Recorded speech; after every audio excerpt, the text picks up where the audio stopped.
is your home? Did you think of a place? A house. Maybe A town. Did you think of a college? Or a bar? Did you think of your car? Not since 2016 has anywhere. Felt like home. Returning to places you once belonged. Years removed. They now seem foreign. Foreign. But they haven't really changed that much. You changed. Much faster than any place. You left. Make no mistake. Home is not a place. Home is a feeling.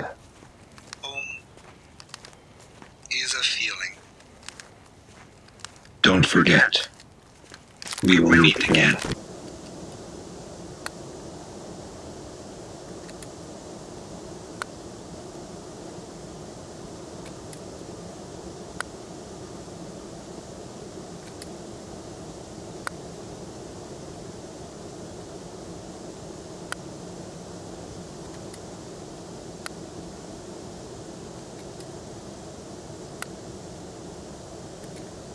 Limbo, developed by Playdead and released in 2010, is a puzzle platformer with a dark and empty tone. I played Limbo as a part of an ongoing quest to actually be able to play horror games and enjoy them.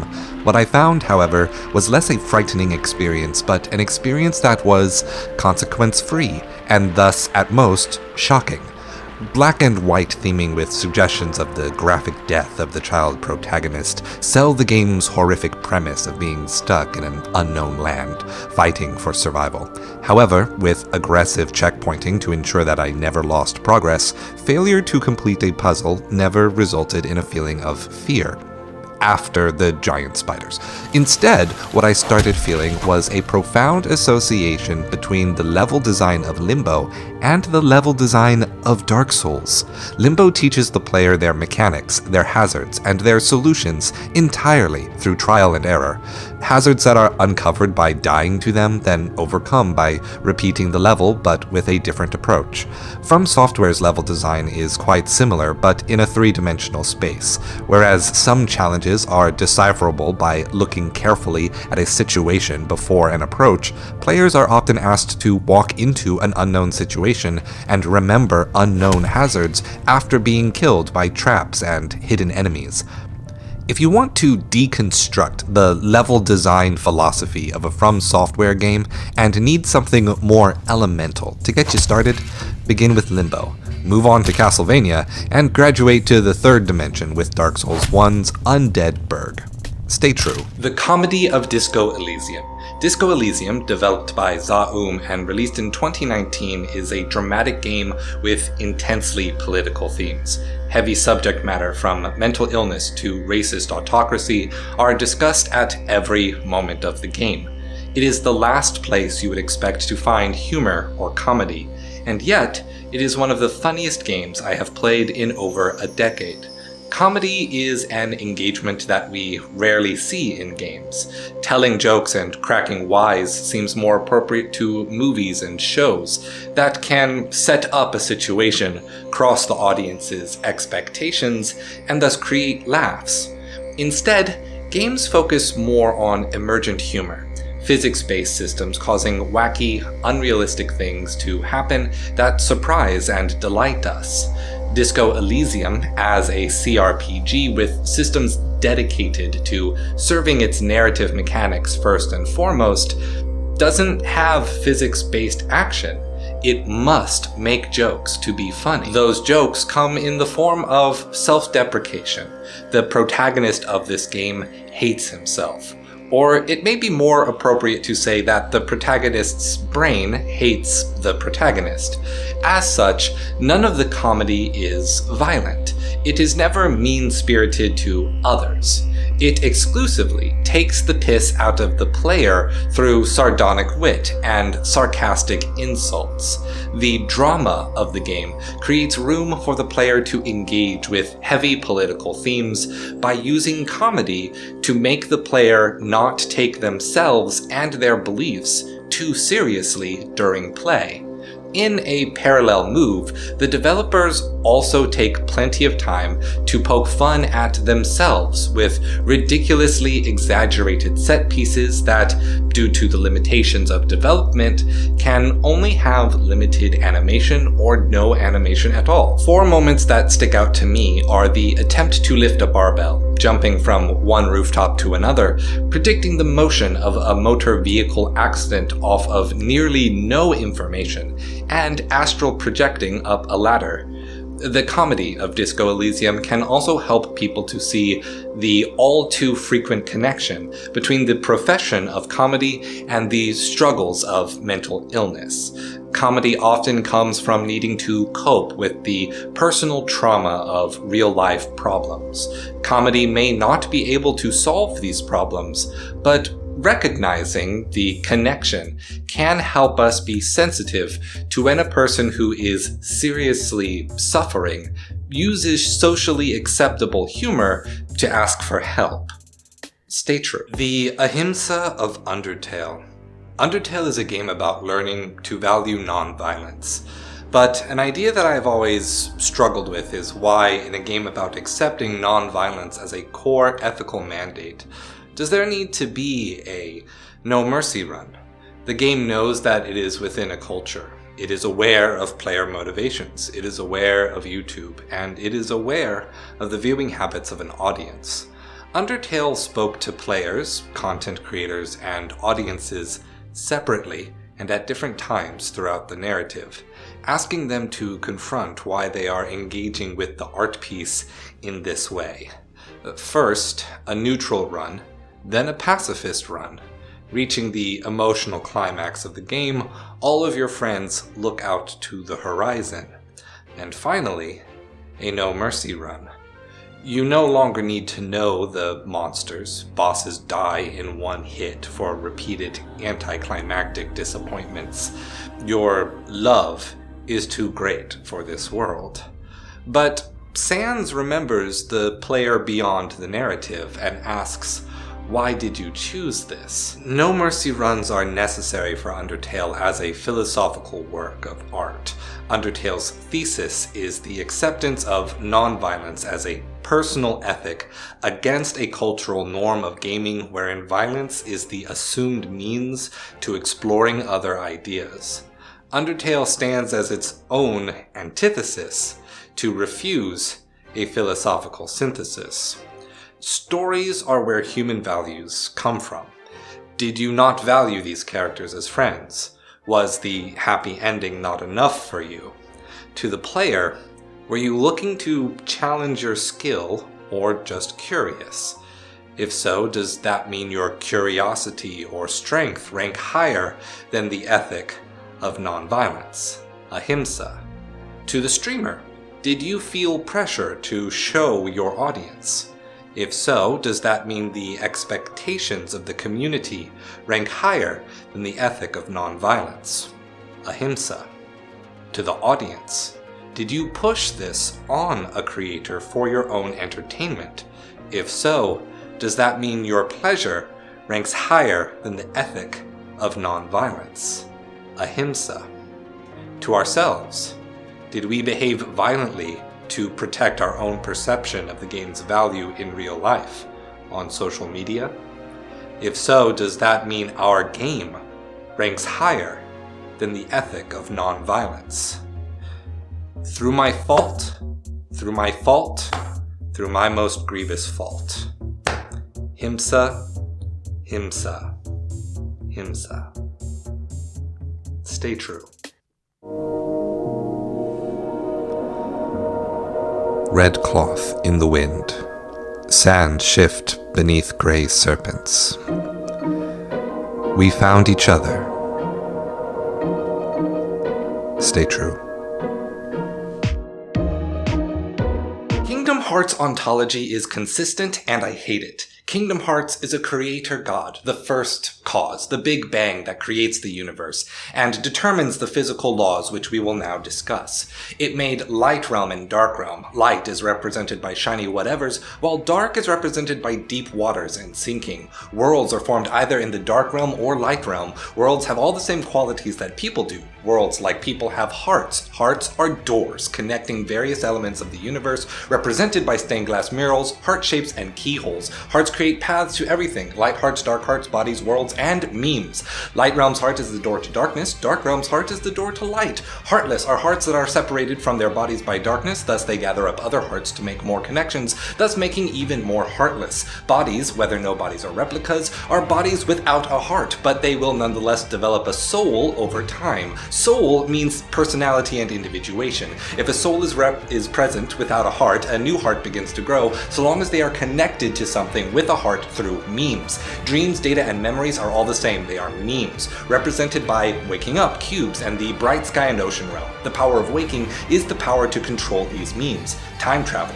Hearts, but also souls, even though it isn't specifically stated, can travel through time by connecting the present heart with your past heart through memes. So long as the heart, the door, exists in the past, your heart in the present can connect itself using the power of waking. Kingdom Hearts 4 will have a world that is neither light nor dark, so what's in the box? Find out in the Lushu arc. Stay true. Wet sleeves for Dillian. She mourns the snow that melts on vermilion sands. Seeds here were watered. Stay true. Doki Doki Universe, the relic of social games. Doki Doki Universe, developed by Huma Nature Studios and released in 2013, is a quirky collectathon game where you obtain hearts for doing things people like, and stickers for decorating the various planets that people live on. The story is that of a robot, abandoned by its family for not being human enough to fit in with a family of humans. A repo alien comes to pick you up, but gives you a chance to learn how to be human to avoid getting junked. This premise was their clever way of engaging the player in a visually active personality quiz that takes place over the course of the game. How you answer questions or requests would sometimes cause NPCs to comment on you, the player's personality, yet mainly at the same level of depth as your average internet quiz. Hey kids, answer these 10 questions to figure out which Harry Potter house you belong in, and this other quiz to find out which anime character wants to date you. Doki Doki Universe as a game on the PlayStation console is a rare artifact of just how far-reaching the appeal of Facebook and Web 2.0 had in the 2000s and early 2010s. Doki Doki Universe is a premium console game that allows you to connect your Facebook account to read the in-game messages of your Facebook friends list and exchange hearts, which now most assuredly no longer has functioning servers to run this feature. Everyone thought social games would make premium gaming obsolete, but social games grew into loot-boxy mobile games with predatory ads which exchange whales trapped by cognitively addictive spending habits so that casually mining minnows can have a couch game for free. Turns out automating social engagement is far more profitable than creating a real, socially rewarding gameplay. But to its credit, Doki Doki Universe is still a cute game without microtransactions about making your friends happy. Space economics. Mercantilism can help. You buy bigger guns. Stay true. Scrapped Wishes. The Legend of Tanabata. On the far side of the Milky Way lived Orihime, the daughter of Tente, the king of heaven. She spent her days weaving the celestial raiments of the gods. One day, while weaving by the riverside, Orihime gazed across the Milky Way and saw a modest cowherder struggling to get his ox to keep walking down the road. This cowherd was Hikoboshi, and whereas most cowherds would prod or whip the ox into moving, Hikoboshi was only using gentle methods to inspire the ox to stop grazing. He would pat the ox's head, lift the ox's chin, offer it a carrot. Sadly, nothing worked. Hikoboshi would just have to wait for his ox to eat its fill or get thirsty before continuing down the road. Orihime, seeing Hikoboshi's gentility in the face of anger, floated a cloth across the Milky Way to gently fall atop Hikoboshi's head. Distracted by its rainbow shimmer, the ox stopped grazing and began paying attention to Hikoboshi, allowing the gentle cowherd to continue his daily chores. Hikoboshi was rapt with curiosity. Where did this cloth come from, and who did it belong to? He saw no one on the road, but surely they would want it back. So he wrote a wish upon the cloth to meet with the cloth's owner, and tied the cloth to a bamboo tree. Seeing this strange wish, Orihime laughed and visited him that same night. Seeing this beautiful woman descend from the heavens, Hikoboshi was instantly smitten. The two talked and laughed. They played games of writing each other poetry and shared their dreams for the future. That night, Orihime and the humble cowherd Hikoboshi fell deeply in love. Over the coming weeks, the lovers began neglecting their work. No new celestial raiments were woven, and Hikoboshi's oxen roamed unfettered throughout the local villages. The angry cries of the people eventually reached across the Milky Way to Tente, the King of Heaven.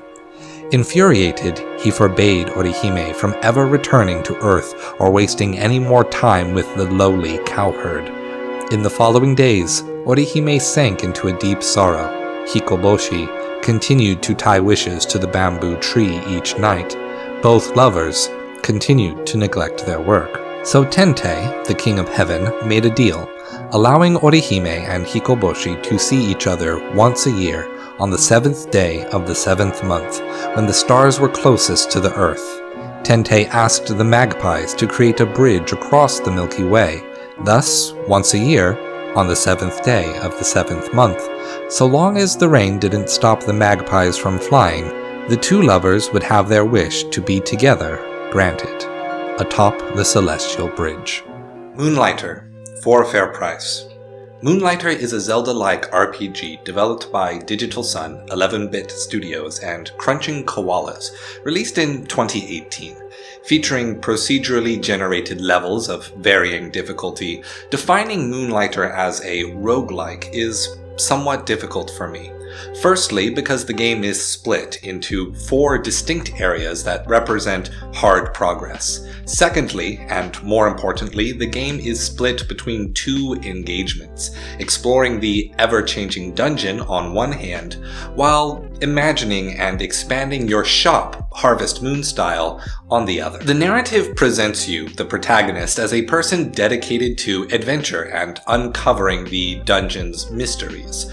Opposing you is your loving grandpa, who begs you to focus on the shop and forget the danger of the dungeons. For the entire game, I was on Team Grandpa.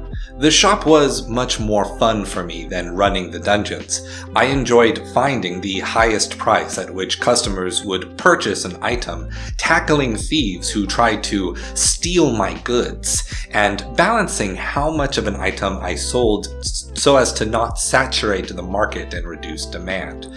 One qualm I have with this system is the notion of a fair price. The most modern-day economists, the words fair price to them are sacrilege.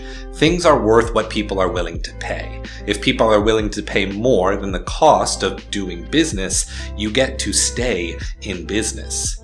Fair price is a holdover from mercantilism, wherein prices were seen as either absolute, measurements of socially accepted ratios by weight compared to the weight of gold, or some other commodity a culture used for coinage, or relative, decided upon by 2 parties bartering to trade their goods directly without coin. Yet without bartering, there is no fair price. In the real world, we hardly ever haggle. Banks don't barter the interest rates of a real estate loan. Insurance companies don't barter your monthly payment. If you are bartering these things, congratulations, you are already considered wealthy in our society. For everyone else, bartering is only in the realm of marketers driving the perceived values of prices up. Moonligher has none of the negatives of an economy: the cost of doing business, the opportunity costs, the risk. Moonligher's store management simulator only has the good parts of sales: the puzzle, the dopamine, the money number going up. It's an economy with only winners. Now that's a power fantasy. Stay true.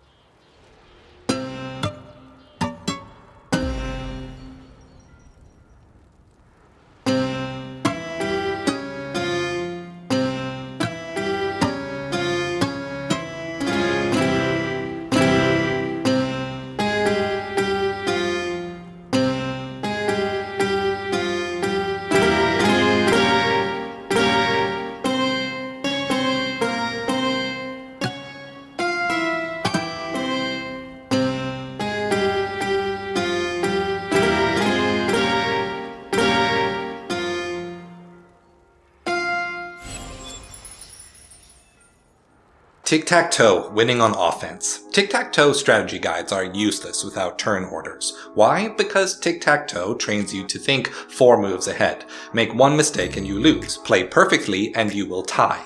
The only way to win is for the other player to make a mistake. It is difficult to win on offense because it is easy for defense to tie. If offense ever goes for a straight line, defense will block that line on move 2. Then offense will set up the tie on move 3, then defense ties on move 4. Thus, you must overcome the tie on your 3rd move. Let's not rely on defense to make a mistake. Don't take the risk. Let's discuss winning strategies. There are only 7 winning patterns. Corner dominance, left middle, right middle, then near the corner. Cross dominance, left middle, right middle, then center. 3 corners, near corner, far corner, left or right corner. Gestalt L. Left or right middle, opposite corner, near corner. Acute angle, left or right middle, far corner, near corner. Triangle, near corner, left or right corner, center.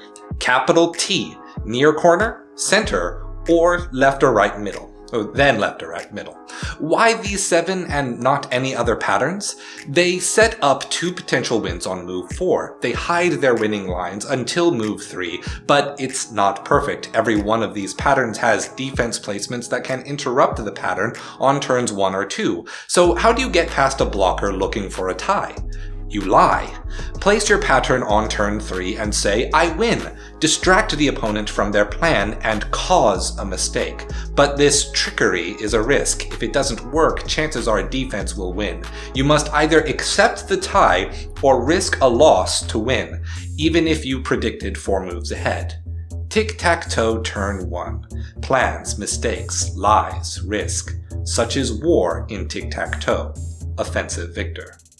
Stay perfect game. A poem. Pure numerical bliss. Falling blocks. But rising. Proletariat.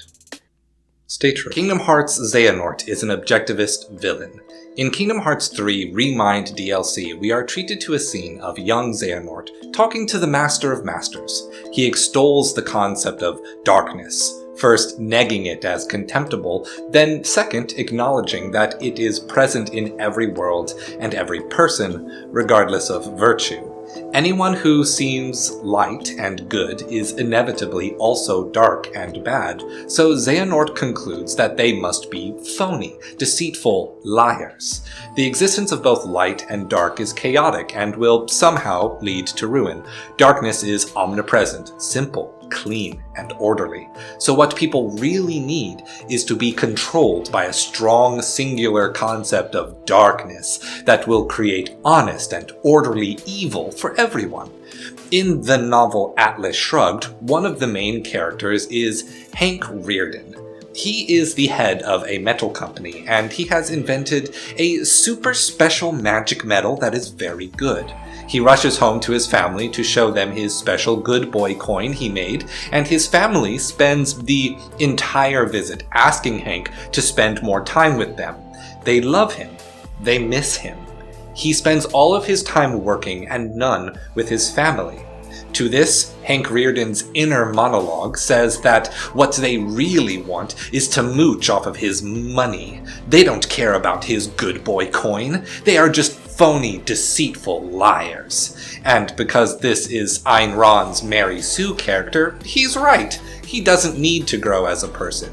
You see, society's problem is that everyone is too concerned with family and friends and government and religion and duty and morality, and that society needs to be controlled by a strong, singular concept of capitalism that will create honest and orderly markets for everyone.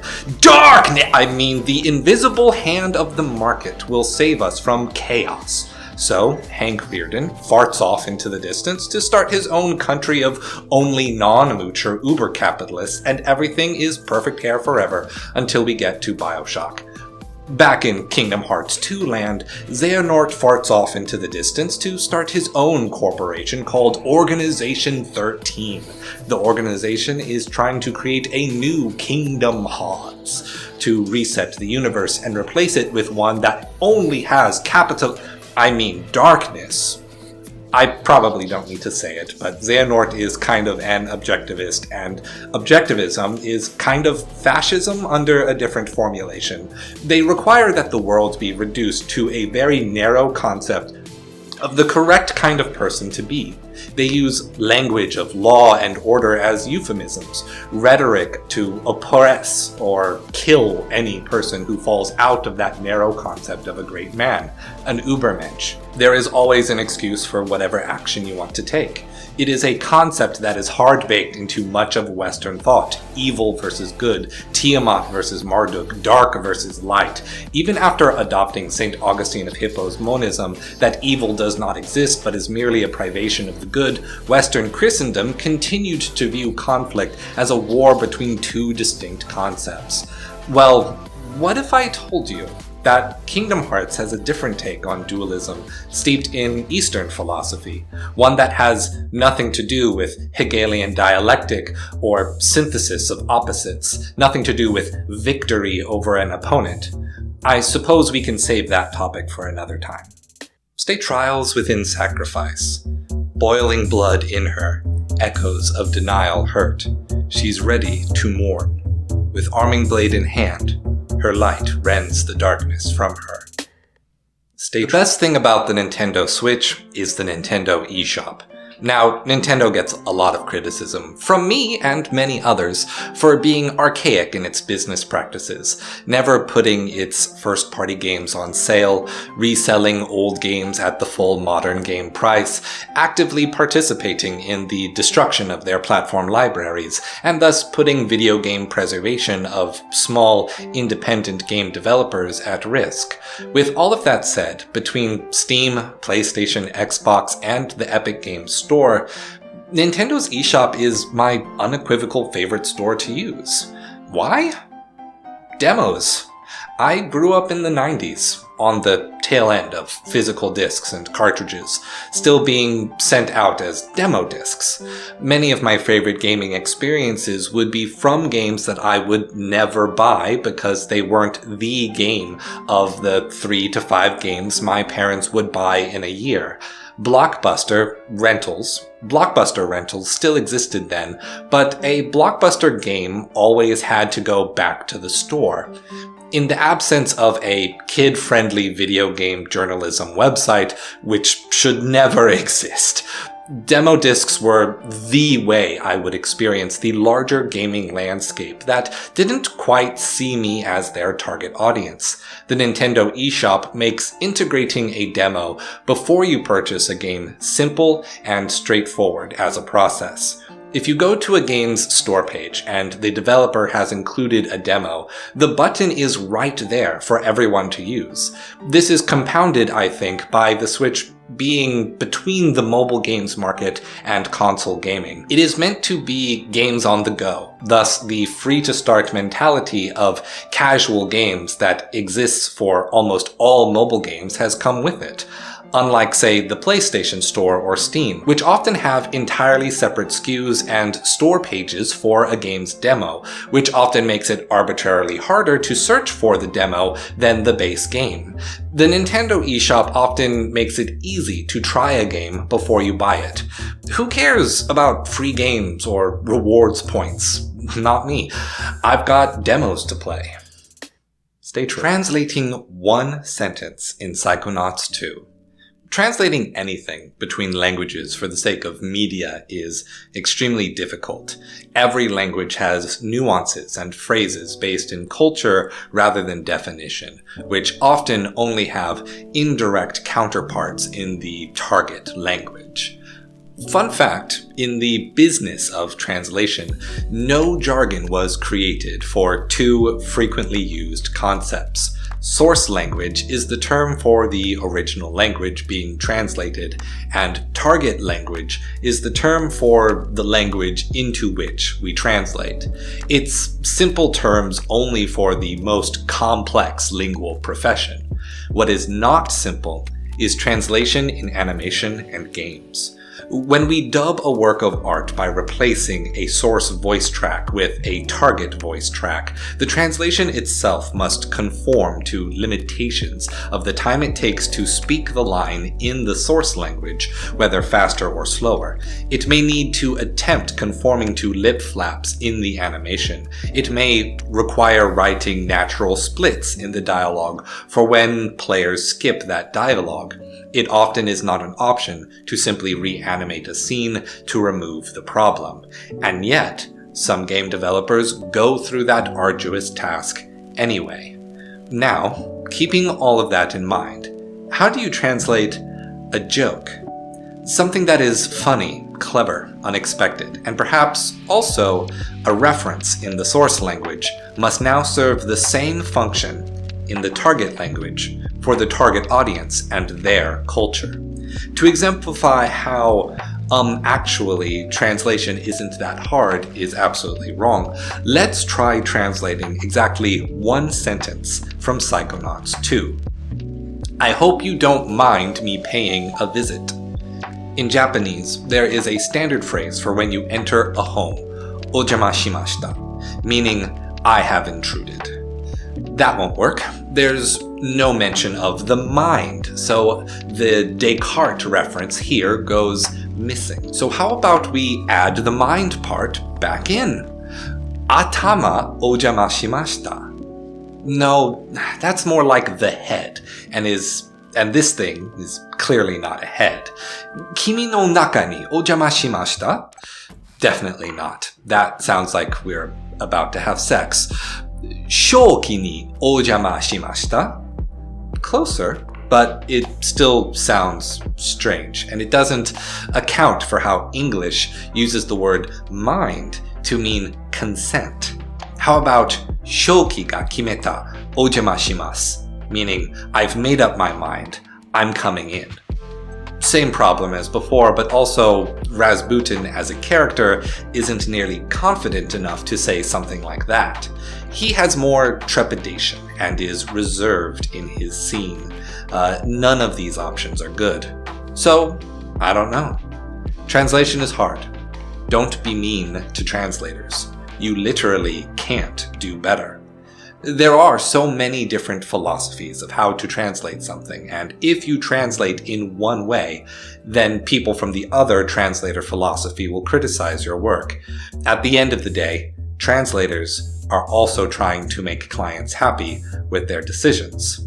So, you literally can't do better.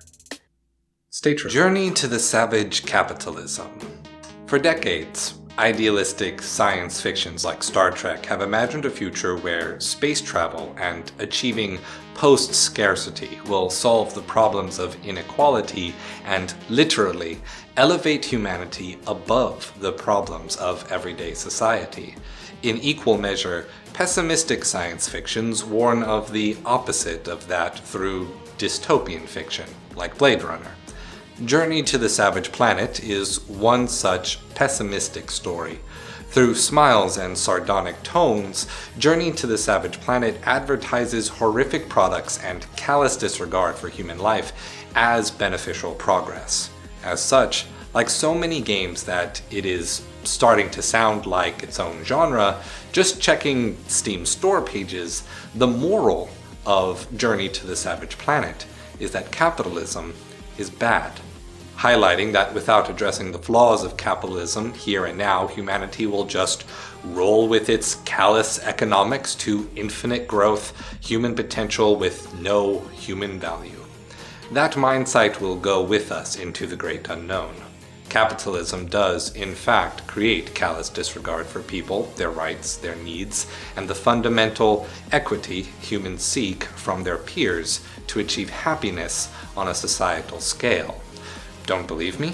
Just ask the widening wage gap, rising ocean levels, loss of biodiversity, and worsening extreme weather events. Sure, capitalism may be fundamentally, statistically better than feudalism and mercantilism, but we simply traded one set of problems for new ones. As such, clever ways of saying capitalism is bad ring on deaf ears, calling the final boss Teratomo instead of Teratoma to invoke the Japanese word for friend, and thus presenting consumption under capitalism as a cancer masquerading as a friend upon the earth, Terra, has no impact. Capitalism is bad, but art about economies need real, actionable messages that provide aid to the needy to mean something. Donate to charities that pay people's rent while they find a job, like St. Vincent de Paul. Send vegetables, beans, meat, and socks to food kitchens and homeless shelters. Vote for politicians that don't allow wealthy people to bribe their way out of paying taxes and will actively write policy to improve food distribution. If you are upper middle class, start a hedge fund management business with a non-profit goal of creating trust funds that privately establish universal basic income for the neediest members of society. If you are going to make political video games, please have a real, actionable message. Because video games are about actions. Stay true. Kingdom Hearts ethics are Taoist. Kingdom Hearts, as a franchise, has a story that constantly mixes metaphors. No metaphor gets mixed more than that of darkness. Darkness in Kingdom Hearts 1 used to represent the vaguely bad things that are around and the bad people that want bad things so that they can have a lot of power and control the universe or something like that. In Kingdom Hearts 2, darkness is less black and white. Riku is often depicted as the darkness that will parallel Sora's light and keep the two of them balanced. Mickey Mouse, who is always depicted as a source of great light, spends most of this time in the realm of darkness, and characters are introduced that do not fit into that neat dichotomy between light and dark, but are rather a mixture of both. Nobodies in a sort of twilight. In Kingdom Hearts 3, choosing darkness is directly called a bad thing to do, but accepting that the universe is a balance of light and dark is a good thing. Remembering the previous video on explaining Kingdom Hearts ontology, we must remember that light and dark are ontological metaphors, not ethical ones. Light and dark are substances eternally connected by doors and hearts. This is yin-yang, dualist monism. Two substances constantly causing the other to exist, creating change and making up all material things. So thinking of yin and yang long term, it is much more like a single substance that has two distinct forms. The ethical dimension of Kingdom Hearts is in accepting dualist monism as real. Light and dark is chaos and order respectively, is individualism and collectivism respectively, is man and woman respectively, and these two things can swirl together and create an infinite number of possible shades of gray between all conceivable opposites. And that is a good thing. We should want that kind of flexibility from the world. Stay true. Forgotten Keys mid-poly aesthetic. I have played 2 games published by Daedalic Entertainment.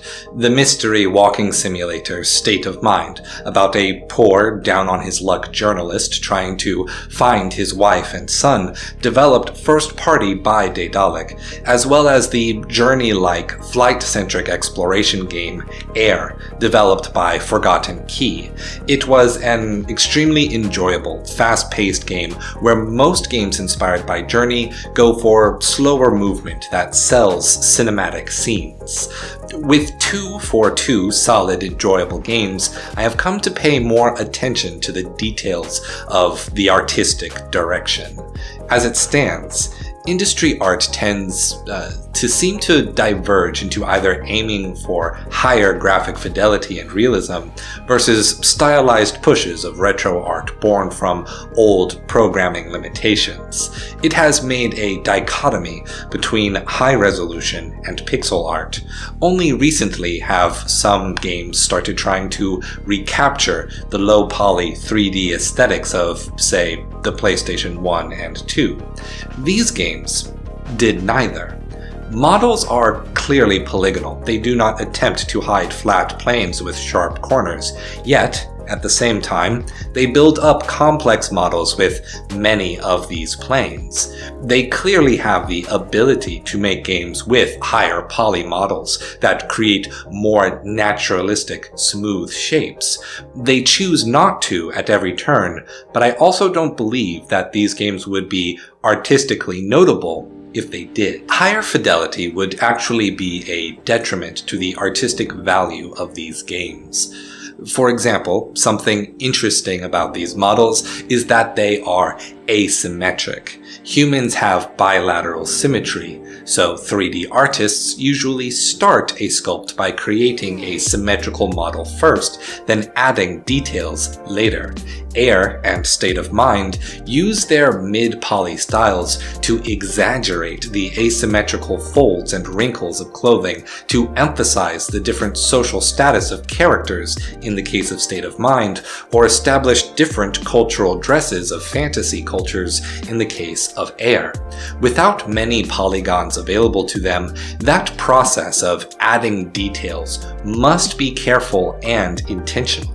Without the mid-poly models calling attention to exaggerated differences, the characters would just look like generic people with wrinkly clothes.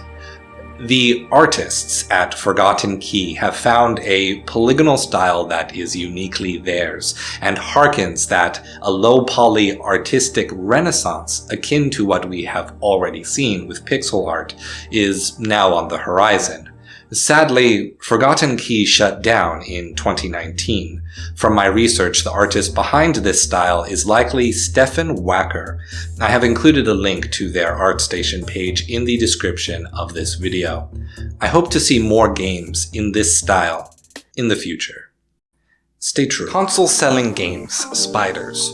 Growing up, the thing that would always get me, or more often my parents, to buy a new video game console was my particular interest or passion for a certain game series on that console. Most often this was Pokemon games for Nintendo handhelds, but then later transformed into any console with a new Kingdom Hearts game coming out. Given that Kingdom Hearts was determined to come out with an exclusive title on every console except for Xbox, retrospectively, I can say that specific franchise is probably why I never owned an Xbox until I traded my television for an Xbox One before moving away from the town I grew up in.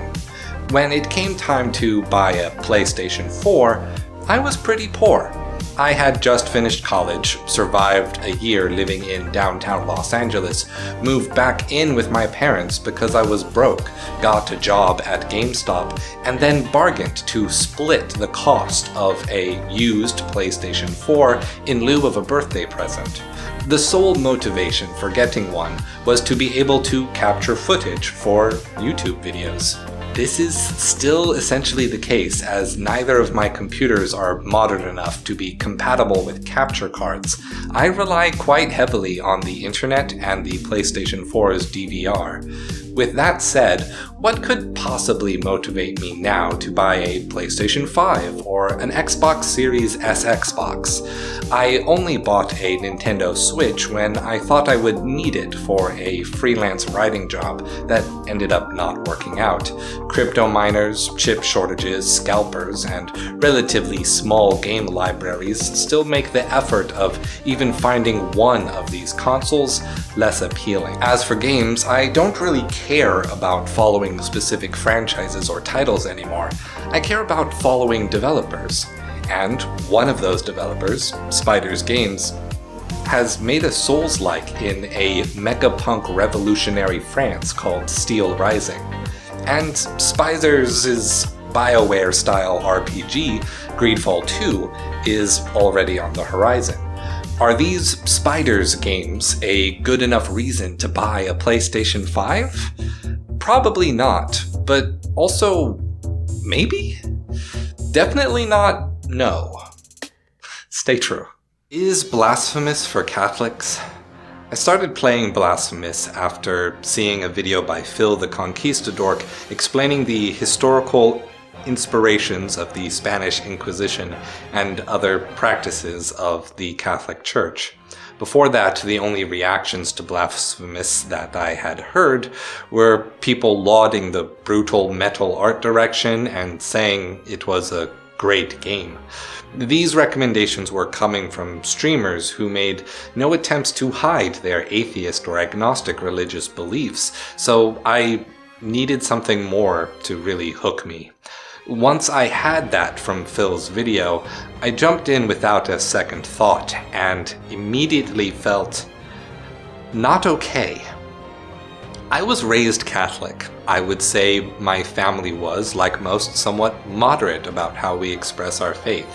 Went to church on Sundays and holy days of obligation.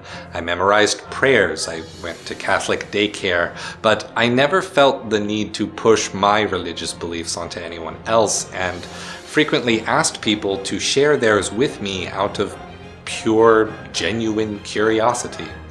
Catholicism taught me to take time to quietly reflect on my failures, motivated me to make amends with the people I wronged, to value the people who are more needy than me even when I am in need. And yes, of course, take feelings of guilt and regret seriously as a sign that I have done wrong. The solution being to humble myself before others, to sacrifice my selfish desires for my duty to be ethical toward my fellow person. Values that I still find meaningful, especially in an age where all the church, politics, and society are so divided, caring more for seeing others as enemies that need to be silenced or defeated rather than understood, loved, and united. Yet in Blasphemous, the religion I grew up with, that I always took metaphorically as lessons for how to live my life, was presented to me as literal. In particular, a recent change to the Catholic Mass added a line to a prayer that reads, "Through my fault, through my fault, through my most grievous fault," pounding your chest 3 times as we say the line, internalizing that we are capable of wrongdoing and are in no position to hate or judge others. In Blasphemous, the grievous miracle is the inciting event that makes the sins of people evident on their bodies. We, the penitent one, use our sword named Mea Culpa, my fault, to bring penance to others. It is a Catholicism that is inverted from mine, entirely external and violent, and I'm afraid I must admit, not abnormal to many people's real Catholicism. It seemed like every time I left into a room, a new horrific visage created a sinking feeling in my stomach. It almost made me quit the game. It filled me with dread, yet at the same time it felt right. It felt honest, even as it delivered cryptic prayer-like dialogue. I felt that I was on my way toward understanding the setting, because everyone's faults were plainly open for all to see. I'm not sure that I can say Catholics should play Blasphemous, but it is most certainly a game for us. One that we can use to examine our beliefs. I confess to Almighty God and to you, my brothers and sisters, that I have greatly sinned, and in my thoughts and in my words, in what I have done, and in what I have failed to do. Through my most grievous fault. Therefore I ask, Blessed Mary, ever Virgin, all the saints and angels, and you, my brothers and sisters, to pray for me to the Lord our God. And stay true.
Mass Effect didn't intend to be so racist.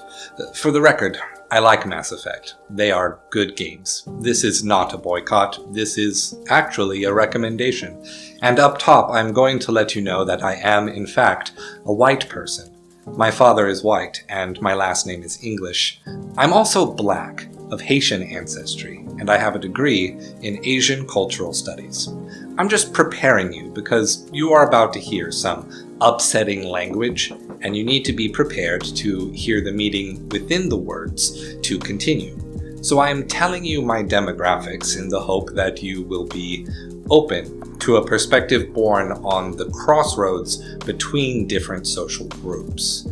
Mass Effect is a beloved sci-fi epic trilogy that took the gaming world by storm. The dream of an overarching story that spanned a living and lived-in galaxy, whereas Knights of the Old Republic was BioWare's Star Wars. Mass Effect would be BioWare's Star Trek. Like Star Trek, one of Mass Effect's central themes is that of racial equality, but also, like Star Trek, it sometimes haphazardly advocates for those themes using the exact arguments that racists use to justify racism, eugenics, and cultural appropriation. Prime example, the Krogan. An alien species accelerated to the intergalactic stage by the Solari to be a slave army, genetically manipulated to be more violent and warlike, the most common xenophobic stereotype of barbarians, developed by every dynastic or imperial society in the world. Genocided by a disease called the genophage when they got too dangerous. Corrupted DNA gets repaired by mixing in other DNA or trying to create pure Krogans without mixing with the other species. But the Krogans are still violent and warlike regardless because it is their culture, or because even one drop of Krogan DNA defines the person. When Krogan are treated as warlike and violent, they agree with it, and they love it. They welcome being stereotyped. These are also the real-world stereotypes forced upon Black and African people. Noble savages with hyper-masculinized bodies, giant, overly virile penises, but brutish in their mental capacity. Or look at the Asari. Asari are extremely smart with superior minds capable of using the science magic called biotics, all feminine presenting and actively seek to reproduce with people outside their race regardless of gender because their species is just that dang sexual. But turns out the Asari are following the real-world script of real-life Asian stereotypes. Asian people are a hyper-feminized model minority whose superior math brains allows them to stand on equal footing with the whites due to hard work alone and absolutely no systemic changes to immigration laws that limited what kinds of Asian people were allowed to immigrate to the US during certain decades. No. When Asari are tough and in charge, they are conforming to the dragon lady stereotype. When Asari are hypersexualized, submissive, and perfect romance partners, they are conforming to the China doll stereotype. Asari naming conventions even copy Japanese phonetics to really sell the space Asian stereotyping that the story draws from. But I shouldn't criticize this kind of story writing. Why? Because that's just how the species is, and the aliens have a different culture. No, humans with human ideas wrote this story. In Mass Effect 2, the Codex literally uses phrenology, the racist pseudoscience invented to justify chattel slavery, to explain why the Vorka alien species has limited intelligence. This is, plain and simple, eugenics logic. The races behave differently due to biology, but when biology is proven to not be the cause, because exceptions exist all around you, the real explanation is culture.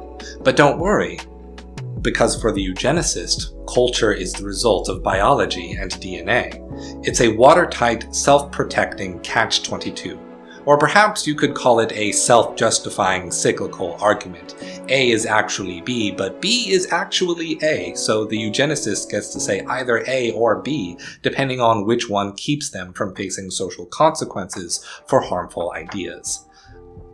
But hey, it's not all bad. In fact, the vast majority of stories and world building in Mass Effect are good.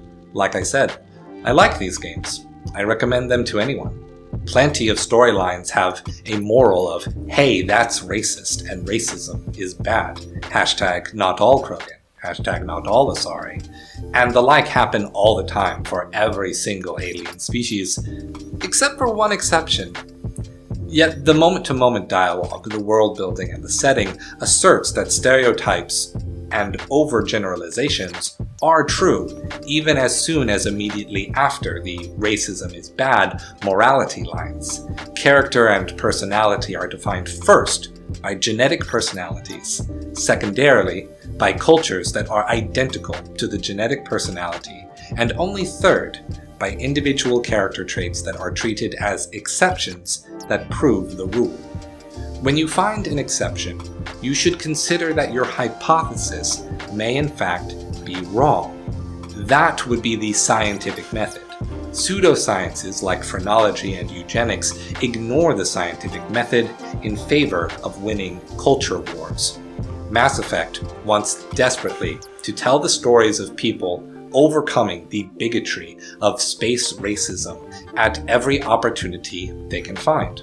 Unfortunately, they established stereotypes of the various alien species as scientifically true, according to the lore of the story, and did so along the schematics of the real bigotries people face every day.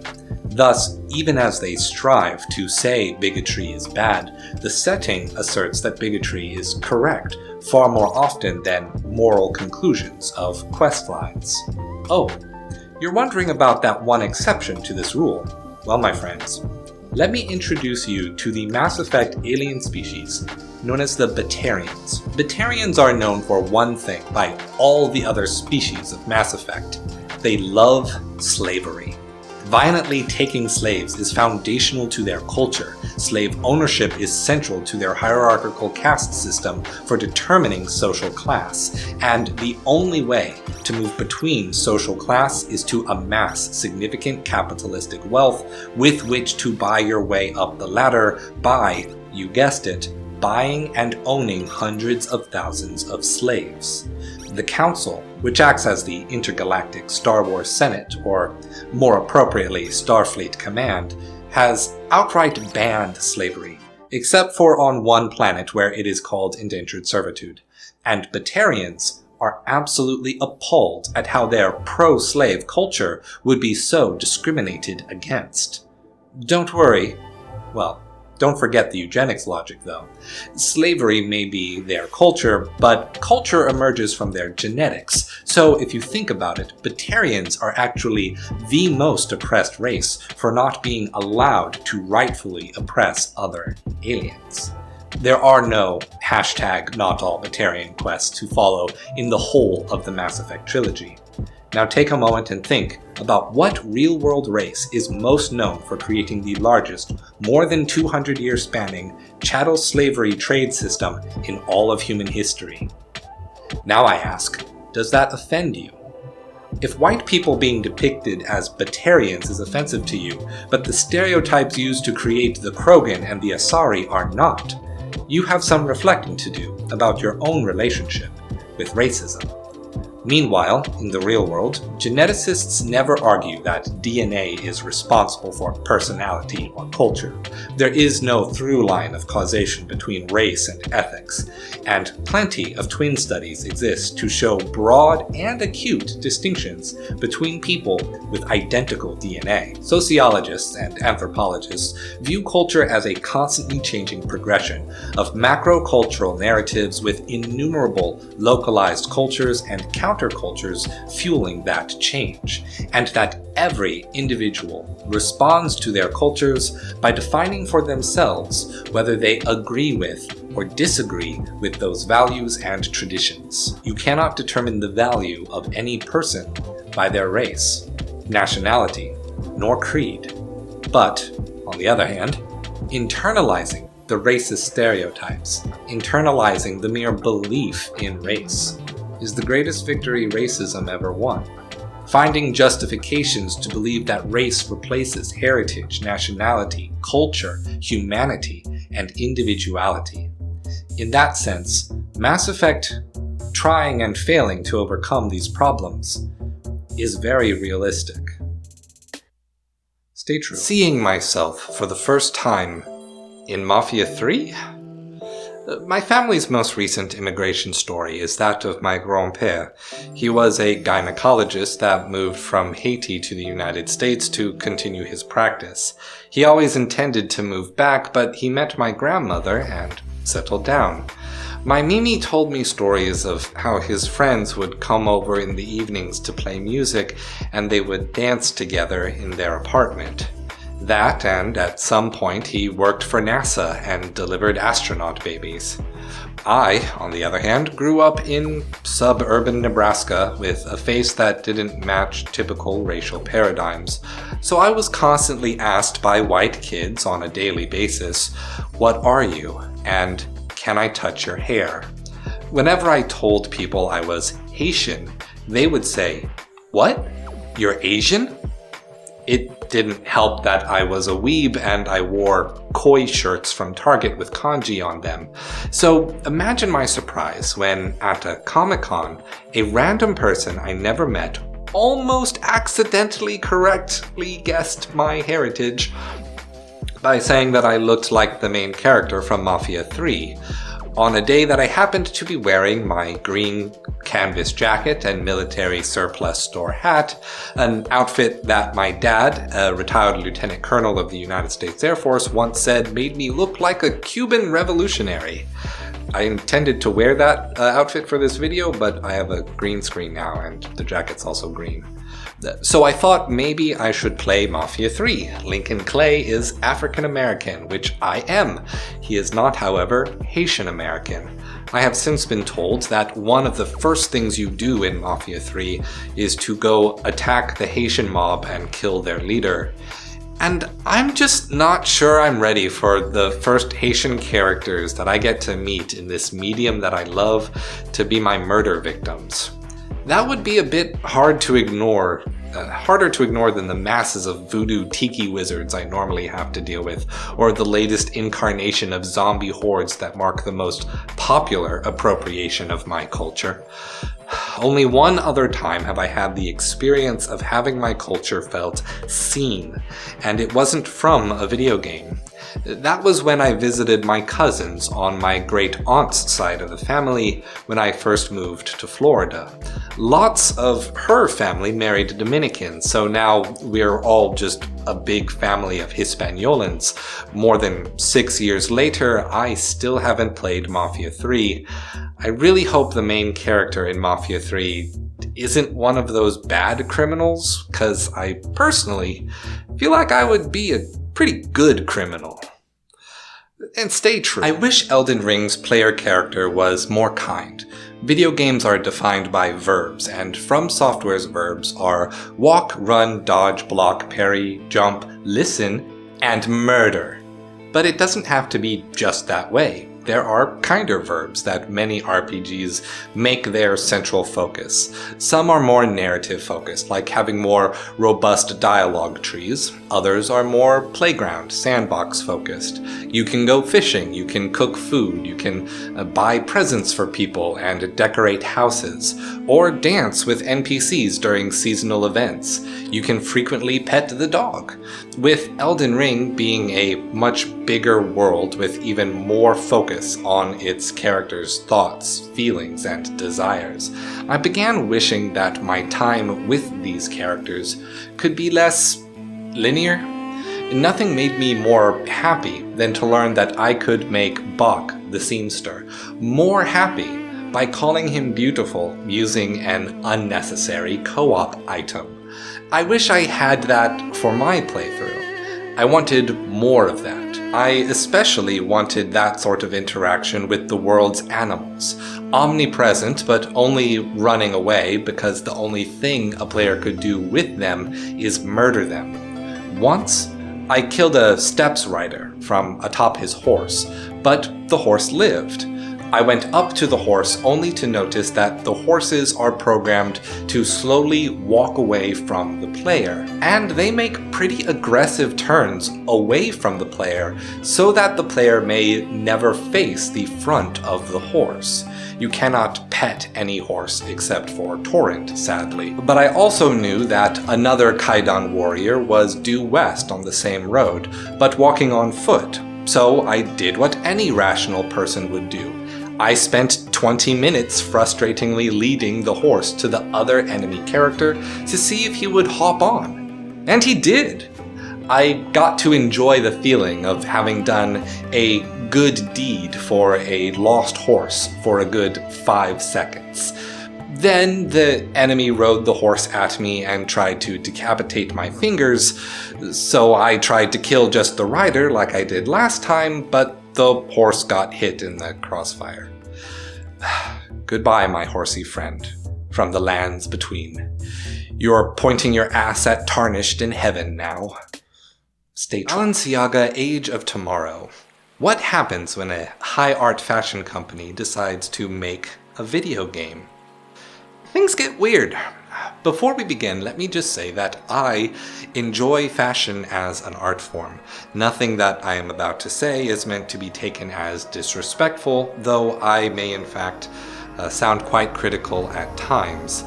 Like with any art form, it can help to understand a distinction between fashion as a tool or as a craft, and fashion as a means for communicating an idea. Whether the clothing is warm enough, made of quality material, fits into a budget, fits into the color or theme of the outfit, etc. This is similar to realism in illustration or photography. I'm serving the external goal of, look, here is a good shirt that you can wear. However, when we treat an art form as a means of communication, there is an interplay between the information coming into us and how the idea impacts us. We want to include our internal thoughts, feelings, and reactions. We want to instill in the observer our own associations between the object and our own subjectivity. The only real difference is that, as a craft, our subjective, preconceived associations are still present, but not the primary goal of the art. But as a communication, we put the subjective association on the forefront. The ideas are the point. High fashion is that second kind of art. It is about communication of an idea. If you are the kind of person with no interest in fashion, this may seem a little silly. Admittedly, fashioneers can be a little navel-gazing. People will often act like they know something simply to appear knowledgeable. But in this regard, video games aren't exempt from this kind of navel-gazing. Pretty much every time someone says the word visceral or the Dark Souls of, it is clear that they are lacking the language they need to actually explain why something was good on its own terms. Now world-renowned fashion label Balenciaga is making a video game to advertise their new art line of clothing. Here is a great opportunity to ask Balenciaga, does the game have anything unique to communicate about the underlying ideas that inspired the fashion in gaming spaces? Or is it ultimately only a cynical marketing tactic, a sign pointing back at itself and saying, hey, buy my clothes? This trailer, however, is a goddamn horror game. The dead-faced, professionally aloof expression of a runway model translates into 3D models as the suspicious stares of comic shop dungeon boys when a woman opens the front door. What attempts to be a mixture of the medieval and the modern with an environmentalist lean is in fact a pointless facsimile of decent texture and lighting work in a nonsensical stitching of two different scenes in an ultimately bland walking simulator that lacks any story. You can read up on Balenciaga Age of Tomorrow on UnrealEngine.com, and multiple fashion blogs and smaller games journalism outlets covered the story. So, alright, I'm sold. It's free to play, so I won't judge a book by its trailer. Let's go to dimensionstudios.co and download this game. Okay, I got a link here that says play the game, and it takes me to videogames.balenciaga.com, and it says watch the trailer video and lookbook, which shows off pictures of the 3D models from the trailer. This isn't a game! It's a weird rave trailer made in Unreal Engine. Make a real game, Balenciaga, you pretentious little Can lies be game design? Conveyance is the concept of teaching game mechanics through game design without the need for explicit instruction. It is the aspect of game design that attempts to predict and control player behaviors. But this doesn't mean we should simply ignore or discount explicit instructions for how to play a game. Games often have complex rules that require a rule book. Anyone who has played a modern hobbyist board game can attest to that. But what happens if the instructions just outright lie to you about the game? Does that count as game design? Does that count as conveyance? There are social deduction games where the entire point of the game is to structure a space for socially permitted lying. Games like One Night Ultimate Werewolf, Among Us, and the party game I Have the Banana come to mind. Lies are the game. However, those games are the players lying to each other. What if the game developers lie to you? By lie, I don't mean the hiding of systems from the player to craft an experience. Things like adjusting difficulty on the fly, letting players have 1 pip of health left on otherwise fatal hits, or warning of an enemy with a diegetic first shot misses rule in the first-person shooters. These examples, I believe, fall more under conveyance, opportunities for the player to learn from mistakes more rapidly. But then there is Senua's sacrifice, Hellblade. At the start of the game, a single sentence informs the player that the game has permadeath, a system by which, at some point, the player will lose all progress and have to start from the beginning. Only thing is, there is no permadeath in the game. That was a lie about the game's systems. It was a lie about the design. However, the sentence is present within the game itself, making it a part of the game's ludo-narrative. The lie successfully changed player behavior to be more cautious, and successfully created higher levels of tension than would be experienced otherwise through paratext. The lie changed player behavior to act as though the game had permadeath, and thus achieved the same goal in terms of conveyance. A little white lie to get the player to value Senua's well-being as a character. A platonic, noble lie to achieve a certain experience for the player. So again, I pose the question, can a lie be game design? Stay true. I recently saw a video that displayed and compared the size of different open-world maps based on square kilometers. Whenever Bethesda, Ubisoft, or any major name in game development announces that they are making an open-world game, one of their major selling points tends to be how the game has their biggest map yet. And they often talk about how big it is in the colloquial terms of miles or kilometers. Though, in games, they always seem to be this mysterious M distance that could mean anything. To a certain extent, everyone recognizes this is a marketing tactic, but the hype culture surrounding these games are willing to ignore that for the sake of wanting to experience the next big thing. Literally, the next virtually biggest thing. The common retort from people who don't prefer such wide open spaces was the refrain, "It doesn't matter how big it is if there is nothing to do in it." And more recently, thanks to Breath of the Wild, more people have been saying traversing and interacting with the world itself should be the game. Though people were also arguing for the importance of empty open worlds as early as Shadow of the Colossus. While small but extremely dense open-world games like the Yakuza series no longer even count in the conversation for some people because they aren't big enough. But in the world of object-oriented game development, the size of the environment, the size of the player, and the player's speed are all relative. I open Unity, make a plane to run on, a tree, and a character orb. That tree will be a few M away, but if I reduce my character's speed by half, that tree is now twice as far away.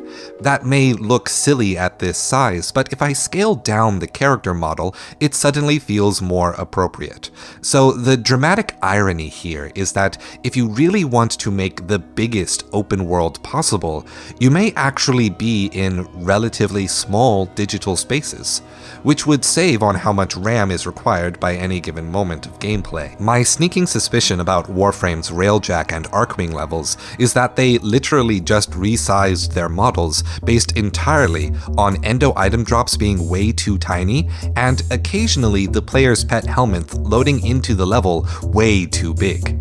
Bugs can often act as proof. Who knew? Stay true. What makes a game funny? A lot of games try to be humorous in the traditional way, through jokes and humor. The struggle with humor is that it's quite subjective. It varies with culture and time. Things that were funny 10 or 20 years ago can become cringe or problematic today. A loud and obnoxious overreaction may be funny to people in Japan, but annoying to people in the States. It just depends. If you ask me, something like Disco Elysium is often far funnier than Sonic the Hedgehog teasing Eggman. Everyone in Borderlands, except for Tiny Tina, is annoying to me, but I know a lot of people who exclusively hated just her character while cackling at anything Claptrap said. No accounting for tastes, I suppose. So when a game tries to be funny through comedy, especially when aimed at an international audience, it most often falls flat. But why does this happen? People have put in great effort toward understanding what makes something funny. One of the leading theories is the expectation theory, which asserts that things are funny when they are unexpected, but lacking in serious or harmful consequences. So to make a joke with expectation theory, you need 3 parts. First, establish an expectation. 2, deny that expectation. Then 3, make sure your audience is not hurt. Now, what if I told you that you can do these steps without making jokes at all? Well, that is exactly where games thrive. When it comes to jokes, cultural expectations and how you break from them can vary drastically. In a game, however, we can tap into something more primal, the natural humor that evolves from play. We have expectations that arise from how our bodies move in space. A series of dramatic, bouncy falls on a slip and slide or in a skate park fill us with anticipation and worry. But the moment the person stands up and shouts, "I'm okay," that display of humiliating failure becomes relaxing and hilarious. Slapstick and physical comedy can be expressed in games because physics systems and janky controls distill expectation theory to its fundamental parts. We expect games to behave at least somewhat similarly to the world we know, yet inaccurately simulating speed, weight, and motion can allow the experience of a game to sometimes align with expectation, only to suddenly surprise that expectation with an unpredictable confluence of math that sends you and your friends flying across the room. Because it is in a game, confined to a digital space, no one is typically in danger of being harmed physically by the experience. So, there's never a reason to not let the good times roll. Heroic motherhood in video games. There seem to be very few games interested in capturing the experience of motherhood, or at the very least, making a mother the main character. That's a missed opportunity. If you're like me, when you think of your mother, you see someone heroically smart, patient, and empathetic.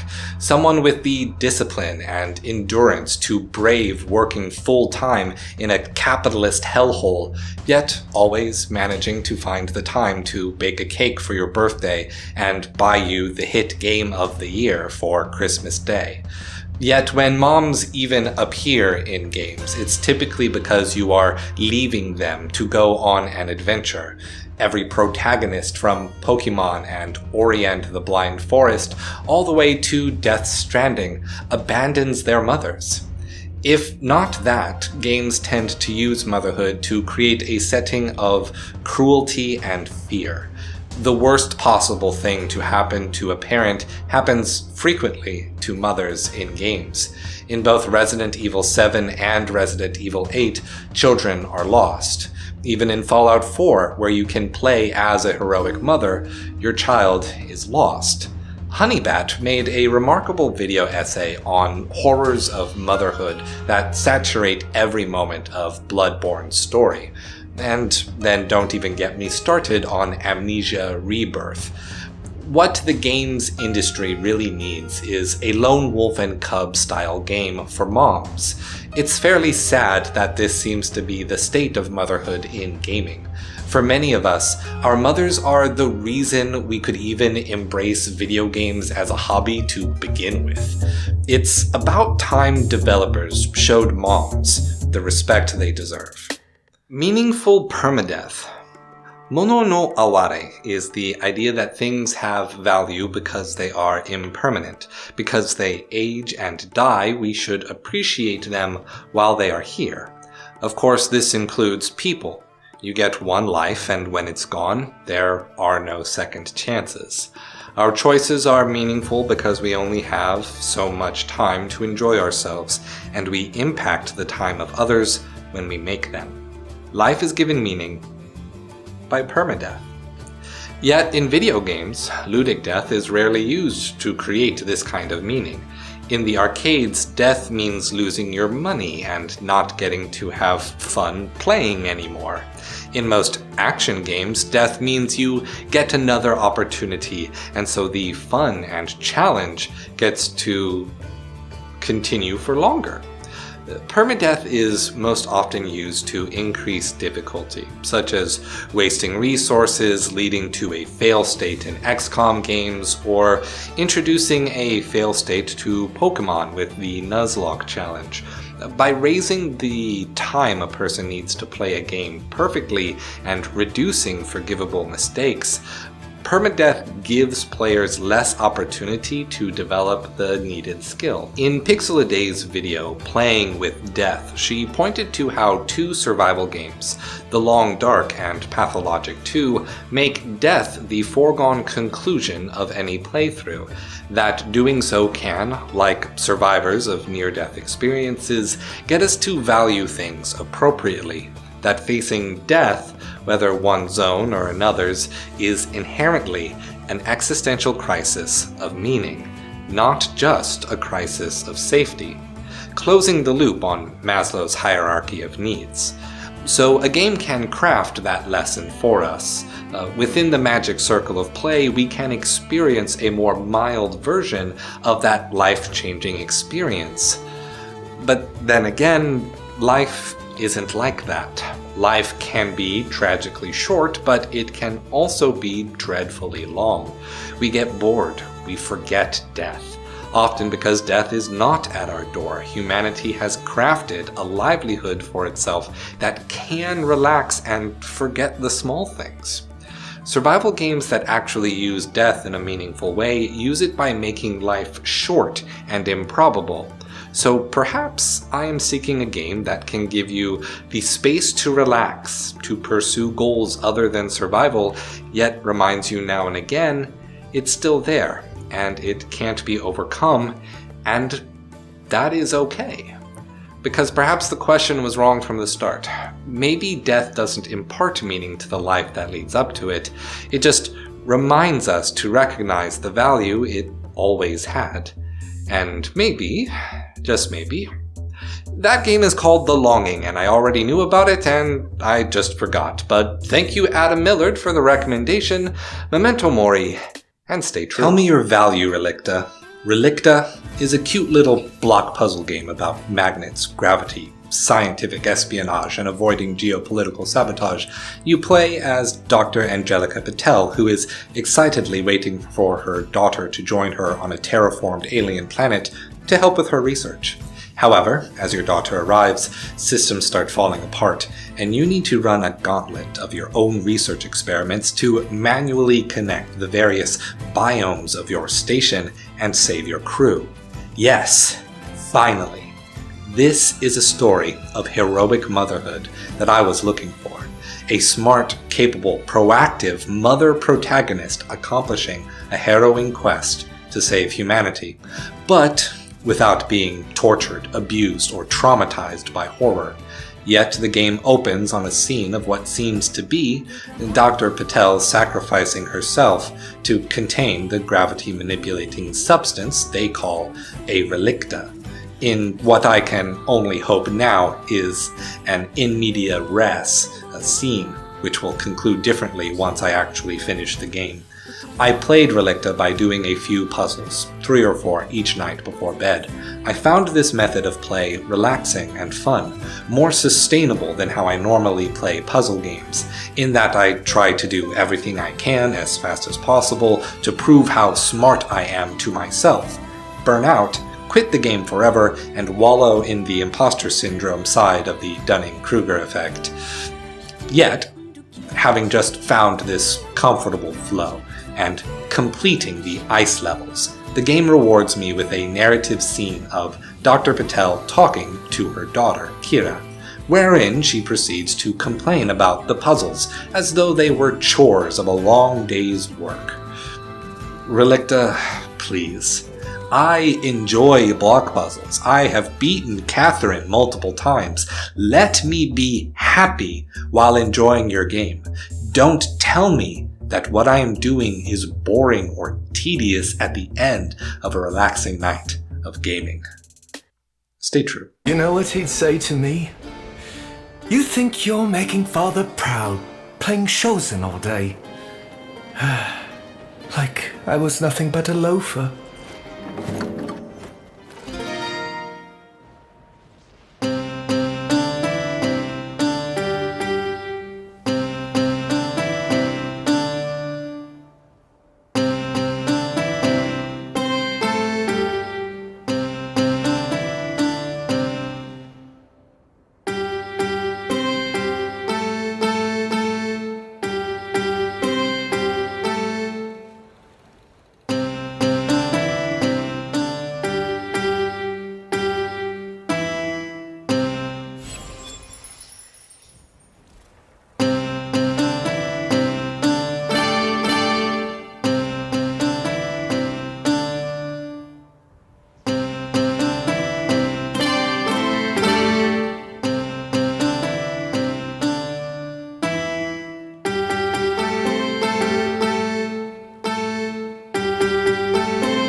How to write a language for games. Let me start by saying no, I don't mean that I will walk you through writing a coding language specifically for game development. I'm not Jonathan Blow, and neither are you. What I mean is to think about how one would go about gamifying language itself to be included in a game. But I also don't mean playing with dialogue in games, I mean playing with the abstract, conceptual, social object of a language. Are we on the same page? Good. The very first game I can remember that told me to play around with a language as part of the game was Final Fantasy X. The Al-Bhed language was a gameplay element designed to encourage players to explore each of the levels, and to replay the game once their personal Titus has learned Al-Bhed, thus allowing the player to read the subtitles of the game. This is an alphabetical cipher. The letters of the English alphabet got jumbled up, each letter connected to a different letter of the alphabet, and then pronounced as though that jumble is the language. Some games would include this kind of cipher when you least expect it. Star Fox Adventures had an alien language that was just an alphabetical cipher, but everyone was too busy having their furry awakening ceremonies to pay much attention to it. In these ciphers, the words are gibberish, but it maintains the grammar and syntax of the parent language, and makes the idea of transferring this gameplay to a different language a nightmare for translators. At the same time, the language that results isn't going to be particularly interesting. You won't get to explore the unique possibilities of how different cultures communicate, and with internet culture, the cipher is going to be solved and posted within a few days, if not a few hours, thus somewhat negating the interest of playing with those words or trying to decipher it yourself. Modern games that do this, like Tunic, end up using this as just one layer of a larger web of mysteries and puzzles.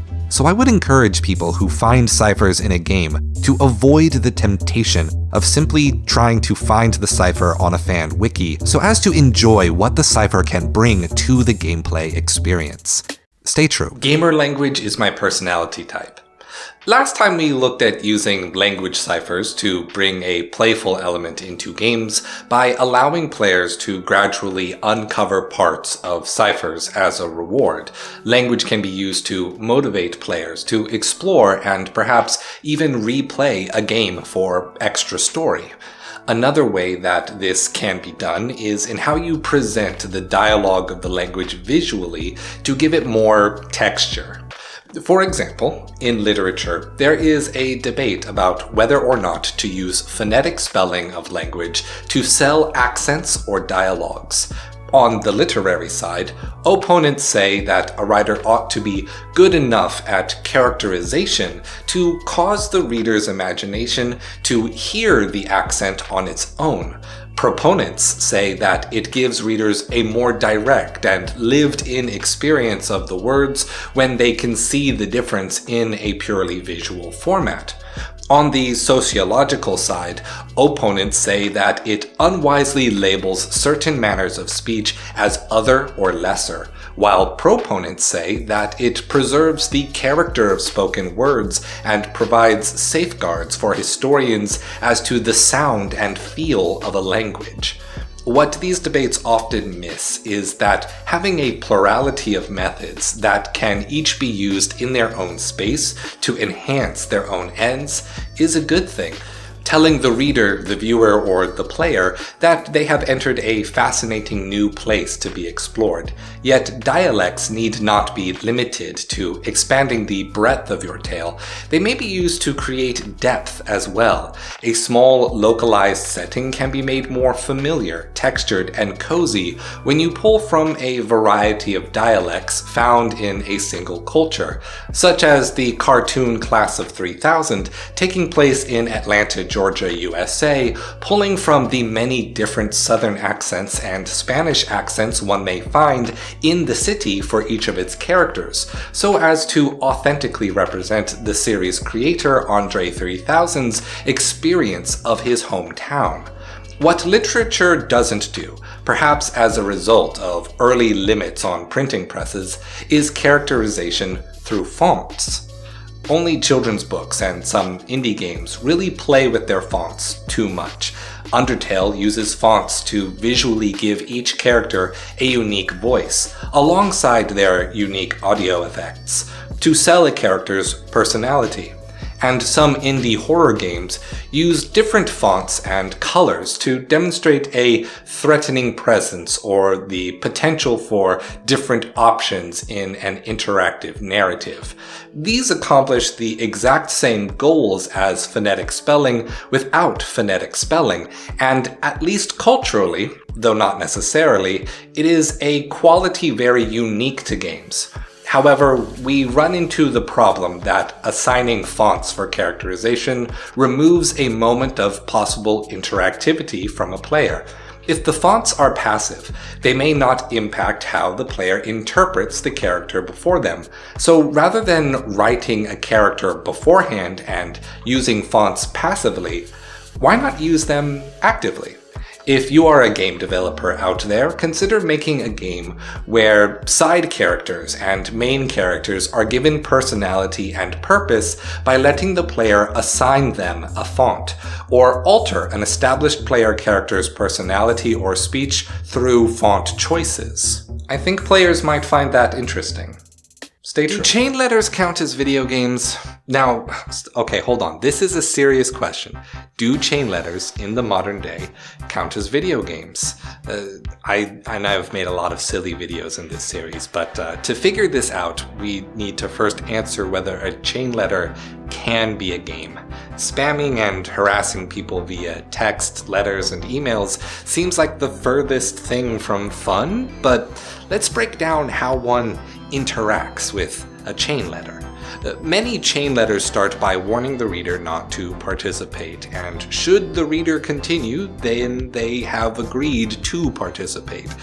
This is a game concept called the Magic Circle, an abstract agreement to participate in the imaginative space of the game.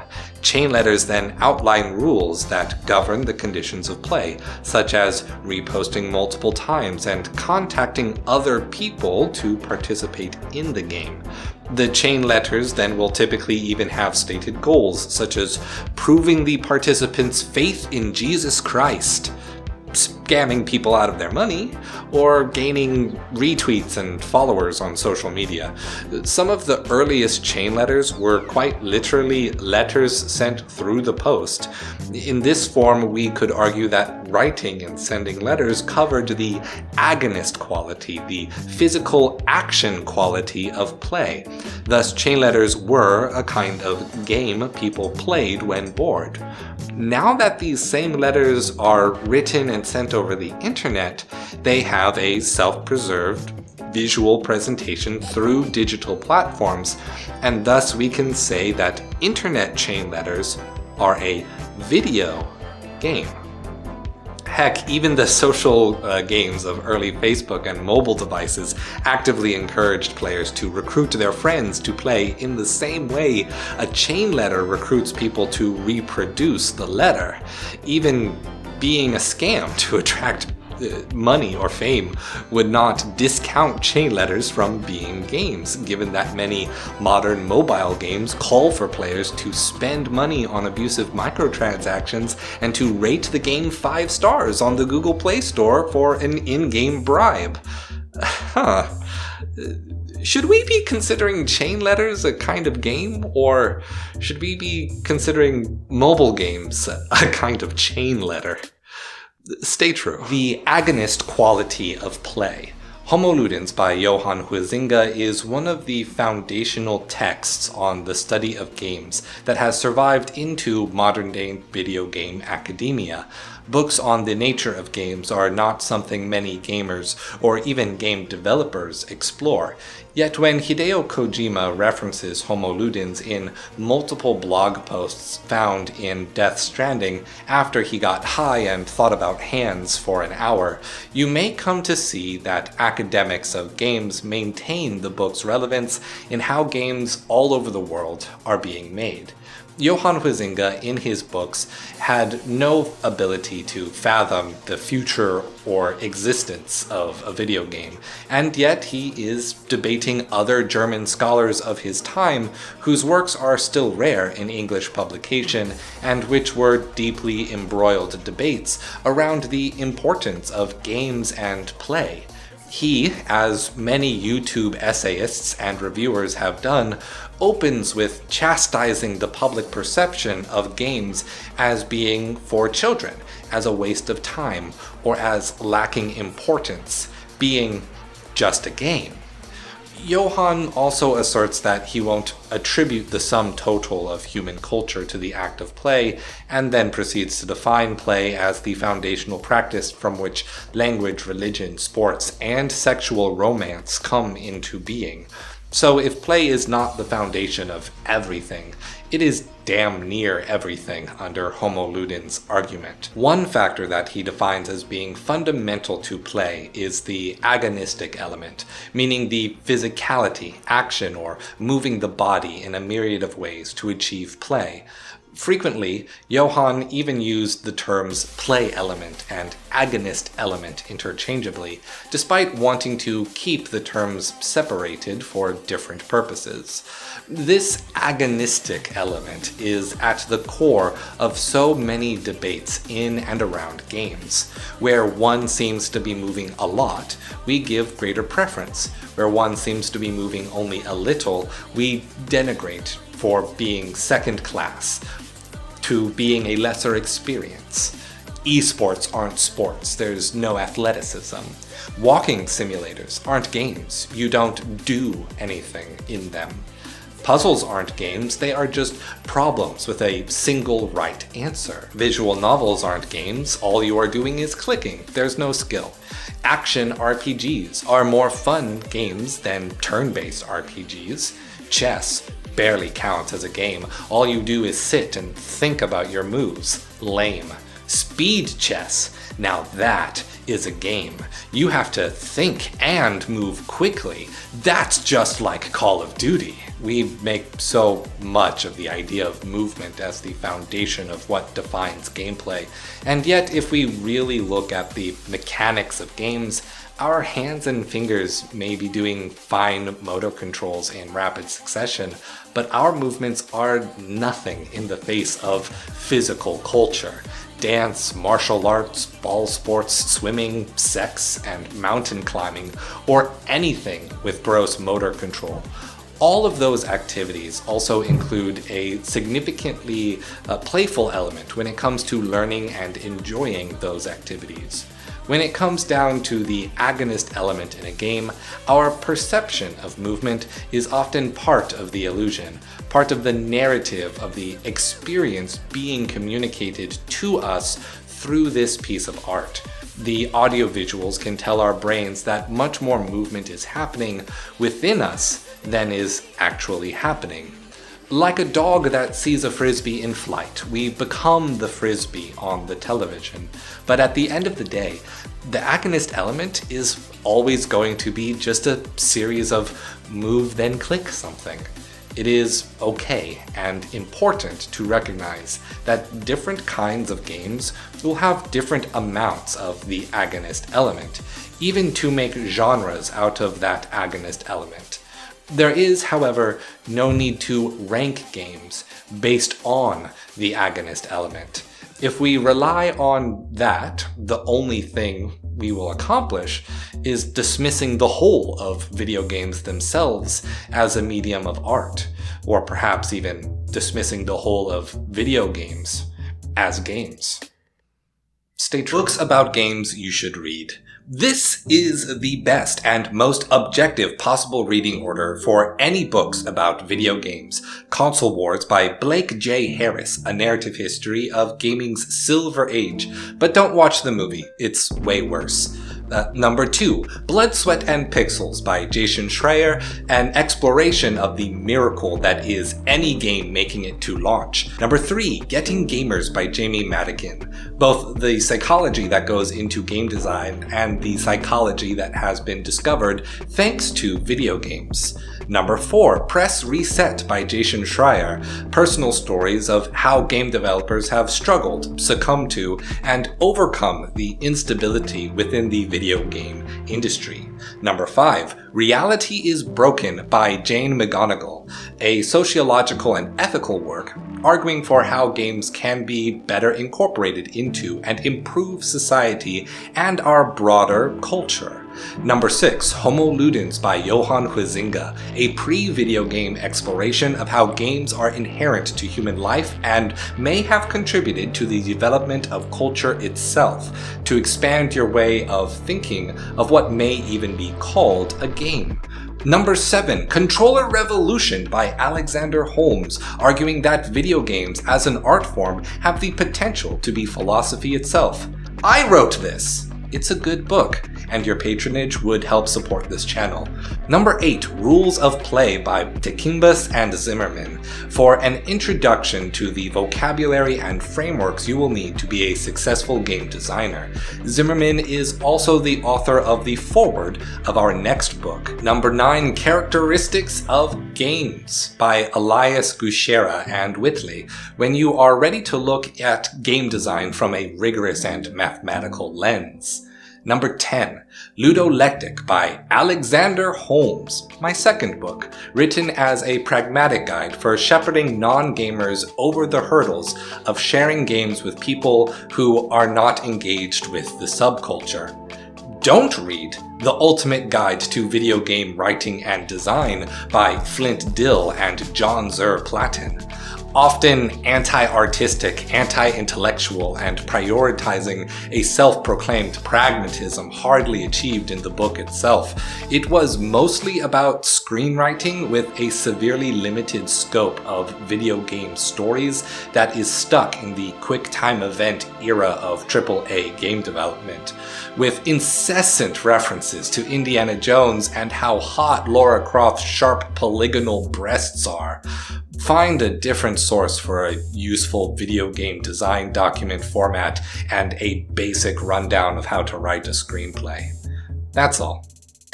Hope you found it helpful, and stay true. The First Tree, The Last Tweet. Spoilers for The First Tree ahead. The First Tree is an interactive fiction game developed by David Well, an independent developer that I happen to subscribe to on YouTube. Hi, David. No, I never finished that game you inspired me to try making. Sorry. We play as a mother fox searching for her lost children, yet the fox is more a representation of the narrator's nightmare that keeps him from getting to sleep. The man, Joseph, with his wife Rachel reminisce about Joseph's childhood, his relationship with his father, and the many regrets he had with how he dealt with the traumas and tragedies he carried with him in his youth. While the mother fox runs through a forest scattered with items from Joseph's past, she only ever finds her children after they have been taken by a shadowy wolf that stands in the distance. The main form of gameplay the player may interact with are collecting points of light. Rachel shares with Joseph her experience growing up with an abusive father and how the suffering led to the life she leads now. Only after being comforted in this way is Joseph able to talk about the matter at hand. His father's isolation, his father's death, the regret that Joseph feels for not having talked enough with his father when he was able, regret for all the things for which he wanted to apologize but never felt it was the right time.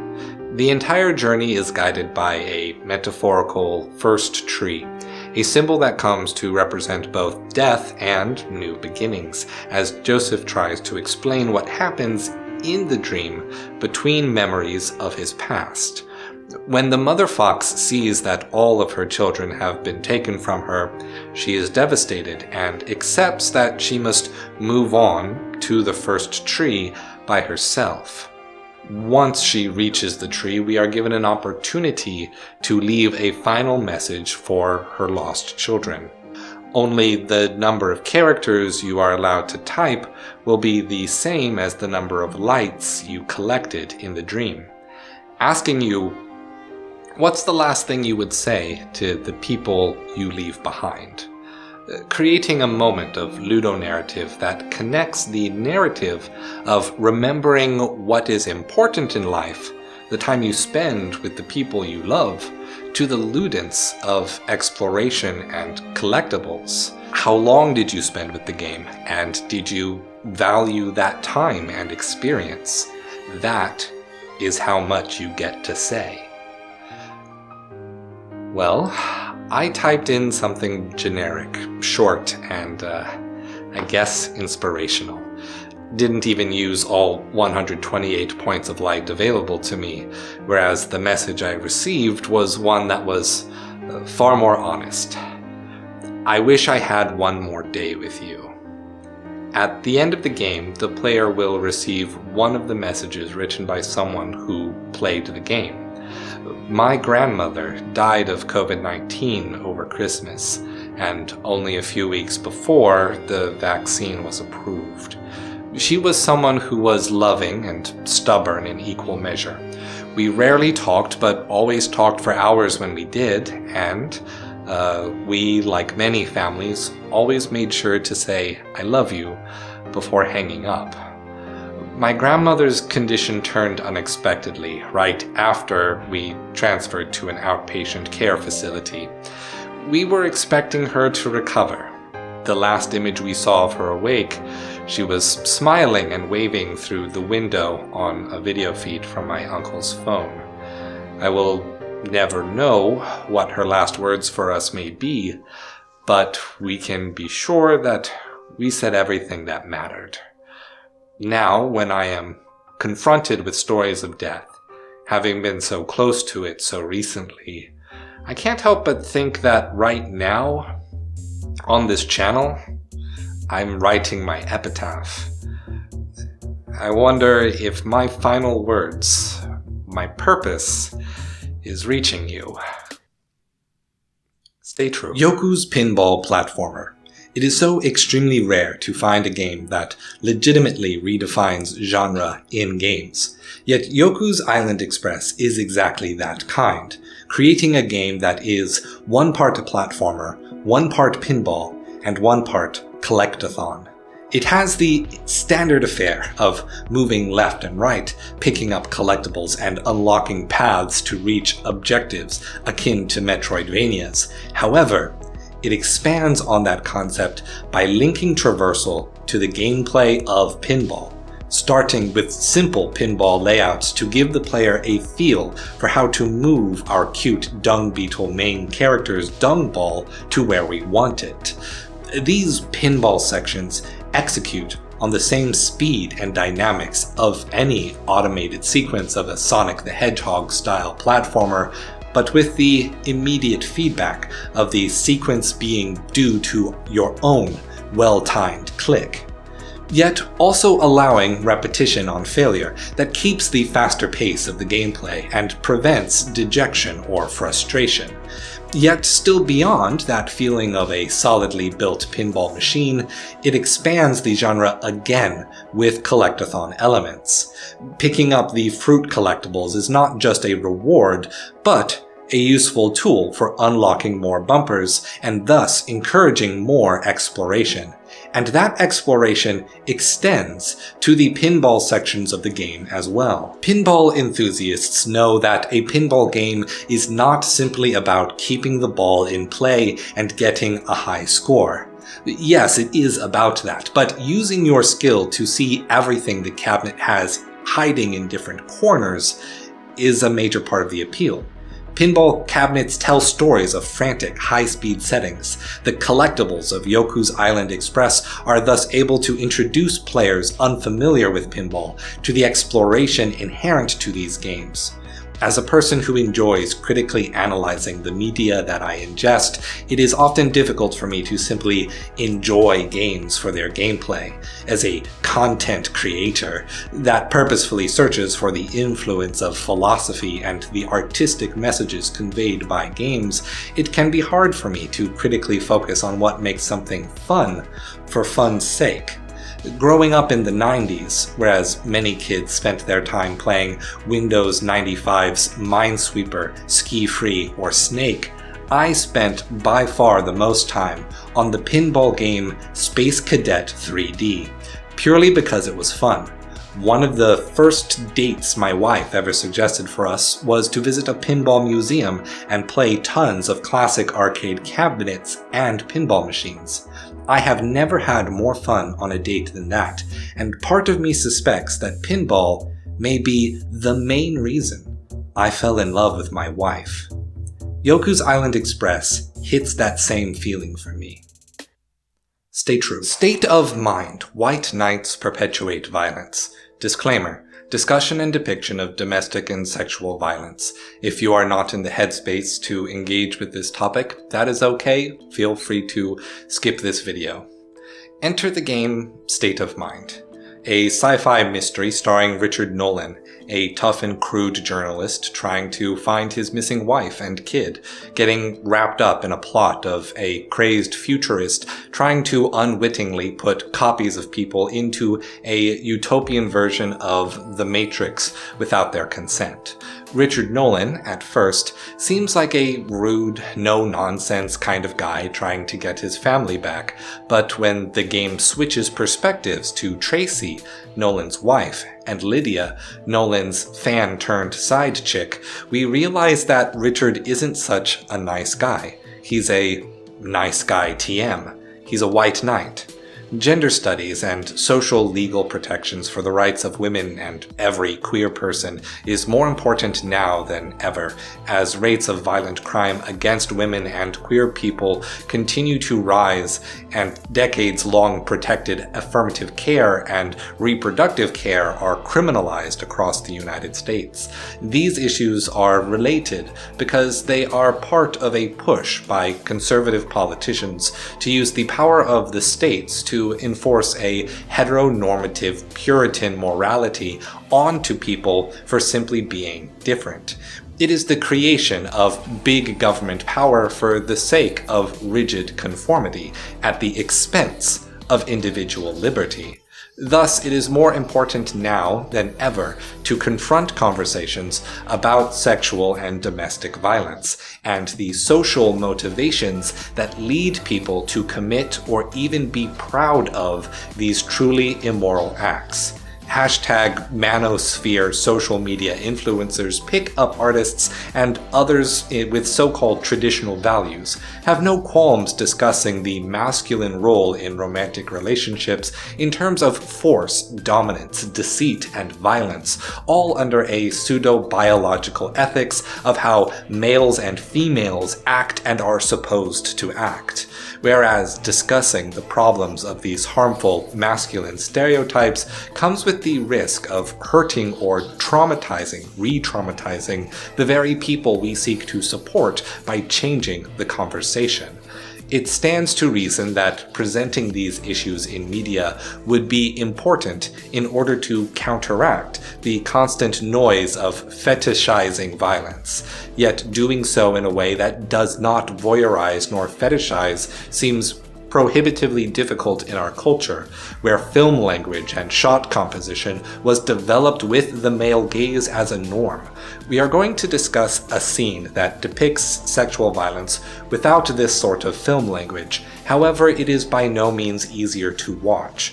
Richard Nolan is someone who is only attracted to women who are hurting, desperate, and experiencing trauma.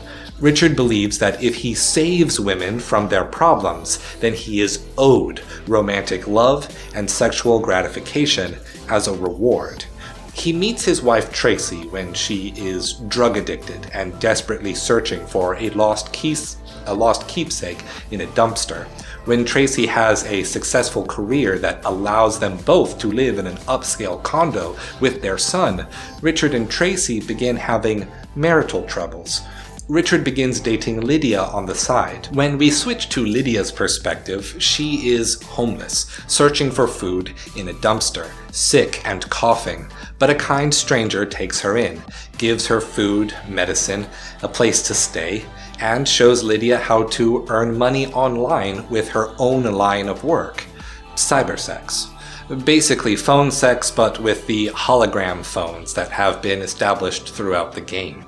Lydia is feeling pressure to finish paying her half of the rent this month.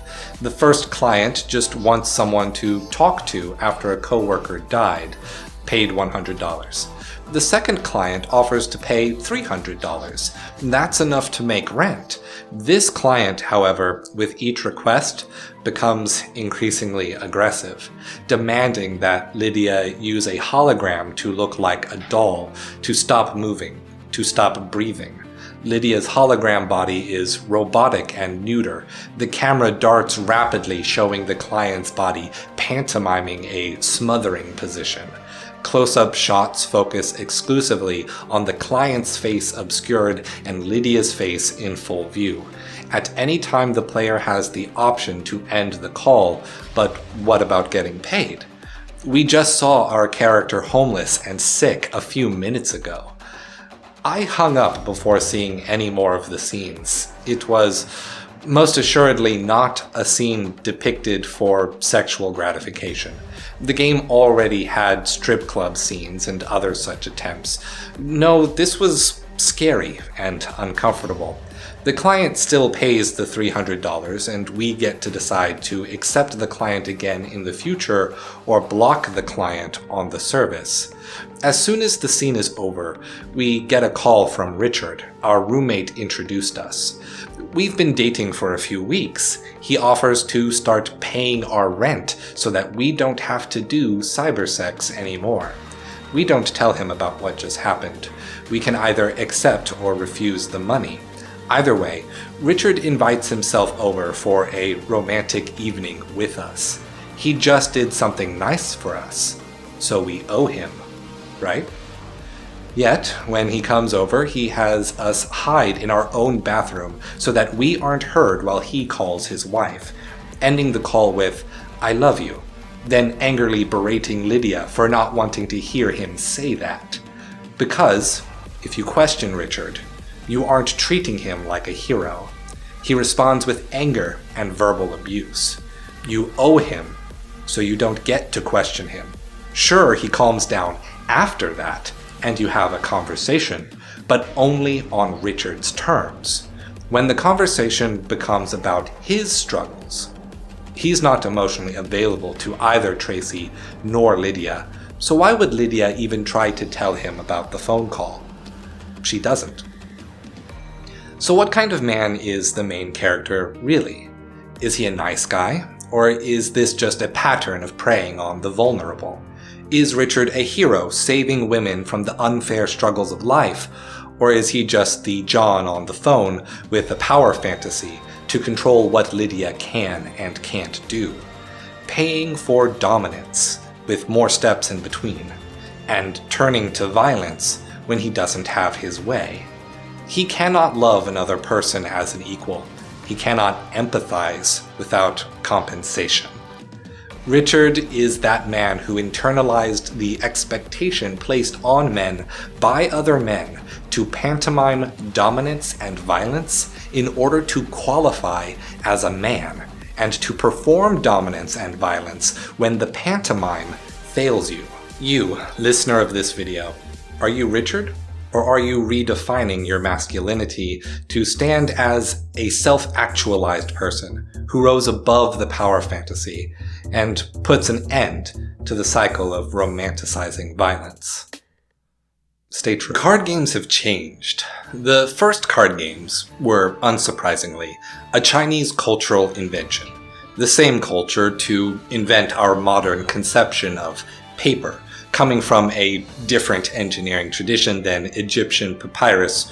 Circa 19th century Tang Dynasty, this game was called the Leaf Game, a board game played with dice which required referencing sheets of paper to determine the outcomes of the dice. Despite being played for hundreds of years by noble families, the rules of the Leaf Game have since been lost.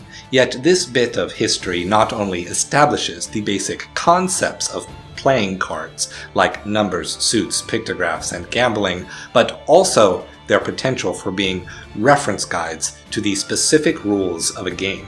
As cards began evolving into the numerical and pictographic forms we know today, from historically spreading throughout Asia, through North Africa, and into Europe, a somewhat standardized set of playing cards became the vehicle for many card games. Many rule sets using these same cards, but requiring an abstract knowledge of the rules outside of the cards themselves. Usually different forms of gambling.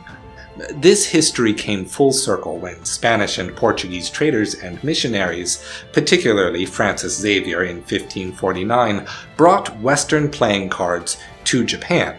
Whereas Japan welcomed other adaptations of the Chinese progeny of card games, like the tile game Mahjong, Western playing cards were banned when Japan began a 265-year policy of isolationism called Sakoku, starting in 1633 and ending in 1853, when Admiral Matthew C. Perry led an American expedition to form a trade agreement with Japan under threat of military invasion.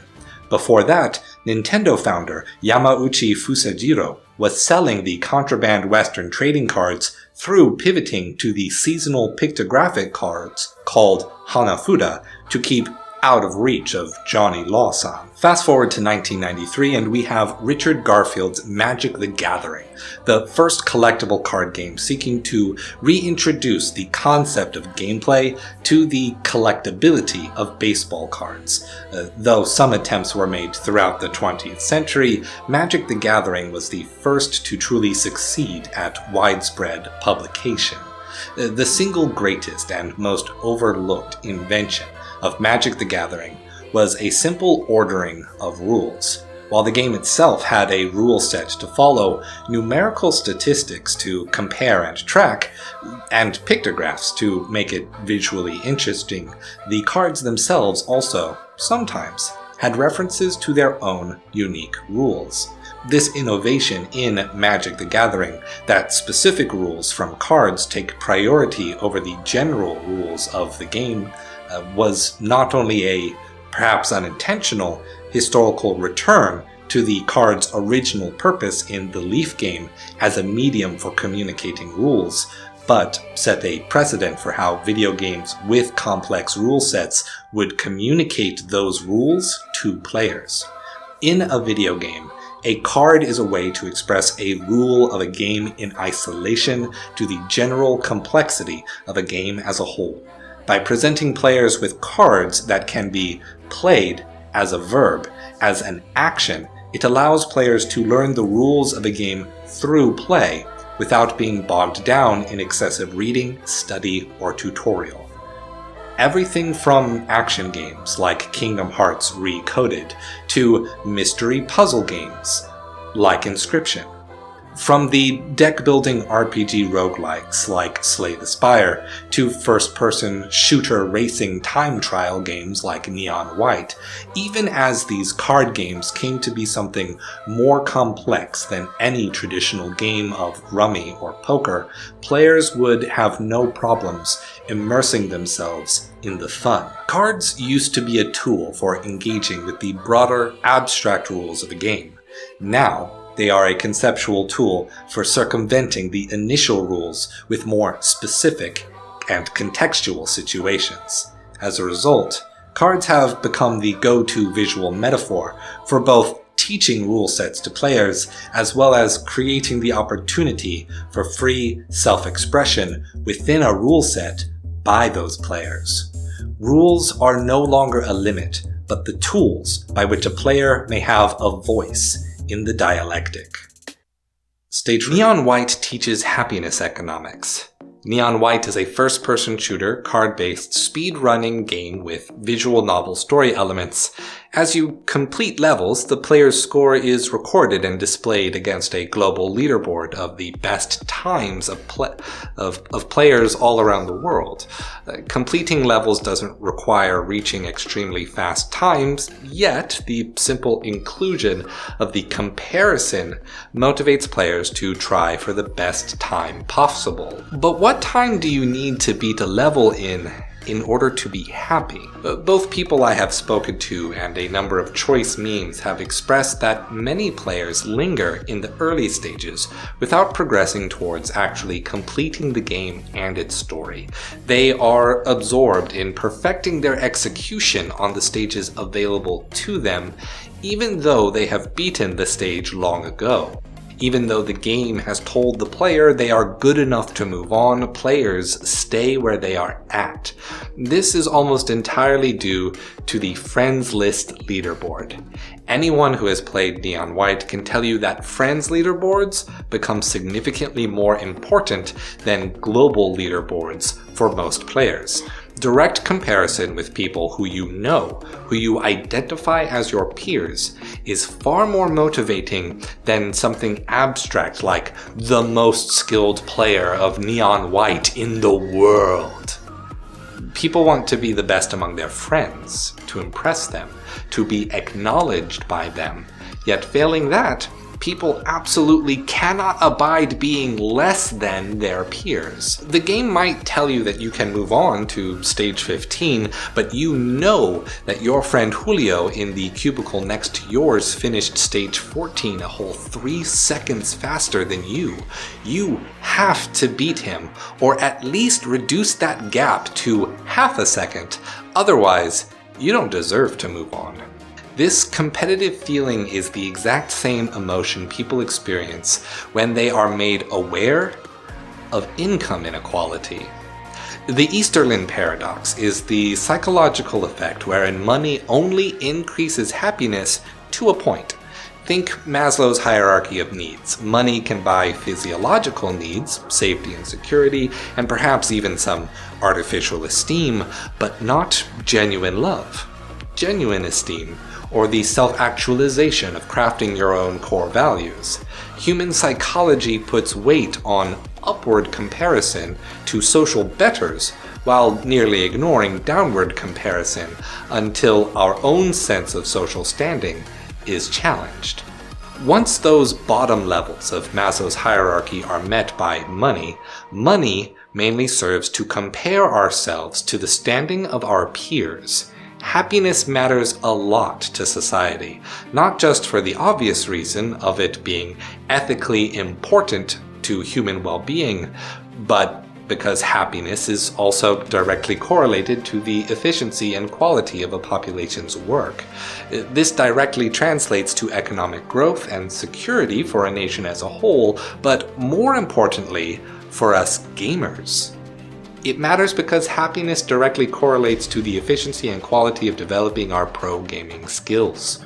A joint study between Jiangxi Normal University in Nanjing and Tsinghua University in Beijing, China, Income Inequality and Happiness and Inverted U-Shaped Curve 2017, using publicly available databases of income inequality in the United States and Europe, accounting for social class and measuring inequality using a method called the Gini coefficient and evaluating against self-reported happiness. Surveys found that happiness plummets when income inequality is high amongst the wealthy. We already knew this. Once you are rich, getting richer only makes you more miserable. You need only to look at the socially unhinged, paranoid narcissism of Ebenezer Scrooge McDuck, Trump, Musk, Bezos, Zuckerberg to know this is true. The ultra-wealthy actors in society often have similar psychological profiles, beliefs that their use of money will save the world in one way or another, and thus never focusing on smaller, practical problems that still need fixing. The cause of this mentality, of this belief system, of this savior complex, is literally excessive wealth. The study also found that happiness is particularly low amongst low-income groups, even when income was significantly more equal. This is also pretty obvious because basic needs and safety aren't being secured. The study attributes both to what is called the jealousy effect, because the status of the income group above their social station seemed unattainable. But more interestingly, happiness actually reached its highest point among middle-class families experiencing high levels of income inequality. They claimed that the reason for this, personally surprising to me, outcome was that people in the middle class see income inequality as a signal of their own potential for social mobility, calling it the signal effect. This perspective was most pronounced in the United States. These effects also seemed to disappear in Europe once data from Scandinavian countries, Denmark, Finland, Norway, Iceland, and Sweden, were included. The researchers attributed this to these countries having more expansive social welfare programs. Now, of course, more research is needed. This is just one study about a very specific topic comparing economic inequality with the nebulous ambiguity of subjective happiness. But more importantly, what this tells us about our habits as gamers is that inequalities amongst our perceived in-groups, our friends list, the people that we are supposed to be comparable to, not only boosts our motivation to correct those inequalities, but that the motivation itself may in fact come from our own happiness. Neon White can teach us that when we see someone from our in-group succeed, we see it as a signal effect. We see it as being told by the numbers on the scoreboard that we haven't reached the limits of our potential. Representation matters in media. But also it says that when we start getting angry at a friend's score going up, it may be because we jealously perceive their growth as unfairly unattainable. We may be angry that someone is leaving our group for a group we abstractly perceive as better than us. Maybe this is how people who don't play Souls-likes perceive people who do play Souls-likes. Get good, stay true, and income redistribution and reparations can solve up to 50% of a country's struggles with perceived happiness.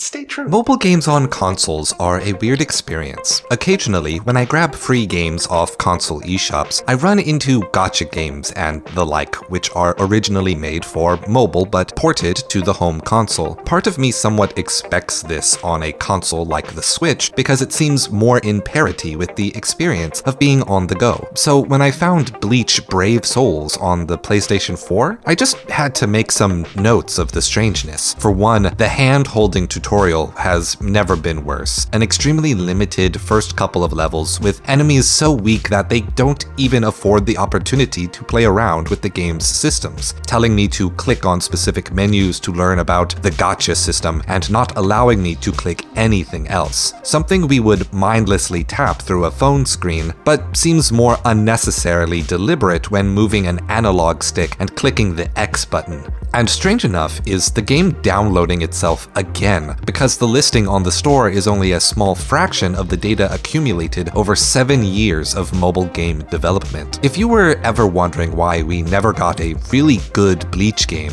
it is because this mobile game exists. Lots of new art assets and original stories that take extreme and irreverent liberty with the original story. Every male character being given 100 new Pokemon evolutions to look cool, and every female character given 100 new ways to sexually objectify their titties. There are no exceptions. Outside the evil marketing tactics, the game's simple beat-em-up levels perform infinitely better on console, demonstrating what everyone already knew in their heart. From console to PC, machines designed expressly for the sake of playing games are better at playing games than a jack-of-all-trades phone. I will say, the lower resolution appearance on my television is somewhat nostalgic of playing games on my PlayStation 3. However, loading screens between everything you could possibly do is annoying, and the game lacks any challenge or strategy whatsoever. Using the strongest character the game gives you after you log in and doing the slot machine pulls will ruin any fun the game has to offer. It plays itself regardless of whether you use the autoplay feature or not. Every boss fight is a massive disappointment because they automatically bring in someone else's character to convince you to send a friend request, and the computer automatically defeats the enemy because everyone playing has max rank characters already. If you want to see chibi versions of your favorite characters from Bleach do a few big animations over and over, and the occasional shakeup from very polygonal booba on your screen, then mobile games on console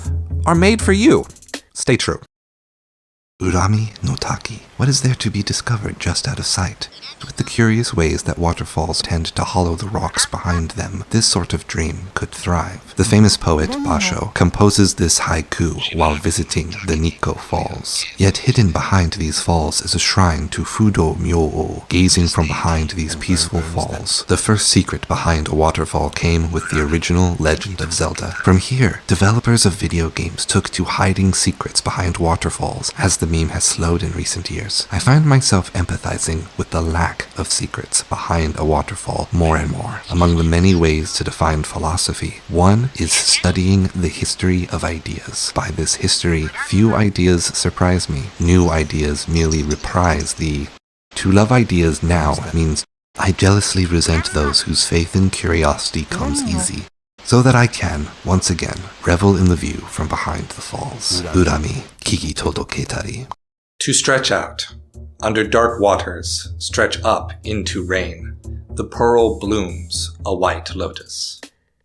Stay true. I can't trust myself. Sometimes, knowing about the sneaky little tricks of game designers can cause me to seriously doubt my own accomplishments. I most recently felt this when I finally decided to try playing Fall Guys at the time of writing, July 2022. Well, after its mass rise of popularity, the game experienced a bit of a fall. I went into my first show with the expectation that I would lose. The game has been out for years, is extremely popular, and most likely populated with mostly old pros and Twitch streamers still milking the game for every last drop of fun it has to offer. Surely there would be no way I would win, nor make it to the final round, nor would it even be likely that I would qualify past the first round. And yet, my very first race, I was the first person to qualify, despite lagging behind the pack at the start, which my mind immediately explained with, well, obviously it populates a player's first game with bots that barely perform at all. I couldn't win against real people, not yet anyway. Fortnite does this, so why not Fall Guys? Seeing most of the other players in the match with me were also rookies, and that I lost in 7th place in the final round, that little voice in the back of my head quieted somewhat. But now I must know. So I turned to the font of all human knowledge, Bing.com. I binged, does Fall Guys, and Bing autofilled its suggested search terms, use bots. I am clearly not alone in this thought. In big, bold letters, the definitive answer returns, unlikely. The writer of the article saying that the developer has not confirmed one way or another, so we might as well attribute any successes to our own skill. But how can I? I am the definition of a noob, so Fall Guys must use bots for new players. Confirmed. Stay true. I just played Love Live School Idol Festival After School Activity YY Home Meeting, and I really promise, I'm not the person who is obsessed with idol culture and that particularly troubled aspect of the music industry. I downloaded this game on a lark. It was free, and I wanted to know why some people get really into these idol games specifically. I regretfully must report that this is probably one of the best rhythm games I have ever played. It's doing a lot of things right. First of all, it doesn't keep new players from jumping into a real game as fast as possible, whereas Bleach Brave Souls had me waiting through about 20 minutes of gacha menu explanations. Love Live Sifasawa took only 4 or 5 clicks of the X button to get into a song. The layout of the level screen was immediately intimidating. First, the buttons weren't the 4 face buttons, or the bumpers, or the directional buttons. Instead, R1, L1, down arrow and X, letting your hands comfortably have one button for each of your main fingers. Yes, some fingers are more main than others. Second, the placement of what I'm going to call the landing pad for the notes were placed around the screen rather than at the top or the bottom. This left the center of the screen, where the entertaining movie animation can actually be viewed, open and visible, yet visibility wasn't the only other advantage. Third, the width of the screen makes it actually impossible to stare at all the landing pads at the same time. This makes it trickier at first, because I, a beginner, am inclined to stare at the notes themselves, to see them lined up, to know when to click the button. But don't be fooled, this is a crutch that prevents the beginner from actually playing on the rhythm that they hear rather than by the picture on the screen. Whereas you instead want to widen and soften your vision like some Navy SEALs owl eyes nonsense. Confirming with sound is far better. Fourth, rather than confirming that you got a perfect click with the shiny on-screen effect of the word perfect, you can confirm this with the sound of different intensities of the tambourine. The tambourine, famously, being one of those annoying instruments you are supposed to play while your friends are singing karaoke. All of these little touches and changes to the formula added up to probably the best rhythm game I've ever played. Stay true.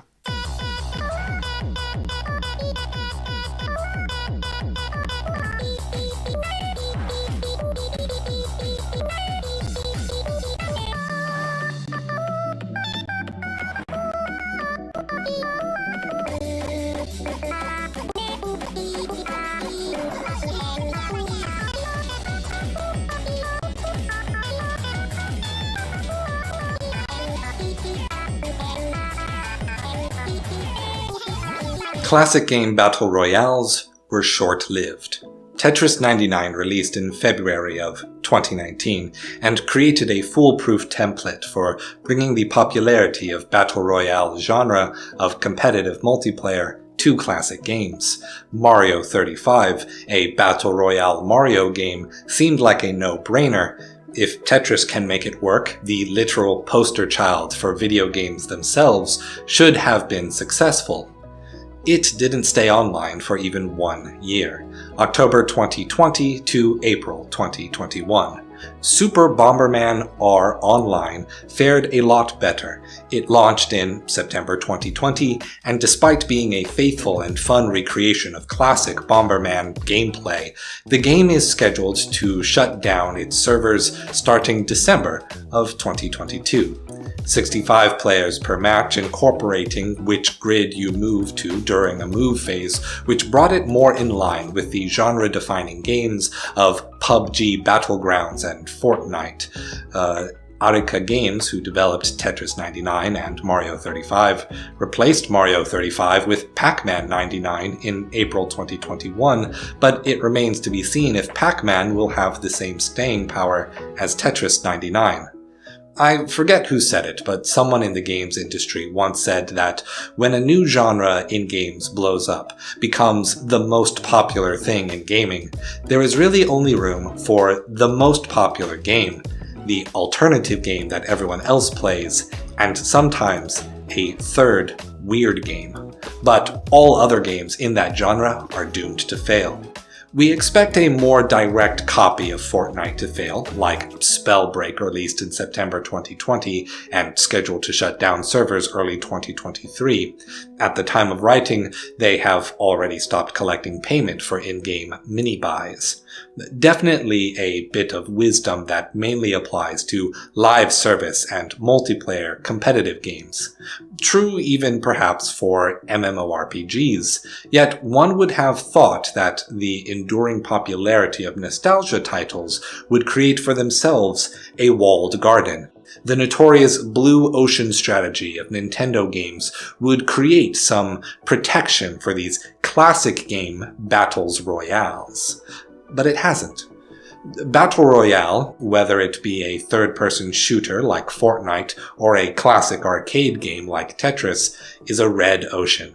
Fortnite is number one, PUBG is the other, and Tetris 99 is the weird one for everyone else. Tetris 99 may actually be on its way out thanks to the 2 melee-focused battle royales Naraka Bladepoint and Rumbleverse. So, as I once again say my farewells to my beloved Bomberman, I must look to the future, wishing Pac-Man 99 all the luck in keeping spot 3 or 4 on the global leaderboards. May these games last, unlike their fallen brethren, more than 2 years. Stay true. The gaslighting of AI Somnium Files, the Nirvana initiative by Kotaro Uchikoshi. Earlier in this series, we explored the idea of whether lying to a player can be considered game design. Not in the passive changing behavior and statistics of a game's systems to accurately deliver the idea of the game's intended experience, but a direct and unqualified verbal lie. Like saying that a permadeath system exists within a game whilst explaining the rules vis-a-vis Hellblade Senua's sacrifice. An immediate violation of the magic circle concept of a game by having rules and tutorial windows, the mechanism by which video games define the boundaries of the magic circle, lie about the boundaries of that magic circle. What I ultimately concluded from that essay is that if games are crafted experiences toward the end goal of crafting an idea in the mind of the player, if a lie can be shown to influence a player's reaction and behaviors toward that idea, then we may consider it Plato's concept of a noble lie. A lie that leads to the truth, an upaya that ushers the practitioner to experience the idea rather than convincing the rational faculty through dialectic or rhetoric. Well, my friends, I may have discovered the epitome of this lying affect in games. Have you heard of the Mandela effect? It is a phenomenon wherein a mass of people jointly misremember information in the same way, such as the belief that Nelson Mandela died in jail, or less serious things like the Berenstain Bears books being spelled with an E instead of an A. These effects occur because 1. Human memory is fallible, often inconsistent in replicable ways. 2. Common occurrences create multiple occasions for incorrect information to form into memories. And 3. The greater connectedness of online spaces allows for people with shared misinformation to find one another. For example, the 2 facts you know about Nelson Mandela is that he wrote a famous letter while in jail. Martin Luther King also wrote a famous letter while in jail and has died. And at some point you misremember these significant events related to the shared topic of civil rights and Black African liberty without all the pieces in place. You think Nelson Mandela died in jail. You let the thought pass, but it silently replays in your brain a few times until it has become a memory, one that you embarrassingly brought up at a party or tweeted about before being hounded with corrections. In an offline world, this is where the phenomenon ends. You get reminded of the facts, you accept them, you move on with your life. In an online world, where people are accustomed to looking up information, you turn to Google instead. You want to say, no, I am right, here, let me show you, only furthering your embarrassment. Yet, once you are shown the fact, the process still doesn't end.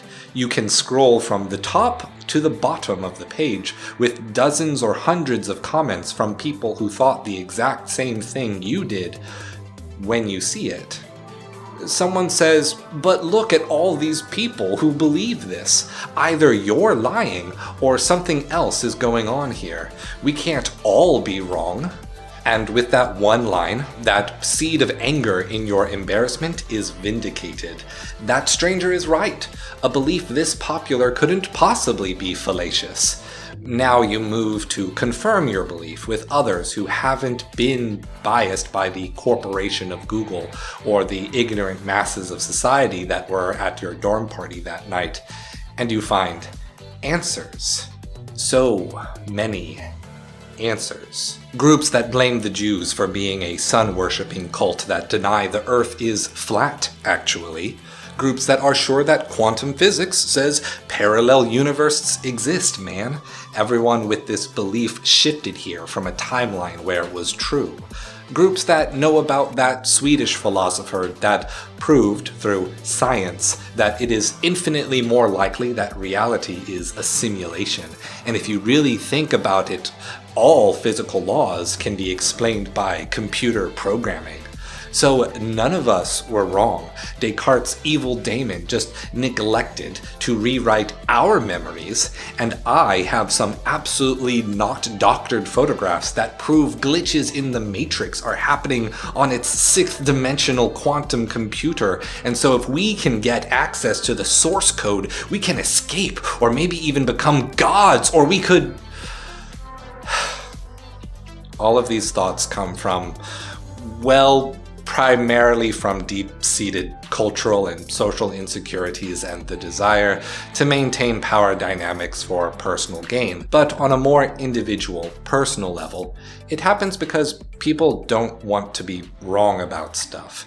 Being wrong sucks ass, and if society fails to be forgiving of misgivings, if people are hostile toward being wrong, many people will go through extraordinary lengths, harmful and dangerous lengths, to protect that ego from being embarrassed.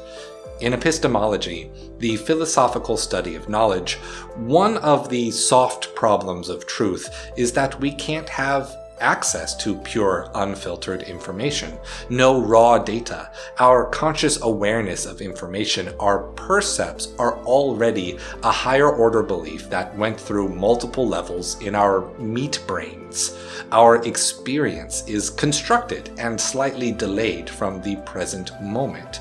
We don't experience that delay because our brain compensates by constantly predicting the future. Even our pre-established beliefs, informed culturally, will actively impact how we assign focus to what we consider of value, and what impacts how we interpret all kinds of data.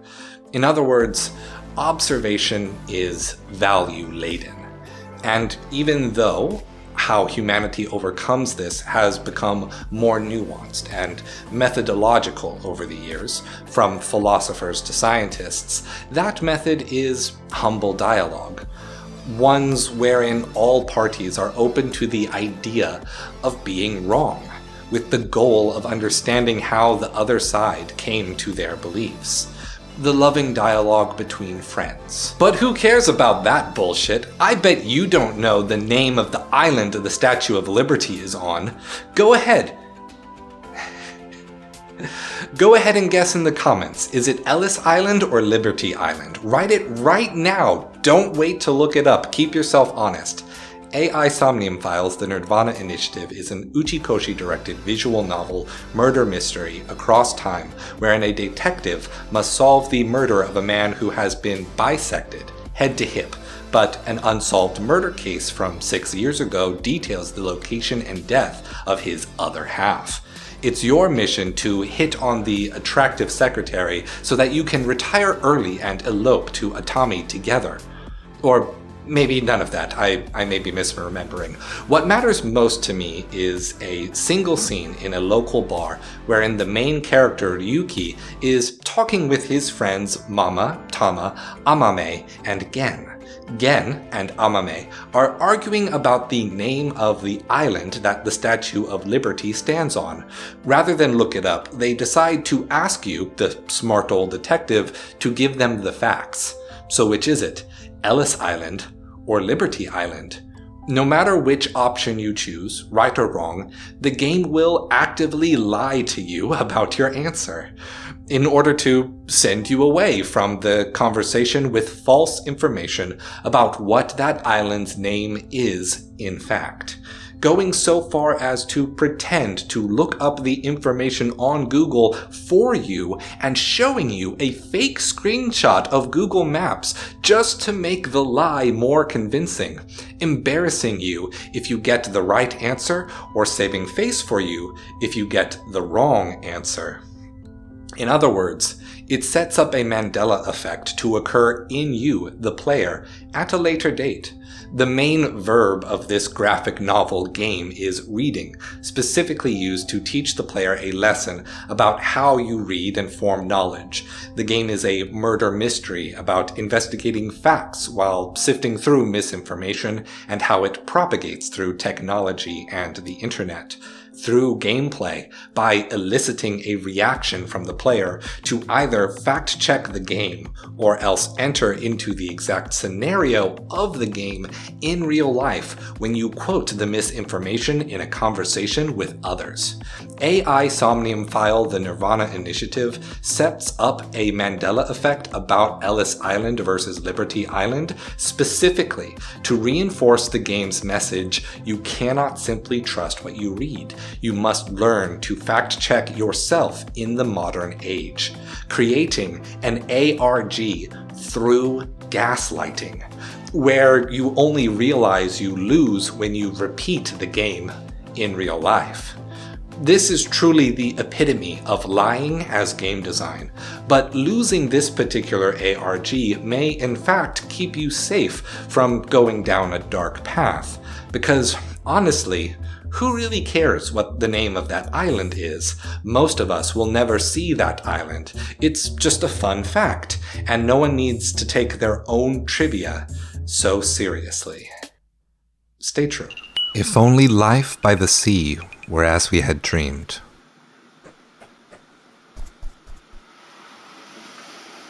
Surround blue music. Stay true.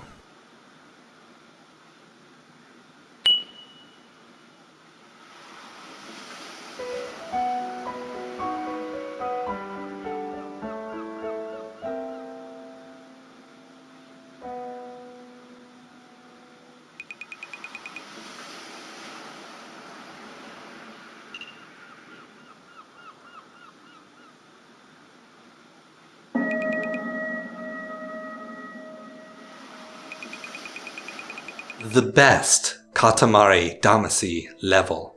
My favorite level in Katamari Damacy is the final level of the game, and no, I do not mean the one where you get to roll up all of the entirety of the level that the king of all cosmos called the world.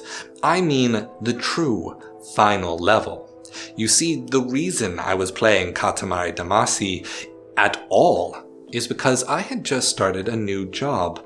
I had just been fired from my previous job a few months ago, and I was deathly afraid that something similar would happen here. After losing a month of work waiting for it to start, I was overstressed by both that and trying to plan my wedding with my soon-to-be wife, who had also just started a career change before catching COVID. To top this apple pie with a scoop a la mode, I had grown disillusioned with the success I gained with the Warframe video almost immediately fading into exponential irrelevancy, and felt that none of my creative outlets after that had purpose. In the most successful year of my life, filled with in order of events, the most successful video I ever made remonetizing my channel and creating a passive income, finding a job that I both feel aligns with my social values and pays well enough to elevate me out of poverty, marrying the love of my life, and buying our first house, I was too stressed out to embrace that part of me that I love most. The part of me that would take these experiences with games and turn them into philosophy and art. That's why when I saw Katamari Damacy on sale on the PlayStation 4 store, I bought it. Knowing the reputation that Takahashi Keita's games have as a media that bring joy and healing to their players, the Iyashike of gaming, I needed to inject some joy into my life in order to embrace the joy that these massive life changes should bring. And you know what? It actually worked. Every moment playing Katamari Damacy was a joy, noticing quirky little set pieces of how objects and people were arranged, or absurdly over-the-top reimaginings of how the world works, made me feel happy when I was too tired to try to feel anything at all. I spent the last 3 levels of Katamari Damacy listening to a video called Why I Haven't Played Hades by Lamhoot, by far one of my favorite videos of 2022, up there with Bobby Broccoli's television and cinematic quality documentaries on the United States' failed Super Collider project and Super Eyepatch Wolf's Influencer Courses Are Garbage, the dark side of content creation. Lamhoot's video on the inexplicable absence of Greek culture and lifestyle from the game Hades allowed me to do my 2 favorite things in the world at the same time: playing a fun video game and discovering a culture's philosophical ideas and artistic expression of which I had hence been ignorant. For the duration of this video, I had 1. On the Make the North Star level, tried to roll up everything with no time limit and was stopped early by Osama for breaking the rules. 2. On the Make the Moon level, I got almost everything, including the mushrooms at the end of the world, on my first attempt. And 3. The most important level began. The roll credits level at the end of the game. While listening to Lamhoot describe the deeply personal and deeply regional origin stories of the gods of the Hellenistic world, with my hands I am rolling up and seeing the flags from every internationally recognized country from a global perspective on a globe-shaped map that quite frankly does a better job of representing the relative land masses than most globes I have seen. With my ears, I, as a person passionate about philosophy, am really hearing an impassioned description of the beauty of Greek and Greek diaspora culture. I am hearing this from the same position of ignorance I had in my college freshman classics literature class, reading a section of the Odyssey and having a teacher wonder at the ancient mystery of the ethic of hospitality, when to solve the mystery, all I would have had to do was ask Greek people living their culture today what they value about their culture. Rather than being asked, "What are you?" a question I have often wished to be asked and almost never am is, "What do you care about?" Because the answer is the same either way. Playing Katamari Damacy while listening to Lamhoot has instilled in me that everything we could see, every mile, every foot of land means something to somebody. And there is joy in that.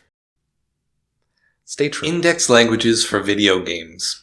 When a game developer wants to create a new and unique language for a game, oftentimes their goal is one geared towards world building. They want to sell the idea to the player that they have been transported to a strange or foreign environment, complete with its own history, rules, and logic, which you, the player, must conform to in order to succeed.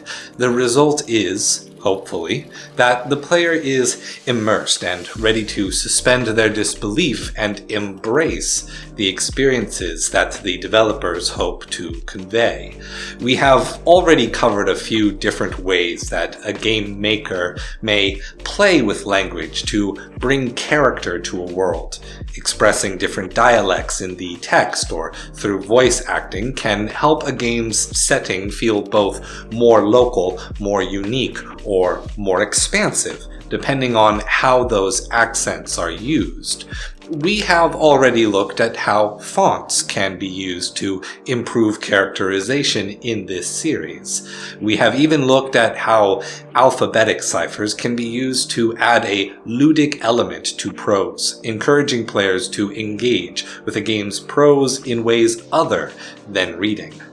Yet, One struggle that people creating alphabetic ciphers may face is having the language being treated as gibberish that needs to be corrected, rather than perceiving it as a unique language that needs to be learned. Any method a game writer may employ will have some limitations like this. After all, artificially creating a fully realized natural language is tantamount to a Herculean labor. To avoid this problem with alphabetic ciphers, one can employ a very similar method, an indexed cipher.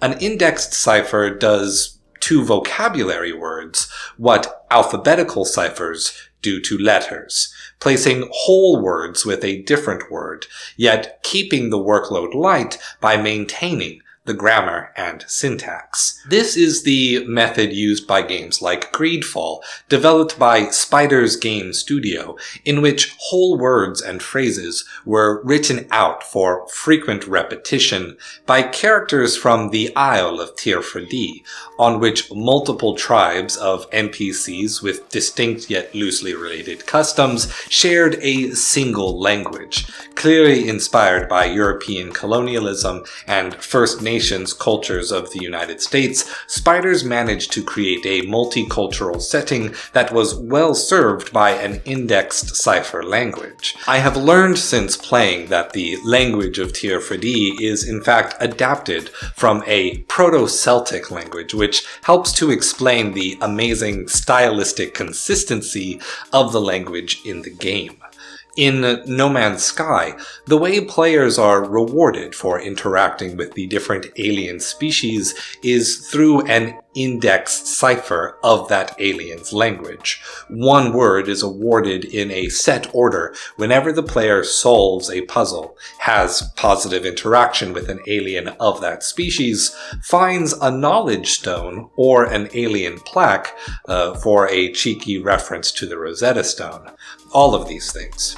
But while at first glance that may not seem like a terribly interesting way to have players interact with the language, No Man's Sky adds true texture to this system by having each of the 4 alien language indexes contain hundreds of words, and giving each language distinct characteristics, such as the Viking communicating mostly through body language with occasional vocalization, or the Gek, which communicate not just with sound, but with carefully controlled fragrances. If you don't want to go that far when you take on the task of creating an index cipher, consider bringing consistency to your vocab words by taking certain sections of language, like verbs, pronouns, or adjectives, and giving them similar prefix or suffixes. This can help create the image of unique conjugation rules without the expansive work of inventing the deeper nuances of a language. Stay true. Mooncake Melody, The Tale of Chang'e. Long ago, when the heavens were still young, there lived a noble young woman, known across the land for her radiant beauty, Chang'e. In these days, the stars in the sky were constantly changing, and one morning, not 1 but 10 suns rose above the eastern horizon. For days the crops dried, food turned to ash, and the people lost all hope of survival. Seeking to inspire the people to action, Chang'e sent word that she would promise to marry whoever could stop the tyranny of the 10 suns. Enter Ho Yi, a simple man who was known throughout his village as a great archer. With the crops gone, Ho Yi struggled to keep his village fed through hunting, but now even the animals grew thin. It was then that Chang'e's challenge reached his village. Being a simple man, Ho Yi thought, surely I can hunt the sun as well as I can hunt a boar. The next night he readied his heaviest bow, he climbed to the top of the nearest mountain, and waited for the suns to rise. He let the first sun go, knocked his arrows, and pulled the string with all his might, crying in agony. At this moment, the Jade Emperor, King of Heaven, and Shi Wangle, the Queen Mother of the West, the Jade Emperor's wife, looked upon Ho Yi, Seeing his tenacity, the Jade Emperor blessed Hoyi's arrow, guiding it through the heart of 9 suns as they rose into the sky. News of Hoyi's wondrous feat spread across China, along with the news of his marriage to Chang'e, the woman who inspired the hero. From then on, Chang'e and Hoyi lived a simple life in Hoyi's village. Both Hoyi and the village doted on Chang'e, as she would prepare meals and mooncakes with the village children, while Hoyi was out hunting. These happy days were sadly not to last. One night, Chang'e came down with a terrible sickness, and she could not rise from her bed. Devastated, Hoyi set out on a journey to find a medicine to restore Chang'e's vitality, wishing and praying with every step that he would find the miracle cure. Whilst on the road, Shi Wangme, the Queen Mother of the West, came to him. She said, "For your heroism, the immortals of heaven have decided to welcome you into our ranks. Take these, and they will extend your life," as she handed him 2 small balls of herbs. They were medicine pills made from the peaches of immortality that grow in the Jade Emperor's garden. Hoyi excitedly thanked Shi Wangme and immediately started running back to the village. Hoyi thought with these he would be able to save Chang'e's life. Being a simple man, Hoyi failed to realize that these 2 pills would be enough for 2 people. Hoyi returned to Chang'e's bedside and explained how he came upon the pills of immortality. He urged her to eat them and get better, but she refused, saying, "What would be the point of being an immortal if I had to live forever without you?" They argued and fought, but Chang'e insisted. Soon she would die to her illness, but Hoyi earned his immortality. He should take the medicine. She said, "If you really want to do something for me, I am hungry now. Could you make me a mooncake?" And so he did. And as he did, Hoyi had a clever thought.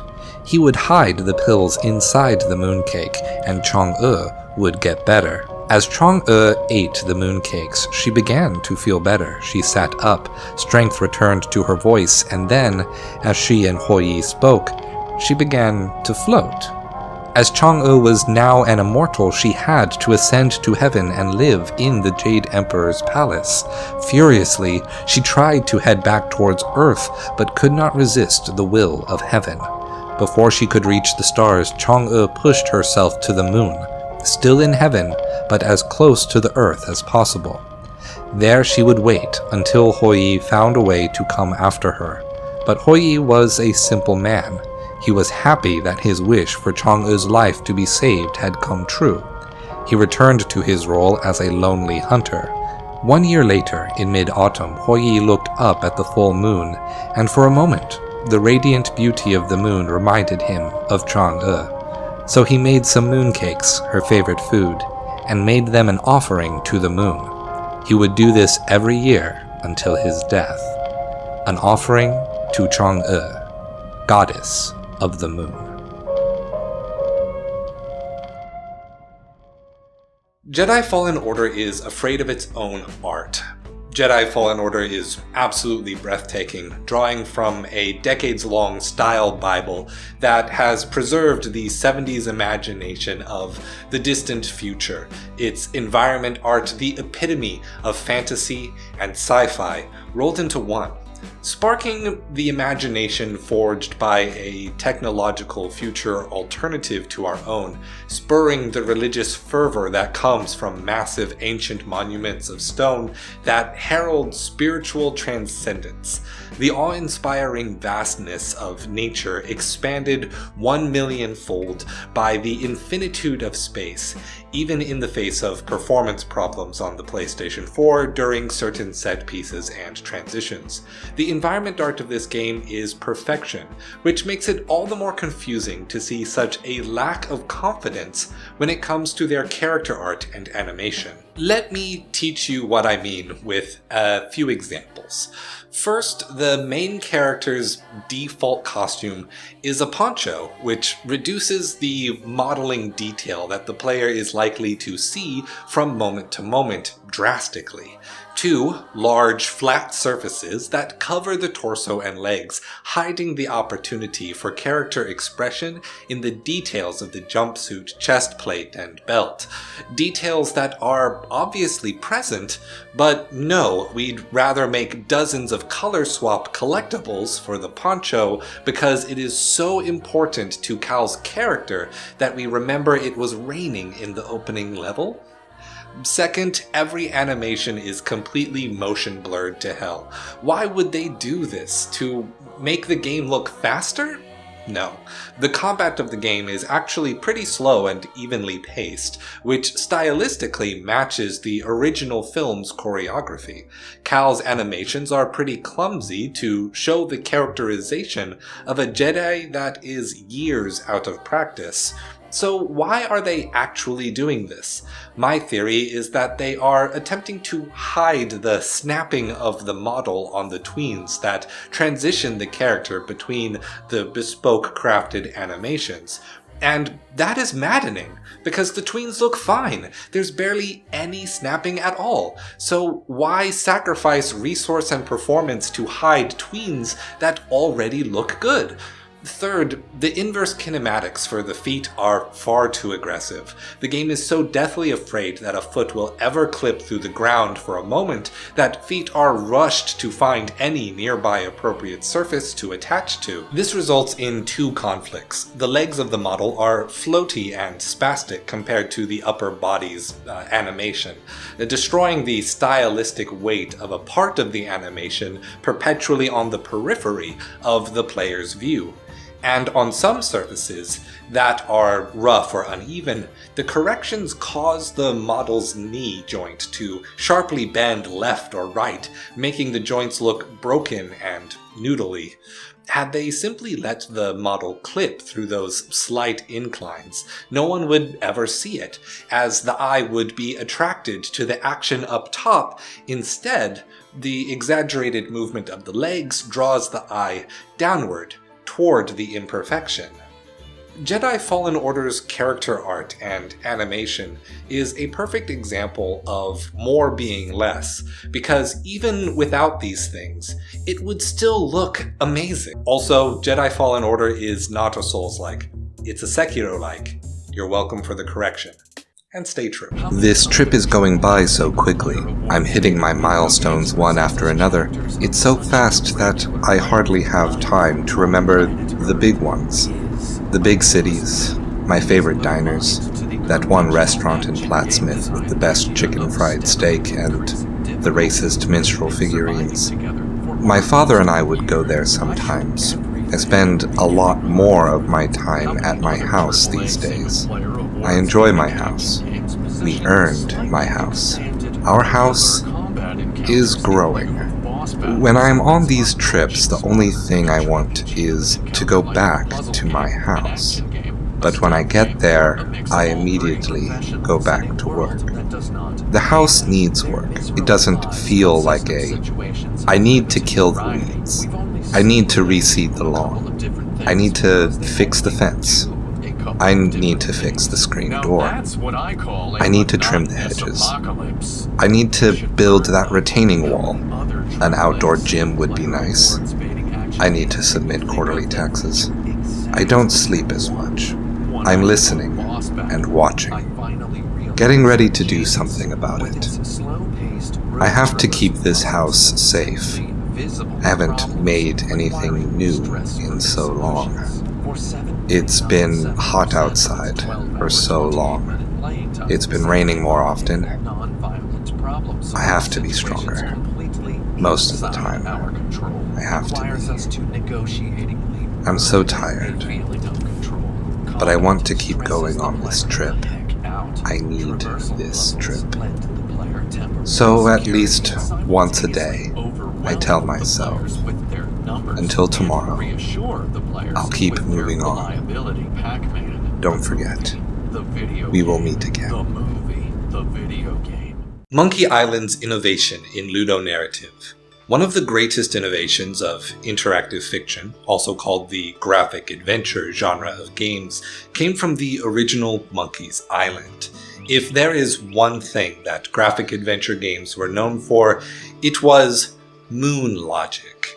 Because gameplay was limited to selecting from a series of verbs and using them on certain objects in the environment, graphic adventures often delivered on gameplay through creating puzzles for the players to solve, using verbs on the environment in the correct order, with the correct items, and at the right time to progress the story. For these games, failure was seen as both an opportunity to cause the player to reload, but also seen as an opportunity to deliver comedy or horror at the player's own expense. Sierra's graphic adventures like King's Quest, Space Quest, and Leisure Suit Larry were failure-driven experiences wherein the narrative style was sarcastic and demeaning to the player or the player character whenever the player failed, and only treating the player as cool or triumphant when they succeeded. A sort of fuck you energy often drove players to finish games, even though players had to constantly reload their games to progress. And this was on the load times of 80s and 90s hardware. Humans were more patient back then. These games were still super cool. Yet, as you can imagine, a lot of people didn't enjoy having to wait to keep playing the game. People were more than happy to go to their local arcade to play fighting games. Games were starting to develop more action-oriented genres that could be played on a home computer and not a massive arcade cabinet. In a few short years, 1993's Doom would come out and the industry would begin shifting towards faster and faster gunfights as the central appeal for more than a decade, though 3D mascot platformers would have their time before we get there. Before that happened, graphic adventures had one last hurrah, a genre shift that would begin with 1990's Monkey Island. The singular design ethos that set Monkey Island apart, Monkey Island did away with failure. Players were not guaranteed to succeed, mind you. Moon logic puzzles and sarcastic comedy were still the lifeline of the genre, and doing away with that would not have made for a fun game either. Instead, Monkey Island had players fail forward. Players didn't have to reload a save to keep playing. The game was never unwinnable, as they say on the Wikipedia page, and thus player retention remained high. This is a rare form of innovation that people call addition by subtraction. Typically, when human brains try to solve a problem, we attempt to create something new. We try to invent a tool or add a step to a process, move the problem somewhere else, or just throw more people at the job to get the work done. Do you want to build a strong house? You use denser, stronger bricks, right? Unless you are Anna Keichlin, the inventor of the K-brick, a hollow brick that could hold all the weight of a regular brick, cost less to make, and was better for heat insulation simply by creating a pocket of air. Just trying to do something like this yourself, and you will see how difficult it actually is. Look around your home and see what can be improved by shrinking, reducing, or disposing of it. If you struggle with this, then I suggest reading a copy of Subtract, the Untapped Value of Less by Lady Klotz, and trying again. In Monkey Island, omitting death as the fail state kept players playing while prioritizing experimentation with the game genre's inherent contingency to deliver the humor and the story. It denied the arcade connection upheld by most interactive fiction, leading to the fail-forward narrative design of future story-driven games. The fail-forward design ethos led to the set-piece era of game design, which created the quick-time events that would define gameplay for more modern interactive fictions like Asura's Wrath, all of the Telltale games, and supermassive games Until Dawn. And yes, even Quantic Dream. The significance of these lessons rippled through the history of video games themselves, as graphic adventures took this design ethos to become the point-and-click adventure. Players were combining items in menus to solve puzzles. This puzzle design became the exploration appeal of survival horror games like Resident Evil. Resident Evil invented the third-person shooter with an over-the-shoulder camera genre, the same genre as Warframe, and Warframe is the reason my YouTube channel has even a little bit of fame. Therefore, Monkey Island is the reason you are here right now. You are here right now because of Monkey Island. Think about that. And stay true. Product placement ethics. Product placement and advertising is, to say the least, an invasive presence in all media landscapes. With the advent of Web 2.0, free services that are paid for by ads toward the users of those services forms the basis of online entertainment. Yet, shockingly, advertisement has yet to dominate the funding models of premium video game content. Whether PC or console, purchasing a video game means buying a discrete copy of an art object, and that's it. Even most games as service models, free-to-play games that sell subscriptions, battle passes, cosmetic items, and the like, tend not to make those sales based on recognizable brands to pad out potential loss leaders. Fortnite being a major exception to this rule. Yet this is not the case for all games. Mobile game software are fundamentally designed around free-to-play, leading to cross-promotional advertisement. Randomly limited play sessions, habituating play as a behavior to create opportunities for either 1. The purchase of randomized slot machine-based loot boxes or gacha banners, or 2. Advertisements for other mobile games that implement these 2 revenue streams. Product placement is used with in-game purchases towards 2 ends. 1. Take payment to advertise a product or brand. 2. Use brand recognition to increase sales of loot boxes, gacha banners, and subscription fees. Mobile games account for approximately half of the entire video game industry's revenue, nearly the single most significant reason that video games are the most profitable sector of the entertainment industry. So you can see why game developers, publishers, would want to bring a chunk of those profits to the other side of the gaming market, to the premium paying gamer. Why not put advertisements in the form of product placement into a game? Why not make more money? Well, the main reason for game publishers is that it has often resulted in angering buyers. Gamers are quick to express outrage, and the idea of paying money to be advertised to be convinced to spend more money, is offensive. Shouldn't the purchase of the product be good enough for you? If you're taking money from advertisers, why not simply take that money to fund the game and provide it for free?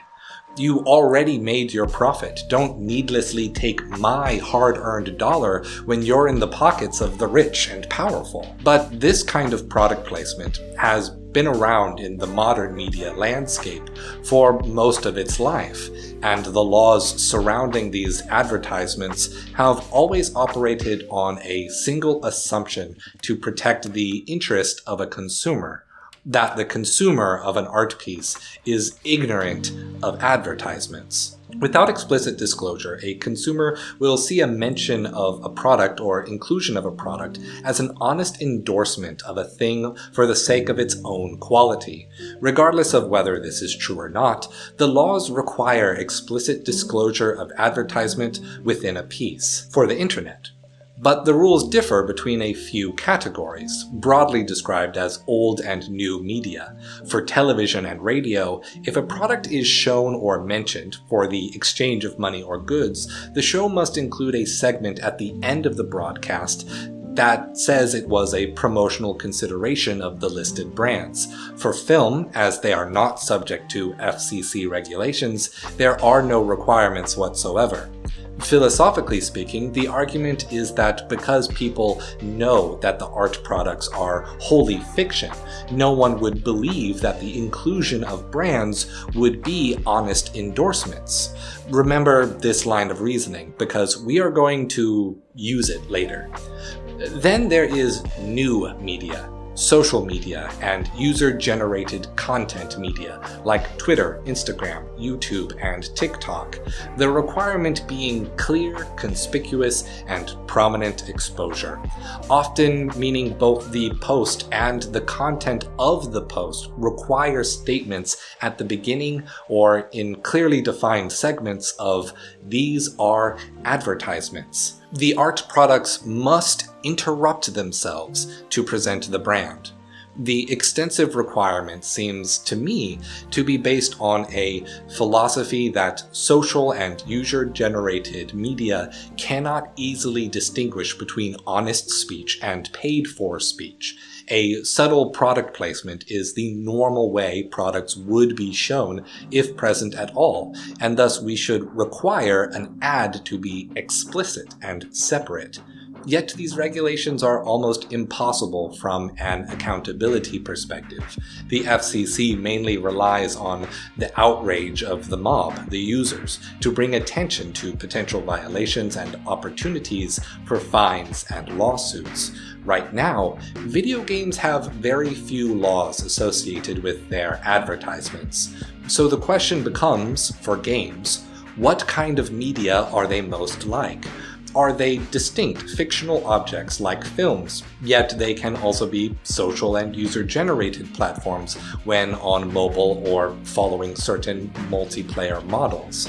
Like how television and radio marry fiction and non-fiction programming, gaming software lives in a similar space to non-fictional functional software and programs. Should games be allowed to go on, vaguely unregulated with how they try to convince you to purchase something else? The other reason games don't have much product placement for game developers is, believe it or not, artistic integrity. They don't want to compromise the immersion or the experience of the art to capitalism. Well, most don't. Final Fantasy XV is a famous example of product placement in a game. In the middle of the first major city of the game, your companions stop you to talk about how delicious top ramen brand cup ramen is actually. It's not, and Maruchan brand instant ramen is much better. This is not an advertisement, this is my honest opinion about top ramen versus Maruchan ramen. Tastiness. And since collecting ingredients to cook meals to gain stat bonuses is a central part of the gameplay, you are encouraged to go hunt legendary monsters to create the perfect bowl of top ramen. You don't have to do the quest, but it will be introduced to the player no matter what. The advertisement will interrupt your game.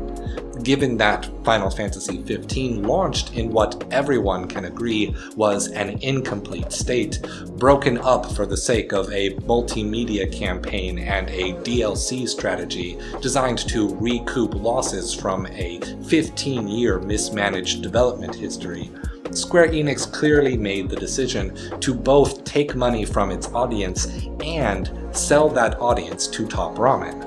Though admittedly, I found the quest pretty funny, mostly thanks to the dynamics between the characters and the comical, over-the-top delivery of the English voice acting cast. Almost more egregious was Hideo Kojima's Death Stranding. The failure to curry a marketing campaign with Red Bull resulted in a marketing deal to include Monster Energy drink as a core mechanic that boosts the player's stats whenever they return to home base. Like the Top Ramen ad, it cannot be avoided or turned off, yet is far more invasive, omnipresent throughout the game.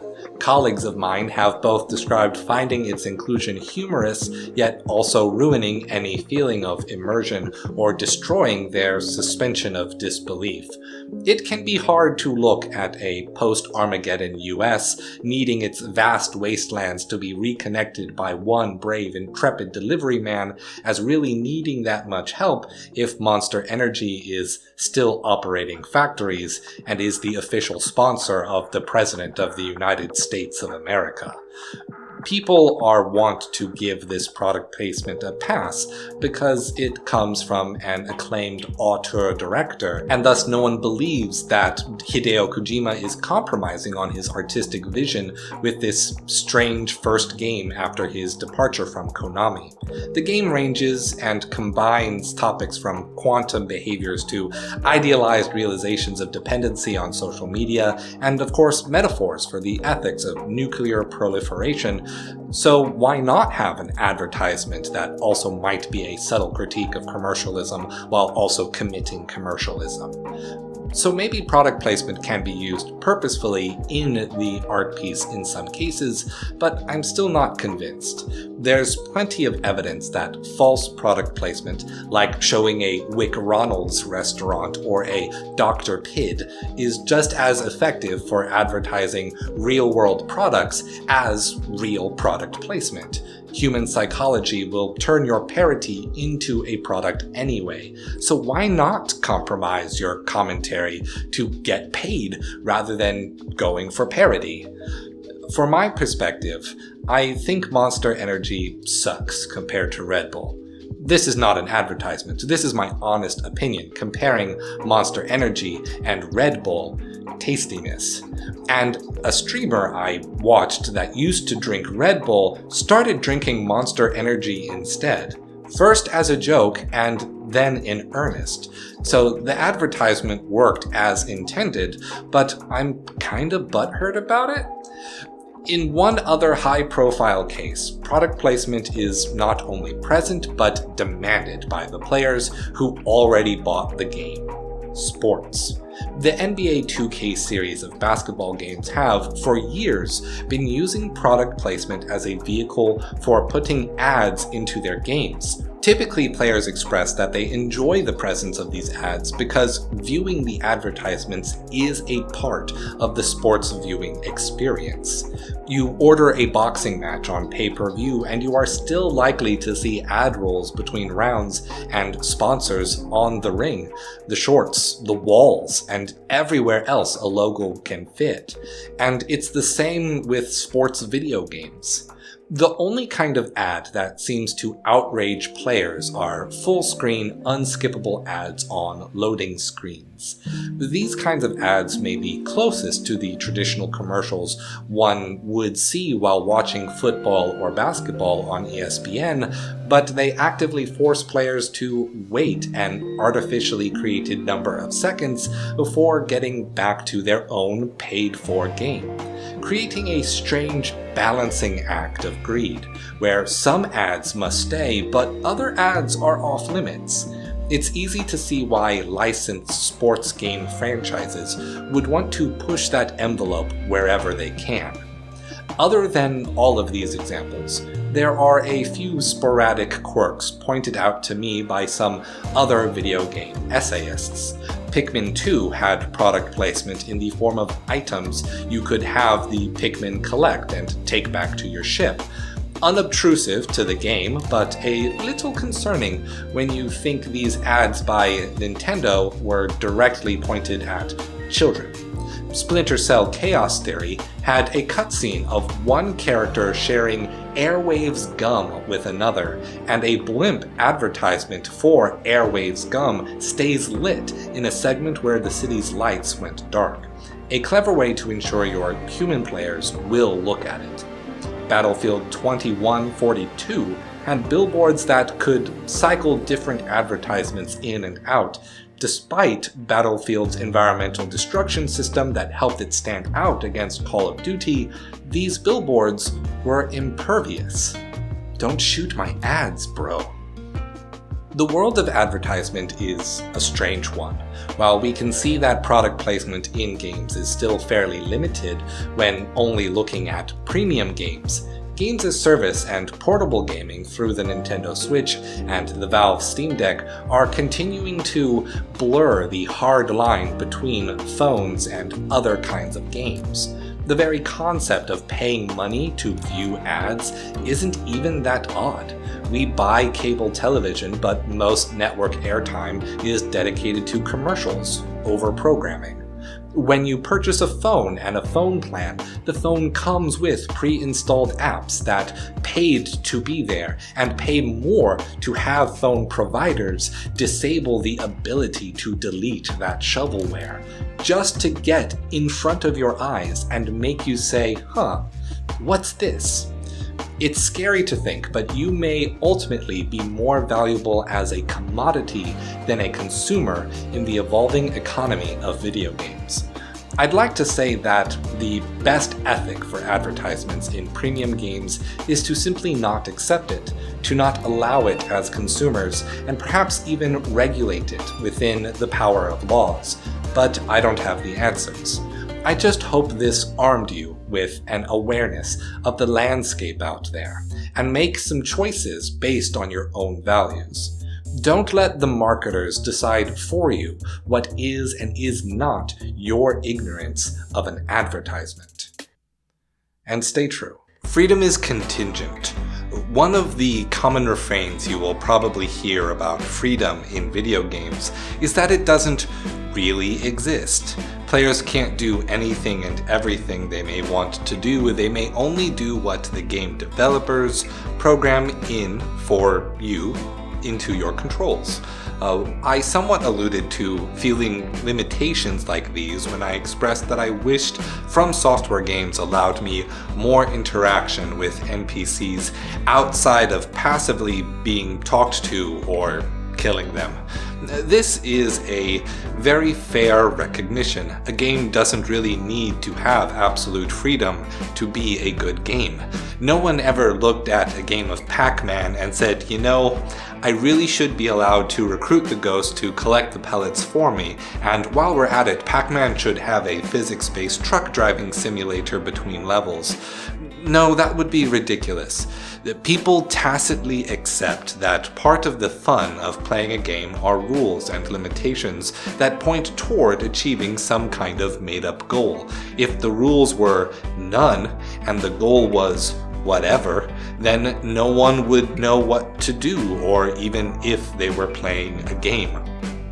And yet, we still find that freedom of activity, freedom of choice, is a worthwhile value to pursue in games. But does pursuing freedom in the context of a game even mean that we want to be striving toward absolute, unqualified freedom? We just established that games are defined by limitations through the concept of the magic circle. Colloquially speaking, we don't even seek that kind of absolute freedom in our day-to-day lives. At least, I don't think so. When I say I am free, I don't mean that I can do literally anything. I don't mean that I can turn purple, sprout a monkey tail, and then jump into the sky and start flying through the air. I mean that within my capabilities, I am not being limited or forced by anyone or anything external to myself. Within my own power, I have the ability to choose. This is why, in game studies, the word freedom is often left behind, while the word contingency takes its place. Contingency is how we measure the feeling of freedom by measuring all of the options we did not choose, by recognizing all of the ways we as players might have acted differently. We are filled with feelings of agency and ownership over the choices we did make. That feeling of freedom from engagement with choice is the main drive that motivates striving for freedom in games, and also why some games feel far more open and expansive than others. Think about the contingency one may find in a visual novel. Some visual novels have no choices whatsoever, still some have dialogue options that don't result in any change to the text. These would be zero contingencies, but a visual novel with real choices that lead to different outcomes could have 2 to 10 contingencies per conversation, leading to lasting changes that exponentially increases the contingencies one could count. See Disco Elysium or The Witcher 1, 2 of the most vast, systems-heavy, narrative games you could ever play. But now think of 3D action games. 360 degrees of movement, 360 degrees of directions to point the camera, walk or sprint, horse or no horse, jump, glide, swing or vault. Every frame per second is an immeasurable number of contingencies that can make every input feel like it is truly yours. Yet, I caution against saying that, say, Spider-Man is more free than Disco Elysium.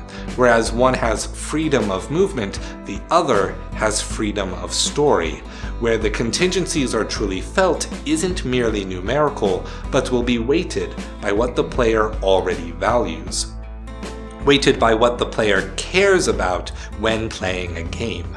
So just remember that while freedom is nice, the kind of freedom we seek to achieve matters just as much. In games as in life. Stay true. Star Wars in Ancient Egypt. The Star Wars franchise has never been a stranger to using cultural inspiration to build up its universe. Looking at the Jedi Order, you can clearly see mystical inspirations from Buddhism and militant inspiration from Samurai Budo. Yet in analyzing its world building, we see order versus chaos narratives of the Enuma Elish reimagined as science fiction. We see Stoicism as the primary philosophy being taught by Jedi to their Padawans. And in the Jedi Code, we see direct parallels to the Catholic prayer of Saint Francis, or the 8 Beatitudes. So it shouldn't come as a surprise to you when I say that Jedi Fallen Order took inspiration from ancient Egypt when designing the visuals for the Zepho, the extinct species of Force-sensitive alien that the Jedi Eno Cordova was studying when Order 66 went out, and Jedi across the galaxy were systemically eradicated. So he hid a holocron containing a record of Force-sensitive children within a Zepho vault in the hopes that someone would come along and train a new generation of Jedi. It's a classic Star Wars story that's been done a few times now. Unfortunately, I have to take some issue with the Zepho. Don't get me wrong, I love when developers look to African culture for inspiration and take it seriously. Jedi Fallen Order only does so on a very surface level, using some ancient Egyptian phonetics for a few proper nouns, tall statues, vaguely pyramid-shaped giant mountains, and the flat side profile style seen on ancient Egyptian murals and pottery. Strangely, a writing system that takes more from Mesopotamian cuneiform than from hieroglyphics.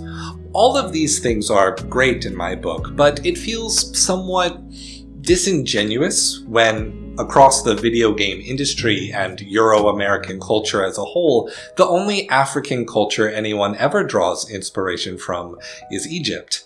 Only the one culture Euro-American cultures associate with the belief of its direct heritage with ancient Greece and the Roman Empire.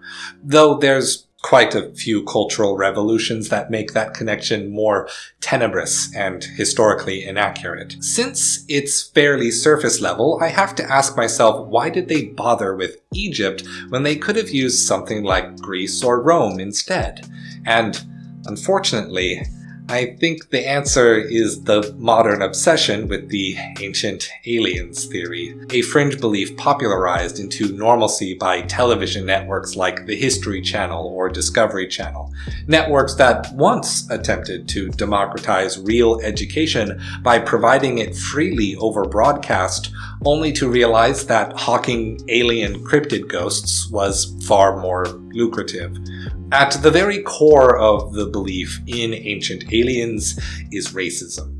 It is the belief that ancient African people could not have been intelligent enough, organized enough, or capable enough to create massive monuments that would stand the test of time, coupled with ancient methods being lost to time, until more recent archaeology uncovered explanations of the architecture techniques used, and the 20th century obsession with aliens created by the fervor around Roswell, New Mexico, led to people concluding that the only reasonable answer to black excellence in the same time as the Roman Empire is, of course, actually intelligent aliens came down and taught them.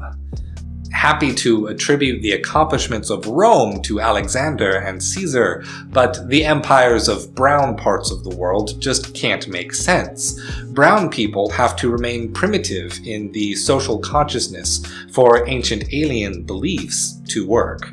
So, in spite of how much I like the Zepho and the inspiration on display, knowing that the modern ideas they allude to are founded in a roundabout flavor of modern bigotry somewhat spoils the fun.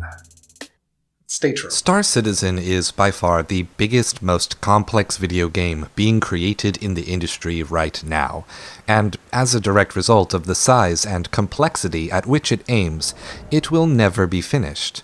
Anything you would ever want to do while exploring the cosmos will be in that game, and it is also an infinite pit of fundraising without progress that continuously sells itself on the promise of being the biggest, most complex game that will never be developed. In the philosophy of art, you may encounter an argument for the objective superiority of one art piece over another go like this. There is far more complexity, depth of information in this piece than in that one. You will most often hear this with regards to classical European music over any other modern music or music of other cultural heritage, like swing, blues, rock and roll, rap, and hip-hop. Well, consistently any music invented by Black Americans.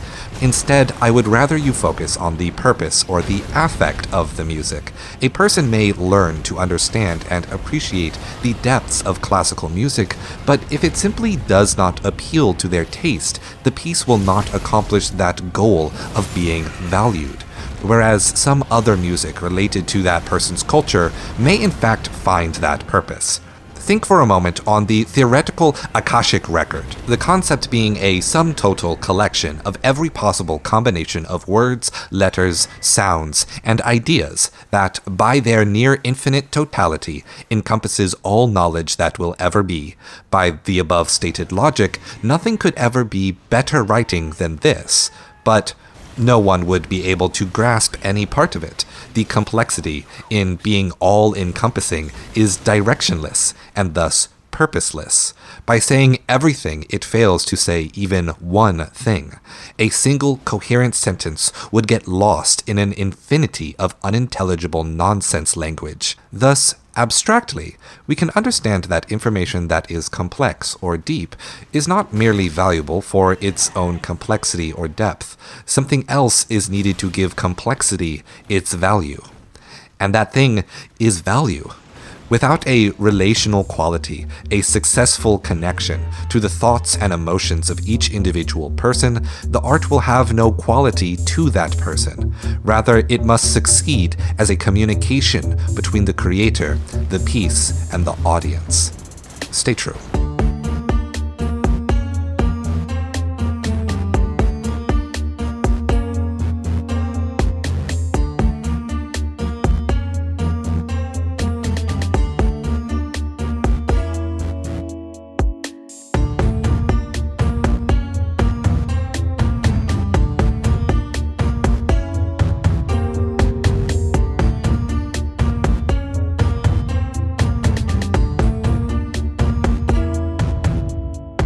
The worst visual in all of gaming. My least favorite system is when, in any game with a top-down perspective, the edges of the screen are darkened to limit the player's visibility on a stage. Games that I love do this, like The Witch and the Hundred Knight, as well as games that I absolutely hate, like The Guided Fate Paradox. Both feature a status effect that temporarily reduces your visibility to just barely around the outline of your character, but the guided fate paradox is the worst, given that even regular gameplay has this kind of aggressively reduced visibility as the norm because they wanted to add arbitrary difficulty to what was inherently a pretty simplistic take on a tactics RPG. And hey, I get why it's happening. It is a holdover from the concept of the fog of war that works so well in real-time strategy games like StarCraft, in 4X games like Civilization, and even some tactics games like XCOM. But when the implementation for these more zoomed-in games that only follow a single character throughout gameplay comes in the form of not letting me see the game at all for a set period of time, without the ability to intervene or avoid it, it feels like an exercise in frustration without any feeling of reward or satisfaction when it is overcome. Just let me see the video game, please. And stay true. Keep tilting on games. I just watched a video by famed design show Extra Credits called Never Tilt Again. The central concept the video wants to convey is that you can change your outlook on failure to that of a learning tool to overcome losing your recreational time to feelings of anger, and that developers can help players achieve that fail-forward mindset by using save and restart systems so that they do not feel like they cost a significant amount of time or progress. However, there are some points that I feel were overstated. For one, they discounted the idea that victory is a core engagement of playing games. Rather, in pursuing victory, people are actually more engaged by the moment-to-moment development of skills, experimentation, or experiencing a story. And whereas all those engagements are good as well, saying that people don't actually care about the winning part is a step too far. The winning on its own can either be a side benefit of the pleasure of playing the game, or for some others, the central, more fundamental engagement that drives people to tolerate other factors that they may view as impediments. Calling up Plato's theory of mind, thumos, is recognized as one of the core desires of people from very early on. Even though you don't have to give it that much weight, it should be recognized that people want to value victory and honor for their own sake. The second point I took issue with was the idea that games should not be about getting angry. Though I agree that games should not unintentionally cause anger, and that people ought to spend most of their recreation time on pleasurable activities, as a cynic, sympathetic person, I don't believe that anger should be discounted for its use or value. Every emotion is worth experiencing. Games, as empathy machines, should be able to create anger in productive and emotionally gratifying ways. A person may be in a walk of life where they must suppress anger in unhealthy ways, and a game could be their one healthy outlet for that emotion. From the Csikszentmihalyi cognitive flow studies, we know that frustration and anger are normal parts of the development of skills, as facing greater challenge is a necessary step for improving a skill. Yet, experiencing challenges that one cannot overcome at the moment directly causes frustration. Just as they used Elden Ring's Millennia boss fight as an example of a tilt-causing encounter, we can in fact look directly to From Software's Dark Souls, which, narratively speaking, using the setting of what it diegetically means to go hollow, used the anger and frustration of its high difficulty to give the players an experience of asserting their own values in the way of existentialist philosophy.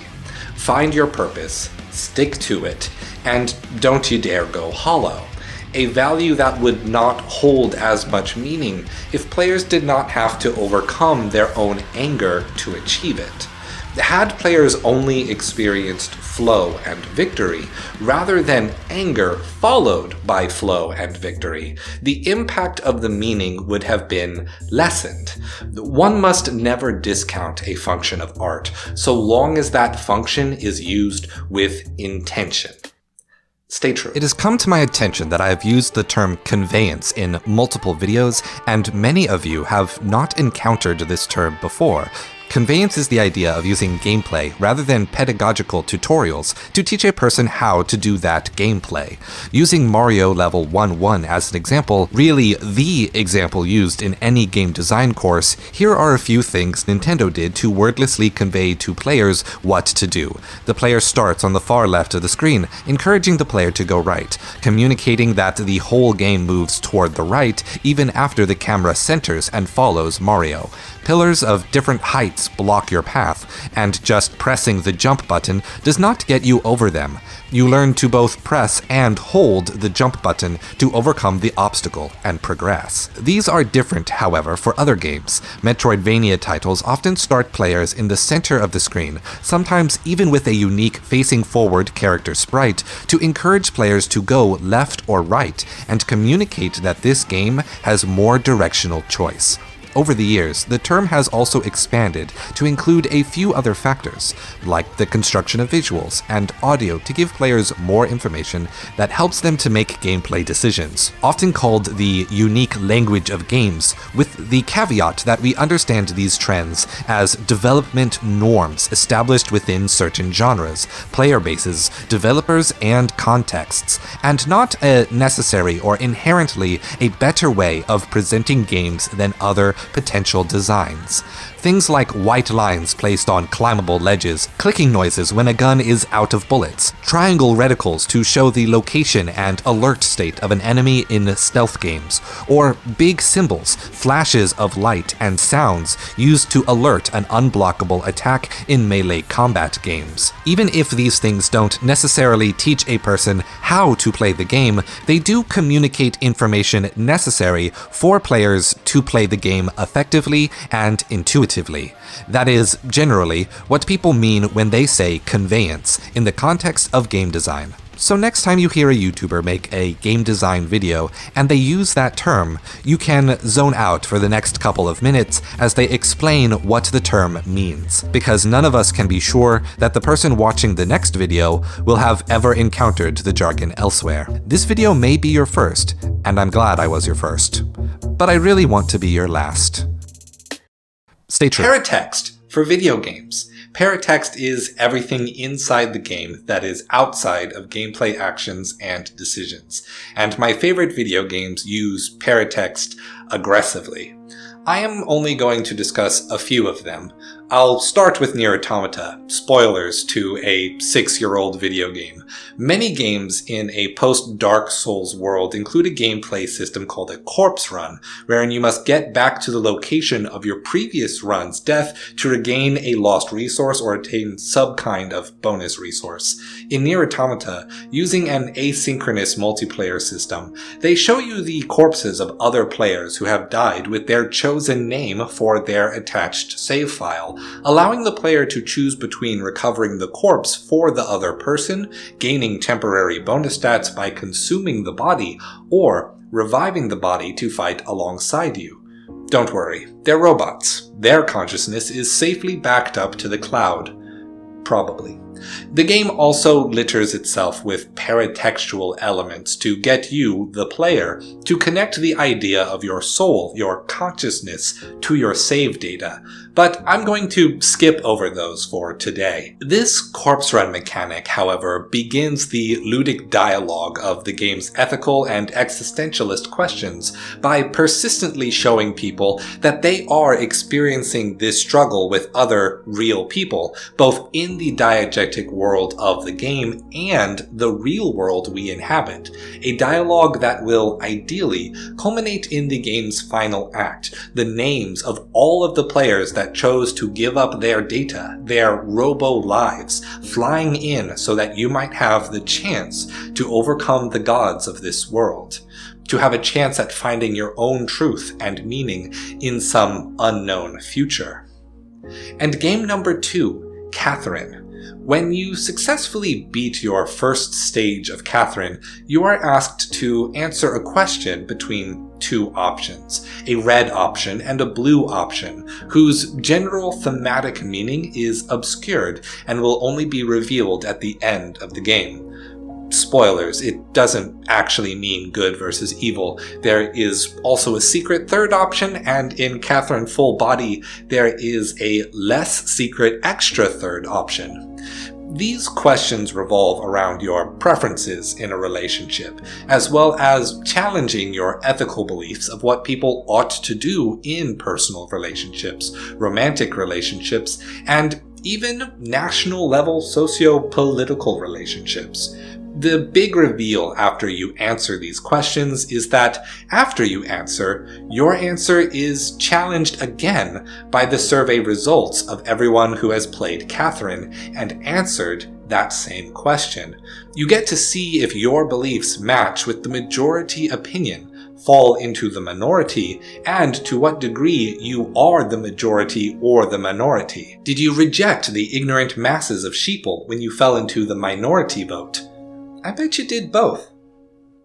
After you answer the question, it also stops mattering. Regardless of how you answer, all the sheep move on to the next stage, their usernames prominently displayed above their heads to make you feel like the sheep you will encounter on the crumbling tower are those real-world people you were just in dialogue with. And just in case you try to forget about the relationship ideas and beliefs you are supposed to be in dialogue with, the loading screens are populated with a wide variety of quotes by philosophers, scientists, writers, and poets on the nature of love. Beyond that, if you or the other sheep die, a little soul with their username will appear above the block which killed them, acting both as a helpful warning of that location being a trap and actively reminding you of your own diegetic mortality. Yet, despite their similarities in execution and the emphasis the two games put on engaging your values with those of society and your interpersonal community, the two games have drastically different emotional zeniths. Fitting with the game's Judeo-Christian theming, Catherine sets the player up to be the lone messianic savior who, with the power of love, freedom, or wanting to get down and nasty, will conquer the evil afflicting these men. Whereas Nier Automata, pulling from the struggle between existentialist and essentialist philosophy, asks the player not to be the hero, to sacrifice together with everyone facing the same struggle of being alive before finding meaning. That is the purpose we can all share. Oh, yeah, and in one of them, you solve block puzzles. The other, you punch and shoot stuff. Who cares? Paratext, baby! I would actually argue from here that paratext may not be a part of the main text, but if we take the term text to mean the art object, then paratext is the text. I'm being a strict textualist now, I guess. Art could also be described not as the thing itself, but as the relational experience, phenomenon, between the observing subject and the art object. In that sense, paratext and text are substrates that help add up to the art object and contribute to the experience of art. Paragame to the main game is still a part of the game. Stay true. The beauty of pre-rendered backgrounds. Video games have lost a certain aesthetic since moving beyond the pre-rendered backgrounds of yesteryear RPGs. Growing up with the turn from the 2D pixel graphics era of Capcom fighting games to the era of fully 3D mascot platformers kicked off by Mario 64, I cut my teeth on games that bridged the gap of digital art styles. There were many games that achieved greater graphical fidelity than either method could achieve by mixing their approach. Games like Resident Evil, Parasite Eve, Final Fantasy VII, and later games like Final Fantasy X, Chrono Cross, and Baiten Kaitos. Games like these left images in my head that remain vivid, whereas the presentation of future games like Skyrim and Bloodborne remain with me not as images, but as events, as places, and as happenings in a space, before the image can form out of that memory.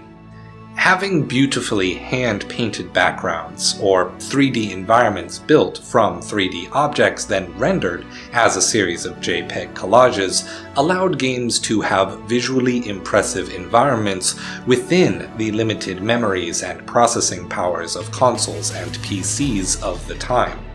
Well, I say limited, but we should not discount that these were the strongest commercial computers available at the time. Invisible collision boxes would be laid over these handcrafted images to allow the 3D models of characters to move around the picture, as though the illusion of space created by light and shadow was in fact real. In film, they say every frame is a painting, yet including movement into the experience changes that experience. Animation, even those drawn frame by frame, often aren't concerned that each frame is a perfectly composed singular image. Rather, they focus on the motion of the final product, which often requires smears, tweens, and plenty of squash and stretch. Yet, in a single illustration, there is motion. Shapes and forms are meant to guide the gaze of the viewer around a canvas. A vanishing point draws the eye to the center.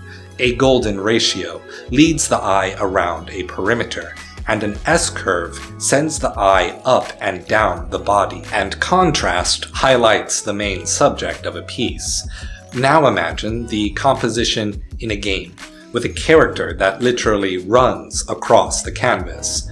The characters themselves become the focal point. The contrast of polygons creates the center of focus. The movement of your fingers on the keys trace the major lines, scraping the corners of minor lines to find hidden items. As a player character, I don't just get to live in the fantasy of the story, but within a world that is itself a painting.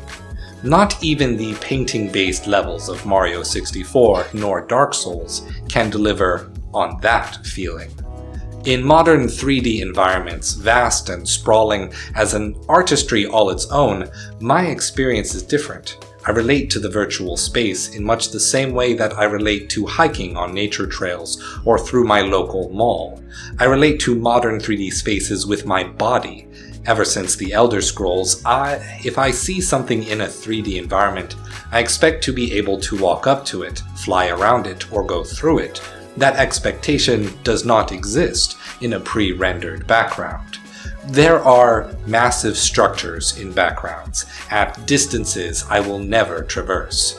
When not painting something massive, we inhabit small rooms, houses, hostels, peeking in through the invisible fourth wall, as though staring up at a stage play or down into a doll's house. The limitations of the pre-rendered scene creates a respectable distance.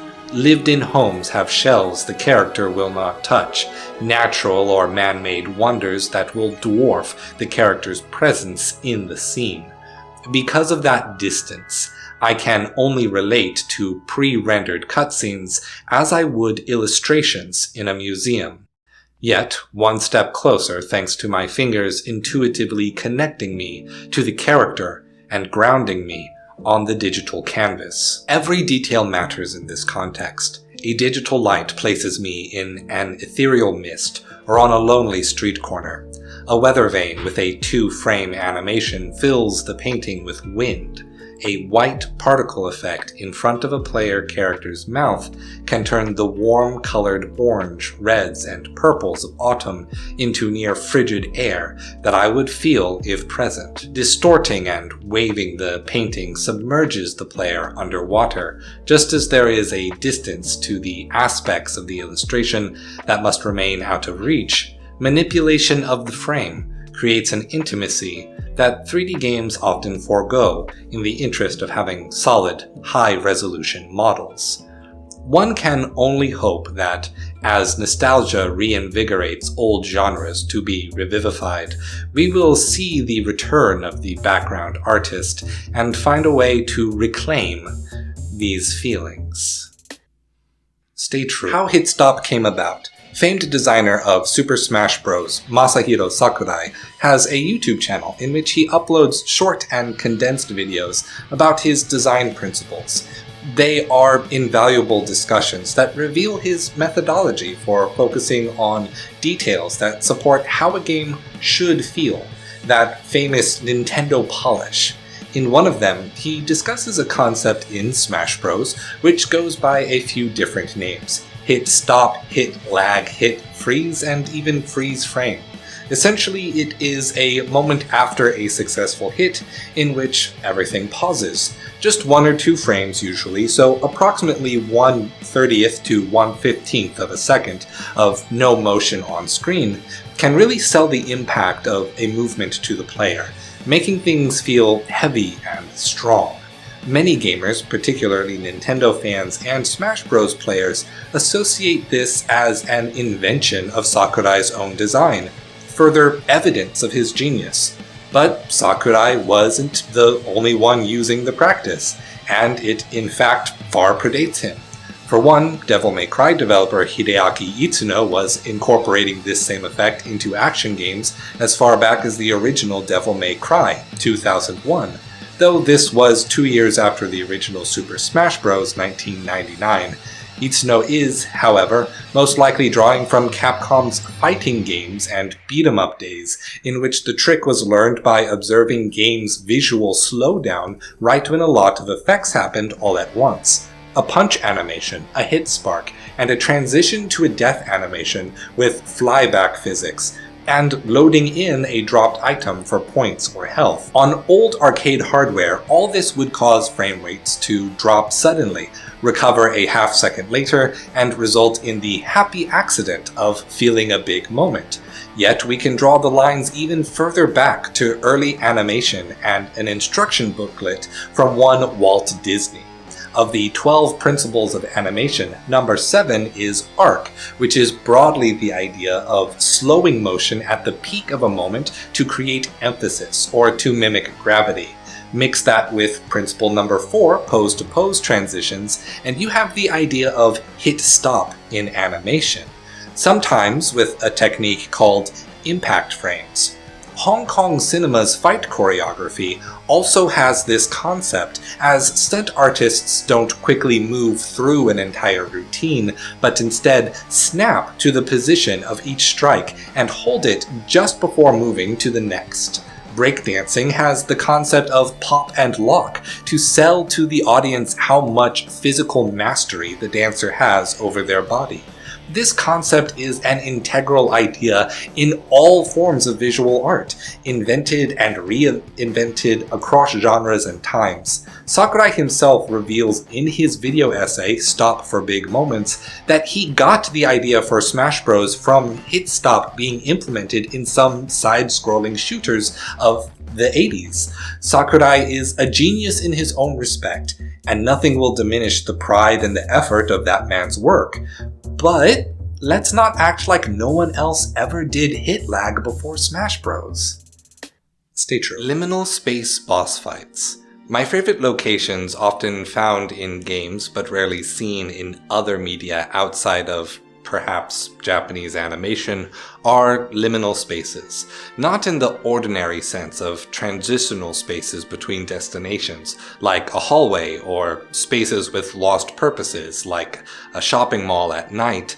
I mean liminal as in a transition between the real and the fantastic, between the literal and the figurative, between the mundane and the impossible. For example, the levels of Bloodborne take place in impossible spaces, a carriage ride across a bridge drawn by long dead horses, invisible hands transporting you to realms of the mind, stepping through a clock tower's face into a shallow ocean hamlet, yet Nothing tops jumping off the balcony of Bergenworth into the moonlit lake and landing on top of the infinite lake of Rom the Vacuous Spider.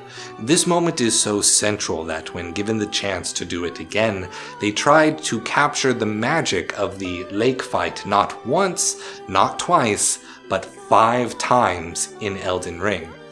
The first dragon fight with Agil, Renala Queen of the Moons Phase 2, the Loretta Phantom in the Carrion Manor, Dragon Borealis, the Freezing Fog, as well as the infinite lake of the final boss, the Elden Beast. But even these moments in From Software's games don't hold a candle to the spectacle of Kingdom Hearts. Stained glass murals that represent Kokoro, infinite islands that represent one's lost connection to home, an infinite divide of ocean and sky representing the shared cultural space of memories, an infinite city of endless night that raises up to the Tower of Organization 13, in which you and your friend/lover Riku, representing the unity of opposites, take on Sith Lord Xemnas in a field of infinite void, and this symbolically overcomes the feeling of emptiness, of ennui that comes from not knowing your self-worth. The infinite crab world from Pirates of the Caribbean. Did I mention they also had a big clock tower fight? I can list yet more. The Apple Tree Garden of Eden fight against Urizen in Devil May Cry 5. The Repeating House of PT by Hideo Kojima and Guillermo del Toro. The entirety of Returnal. The digital landscapes of Nier Automata letting you fight inside your own pause menu. The entirety of Control. The opulent modern twist on Hellenistic interiors of Ultra Ultra's Echo that stretch off into the infinite, falling through manifold garden just to reach one floor above you. Look, sometimes you just want something to look amazing. You want to see something cool, and playing with impossible, infinite, and truly otherly spaces is often how games do that. It's something that most media just isn't equipped, familiar enough, or interested enough to explore. Yet with games, these exceptions to the norm can often be expected and sought after. This is for me a big part of what gives a lot of games that wow factor. Games that aren't afraid to show you the impossible for the sake of art. Stay true. This one's for you, Fergan! He hated my music. Hated me, too. Void. I miss him. Those English platformers like Mario. I want you to imagine a timeline. Yes, really, I'm asking you to abstractly picture in your mind what time looks like. Now grab out a piece of paper and draw that image in your mind on a piece of paper. Don't think very hard about it. I'll give you 10 seconds on the clock. Ready? 10, 9, 8, 7, 6, 5, 4, 3, 2, pencils down. I'm willing to bet that you drew a single line across the paper from left to right. By YouTube's demographics, you are likely an English-speaking person or from any number of European countries with a language and writes from left to right. Much like ancient Greek, ancient Egyptian, and Sumerian cuneiform did before you. But what if I told you that different people around the world drew a completely different picture of time than you did? What if some people drew the line from left to right, others from the top of the page down, and still others simply drew a dot or a circle onto the page? Fun fact, the South American Aymara culture perceives time as the future being behind them in space, and the past being in front. The earliest ways that people understood what time is was associating it with directions in three-dimensional space.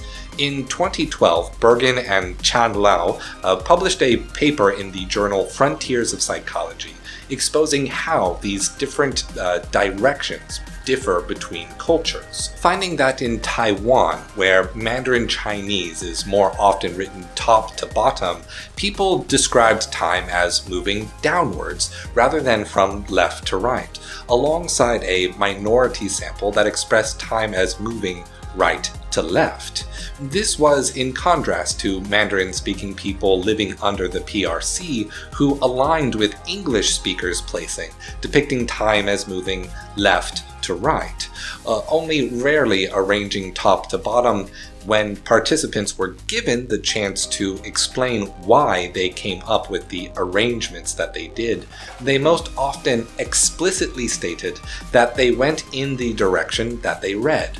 The paper concluded that spatial associations of time were not natural or inborn, but instead the result of constant exposure to our language's writing direction, influencing an association between reading and time. A few follow-up studies were done to see if different cultures experienced the same thing. Does writing in Arabic change the perception of time to normally move right to left? Would Japanese make time appear to be top-down as well, or have they started writing left to right enough to change that trend? What about cultures without written languages? How did pre-literate societies imagine time? And more importantly, why do platformers always scroll left to right? The simple answer is because Super Mario Bros. Scrolled from left to right. That's how Shigeru Miyamoto designed it, and the genre drew from those norms. But why did Miyamoto think left to right as opposed to another direction? Why not bottom up, as in the direction of jumping? Flight shooters certainly had different directions to play, left to right and top down, and both became their own convention of the bullet hell genre today. Well, I have a theory. The reason Super Mario Bros. Jumps from left to right is because writing code in programming languages is done almost exclusively in English. The visual representations of code are so left to right oriented that only fantasy depictions of code, like in The Matrix, can depict it as top to bottom. The English language is deeply ingrained in how we construct computers, how programs are written, how we imagine abstract ideas like the flow of time, and from that, how we even conceive of the abstract concept of a game before we start making it. I am now announcing my boycott of all left-right health bars in games, top-down health towers like in Tunic and Dead Space, or draining health globes like in Diablo only. I will also accept a decreasing health ring centered around the player characters. All hail the circle. Stay true. Is Game Over a failure of game design? Noted man who cried in a Canadian courtroom for being criticized for posting Nazi swastikas in his office and pictures of women's breasts on the walls of his office bathroom, David Cage, once said that game overs are a failure of game design. Or, that is how people remember it. What he actually said was, quote, "I've always felt that game over is a state of failure more for the game designer than from the player." End quote. He said that back in 2012, before Quantic Dream's game Beyond Two Souls came out. Legal controversies would begin to follow Monsieur Cage soon after in the coming months. Now, my personal opinion of David Cage is that he is a racist, a sexist, and a stunted child in an adult's body who was raised to fame solely because he had access to enough money to get David Bowie to voice a character in Omicron the Nomad Soul. But his story-driven games are successful in spite of his input, rather than because of it.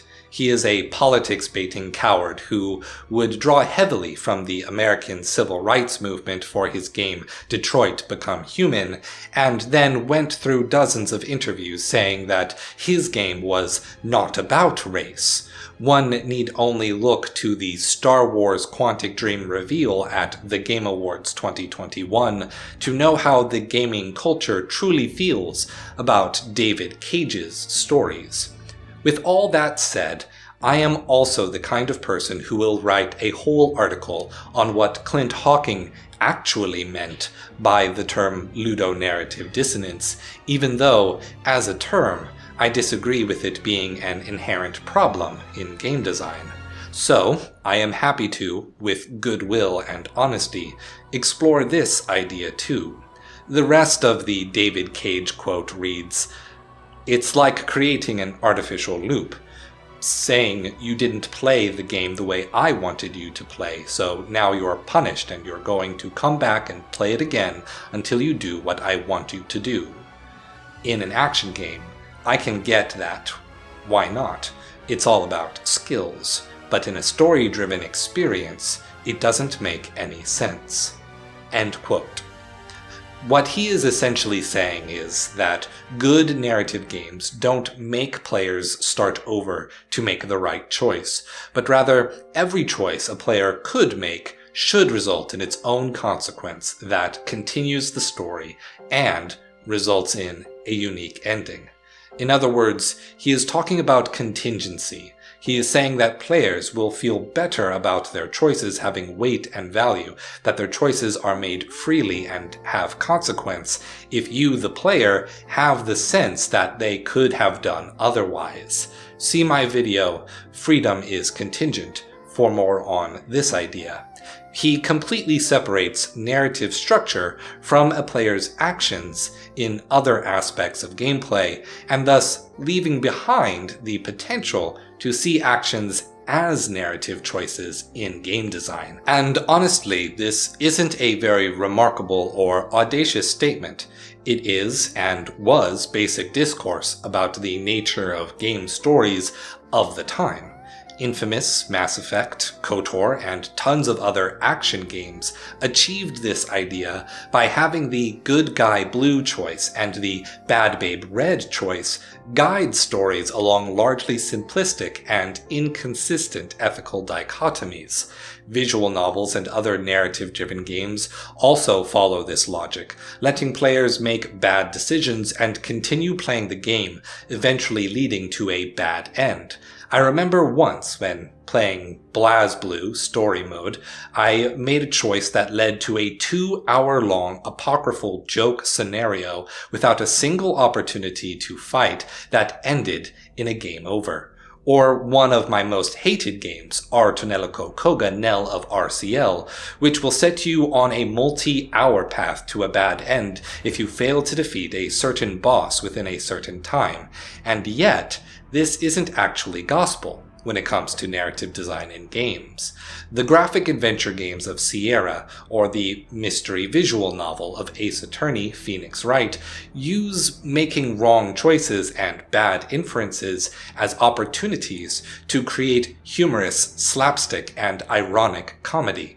There is a right choice or solution for these stories, and yet contingency is used not to expand or divert the narrative, but to create a meta-narrative of wanting to be entertained by witnessing extraordinary failures of moon logic. That didn't really start changing until Monkey Island came onto the PC gamer scene, one of the first graphic adventures to let players fail forward.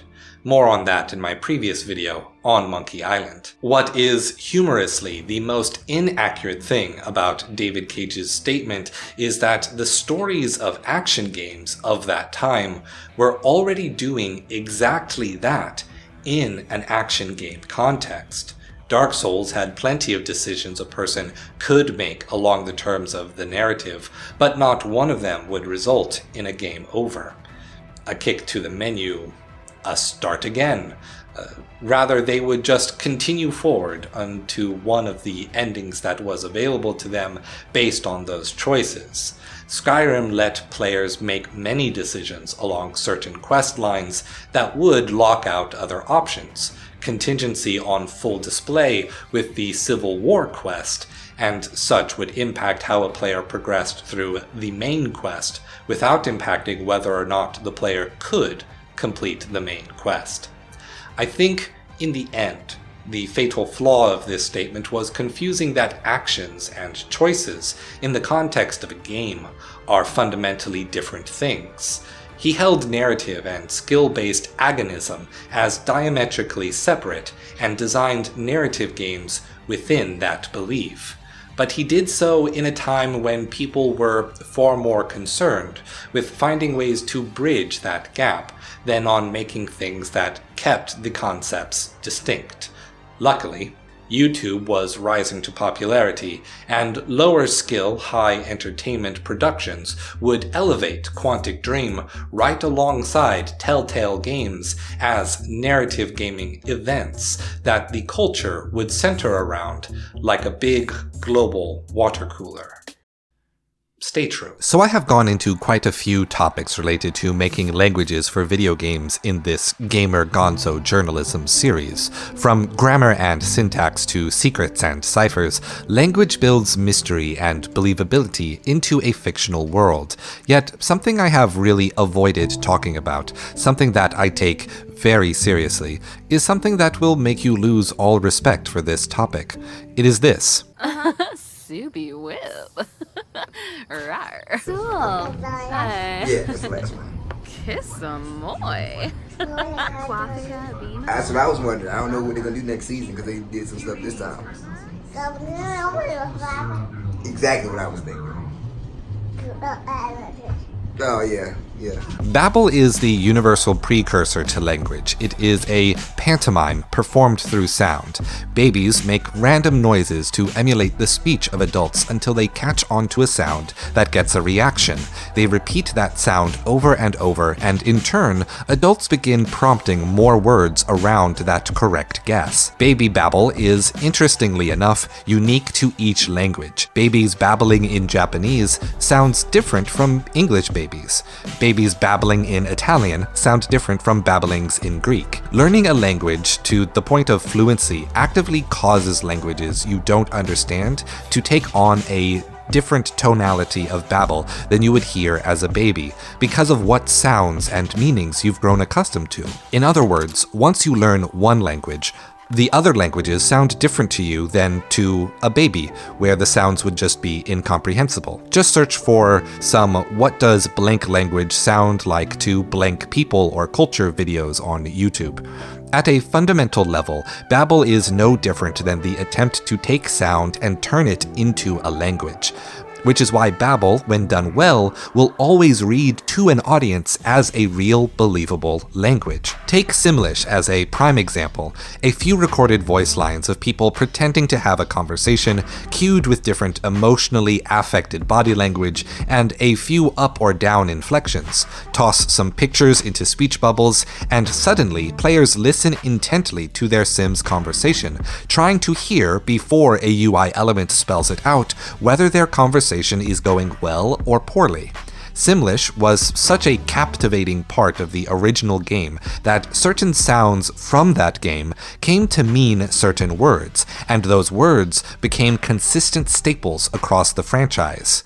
Woohoo. You can have something just like this in your games too. The phonetic barks of NPCs before reading a speech bubble in Mario or Zelda games add character to the line, but stretch out those sounds and drop the dialogue box, and you can convey pure, raw emotion. Repeat some random babble rhythmically and on a melody, and you can achieve a similar feel to the composite conlangs, constructed languages, used for things like the music of Nier. In the biblical story, the Tower of Babel is an allegory for hubris. Language is a punishment by God to keep humanity from understanding and cooperating with each other in such a way that we could challenge the God's power. Countless media draw from this imagery to explore and critique different aspects of humanity's hubris and desire for power. Catherine, Sword Art Online, The Talos Principle, Maggie, Tower of God, Getting Over It, and probably even some stuff that isn't weeb shit. Yet, in the biblical story of Pentecost, tongues of flame are given to mankind to speak to one another, to overcome the boundaries of language through language itself, because language is uniquely our power. Our power to create meaning from the void, to create as he does. In the beginning, There were not even words, only God's babbles. Stay true. What even is an indie game anymore? So, an indie game originally meant a game developed by a group of people without ties nor access to a publisher. This was an important distinction back before the age of Xbox Arcade, before the advent of the indie-ocalypse that shook the foundations of the gaming industry by proving that small boutique experiences could stand on the same stage as the biggest names in video games, while being held up as important historical innovations in the art form. When being independent was rare, it was rare precisely because of the expense of making a video game. Publishers held the key to the kingdom by funding both the development of games themselves and marketing games on major media outlets. This created industry terms like first party, a game that was developed by a studio owned by a publisher and stayed exclusively on that publisher's platform. Think Ubisoft, the parent company, versus Ubisoft Montreal, the game developer studio, or Sony, the parent company, and Crystal Dynamics, the game developer. Third party, games developed without the studio being a legal entity tied to the publisher, often hiring a publisher to market a game while selling it on multiple platforms. There was even the far more confusing term second party, meaning a development studio not owned by a publisher but with a close working relationship and often selling their games as exclusive to one platform holder. Funding from publishers was, at one point, more freely given in order to get developers to help expand a console's game library and encourage platform sales. Terms like AAA described anything expensive with an interesting story, cutting-edge graphics, and expanded gameplay. AA or B games were terms used for games that operated on more of a budget but were still being funded. Game development was a new business for rich people with upper middle class clients to invest in, not a cheap cash cow. Budget determined the size of your game almost exclusively, and publishers needed to seek games proactively. Independent game developers became known as such because they forewent all of that. They were small, making Flash games on web browsers and uploading them to services like Newgrounds. Web 1.0 allowed indie devs to create small games and release them on platforms with little oversight. Yet, as open source game development tools became more accessible, as Valve's Steam store and console game platforms started to fill their libraries with more professional looking, independent games, the new high quality on a budget game was born. And now that is what indie has come to mean. High quality on a budget. People with skills and experience but varying degrees of resources to make the things they want to make. Meaning that middle-sized game development studios like Supergiant and Spiders still share the name indie with student projects posted to itch.io. This is why once small indie game publishers like Devolver Digital are still called indies. This is despite having grown to posting a $52 million profit in 2021 as a $19 million profit decrease from 2020 due to, get this, the cost associated with going publicly funded in order to raise millions of dollars more to fund more indie games development. Though I seriously doubt that Devolver thinks of the games they fund as indie anymore, the main problem of semantics here is that we are used to discussing the size and quality of games based on a linear grading scale. Literally taken from the beef industry, marketers started calling games AAA to indicate superior quality, but the indie revolution changed that perception without changing the hierarchy. It feels wrong to call some of the best games, which happen to be smaller than AAA budgets, something like A grade or be games simply because they were successful enough to graduate above the term indie, so we just kept saying indie. At current, I don't know what else we can call the middle budget game while still respecting the quality of the experience, but with a bit of ingenuity, I bet we can find the language to describe these games without the need for beef-based hierarchies. Stay true. Body language in games. For all of my talk about the value of making languages for games and how they expand the experience and mystery of a fictional world, it somewhat pains me to admit that the vast majority of language isn't language. It's something that's subtle, emotional, and changes from culture to culture. And that's body language. As a person with autism, body language was one of the scariest things to try to comprehend. It always felt like there was a wall between what people said with their words and what those words actually meant. When people talk about body language, they usually refer to things like how posture changes how you're perceived, but it goes so much deeper. Beyond eye contact, you intuit where your eyes should go and when throughout a conversation. Beyond saying you are happy or grateful, you intuit the musculature of your eyebrows, lips, and nose to convey the honesty of the report. Beyond inflection, you intuit how the tonality in your voice must rhythmically match the movement of your torso, arms, and legs to keep your interlocutor's attention. Before language, communication itself was emotionally raw and given nuance by movement. Communication has always been agonistic. The mechanics of play are the limits of your body, the rules are social norms, and the goal has always been other people. Communication is a game, to be understood by other people.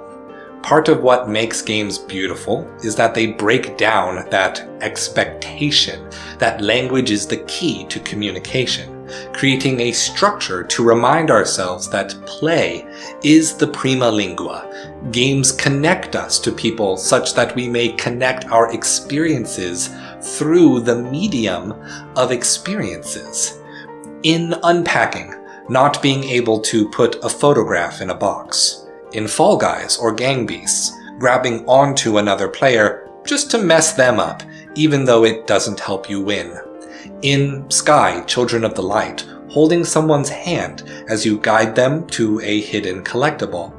In Call of Duty, when a person squats once or twice over your dead body.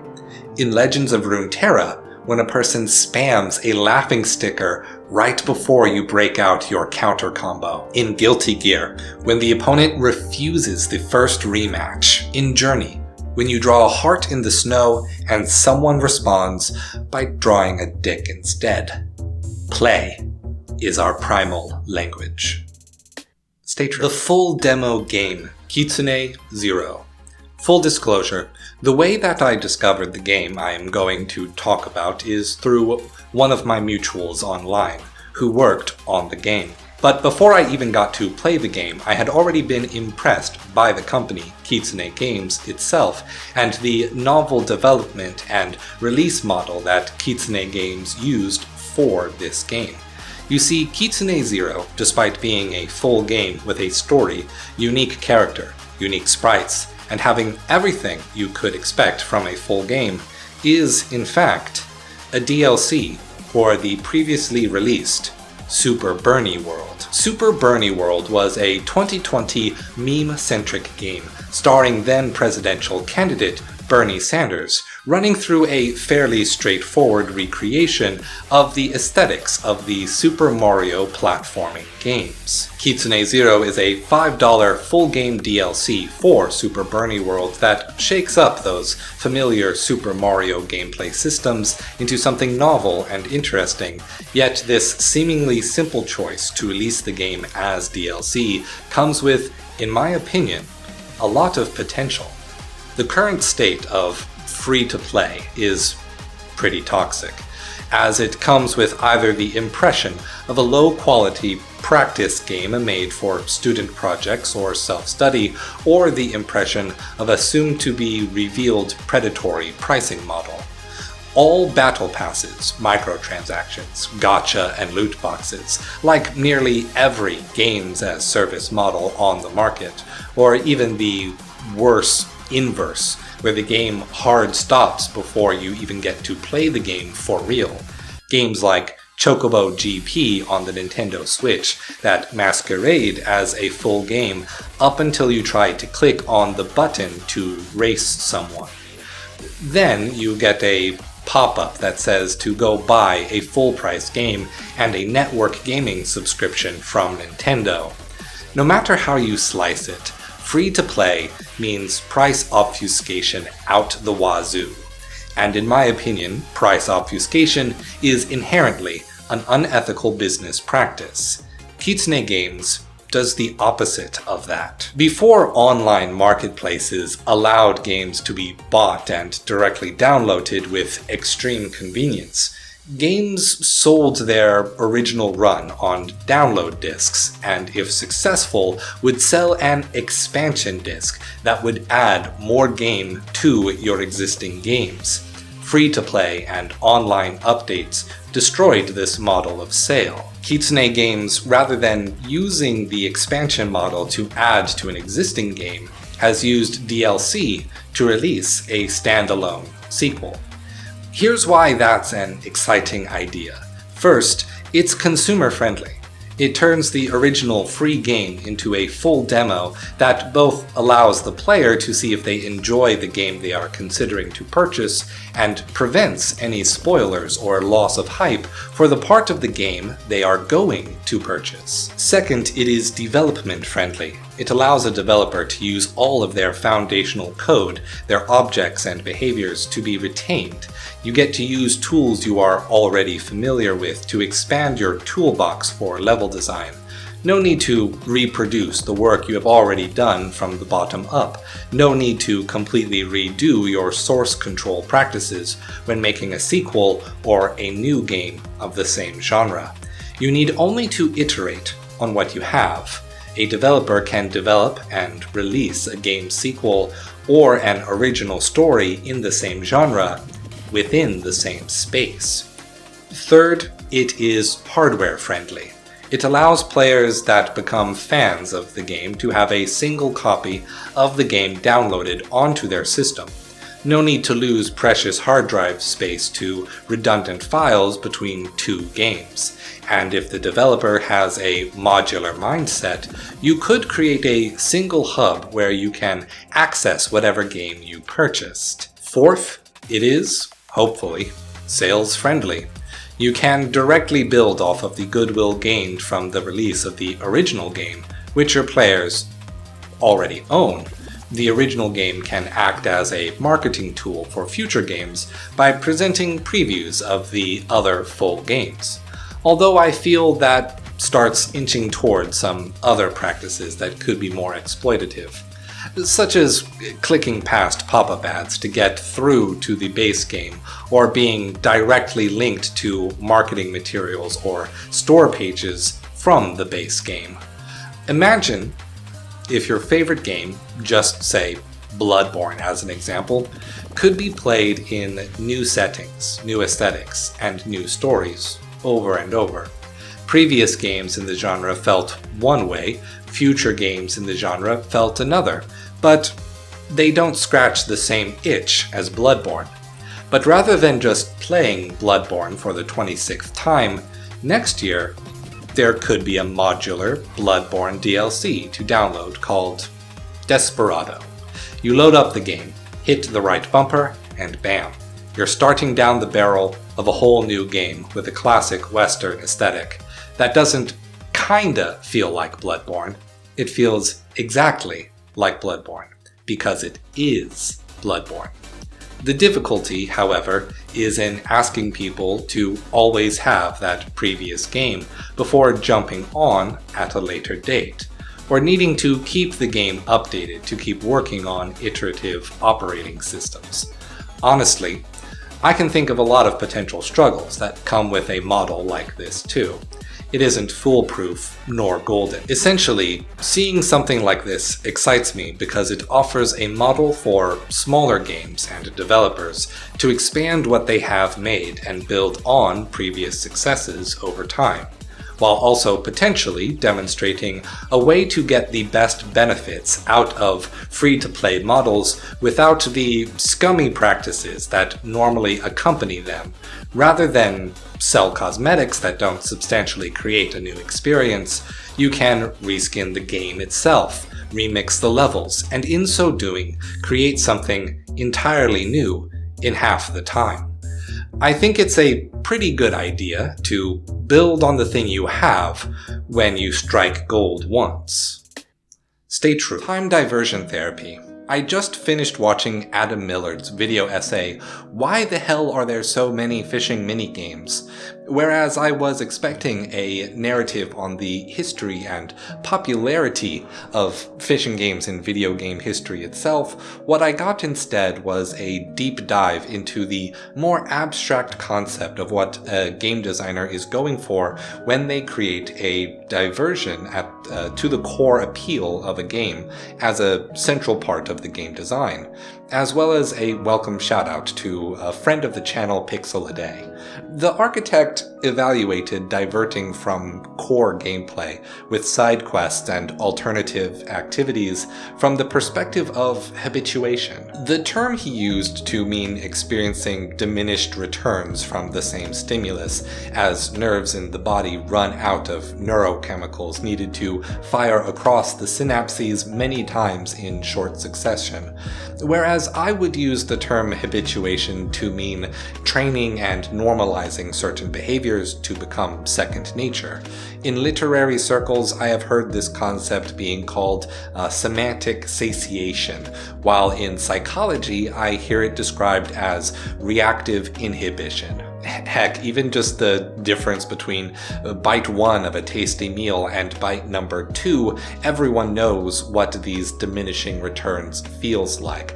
So that said, I can't disagree with the term habituation either because of the use cases the architect explained. Placing diversions right before the moment of burnout or boredom to keep players playing for longer, placed at the end of a predicted play session to signpost when to stop, chained together to keep gameplay going on perpetually. Examples like these, but also Monsieur Adam Milliard made reference to how these same psychological tools can be used by unethical game devs to get players to pay more money by manipulating the desire to keep playing, or getting you to feel like a session isn't complete without spending a little cash on a loot box minigame. My question, however, is if using these tools to take people's money can be unethical, then what about taking something even more valuable? What about taking your time?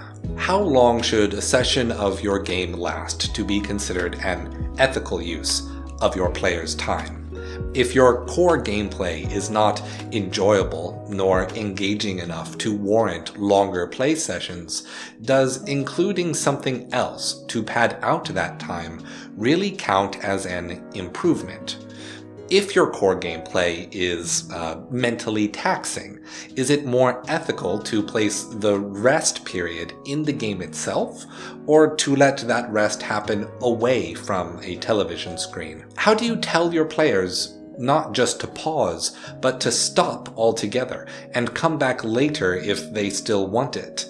Now, I am not saying games shouldn't have variety, nor quiet moments to expand the experience, nor that there is some ethically objective length a game ought to be. Not at all. Rather, diversion should not be primarily thought of as a way to get people to pay more money, nor to play for longer, but instead seen as expressly for keeping the reactions from being inhibited, for keeping the flavors tasty, no matter how long the player decides from their own values to have that meal. Stay true. Ludonarrative buttons. Tekken is not my favorite fighting game, but I wholeheartedly believe that it is one of the easiest fighting games to understand at a basic, intuitive level. Why? Because its buttons are obvious. Each of the 4 face buttons corresponds to one limb: left arm, left leg, right leg. Given that each character fights using a style that corresponds to the real world, people with any sense of what unarmed fighting in the world is like can use that knowledge to experiment on instinct. Boxers will obviously use a lot more left arm, right arm. Taekwondo people will use a lot more right leg, left leg. Capoeiristas probably use arm buttons to set up leg buttons, while a Shaolin Kung Fu practitioner may use leg buttons to set up the arm buttons. Even people who don't know how to fight have a vague sense of how to swing limbs around to hit something.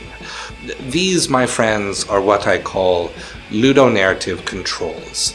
The buttons and the inputs are designed around mimicking the story, the setting, and the visuals that deliver on the game's emotional, conceptual experience. And you see this everywhere, though in often simplistic ways. Press a trigger button, and that's firing a gun. But if you hold a trigger button, that's drawing back a bowstring. Your canonically right-handed Soulsborne character presses R1 to swing their right arm, and holds the L1 button to statically hold up their shield, unless using the Sword of Artorias, which canonically forces people to become left-handed. Movement with a stick allows for 360 degrees of possibilities, which feels natural and smooth when moving a character through 3D space. Yet, the precision of the 4 directional pad buttons are better suited to the grids that make up movement in 2D spaces. Holding back to block? No, not intuitive at all. Neither is pressing nor holding a face button. Generic blocking in fighting games lack any ludonarrative intuitivity. I'll defend this statement in a future video. Yet, as controllers' button layouts have mostly stopped innovating, so too have designers stopped innovating on their input schema. Quick semantics. A button layout is what buttons exist on the controller and in what space. An input schema is how the button is used and in what manner. The X button being the left or bottom face button arranged in a square rotated 45 degrees is a button layout. Pressing, holding, mashing, and releasing the X button are input schema. See Hot Cider's video, Why Do Controllers Have Select Buttons? Assigning each face button to a single limb in Tekken is an input schema, whereas horizontal, vertical, kick, and block is the face button input schema for Soul Calibur. Lord, it's so bad. Why is that one my favorite fighting game? But when, honestly, was the last time you pressed a button in a way that was fundamentally different from other games? Souls-like games now use shoulder buttons for attacks for no reason other than shoulder buttons are used for attacks. Touchpads came and went as either out of reach or less accurate versions of buttons. Everyone is too afraid of gyro controls because most players are accustomed to sticks and mouse cameras, even though they are technically more precise tools for aiming than analog sticks. Nintendo has been trying to use microphones as input schema since Hey You Pikachu, but they've never been more than a one-off gimmick. Input schemas are stagnating. Yet some innovation has been taking place over recent years. Some horror titles like Stifled in silence, deceit, and escape the Ayuoki are using microphones in an interesting way, requiring you to stay quiet while actively attempting to make you scream, and before your eyes uses eye tracking to progress the story whenever the player blinks. Both are input schemas that test the player on not creating an input rather than an active input. Then there is the VR gaming space, which is innovating by necessity to create the sensation of one-to-one movement while preventing video game-induced vomiting and migraines. The VR space is the wild west of button layout and input schema right now, as they try to understand how to abstract hand-eye coordination into games. And speaking of the Wild West, horse input schema have gotten really stupid. In The Witcher 3, you can move your horse forward by holding forward on the left stick. Are you serious? Do you expect me to believe that Geralt is pulling Roach, the horse's reins, forward? Utter nonsense. Whereas aggro in Shadow of the Colossus remake can only be pulled left, right, and backward, aggro resists your inputs as well, causing the player to use those inputs more like they are interacting with an animal. That's why aggro is my best friend, and Roach is just a self-driving fantasy car in the shape of a horse. Look, here's the bottom line. To elevate a video game into a free-form philosophical dialogue through play, you need to be able to associate an idea in the player's mind with an action of the player's body while manipulating the controller. Yes, it is possible to just label the button with an idea-relevant word and call it a day. The bar is pretty low, but imagine the impact of the experience with those value-laden controls if, on their own, the controls felt like the idea on a socially intuitive level. The player would be significantly more ready to feel the dialogue with their hands, and thus more ready to feel the dialogue in their mind. Input schema are the key to make gaming into a philosophically rich action. Stay true. Hold back to block, like a coward. Alright, I'm here today to defend my platform that holding backwards to block is not a ludonarrative control schema for fighting games, and neither is holding down a button to block. If you aren't someone who plays fighting games, these may seem like somewhat pointless statements. Yet among fighting game fans, the debates about what kind of blocking feels best are pretty heated. These two options, holding back versus holding a face button, are pretty unintuitive options. Though, I have to say, between the two, holding back to block is at least trying. When you hold a button, you are static and unmoving. Your character is also static and unmoving. There is no action taking place that makes you feel like you are defending from an intuitive perspective. When holding backwards, the character is also physically retreating. Running from the fight intuitively feels like you are not on offense, like it is not your turn to act yet. It feels like you are not attacking. But to a real martial artist like me, it's completely unlike real defense in martial arts. No, seriously, let me break it down. People who aren't trained in fighting do one of four things when they get into a fight, in no particular order. First, run away. Running away is a great defensive strategy, but no one runs away backwards. You turn around and you run forward. Second, you push and flail, shooting your arms out straight, swinging your arms in wide arcs, scratching and biting. These are all motions that require your arms to move forward, with the end goal of creating distance between you and the threat. Third, fetal position, putting your arms up and around your head, ducking down and putting your knees to your chest, potentially even falling over to protect at least one of your sides using the ground. This is the most purely defensive reaction people can have to the threat of harm, and all the movements are forward, inward, and down, not backwards. Finally, grabbing. People will go immediately to grabbing around the torso to twist and push the threat to the ground, wrestling their way on top just like they did play fighting as children. Again, that movement is forward and down, not backwards. All of this should key you in that intuitive defense is forward moving. Do you know what defensive input in fighting games is? A ludonarrative input schema?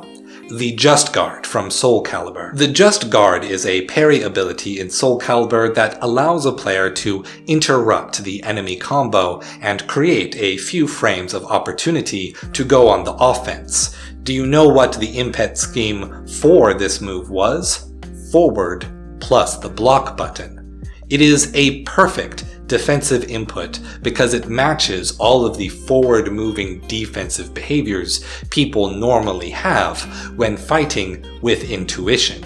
Soul Calibur could have put the Just Guard on a well-timed button press, as so many other fighting games and action games do. That would have been fine, but by adding to the complexity with a single button, the game delivers on a feeling of forward momentum within defensive behavior. Defense is offense. This input scheme is, in my opinion, most reminiscent of the push and flail behavior intuitive to fighting. I think we can go bigger though.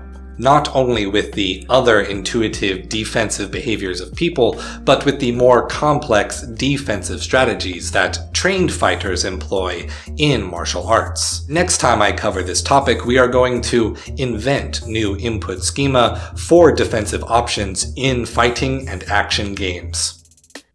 Thank you for watching, and stay true. Pro fighter gamers. Last time we looked at input schema, I talked about how the two predominant blocking schemes in fighting games are not very good ludonarrative buttons, because they do not match our intuitive sense of how to fight. With that said, the intuitive way to fight is terrible when compared to trained fighters. The characters in fighting games are meant to be trained in combat sports, meant to be professionals and masters. So let's invent some schema that mimics the defensive techniques of real fighters. In real fights, fighters are primarily dodging and setting up glancing blows to defend, intercepting more than running, deflecting more than blocking. So now let's make some new schema for button inputs that could help us players feel more like the professional in-game. Let's start by responding to that intuitive habit of human fighting to grab a person around the torso. To stop a takedown, pro fighters do what's called a sprawl, shooting your hips and legs backwards, forming a pyramid with the opponent's body.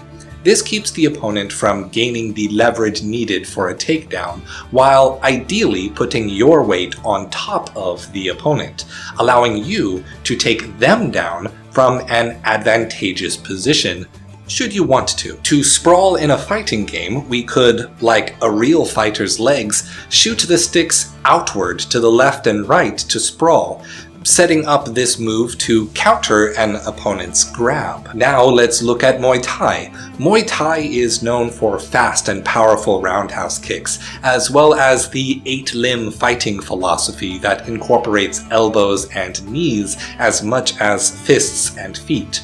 What people don't think about is that Muay Thai practitioners need to think about defending against those same strikes. They do so with a stance that involves squaring up, almost marching in place, high-kneed footwork, keeping them ready to pull up a knee, connecting it with their elbow and vertical forearm.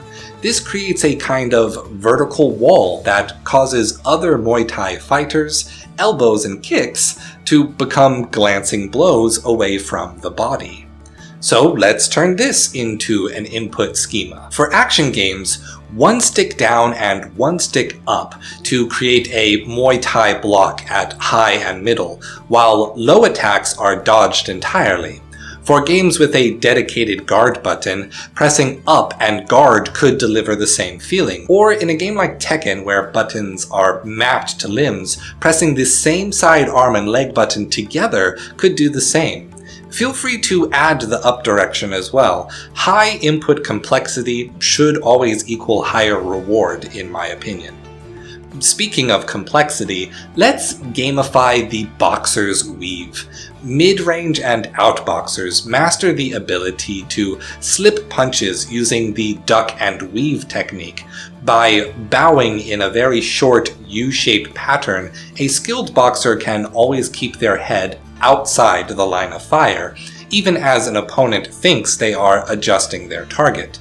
A well-placed weave keeps your opponent punching the air where your head used to be. Now, that's a pretty persistent movement-heavy stance that boxers use, rather than just holding a block button, like Dante in Devil May Cry 5. We could hold L1, R1 to mimic raising your guard, then roll both sticks in a U-shaped pattern in a consistent rhythm to the left and right. This could give the player the ability to dodge high and middle attacks without much delay between their opportunities to counter at the cost of a high skill floor to actually execute the movement. Let's also talk catch wrestling.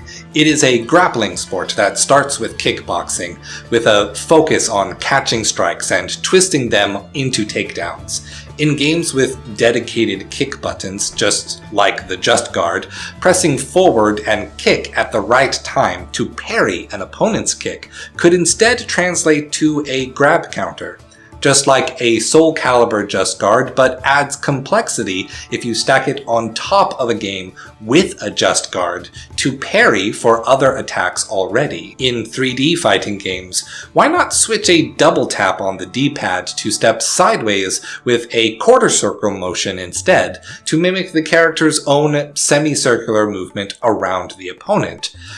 For even a static block, why not hold down two buttons, both the L and R buttons, to mimic the feeling of turtling up when defending like an inboxer? There is so much potential for creating ludonarrative button inputs if you just take a moment to think about what controls could feel like, and how they could translate to the player's own imagination. However, would changes to the input schema like these necessarily improve fighting games? No, absolutely not. Overall, the experience of a game is a full package. Striving for realism, or the subjective perception of realism, isn't on its own merit objectively better art. It won't always translate into a better game. But details like these can get lost in the weeds. Being inventive and trying new ways to use a controller can directly translate into innovating within a genre, or inventing a whole new genre from a shared history. One need never copy the past simply for the sake of copying it. Be bold, try something different, and stay true.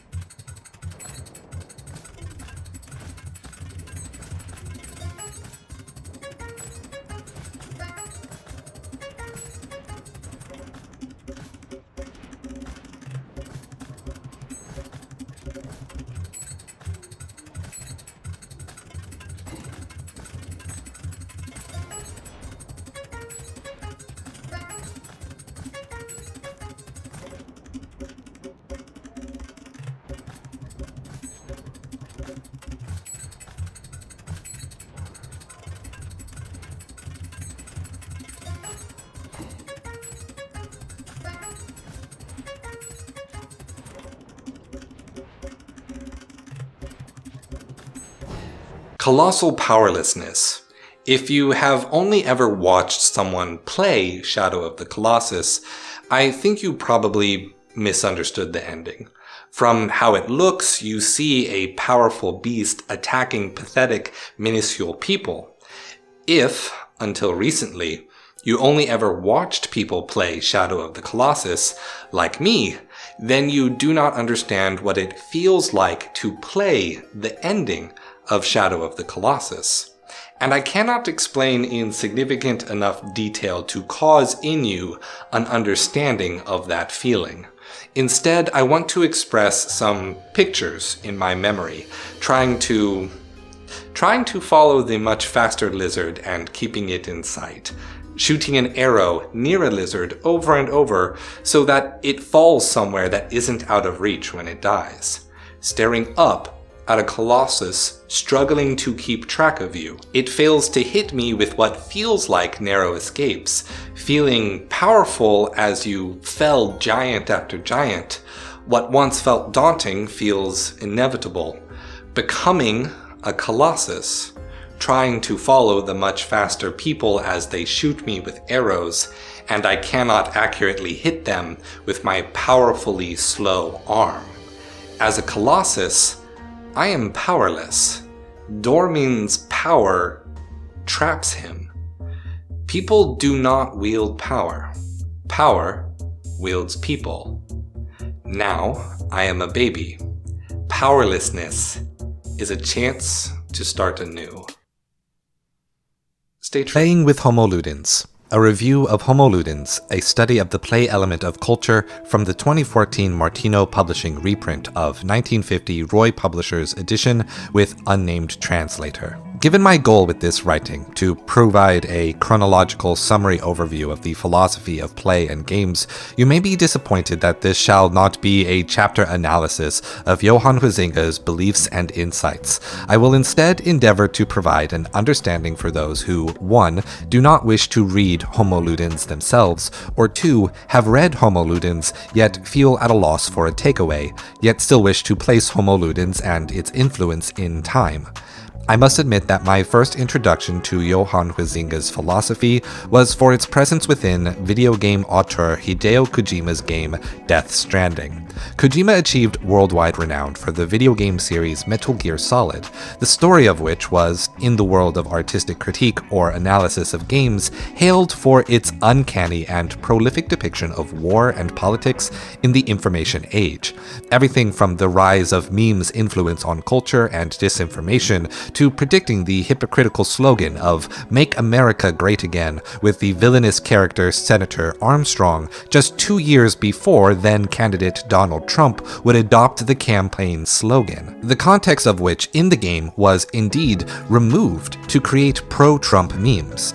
A portion of Death Stranding was dedicated to expanding on Johan Huizinga's ideas of play and games developing into culture and relating it to the game's core themes of building social connection when the age of modernity breeds isolation. Outside games themselves, Johan Huizinga finds it prudent to look at play in isolation from games. He calls on commentaries by Plato to inform his own Platonic framework, thus positions his book as an intersectional expression of anthropology and philosophy. The bridges his analysis provides are what centers this philosophy of play to how it impacts the broader theater of humanity and games. With that note of respect and admiration past, my analysis style is not particularly charitable. We will also see the ripples of Johan Huizinga's influence with the play element called the magic circle. The term has become essential to the common parlance of games scholarship and will be the central focus of a future video with a book of the same name by Jay Klabbers. Now, without further stalling for signposts, let us discuss Johan Huizinga's philosophy of play. Huizinga's ontology of play. Like many who have tackled the task of analyzing play from a philosophical perspective, Huizinga has taken a categorical approach to defining play. He creates a list of categories that are characteristics of play, characteristics that are drawn from observing people playing directly. I say people here because one of Huizinga's best insights for his methods is not limiting the understanding of play to children specifically, as so many academics do to this day. These characteristics are not presented in a precise format. They are not written as a list, nor is it explicitly stated what characteristics are more prominent or important. It is never stated what characteristics are independently sufficient to give rise to play, nor if nor which of the characteristics are jointly sufficient to give rise to play. As such, it becomes the reader's work to create this list, and glean from context what characteristic is being channeled when Huizinga uses the catch-all term play element. This becomes important to a close reading of Homo Ludens, as most of the work is dedicated to acknowledging these characteristics as present in various aspects of culture, to thus demonstrate that cultural touchstones historically arose out of the activity of play. The case is well made via extensive inductive argument. For now, I will make this work easier by presenting that list of characteristics in order of frequency referenced. Agonistic, meaning involving movement. Ritualistic, meaning requiring limited expression, prescribed expectations, or role-playing, which we may see as an understanding of rules in a context of a philosophy of games. Competitive, meaning contests where the purpose is to win. The magic circle, meaning distinct from the social norm, there is a social contract to engage in play and agree to the logic of that play. Creative, meaning the innovation of developing skills and creating an art object. Multi-teleological, meaning used toward multiple purposes and ends, including those that may be serious, non-whimsical, or non-fun ends. Sans teleological, meaning it can be without external purpose, it is done for its own sake. Platonic episteme, meaning play is an esoteric connection to an expression of the Platonic form of the intellect. Thus, it is the spiritual means by which humanity creates knowledge. With a cursory glance at these characteristics, you will assuredly see some odd priorities and inconsistencies. Before commenting on these, it is more prudent to now look at Huizinga's analytical method. Huizinga's analysis method. Here I will describe Huizinga's analysis styles in the order of priority given. I will, in this section, provide some explanation of how these styles are expressed as we proceed. First, the linguistic analysis. Huizinga treats etymology as a historical record of how cultures think of the concept of play. Huizinga also occasionally slips into treating language as a causal record that reveals the metaphysical secret nature of a thing. It is often unclear which is being employed at a given moment. Likely both are maintained as running postulates regardless. The difficulty with this view of language is that it must presuppose that language grows and changes denotatively, such that in any instance that a language's use of its word play, or the root of its word for play, occurs, the conclusion becomes that the culture must also conceive of that second concept as also related to, or that of, play, the activity itself. Language is not so Spartan as to behave in this way. Sometimes words are used to refer to another thing that is different as a term of art. Sometimes words are made in juxtaposition to their historical meaning in order to literally, virtually, emphasize the opposite meaning. This is called a contronym. Sometimes a word may be used to refer to a second concept because it sounds alike in a neighboring culture's language, or because a written symbol for a word looks similar to the symbol for another word. This happens rather frequently in Japan's usage of Chinese characters in its writing system, despite Chinese and Japanese being drastically different grammatical languages. Language is living, it is messy, it need not keep usage nor concepts consistent through time. Here there is a fundamental flaw with how etymology is used as an analytical tool. To salvage its usage, we must not assume the links to be accurately portrayed. Instead, we would need to look at each instance to see if the etymology referenced is corroborated by the cultural context. Huizinga's semantic exploration is often first prescriptive rather than descriptive, first by laying out the play concept in the abstract, then exploring languages for confirmations of that concept. That is quite plainly confirmation bias. Yet to his credit, and in spite of living in the colonialist disparagement of referring to many cultures as savages, he draws from languages across every continent. He takes every language's characteristics with equal respect. He attempts to fairly expose when a language's word for play does not coincide with his concepts, though rare. Huizinga's study of language far exceeds my own, but my own study of Japanese leads me to critiquing a specific instance in the manner I alluded to previously. Against his credit, he draws on the Japanese language with something called asobi kotoba. Those two words specifically mean play and words, then goes on to describe the term as referring to a social practice of Japanese nobility to describe their peers' deceased relatives as merely playing dead in conversation. This is something I have never witnessed discussed in my entire education in Asian and Pacific Islander cultural studies, nor in studying Japanese language, nor have I seen it expressed in classical or period piece media. Huizinga did not do us the favor of telling us which era of Japanese history a specific clan of samurai, if nobility is in reference to the merchant class or the emperor's family. Essentially, he did not provide nearly enough information for someone like myself to research the claim. The only reference to asobi kotoba I could find through a cursory Google search were direct quotations of Huizinga himself and a podcast which plagiarized Homo Ludens. In light of this, I can only assume that this was likely some misinformation spreading through the Netherlands at the time. I would gladly be proven wrong. This is not surprising given the open yet problematic position Huizinga has between colonialism and scholarship. He frequently makes use of the language of supremacy, deriding large parts of Africa, Asia, and the Americas as savages. However, Huizinga also lauds ancient Indian and Egyptian culture as advanced and superior. Huizinga appears to be trapped between wanting to be culturally versed, yet in an environment where the language of academia was itself bound up in power dynamics and bigotry. It is likely that other such mistakes, born of confirmation bias, will stick out to people who have experience with other cultures. Regardless, linguistic analysis is merely Huizinga's first method. Let us move on to the next method that rounds out Huizinga's case. Second, historical analysis. This makes up the bulk of Huizinga's argument, and for good measure. This is also the aspect of Huizinga's writing that is most convincing, going through specific cultural activities throughout time, while highlighting how cultural practices that were explicitly playful eventually become more complex versions of the practices entrenched in social systems that define the culture. In doing this, Huizinga not only overcomes other shortcomings in his method through an abundance of inductive evidence exposing characteristics of play, he may also establish as causal chains that activities once considered play by a prior culture become seen as social and religious norms that are no longer considered play. Of particular interest to me was the chapter on the play element in law.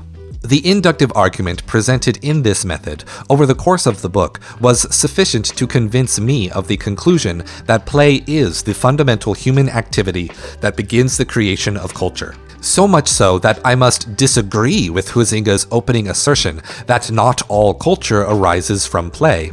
There is little room left in Homo Ludens for anything of culture to not be the result of play. Whilst always related to the historical analysis, it will be helpful to distinguish the third method as distinct. Third, personal observation method. Once Huizinga establishes the characteristics of the play element, anything holding even one characteristic is given the moniker of play element. The challenge here is that while at first glance it seems fair to move from characteristic to play element to thing is play, these jumps contain within them a fairly basic logical faux pas, one that will, as it was left unchecked, give way to a point change fallacy in the last two chapters of the piece. This initial fallacy being a misapplication of the statement all A are B, a basic symbolic logic lesson. A valid logical form is all A are B, given A, therefore B. First example, all men are mortal, Socrates is a man, therefore Socrates is mortal. Second example, all Catholics are Christians, I am a Catholic, therefore I am a Christian. An invalid logical form is all A are B, given B, therefore A. The relationship between A and B breaks down because even though all A may be B, this alone cannot prove that all B are also A. Such would only be the case if the logical statement was a direct tautology, like A is B, B is A.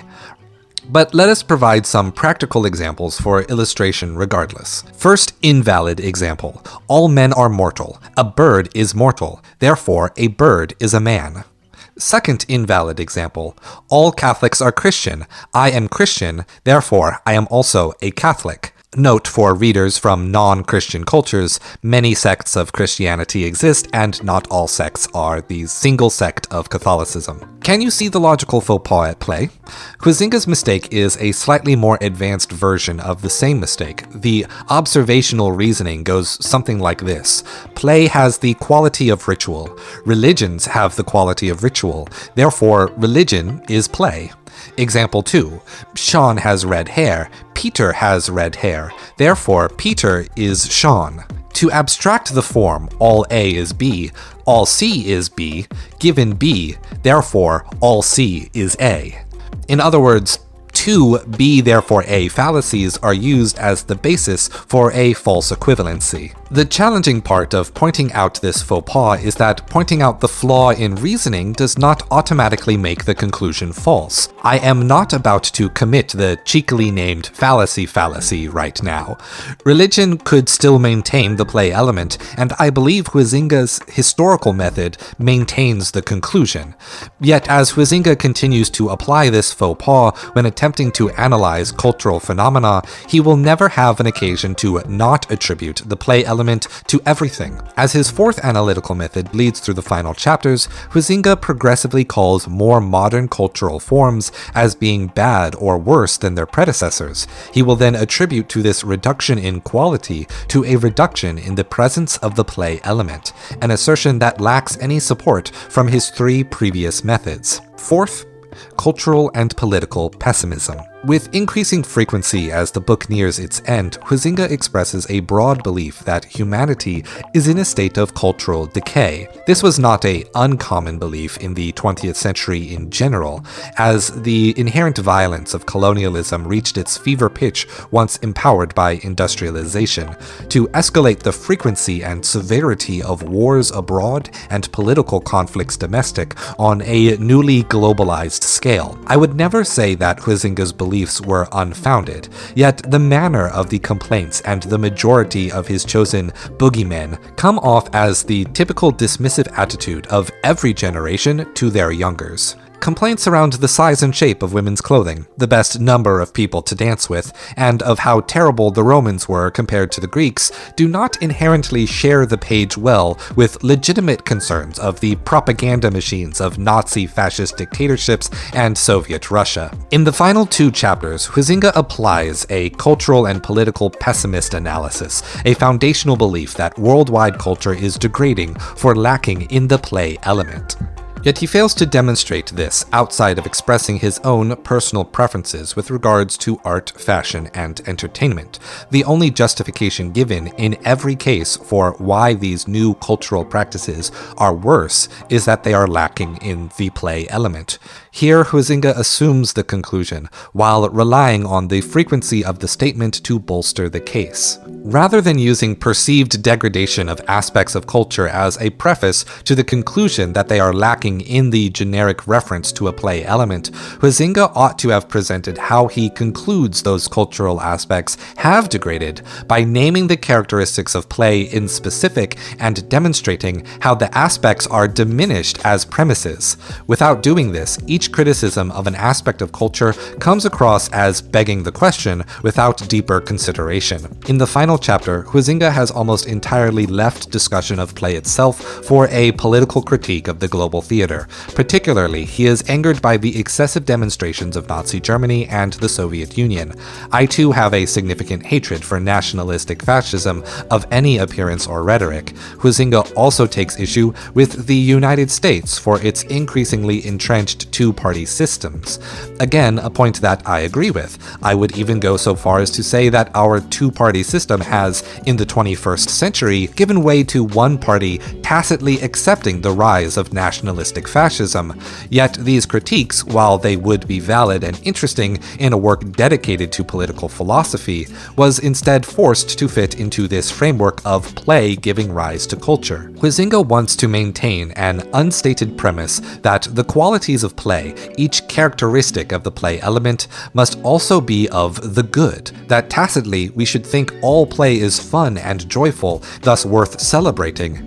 Insofar as play must be good, Huizinga coined a term for its inverse as puralism. Puralism is defined as mimicry of the play element, yet taken wholly seriously, devoid of mirth or humor. Yet Huizinga does not account for how something can have the characteristics of play, while also not being play. His first method relates things unlike play to play through language. His second method relates things unlike play to play through historical inheritance. His third method relates things unlike play to play through observing the characteristics directly. At least within the text of Homo Ludens, Huizinga has established no means by which to decide something that is like play is not play in fact. Huizinga even contradicts his own statements by juxtaposing puralism as serious when he also advocated that play may be taken quite seriously by a culture and retain its status as play. What has resulted is a no true Scotsman fallacy. Within the text, we can only conclude that puralism is in fact play, even as that play is considered bad. Taking Huizinga's philosophy of play forward, over the course of Homo Ludens, the philosophical image of play presented by Huizinga is inconsistent and progressively simplified. Huizinga originally asserts that not all aspects of culture arise from play, yet chapters 3 through 10 gradually assert that all cultures arise from play. He asserts that play is not limited to the agonistic characteristic of play, but as Huizinga applies the term play element with greater and greater frequency, it comes to mean agonist and competitive to the detriment of all other characteristics. Huizinga at once wants to hold that most aspects of culture which one would take seriously maintain their aspects of play, as well as that seriousness and earnestness are the antithesis of play. Yet, failing to spend a length of time to exploring when play ceases to be play, Huizinga intentionally creates an exception without a difference. Puralism becomes a pejorative for that which appears to be play, yet is in fact wholly serious, but not serious nor earnest in the way that is good for good cultural playthings. So let us tackle that question directly. When does a cultural expression of a play element cease to be play? To wit, I will put forward two possibilities that may be contained within Huizinga's philosophy, and two which require bringing in something external. Let us assume that play ceases when the characteristic of ritual is violated.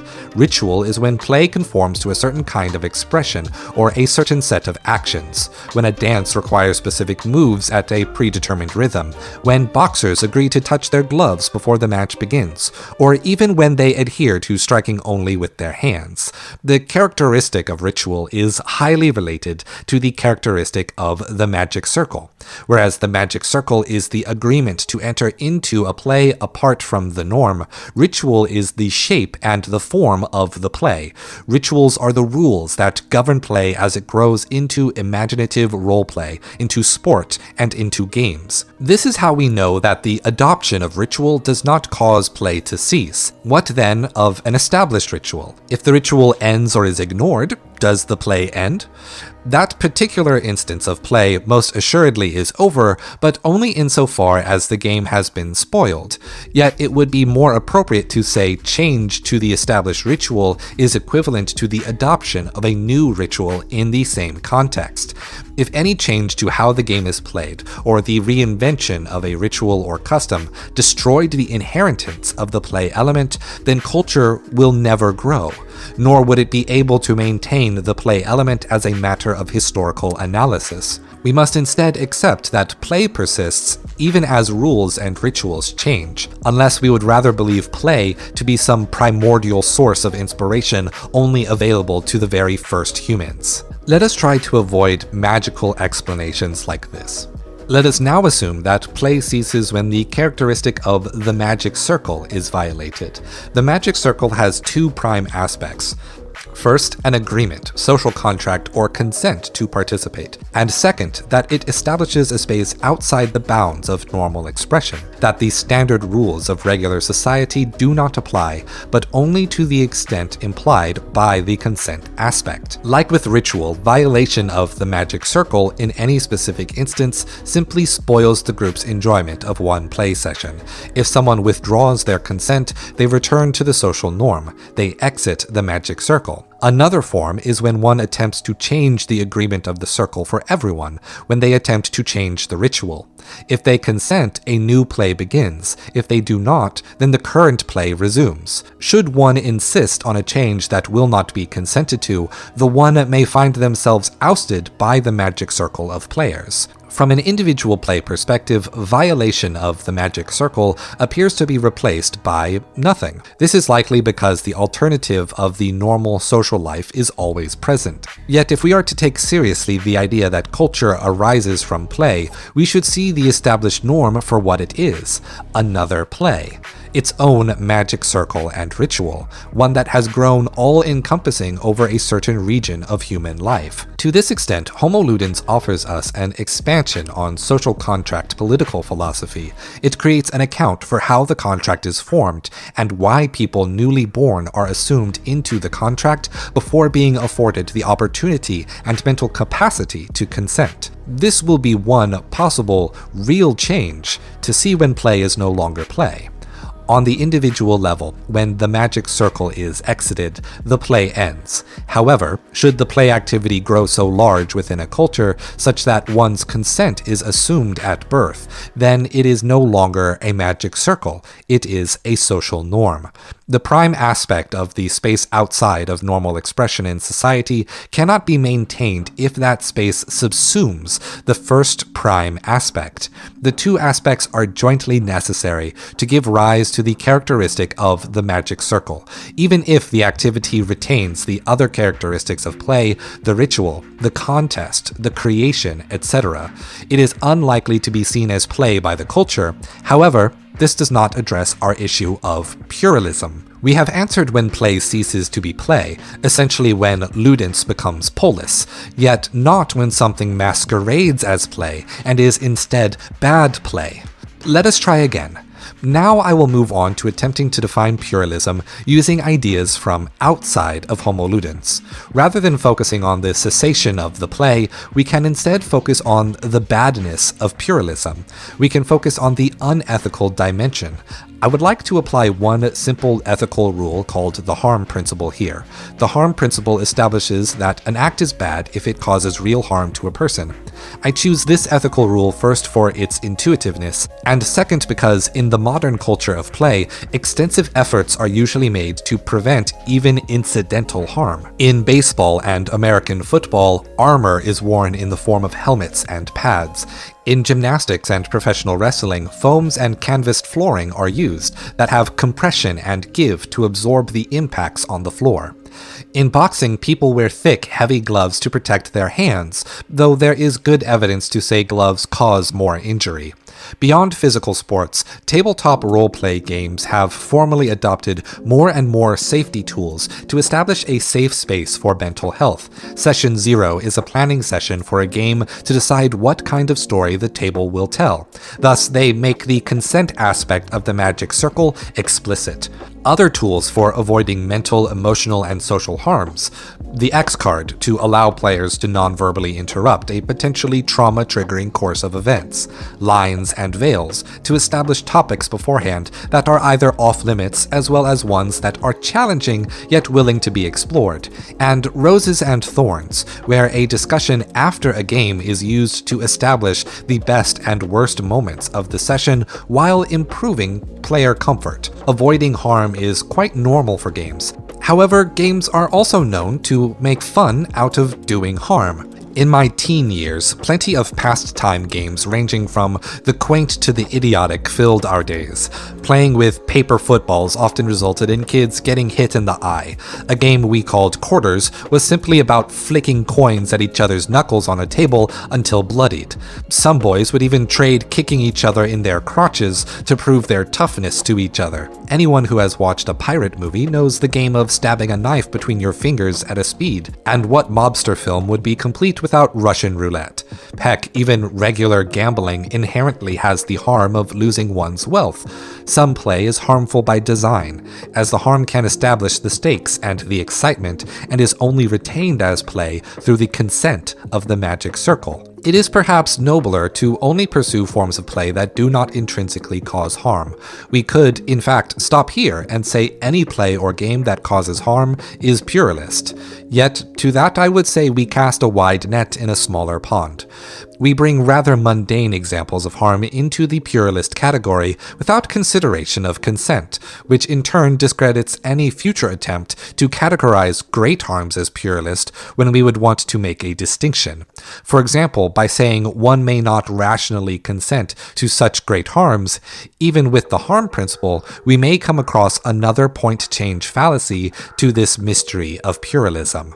So let us try once more. This time I will allow some self-indulgence by applying my own definition of play from my work Controller Revolution, Why Video Games Are the Future of Philosophy, in which I take quite some time to arrive at what I hope is a simple yet all-encompassing definition of play, learning through experimental engagement. I will not be rehashing the specifics of this definition here, rather I would like to put my definition in conversation with Huizinga's characteristics of play, and its function of creating culture. In particular, I find agreement with the function of creating culture, as when a person seeks to apply what they have learned, they would naturally need to involve others in their play, to engage others in what they have learned. Perhaps this is where my conflict with Huizinga's concept of play begins. Huizinga appeals to the epistemology of Plato to both open and close homo ludens. The relationship between play and Plato's form of the intellect seek to connect play to knowledge through esoteric spirit. We see little appeal to Platonism or learning throughout the body of homo ludens. This leads me to question whether Huizinga took this connection seriously, or if the appeals to ancient philosophy were made with the interest of inspiration and poetics. Regardless, my definition elevates Huizinga's Platonic sense to the forefront.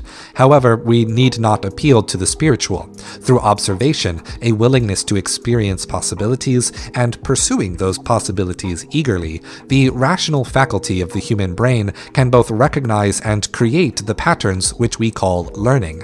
If the first and inherent quality of play is our intuitive capacity to learn, then the rest of Huizinga's characteristics of play can arise as expressions of that learning. Those expressions, as they spread throughout humanity, give rise to culture. Those cultural inventions can, of course, retain the play element, the learning through experimental engagement that allows cultures to develop and change. This will give us a new avenue for defining a difference between play and puralism.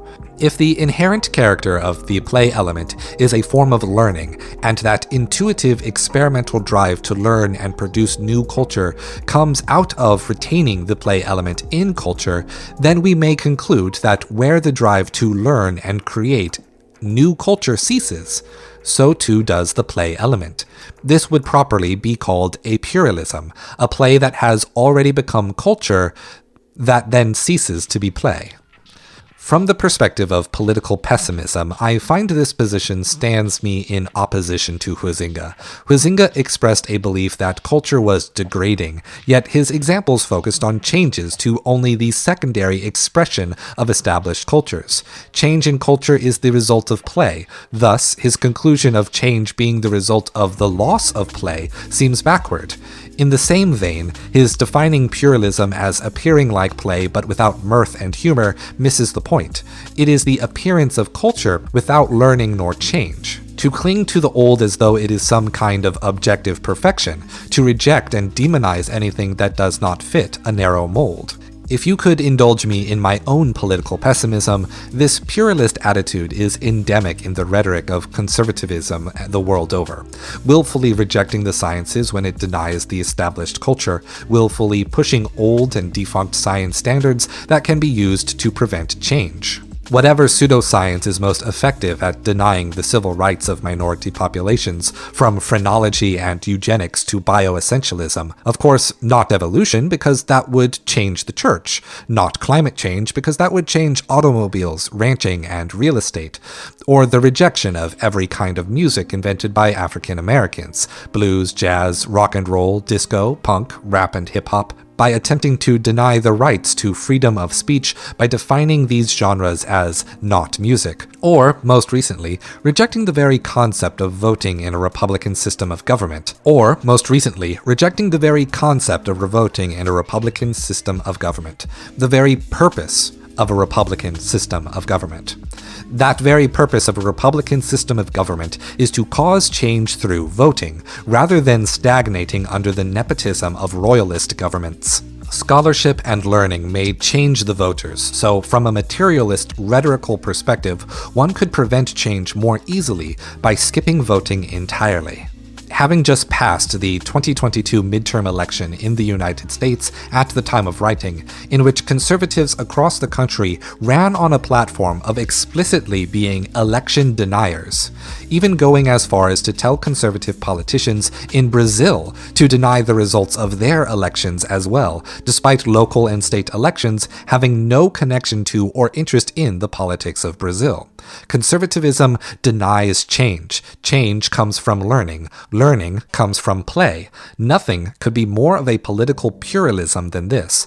I would most certainly agree with Huizinga if, in his view, he believed that the pluralism of Nazi Germany, Soviet Russia, and the United States came from their attempts to stagnate learning, change, and the spirit of play. Let us now retreat from this line of reasoning for a moment while we settle the final point of Homo Ludens with following the assertion that pluralism does not, in fact, exist. This line of reasoning begins at plainly accepting that the serious and the earnest maintains in play. The magic circle becomes the norm, but it must still be play by inheritance. There is not much need to juxtapose play against any other human activity that may coincide with it. I personally see no utility in juxtaposing play against work as its opposite. Why then would we need a kind of inverse in the form of pluralism? If we are to see play as the fundamental activity that develops into cultural institutions, an idea I have been convinced is true, then from an anthropological and philosophical point of view, I am comfortable with play containing within it the ethical potential to include the serious, the earnest, and yes, even the unethical. With this, we have thoroughly explored the landscape of ideas expressed in Homo Ludens. We lingered on the opportunities for critique and expansion, but it is best to see that as proof that the ideas expressed are worthy of the critique. The historical analysis is more than enough to convince. It is clear why Homo Ludens cemented itself in the foundations of modern ludology. Thank you for listening. And stay true. Nothing without the Furies. How Disco Elysium resists certainty. I don't want to be this kind of animal anymore. Video game essays are a great form of art, intersecting with scholarship and inherently colliding with the self-as-subject essence of gonzo journalism.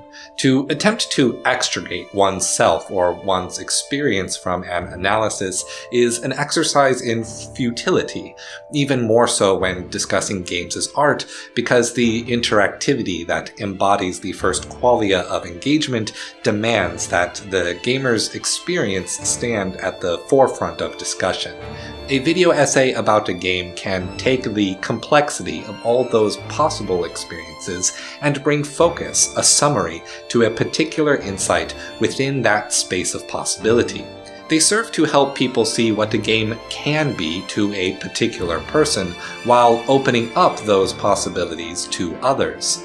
Yet, some games, due to pure volume and complexity, become resistant to focus, to summaries, to conclusions at all. Mass narrative-focused CRPGs like Pillars of Eternity or Tides of Numenera are multiple novels layered on top of a tabletop game. To analyze these games with any kind of justice would itself require one to write a book. Value operant RPGs like the Mass Effect trilogy may be simplified as good blue choice, bad red choice, but any summary of the games would fail to account for how the moment-to-moment ethical thought experiments between the shootouts can evolve when one truly weighs the values of the different choices. Thus, while being resistant to the analytical essay analysis of Mass Effect shines when done as a communal Let's Play video series, where people may open themselves to discussing the nuances of each moment and review the consequences as they pass. Disco Elysium, as a game that is a political protest against the human political animal itself, is one such game that resists all certainty even as it forces the burden of conviction upon the players. Every conversation and every choice you make gets recontextualized as choices that aligned with your politics and personal sense of ethics can be good or bad in the moment, but most assuredly result in some unforeseen consequence or benefit down the line. The broad possibility and interconnectivity of it makes it nearly impossible for a person who has completed the game themselves to predict the trajectory of another person's engagement with the philosophies of this game. Disco Elysium can only be represented by itself, as a dialogue of political philosophy with its players as they play. Disco Elysium can never be expressed in a video essay because Disco Elysium is dialectical. To passively listen to someone express their ideas about their experience of the game is equivalent to missing the point of experiencing the game as a challenge to your own worldview. No matter who you are or what your political beliefs, Disco Elysium is a challenge to your worldview. You must embody a character in endless and multifaceted dialogue with himself, and all parts of himself hate who he is and who he is pretending to be. You, the political animal, may never leave the dialectic.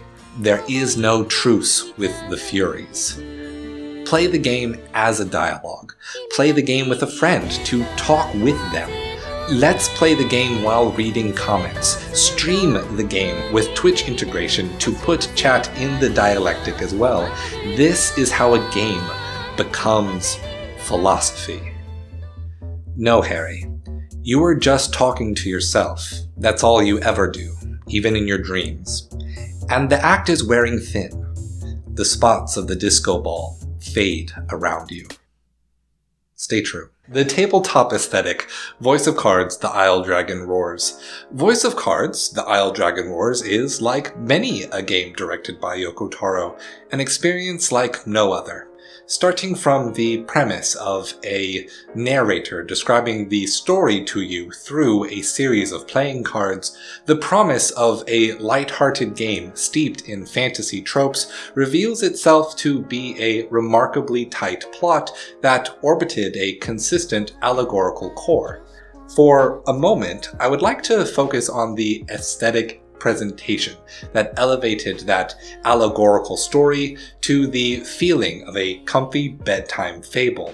The aesthetics of the game were realized by making everything surround cards. The maps, the world, the characters animated by simply shaking the object in expressive ways. Then there was the rolling of dice and the movement of a pawn or engaging with the card backs, the pawn and the table itself through custom skins that you earn in-game by playing a second card game minigame, as well as the slightly dissonant and goofy behavior of the characters in the party throughout the plot.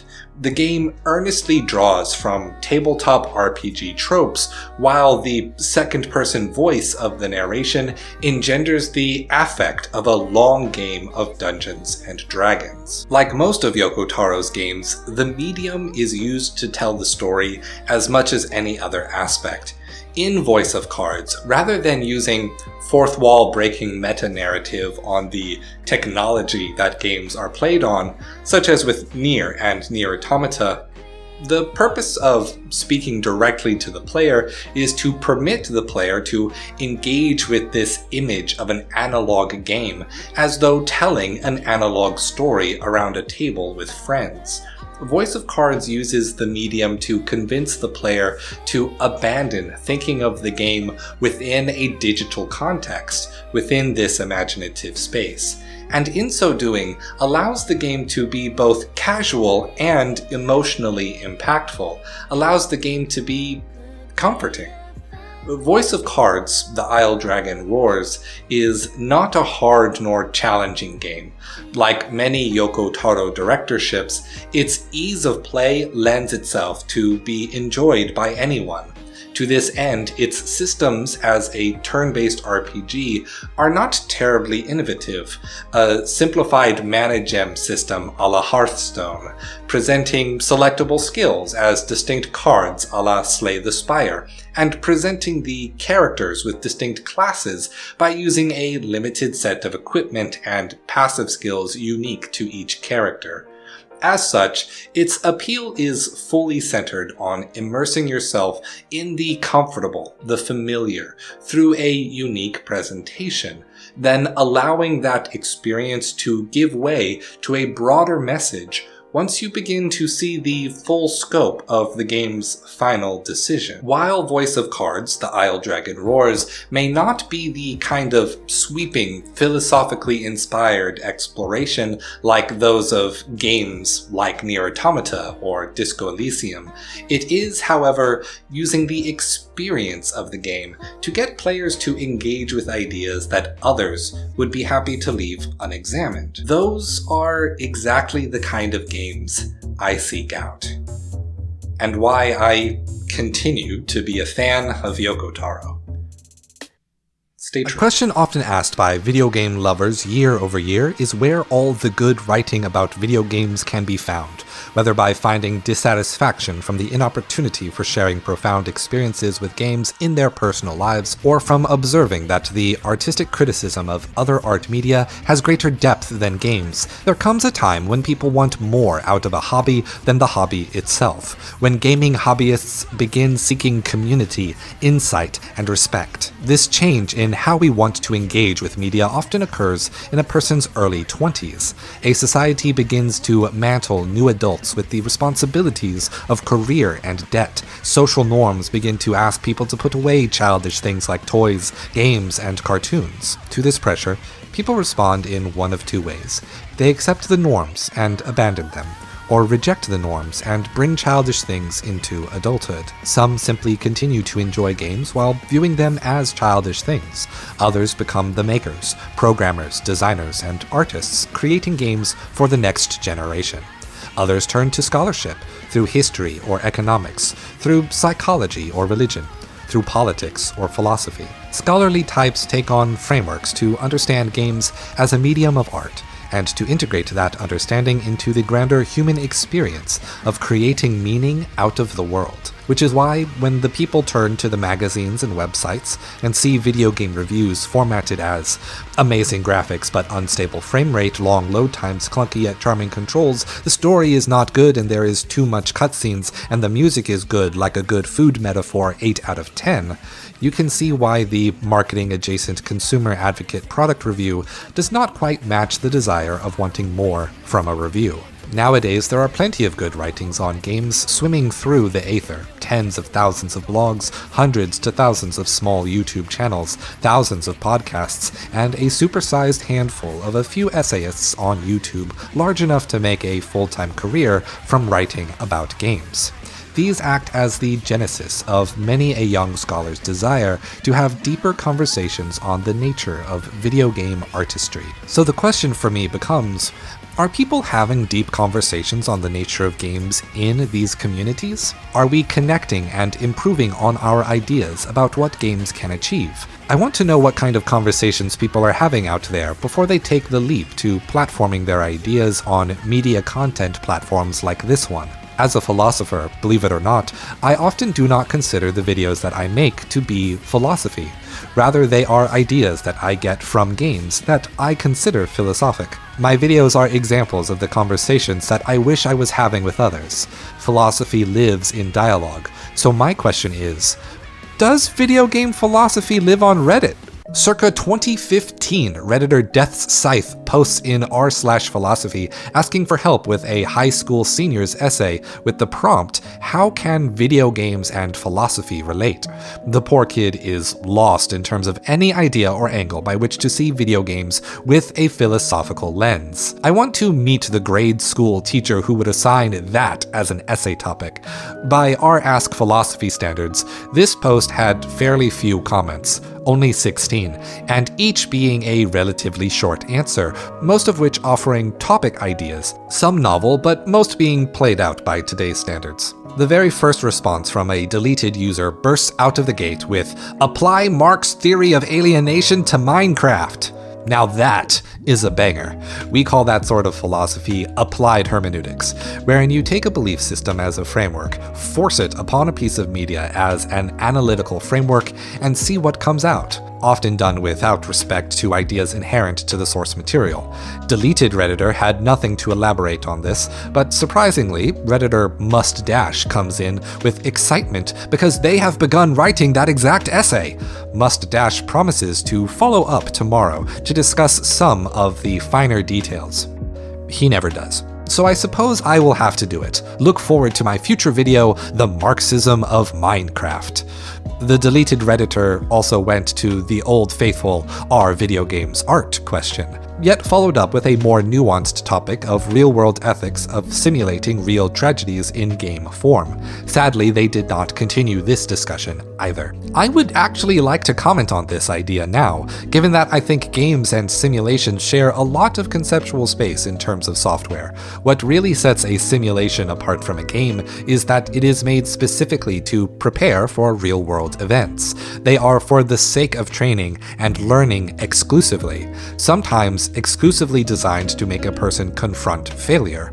The most recognizable example of this in media being Star Trek's Kobayashi Maru, which I am going to say as Kobayashi Maru because that's how Star Trek culture pronounces it, even though in Japanese it should be Kobayashi Maru. So creating simulations based on real-world failures to learn what could have been done differently in similar situations seems like an ethically good action to take. I think the ethical murkiness comes into play when using the same scenarios for different end goals, for the creation of sadistic pleasure, or to capitalize on trauma for the sake of marketing. When should we wonder about normalizing the use of software specifically designed to get people to engage with real harm, as opposed to purposefully creating distance to imaginary ludic violence? Reddit user Drink40 Tonight seems primarily concerned with ontology, whether or not to treat game worlds as physically real, and whether that makes characters in games moral entities,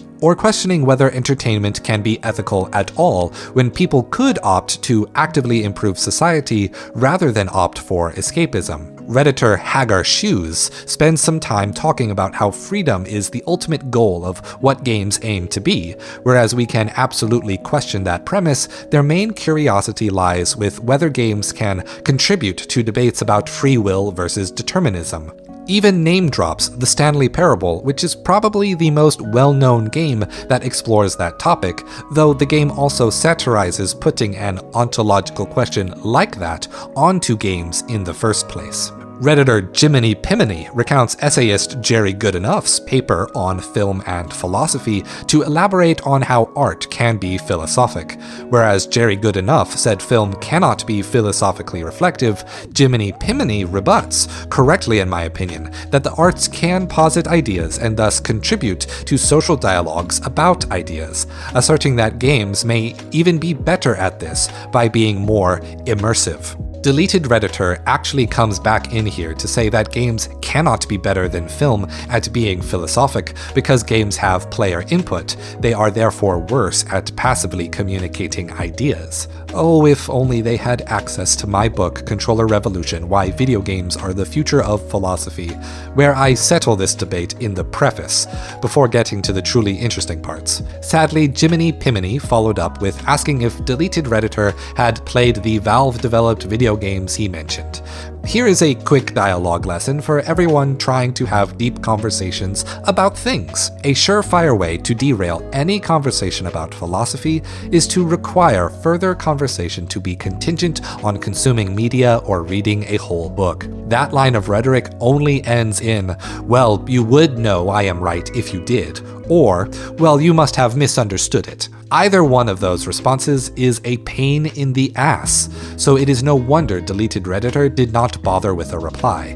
Redditor Snierb entered with a fun fact that someone in Second Life made a Plato's Allegory of the Cave game room, which is neat, I guess. Second Life was still a trash game compared to Gaia Online.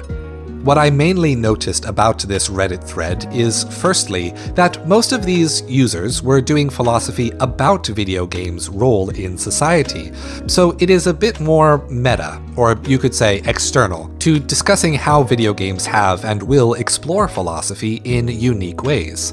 Secondly, I noticed that there was pretty much no real back and forth here. People were not really having conversations so much as they dropped their response and bailed. Perhaps I have overestimated the quality of conversation happening on Reddit. Perhaps I was simply looking in the wrong place. Perhaps I will try again on another day. Stay tuned. How I became a Souls-like boy. I had a strange journey to becoming ready to play Souls-like games, being an avid YouTube watcher, especially watcher of early video game documentaries. I was aware of Souls games, their popularity, their meaning to players, long before I actually played them myself. I bought a PSP in 2010 at the announcement of Kingdom Hearts Birth by Sleep, releasing that summer.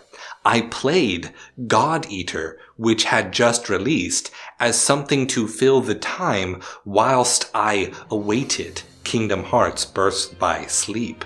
Erstwhile, Dark Souls fans began experiencing Dark Souls for the first time, and I safely ignored it from within the busy lifestyle of a college freshman. You see, for the longest time, I was afraid of playing hard games. I was afraid of losing in general. When I played RPGs as a kid, I often looked up cheat codes immediately because I didn't want to lose. The prime example being Ys, the Ark of Nepishtim. Having looked up how to enter the cheat room and give myself ultimate power immediately, I beat Ys, Ark of Nepishtim in a single blockbuster rental. And remember nearly nothing about what that game actually was. I still, to this day, have never beaten Baiten Kaitos Wings of Eternal Darkness because I didn't level up. I did not get good enough to beat the boss fight at the start of Disc 2. My save file could not revert to Disc 1, and thus the trauma of a child being stuck between Disc 1 and Disc 2 has always stayed with me. It wasn't until I saw how my big brother was so afraid of losing to his little brother in Soul Calibur 2 that he didn't let me play for an entire month after he got the game, only to lose immediately to me on our first match. Because I chose Keelik and just spammed attack buttons over and over, did I start to get over this fear. That led me to starting the video game club in high school, where our most common activity activity was playing pickup matches in Soul Calibur 3. I mained Zasalamel and Raphael, and my club rival mained Mitsurugi. We were the top players in the highly competitive environment of a Midwestern suburban high school, whose most popular band in the yearbook was consistently My Chemical Romance. We had a 2-1 win-loss ratio in my favor. Thus, while having experienced more failure as a result of fighting games, I had become even more afraid of failure. More afraid of no longer being the best gamer within my circle of people who knew I played video games. Then, I got to college and no one played Soul Calibur. Everyone played Smash Bros. And Marvel vs. Capcom 3 and rarely a BlazBlue. So, I didn't play those games against them. One time, we played rival schools and no one else knew how to dodge attacks on the Z-axis. So I was able to be the best gamer for exactly 1 hour on one night before their 2D fighting game sensibilities gave them the upper hand, even despite the existence of a Z-axis.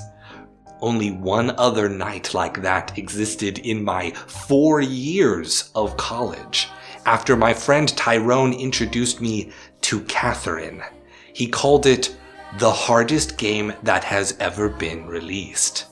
I then played through the entire game, saw there was a 2-player competitive mode, and immediately became afraid of losing.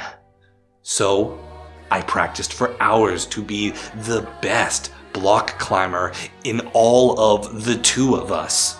My sheep didn't lose a single climb, not one. While my friends played fighting games, I, erstwhile, got busy studying the God Eater, which got me accustomed to the idea of fighting a really big monster in a video game. I would play other big monster games like Tokiden Kiwami and Freedom Wars. I never beat Freedom Wars. I just got bored with it. Yet, it is the subject of one of my first ever YouTube videos. I dare you to watch that old video. I bet you won't, cowards. Bloodborne came out in March of 2015. I was living in downtown Los Angeles, having my parents cover my rent, unable to find work anywhere except the Cheesecake Factory in Beverly Hills. This did not cover rent. I couldn't afford a combo meal at Jack in the Box. The discount prices for Cheesecake Factory employee meals were still too expensive. I ate the complimentary bowl of soup and baguette at the employee lunch table out back next to the dumpster. I learned to associate the smell of a dumpster with food and would, for years, get hungry whenever I smelled a trash-filled dumpster. I once cried while eating a chicken sandwich combo meal from Jack in the Box because the Cheesecake Factory restaurant ran out of soup from feeding customers. I couldn't afford that combo meal because I bought an extra sandwich for a homeless person the last time I was there, thinking I would have a free bowl of soup available to me that week. At this time, I was 2 months away from the end of my lease, 2 months away from moving back to Nebraska. I had lost to Los Angeles. At this time, I started watching the Two Best Friends Play channel play Bloodborne. At this time, I moved back home and started a part-time job at the GameStop near my old high school. I watched the Two Best Friends complete their playthrough of Bloodborne, A while later, I watched them play the Old Hunters DLC, using some saved up money, the store discount, and asking my parents to pay for half of it. I bought a PlayStation 4 bundled with Bloodborne. It felt like I had to beat Bloodborne for making up for losing at life. I could not beat Vicar Amelia, and I gave up beating Bloodborne. Dark Souls 3 was announced. I pre-ordered Dark Souls 3. I beat Pontiff Sullivan on my first try. I beat the Soul of Cinder, and only then did I allow myself to put the pre-order bonus bonfire keychain on my keyring. It broke this year a few months ago. I went back to Bloodborne. I learned to value the high-risk, high-reward playstyle of that game. I used a Chikage blood build. I won Bloodborne. This marked a turning point in my life. I was no longer afraid of losing. I had embraced that I would lose at a lot of things. I started to only care about trying very hard. I went to Pepperdine Law School. I dropped out after 1 semester. I worked 2 part-time jobs and Uber and Lyft on top of making YouTube videos. I dropped those jobs in favor of driving rideshare full-time. I paid for my own apartment for an entire year. YouTube demonetized my YouTube channel. I moved to Florida to help my mother while she prepared for 2 back and neck surgeries. I met my wife the next month. The pandemic happened. My work life was thrown into chaos, and I bounced around various part-time jobs. I found better pay working Uber Eats. I moved in with my wife. I played all of Elden Ring, and I started my current job working HR support for a non-profit that helps children and adults on the autism spectrum. We have now purchased our first house together.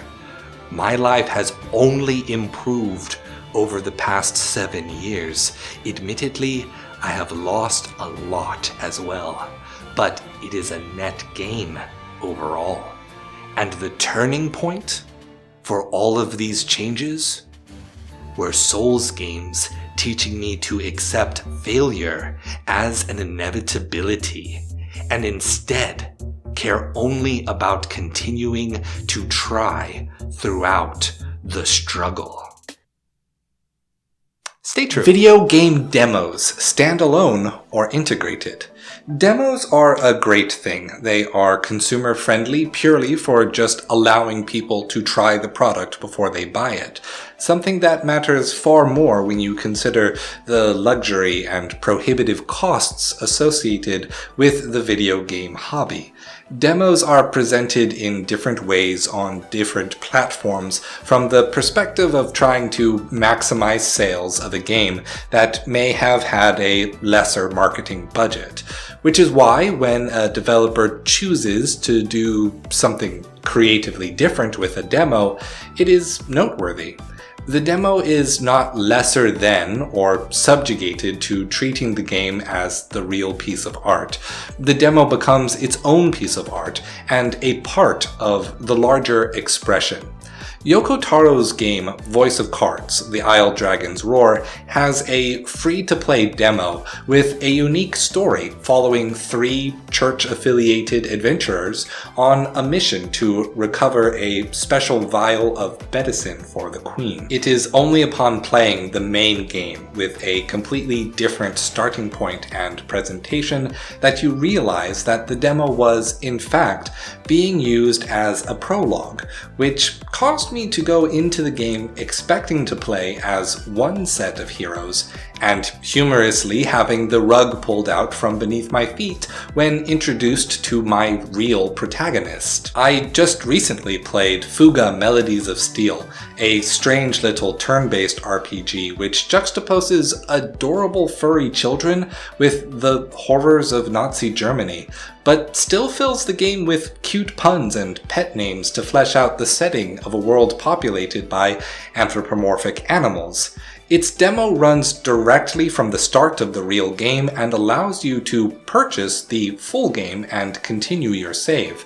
I had fully expected that the game would just end before giving me the opportunity to defeat the game's first major tutorial boss. Yet, it kept on going. I typically delete a demo once I am finished with it. Doing so is a pretty good sign that I have no interest in buying the game at all if I were still on the fence. So it is hard for me to say which makes for a better demo experience. A standalone demo, something that is standalone and gives me a sense of fulfillment by playing just the demo, a la Voice of Cards, or an integrated demo, something that trusts me enough to thrust me into the game as it is, while facilitating what I need to keep playing should I enjoy the experience enough to make a purchase. Though I suppose there is another kind of demo that has become a bit more common lately, that being the promotional tie-in game. These are games that are not demonstrating the actual gameplay of the game they are promoting, but rather attempt to sell the player on the narrative or the aesthetic from a completely different angle. These games forgo marketing a game on its ludens, the experience of playing the game, for everything that surrounds that gameplay: music, art, characters, and story. Two big examples of this were Final Fantasy XV, A Tale of Kings, and Bandai Namco's Slashy Souls. A Tale of Kings was a 2D pixel art beat-em-up developed and released for free on Xbox One and PlayStation 4 for the purpose of expanding the multimedia narrative that Square Enix was trying to deliver with Final Fantasy XV. And you know what? It was an amazing beat-em-up game. It is narratively concise while constantly delivering new enemy types and party members at a breakneck pace. As fast as the finale approaches, it leaves a person wholly satisfied that they have seen a full story completed in that time. It was released in order to get players invested in the characters and the stories to funnel them into purchasing the open world massive game that is Final Fantasy XV, yet I can easily see that what people loved about A Tale of Kings, tight controls with real stakes and nostalgic presentation, would be left wanting by the experience of Final Fantasy XV, which is quite frankly the opposite of those things, though still good by its own merits. Slashy Souls, on the other hand, was more of a promotional meme to promote Dark Souls 3. I had not heard of it at the time, so it is not as though this was a major aspect of their marketing plan, more like a fun thing to see on a Steam store page before release day. As a 2D pixel art, side-scrolling, endless runner, it jokingly promoted Dark Souls 3 by trying to be exactly the opposite of what a game like Dark Souls wants to deliver. The opposite of a somber, methodical world that you may wander through. And this seems even more intentional, given that it recently came to light that a more serious Metroidvania approach to a promotional game was pitched to Bandai Namco, yet the proposal was rejected. Both Dark Souls 3 and Final Fantasy XV were games that I needed no convincing to purchase. I was made aware of these promotional demos long after the fact. There's no way for me to know how or if they would have impacted my purchase decision decision. But while I appreciate this sort of thing existing, I'm not sure a standalone demo, so wholly different from the experience it encourages me to purchase, would ever be able to tip my hand. So tell me what you would prefer: a standalone demo that contributes to the narrative and aesthetic landscape of a game, or an integrated demo that puts you into the game sooner.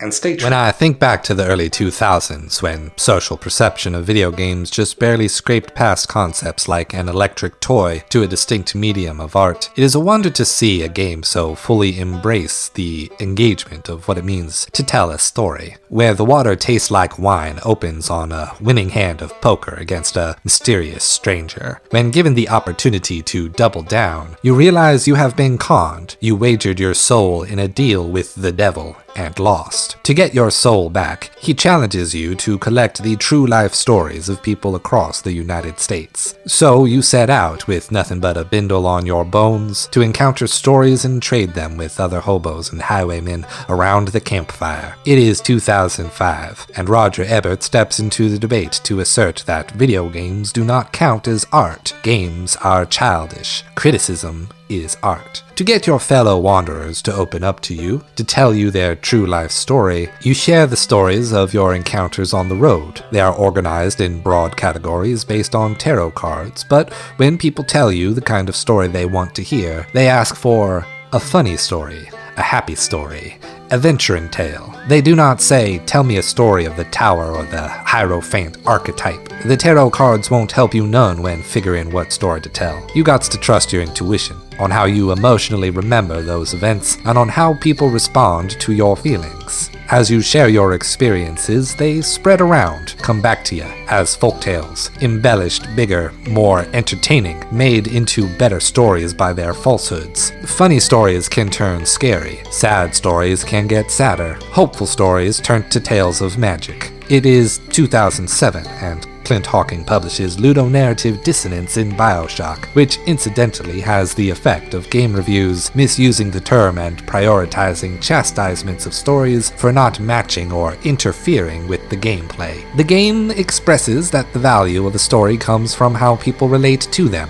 It tells its own stories in the homely and comforting cadence of American southernisms and country accents to help you connect as the player. It tells its stories through its characters to demonstrate how people change a story to better entertain, play with, and connect with the people around them. Through this, Where the Water Tastes Like Wine demonstrates that, from cave paintings to myths, from folk tales to the epic poems of oral traditions, stories have always been about play. Storytelling has always been a game played across societies and throughout generations. It is 2008 and Dear Esther, the Source Engine mod, released to critical acclaim. People elevate it to the status of flag bearer for what it means for a game to be art. The walking simulator genre is born, while the other extreme asserts that these kinds of Scotsman games don't even count as real video games. These debates would be reinvigorated when Dear Esther had a standalone release in 2012. Games are about crafting experiences that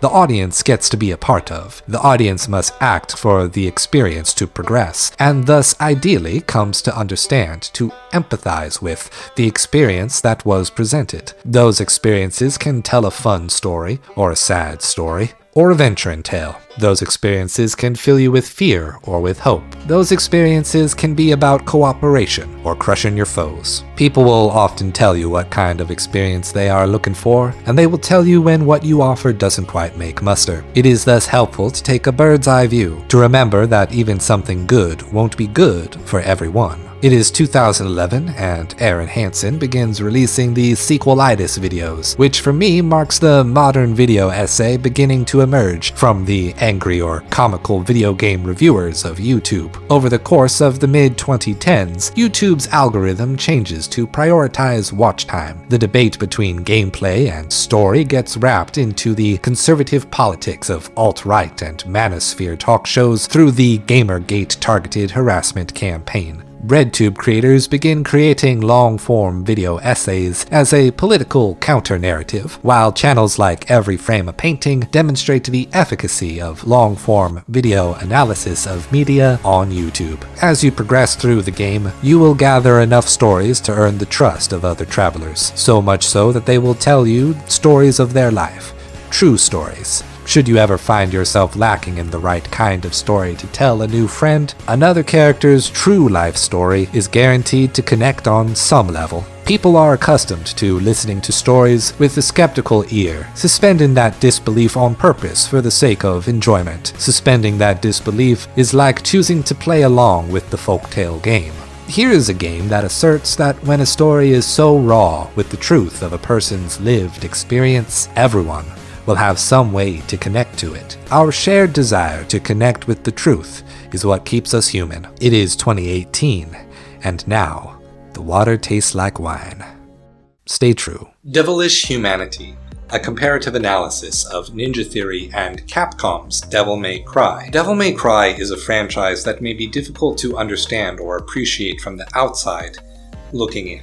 In a time when the words hack and slash and beat 'em up dominated third-person action games, which sold on the promise of mindless fun and power fantasy, Capcom developers Hideki Kamiya and Shinji Mikami took a game engine designed for the survival horror game Resident Evil and designed a game where the fun came from not just overcoming a difficult challenge.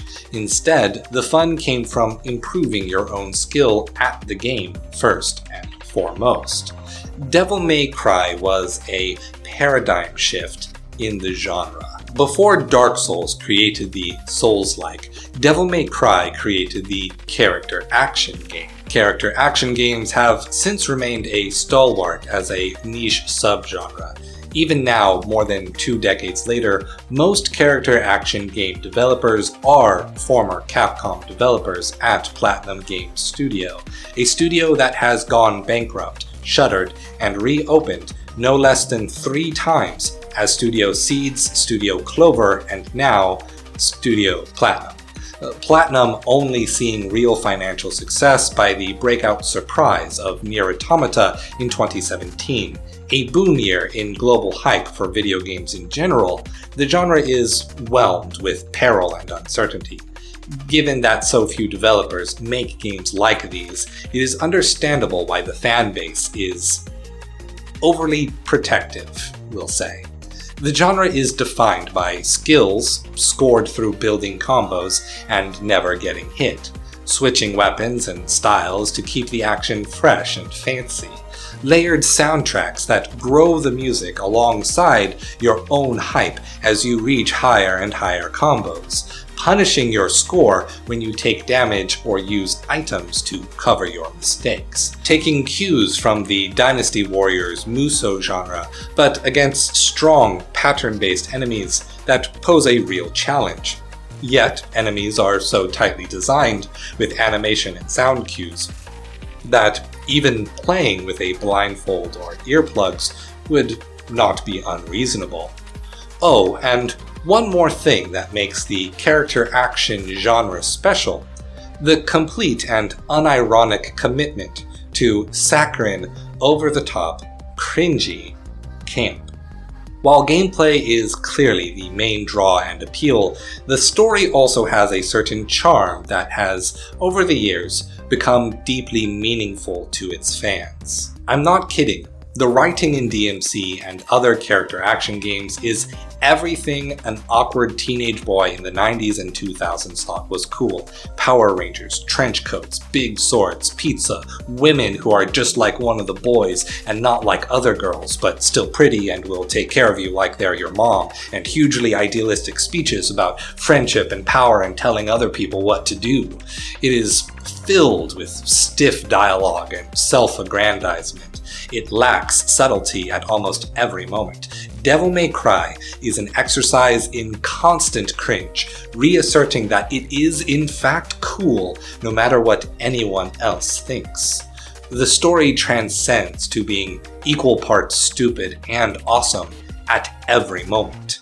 It is the definition of camp, simultaneously too much and exactly enough. One of my life mottos, a saying that I feel defines myself as much as it does many things I observe in my day-to-day life, goes like this.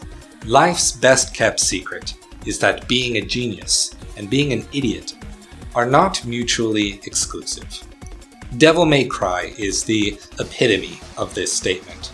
A story about the corrupting influence of power, the struggles of a broken home, the lasting bonds of a family, the enduring goodness of the human spirit, and how cool it would be to wear leather pants while eating pizza on a motorcycle. Or, what if I listened to punk rock on my headphones slightly too loud during church? Yeah, then all the girls will want to come to my birthday party. This duality is what I set out to prove with this video, as well as to explain the fundamentally different sensibility found in the narrative of Ninja Theory's DMC Devil May Cry reboot.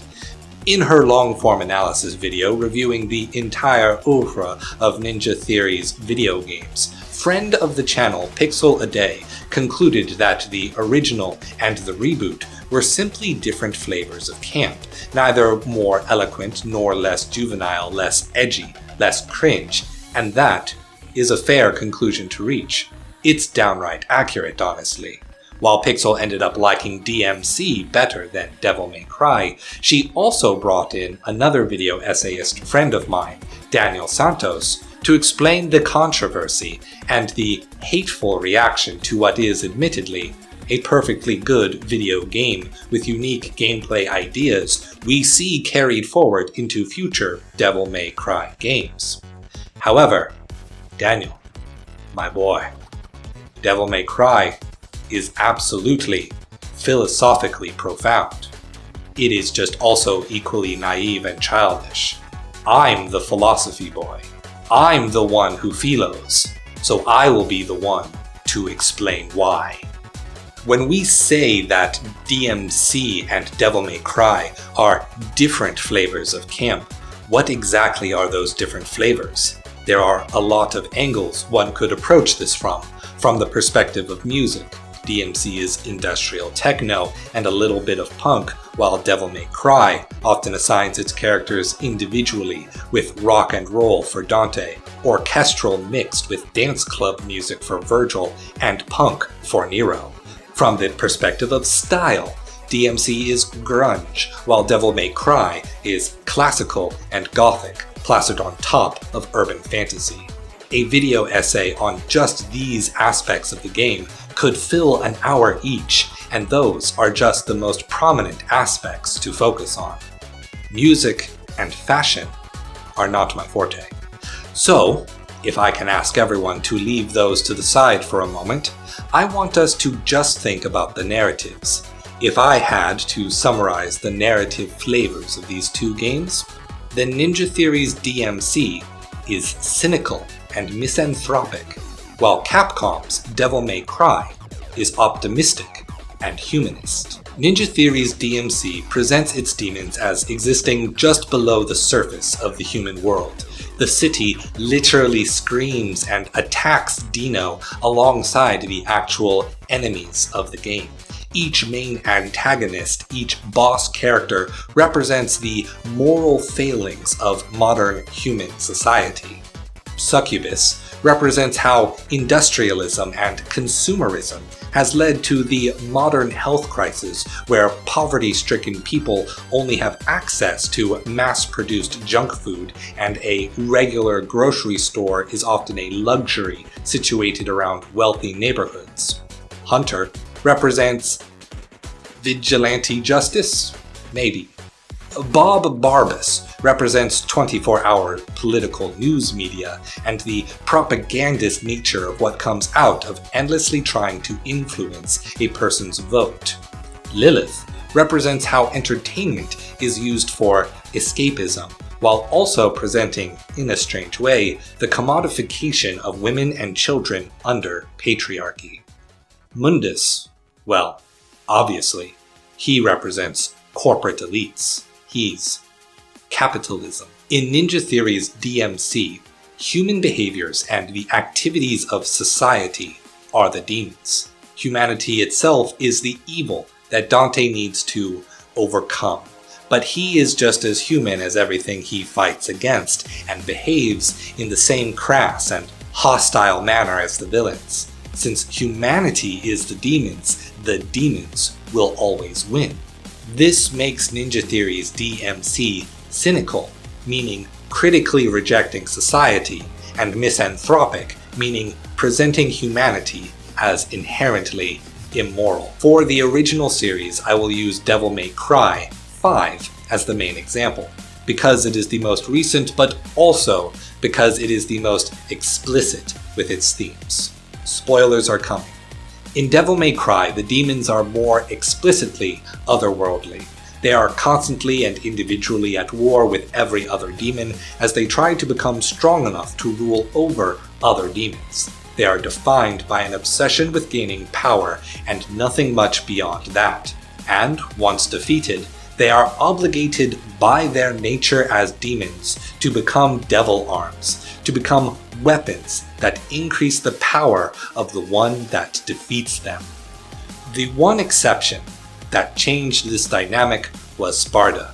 The only thing we really know about Sparda is that he woke up to justice, and that justice allowed him to conquer the demons and become their king.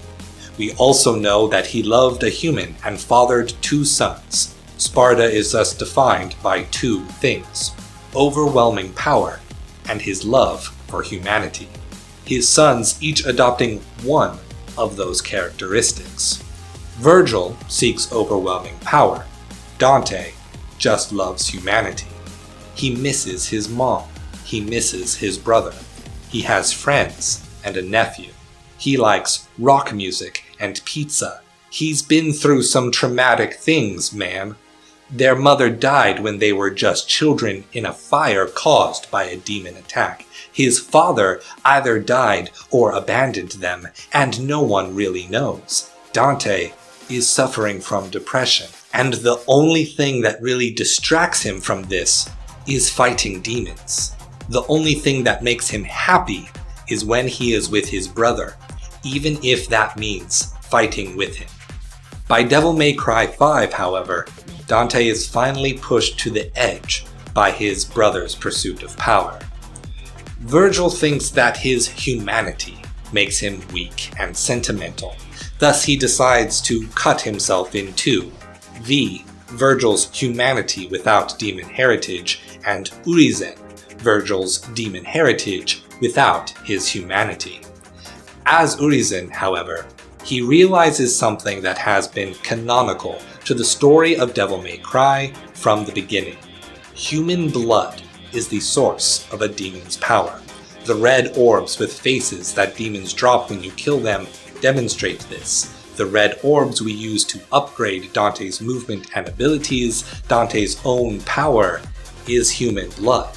Thus, Urizen needs human blood. He needs humanity to gain the power that he seeks. Thus, he hatches his plan to grow the Glyphoth to absorb all the blood humanity has to offer. This theme is hammered even further with Nero. In Devil May Cry 4, his demon power is so strong that it literally takes over a portion of his arm and manifests his soul into the world. At the climax of Devil May Cry 5, Nero suddenly finds the strength to release his devil trigger, and his demonic power is strong enough to hold back Dante and Virgil at the same time. How can Nero be stronger than the sons of Sparda when he is less of a demon than they are? It is because Nero is more of a human, in a kind of weird genetic reasoning kind of way, because Nero is only 1/4 demon, while his dad and his uncle are 1/2 demon. Nero has more humanity feeding his demon power than either Virgil or Dante. That's the setting explanation. The thematic explanation, however, is that Nero believes in Dante and Virgil's humanity, that deep down they still love each other and can be convinced to stop fighting against each other. Nero's stubborn belief that because Dante and Virgil are humans, they can learn to love each other is what gives Nero his strength. This is what makes Capcom's Devil May Cry humanist, believing in the inherent ethical worth of humans, and optimistic, rejecting that anything could sway you from that core belief. The justice that Sparta awoke to in the original Devil May Cry has always been that love for humanity is true power. It can be easy to lose sight of that. Sometimes people have to fight each other. People can be selfish and cruel and often refuse to talk out their problems peacefully, yet choosing to believe in humanity regardless is what it means to be strong. This is what it means to fill your dark heart with light. Both Ninja Theory and Capcom's Devil May Cry games are seeded with a central philosophical foundation about the nature of humanity. While I prefer the optimism and the humanism of the original, I sympathize with the cynicism on display in the reboot. With a little luck, the philosophies of both games can coexist, and neither will lose their luster. Stay true.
One of his kind is sure to seek the Elden Ring.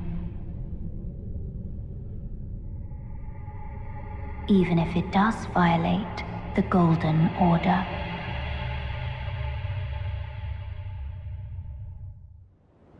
Elden Ring is a story of how one finds meaning in their life, inspired by the many conflicting philosophies of how we, as small, ignorant, meek, and tarnished people, may understand the grace of God and their creation.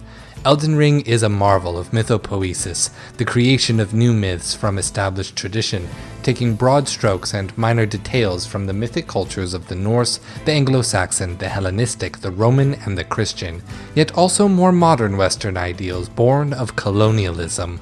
Today, we start the exploration of the philosophies of Elden Ring with the singular belief that cradles the entirety of the lore: manifest destiny. When we begin the game, Sir Gideon Ofnir narrates to us the story of how the Elden Ring shattered, how the demigods fought for the runes that would make them lords, only to stall in an armistice of the gods abandoning their thrones. Arguably, however, more important than the stories of the gods are the stories of the tarnished that now, guided by the grace of the greater will, seek to replace the goddess Marika as the new Elden Lord. More so than any From Software game before, the Elden Ring is not the story of the world that came before, but the world that is yet to come, and you, as a lowly tarnished of no renown, has an opportunity to shape that future, to be a part of something greater than yourself. Can you claim the great runes and conquer the lands between? Well, the fresh off the boat Americans certainly believed they could. In the middle of the 1800s, after the 1803 Louisiana Purchase, record-high birth rate and immigration leading to approximately 20 million new U.S. citizens and 2 economic depressions in 1819 and 1839 caused those citizens to seek cheap land and quick employment out west. The United States government, under President James Monroe, instigated the doctrine of what would soon become known as Manifest Destiny. Manifest Destiny is the idea that, under the mandate of God, the United States was destined by grace to conquer the entirety of the lands between the Atlantic and Pacific Ocean. Solidified in the painting American Progress by John Gast, symbolized by a golden-haired goddess driving out native peoples and wildlife. Manifest Destiny ultimately resulted in the successful founding of states from coast to coast, but also constant warfare and atrocity toward First Nations tribes and the growth of the largest and most draconian slave trade history has ever known. Conflict between slave states and free states ultimately culminated in the American Civil War, still the United States' most bloody conflict to date, estimated to have killed between 620,000 and 850,000 people living in the states at the time. Following the history of the lands between paints a quite similar picture to US history from the 19th century. When the Erd Tree fell upon the lands between, its Legion of Tarnished waged a war of expansion that subjugated the demi-humans and the misbegotten, perhaps assimilated the Lu clan and the dragons, brought genocide to the fire giants. All was settled for a time until Queen Marika grew disillusioned with the Golden Order, shattered the Elden Ring, and left the world in an age of civil war between the demigods. One that resulted in the desolation of Caelid and the isolation of Stormvale, Raya Lucaria, Leyndell, the Halig Tree, and the Consecrated North, leaving the lands between in a state of ruin and awaiting a new order. One such order was a dynasty founded on embracing that bloody conflict. Its founder was Mog, an Omenkin demigod, rejected for the ugliness of their horns. Mog was forced underground where they somehow communicated with a god called the Formless Mother. In the Formless Mother, Mog saw a new order. He need only steal his half-brother Miquella, who was cursed with an eternal youth and an eternal sleep, to achieve that goal. With the Formless Mother's blood, Mog believed he could make Miquella reborn as a full-grown god.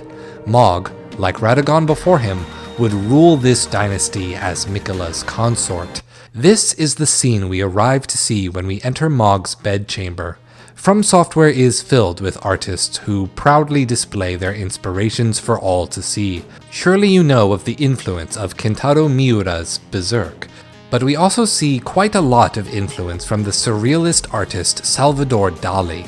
For example, the grafting of Godric has many inspirations, but our first look at Godric in the Elden Ring trailers is deeply reminiscent of Dali's 1936 oil painting Premonition of Civil War, painted just prior to the Spanish Civil War of 1936 to 1939. Salvador Dali often expressed that he believed his work to have a prophetic quality, which is why in 1943, during a visit to the United States, he painted Geopoliticus Child watching the birth of the new man, which depicts an androgynous adult and young child looking on as a man emerges from an egg while oozing a pool of blood. The egg itself represents the world, the man's head and foot pierced through where North America would be, his left hand gripping the absent Europe. The egg yolk, which nourishes the new man, forms the shape of the South American and African continents. This painting signaled what Dali believed to be a period of drastic political change, a new era that would rely on the support of less developed nations to create the future of the United States. When we compare Dali's painting to Mog's palace, the similarities are too many to ignore. From the strained arm to the pool of blood, Mog is the adult that points us to bear witness to this new birth, while we, the player, are the small child. Yet we reject and thwart Mog's vision. We favor instead the dynasty we wish to see as Elden Lord, our own manifest destiny. Stay true. You're not like the others who give me grapes, are you? They rest their trembling hands upon me. Howling wordlessly, they gently stroke my eyes. Their frail fingers, emaciated, yet still. Elden Ring is the story of how one finds meaning in their life, inspired by the many conflicting philosophies of how we, as small, ignorant, meek, and tarnished people, may understand the grace of God and their creation. Elden Ring is a marvel of mythopoesis, the creation of new myths from established tradition, taking broad strokes and minor details from the mythic cultures of the Romani, the Germanic, the Indian, the Gnostic, and the Jewish, critiquing ideals born of glib and zealous devotion to a single faith. Today, we continue exploring the philosophies of Elden Ring with Gnosticism. Yet rest assured, it is one that has been simplified and radicalized for the sake of narrative, and should not be taken as a live social criticism. When one takes to exploring the creation myths of many cultures and religions, they may begin to see a trend among many of the most prominent religions: creation by numbers. Ex nihilo creation stories, creation from nothing, are common, proceeding from dark oceans, chaos, void, or, as we philosophy types prefer to describe it, the uniform non-differentiation. From that nothing comes a one, from the oneness comes two, and from that two-ness comes the many things, and eventually everything forms through metaphors of birth, eggs, and seeds.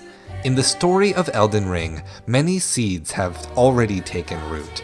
Many outer gods compete through small, deathless creatures for influence over the lands between. It is true that the constant warfare between the many ideologies creates much pain and suffering. Perhaps somewhere in Elden Ring's Land of Reeds, there is someone who preaches a faith that, like Buddhism, promises a separation from this samsara, this cycle of suffering. Alas, in the lands between, there is only Shabriri. Those who gave me grapes howled without words, saying they wished they were never born. Become their lord, take their torment, despair, their affliction, every sin, every curse, and melt it all away. As the Lord of Chaos, no more fractures, no more birth. Shabriri was a man who witnessed a miracle, when 3 branches grew from the Erd tree rather than 2, giving him a revelation. The fruit of the tree of knowledge were Shabriri's grapes. When Shabriri brought this revelation to the nomadic merchants of the Great Caravan, suggested to have traveled from the harsh briars of Yokade, they followed Shabriri on a pilgrimage to the capital city of Leyndell to commune with the readerless fingers. However, Shabriri was caught, his body burned at the stake, all the while holding a flirtatious grin. The Great Caravan was entombed below Leyndell. Left to die in the dark, they sang a song of despair and cremated themselves with the flames of frenzy. Shabriri's namesake comes from Jewish folklore. The word translates to dazzling glare, a demon who sits atop dark waters at nighttime, causing those who drink the water to go blind. Only by chanting his name and reducing the syllables to nothing can you hope to cause Shabriri and its curse to vanish. Shabriri beriri riri jiri ri. I am thirsty for water in a white glass. In Elden Ring, Shabriri is repurposed from a demon into 2 other mythological tropes, the blind seer and the wandering Jew. Prominent examples of the blind seer are Tiresias from Oedipus the King and the sacrifice of Odin's eye in Norse mythology. The wandering Jew trope is a bit more sensitive because it does have racist origins, but grew to be a positive depiction of an old wise man, such as Lord of the Rings' Gandalf the Grey. But what exactly was Shabriri the sage preaching? What was it that gave the suffering merchants hope and made the Golden Order quiver with fear? For that we should turn to the ideas of the Gnostic tradition. You were about to sacrifice something precious, the life of a fair maiden that you would toss into the fiery forge, only so that you may be Lord.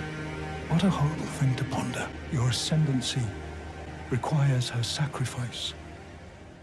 The Gnostics were a variety of different religious sects, most prevalent in the 1st century AD, made up of Jewish and Christian people attempting to reconcile Roman and Greek religion, philosophy, and mythologies into a single belief system. There were no centralized authorities nor accepted canon for the Gnostics, but rather a plurality of localized Gnostic groups and writers. Yet one idea that the Gnostics as a whole latched onto was the monad of Greek ontology. In Greek philosophy, the idea originated with the mathematics of the Pythagoreans. The monad was a oneness, either the first substance or the totality of all substance in existence. The monad created the dyad, two things. The dyad created many things, and many things created infinity, and the relationships between points within that infinity creates mathematics. My keen listeners out there will now be realizing that Pythagorean mathematics sure sounds rather similar to an ex nihilo creation myth. The Gnostics took this mythical aspect of Greek philosophy quite seriously, describing the monad as the void, chaos, and oneness from which creator gods, celestial bodies, and all things emanated, a prima materia or prime matter, which for good Elden Ring lore fiends should trigger the myriad references to post-12th century alchemy that have been covered extensively by other creators like Zeostorm and Max Derrett. Shabriri's goal is thus to use the frenzied flame as an alchemical reaction to return the world of differentiation and conflict back into the monad, to do the opposite of Latin alchemy's magnum opus by returning to the primordial chaos that began divinity itself. Individuals, gods, beliefs, and philosophy itself were the original sin. It would all be better off burned to the ground. I have touched them. The words of the three fingers. As your maiden, allow me to divine them. All that there is came from the one great. Then came fractures, and births, and souls. But the greater will made a mistake.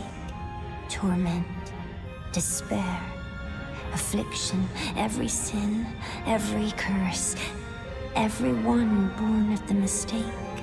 And so, what was borrowed must be returned, melted all away with the yellow chaos flame, until all is one again. All that divides and distinguishes. Ah, may chaos take the world. May chaos take the world! Stay true. Share them with me.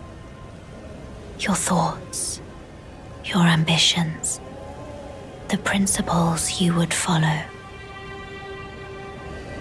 Elden Ring is a story of how one finds meaning in their life, inspired by the many conflicting philosophies of how we, as small, ignorant, meek, and tarnished people, may understand the grace of God and their creation. Elden Ring is a marvel of mythopoesis, the creation of new myths from established tradition, taking broad strokes and minor details from the mythic cultures of the Norse, the Germanic, the Celtic, the Roman, and the Christian, yet also more modern, Western ideals born of the existentialist movement of the 20th century.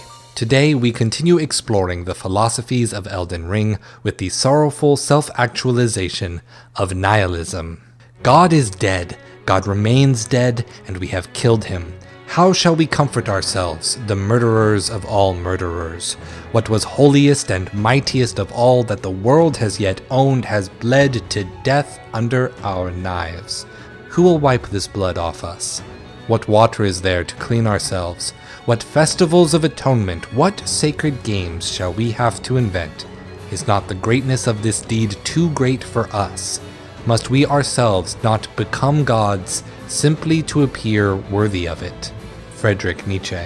What instigated the shattering of the Elden Ring, the war of competing ideologies that ravaged the lands between? It was the Night of Black Knives, the night that Ranni the Witch stole a fragment of the Rune of Death and led her Black Knife assassins to kill Godwyn. Sacrificing her flesh to sever his spirit, Ranni transcended her destiny as an Empyrean, no longer required to take Queen Marika's place as the next sacrifice to the Erd Tree.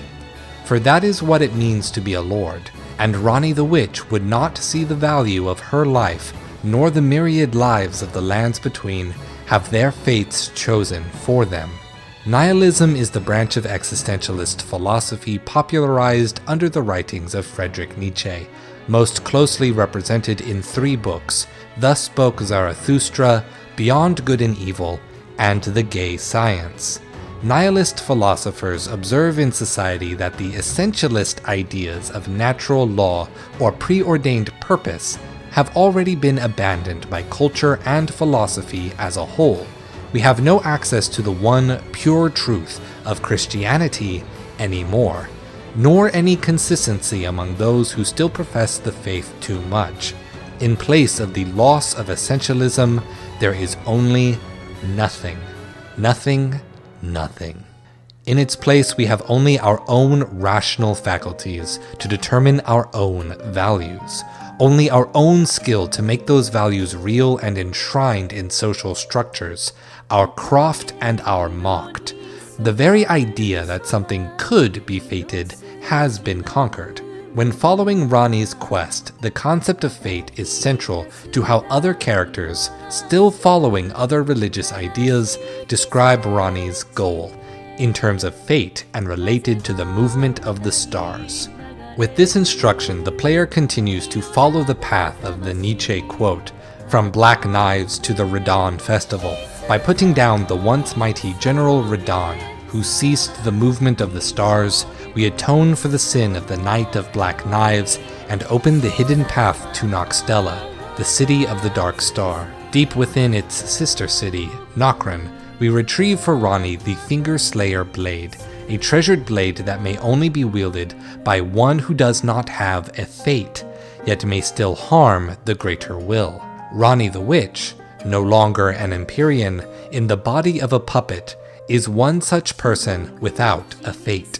We may learn the nature of this Finger Slayer blade elsewhere in the lore, by this specific and distinct pattern of a weapon whose hilt and guard look like flesh and bone. First, most closely, the sacred relic sword wielded by the Elden beast, made from Radagon's flesh.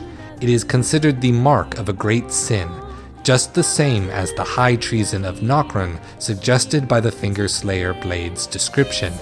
Second, we also see the same form inverted in the Carrion regal scepter, remembering that the word carrion means meat or flesh. A bit of wordplay there. Here we may begin to see Ranni's plan come together. She wishes to be free from her fate as an Empyrean, and to free all people from their fate under the greater will. Devotion to the greater will alone created false and harmful duties.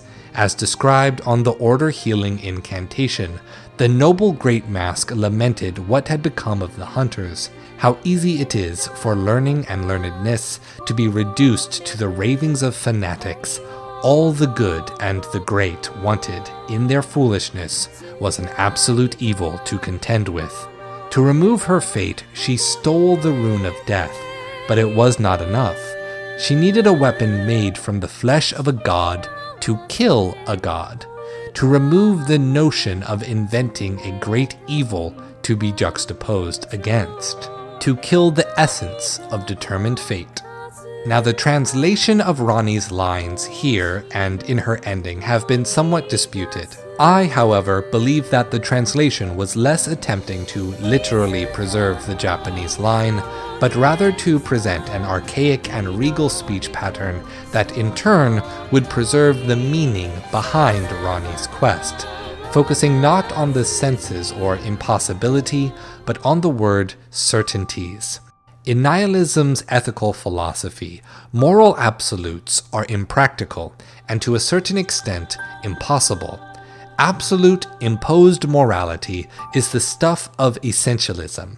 Yet as Nietzsche discussed in Beyond Good and Evil, as do other existentialists such as the writings of Simone de Beauvoir, there must be a degree of ambiguity in our ethics. Ronnie would keep the serious ethics of the Golden Order far away. She would make such certainties, the convictions of the ethically inflexible, into impossibilities. We players, believing in her dream of a world without fate, vowed to go with her as her consort to the Cathedral of Heaven's Hand, Manus Celis.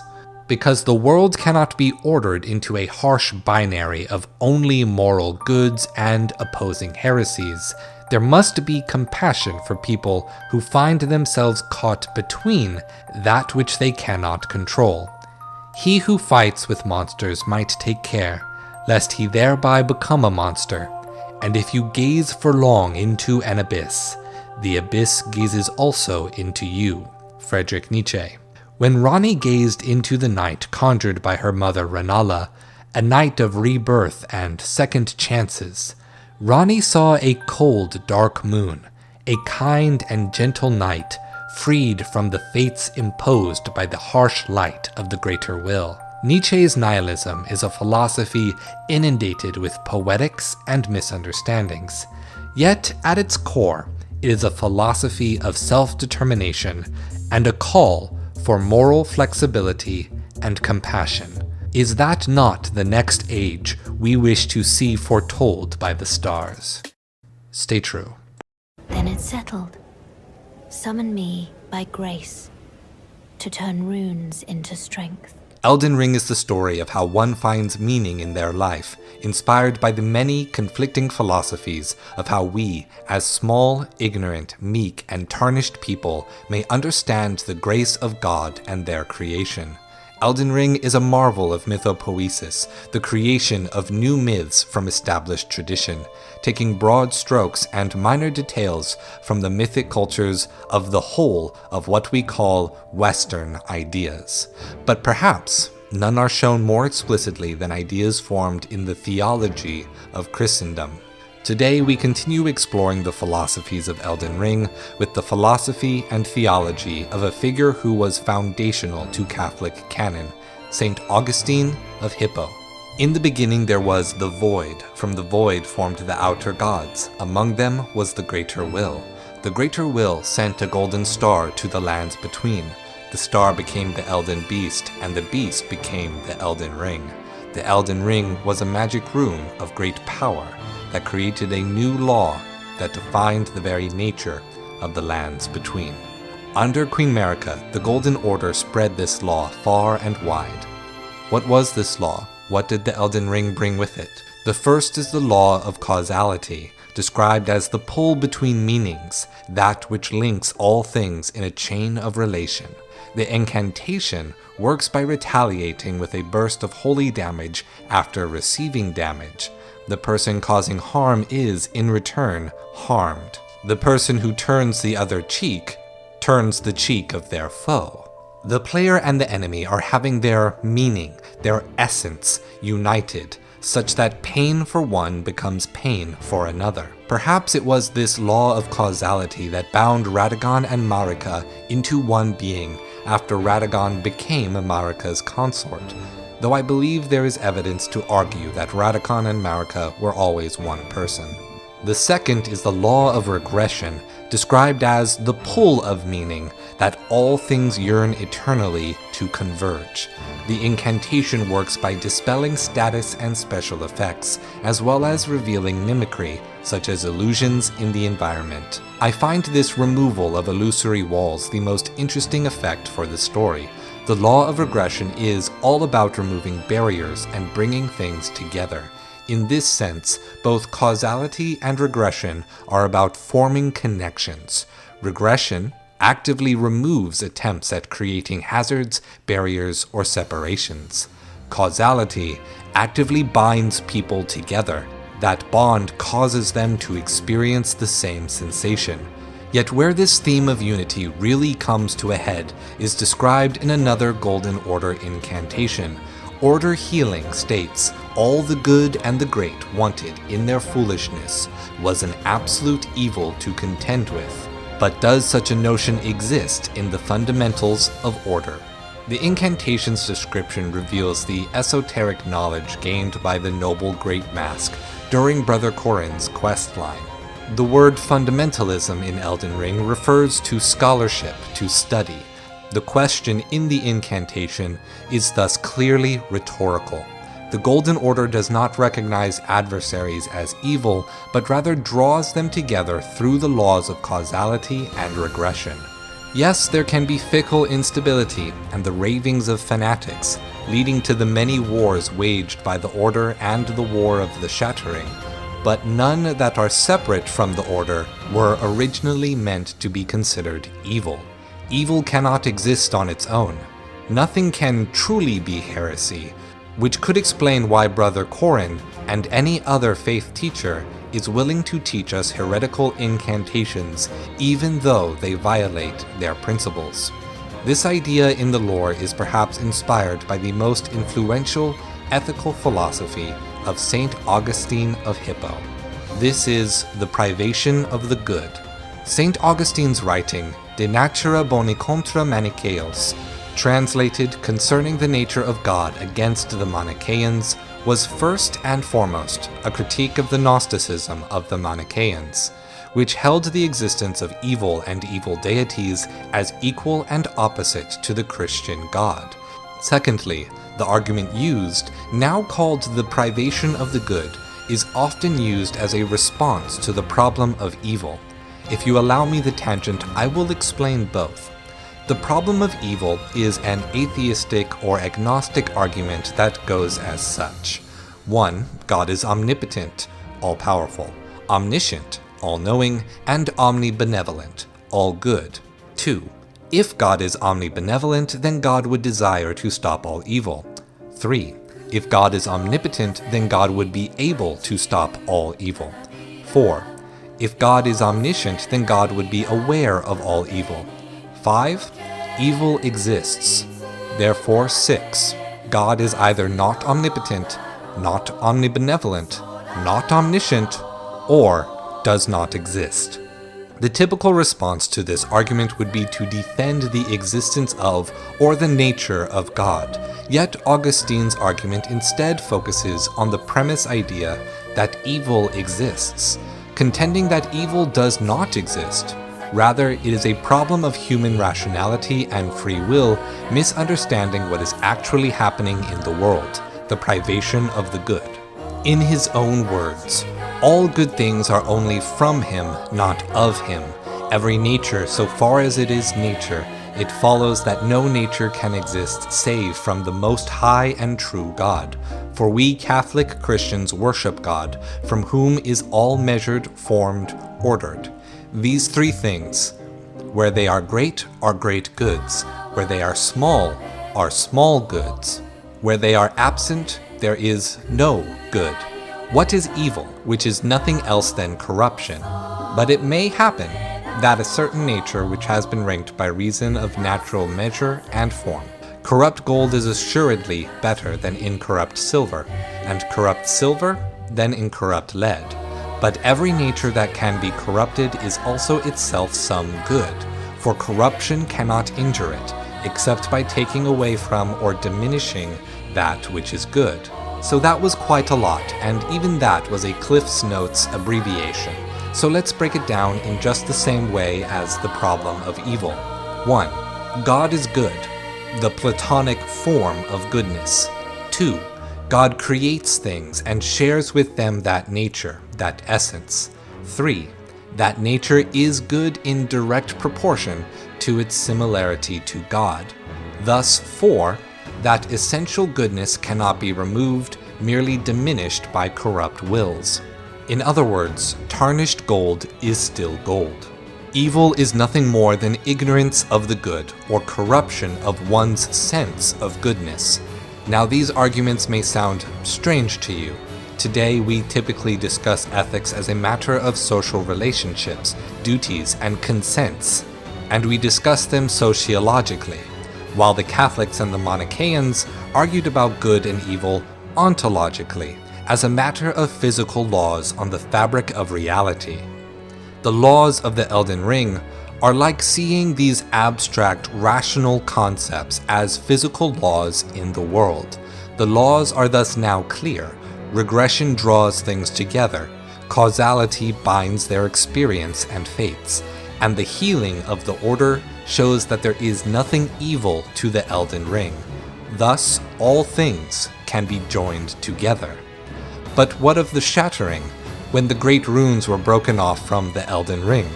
Can we explore more of the influences of Christendom by exploring the great runes in turn? To begin, none are more central to that exploration than the Rune of Death. Destined Death. Before the arrival of the Erd Tree, death came in the form of the Ghost Flame. The ashes of the dead were raked from the Deathbird's kilns. An ancient order of priests came to wield death sorceries and guard the Deathbirds through the Writ of Death, and a covenant to be resurrected. In the age of the Erd Tree, the nature of Ghost Flame death was lost until it was rediscovered by necromancer Garrus. We can thus theorize that, as the Erd Tree grew, it absorbed this Writ of Death. Bringing destined death into the Elden Ring may be what allowed it to absorb denizens of the lands between at their time of death.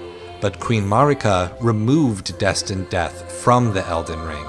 Ranni the Witch then orchestrated the murder of demigod Godwyn by stealing a fragment of destined death, turning Godwyn's body, now bereft of a soul, into the Prince of Death. Deathroot spread across the world. Those who live in death rose from their graves, and many tarnished held to their faith in Godwyn, the people of Castle Sol and the deathbed companions among them.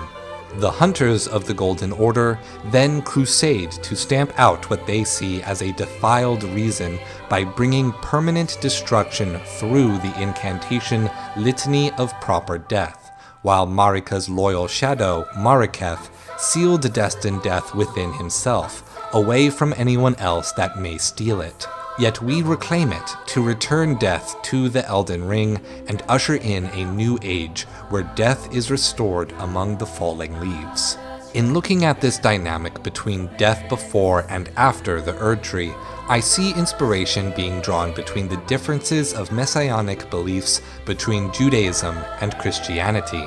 In Judaism, when a person dies, their body and soul rest together until the Messianic age, in which a prophet sent by God will usher in God raising the dead and living eternally in the world to come. Depending on the era and which part of Jewish heritage is writing, there is a plurality of beliefs as to whether this resurrection is of both body and soul, just the soul, the current world, or a new world.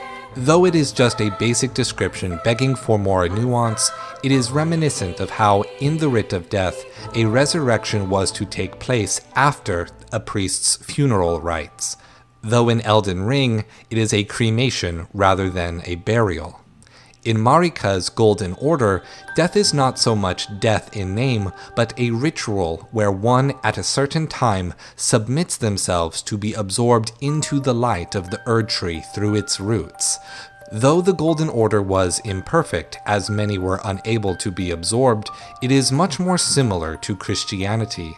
The return to the Erd Tree is treated like a promise of eternal life, and not like a death at all. The soul is immortal. It raises, lives, and persists in heaven. Supposedly, followers persist in the Erd Tree without destined death, while those who live in death rejected this idea. Given that the Golden Order is drawing from Christianity and that Christianity developed from Judaism's own heritage, it would make sense for Elden Ring to include something in its story inspired by Judaism. Isaiah 28, line 8. He will swallow up death for all time. It is all consumed. Still, I am not sated. Not nearly sated.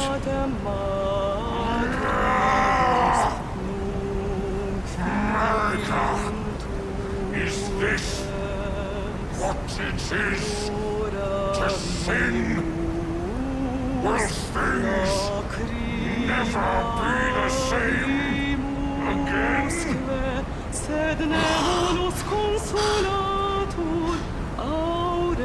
Tarnished, my thanks for thy long labor. What I have done, all I can in this land. Henceforth, mine appetite shall be my sole companion. Farewell.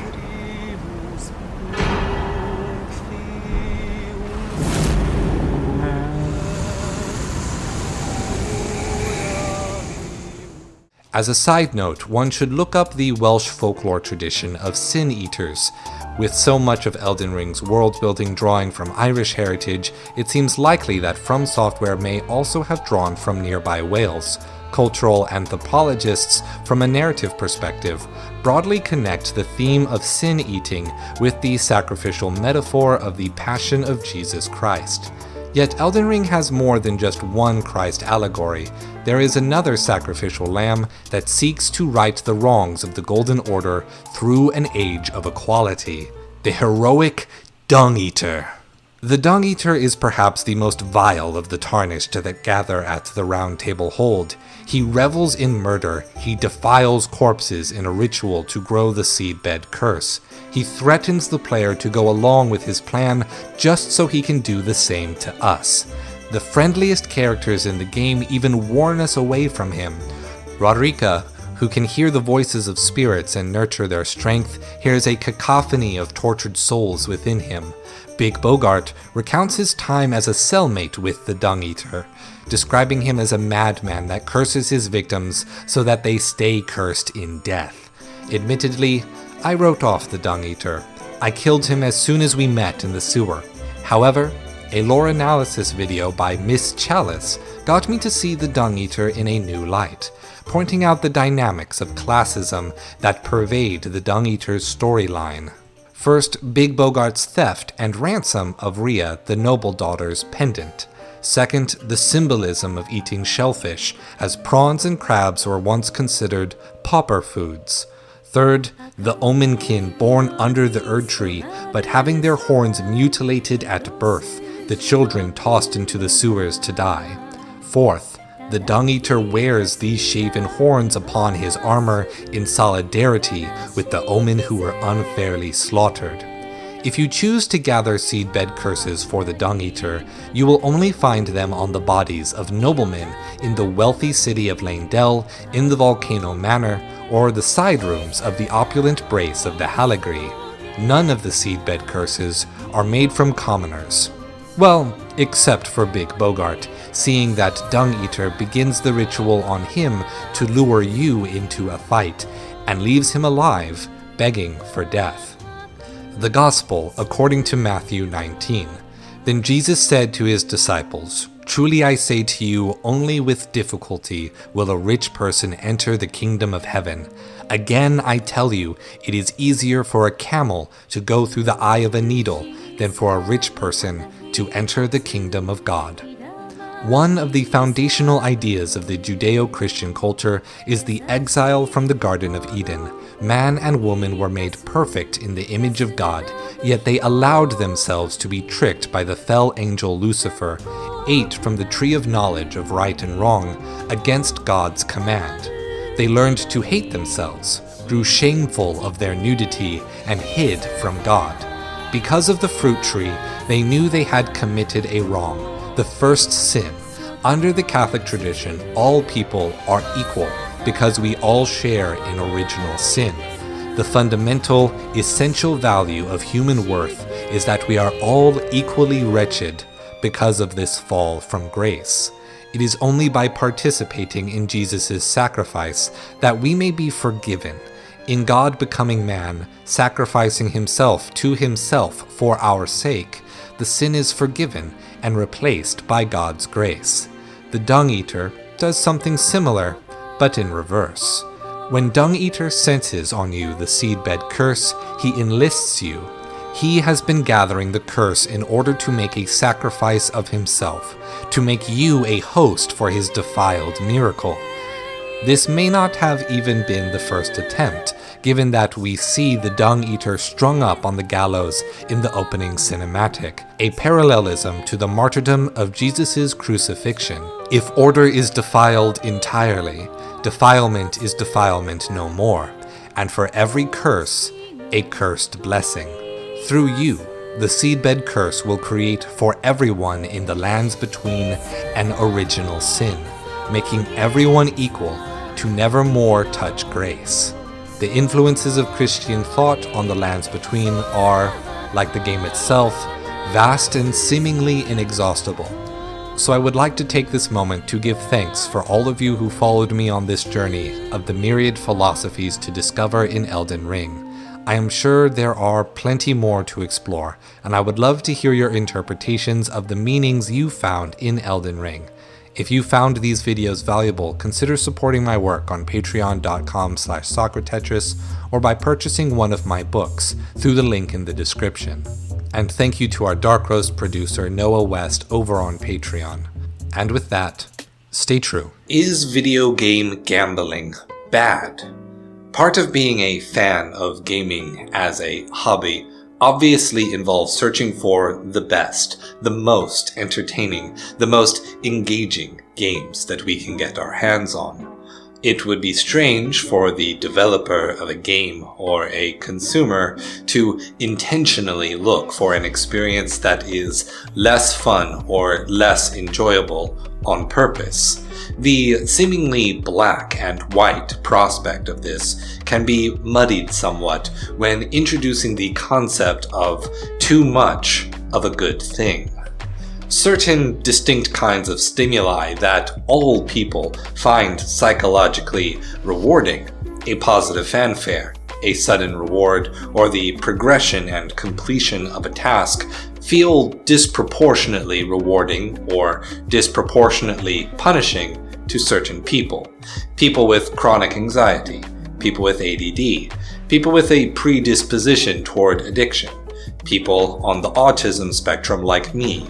What a game designer sees as a minor psychological trick to increase engagement may have an unintentional impact, thus making a game that attempts to maximize on those normal psychological incentives runs into the ethical question of how creating such a game could negatively impact neurodivergent people. This topic was inspired by a friend who respectfully would rather not be named, speaking in response to the popularity of a 2022 game called Vampire Survivors, a roguelike semi-idle bullet hell game where the goal was to live as long as possible before inevitably being killed in an increasingly massive horde of sprite-sized monsters. When I have spoken with her before writing this 5-part series, she maintains conviction in her beliefs while being kind in disagreements, and always demonstrated an unwavering grace in the face of vitriol. She has my complete respect, even as I draw very different conclusions to her arguments. She fairly criticized Vampire Survivors for how it maximized the kind of dopamine-triggering, habit-forming play that is characteristic of casinos and mobile games, while asserting that it did not offer anything in the way of truly meaningful or valuable experiences. Now, Vampire Survivors is not exactly like those other games, in that it presented itself as a very low price point, $5 to purchase, no microtransactions of any kind, and a free browser version of the game available through itch.io, so in at least one aspect, monetarily speaking, Vampire Survivors operates differently. In response to this point, she adds that a monopolizing of a person's time rather than a person's money is not substantively different, a point that I myself made in response to Adam Miller, the architect of games video on fishing minigames, and how it diverts players to other experiences to keep people playing for longer sessions. taking time or taking money, both can and will create substantial harm to neurodivergent people who lack the tools to manage their and control their engagement. Now, a wrinkle to this discussion is that the creator of Vampire Survivors, Luca Gallant, is not presenting the game under any impression that he made something different to a slot machine. In interviews about the game, he states explicitly that as a former slot machine developer for casino gambling, his goal was to create the greatest Castlevania-inspired slot machine he could achieve without microtransactions. There is no deception here. The creator acknowledges that he is creating a slot machine. So the next question becomes, is gambling inherently bad? The truth about gambling is that it far predates what we know in the modern day casino.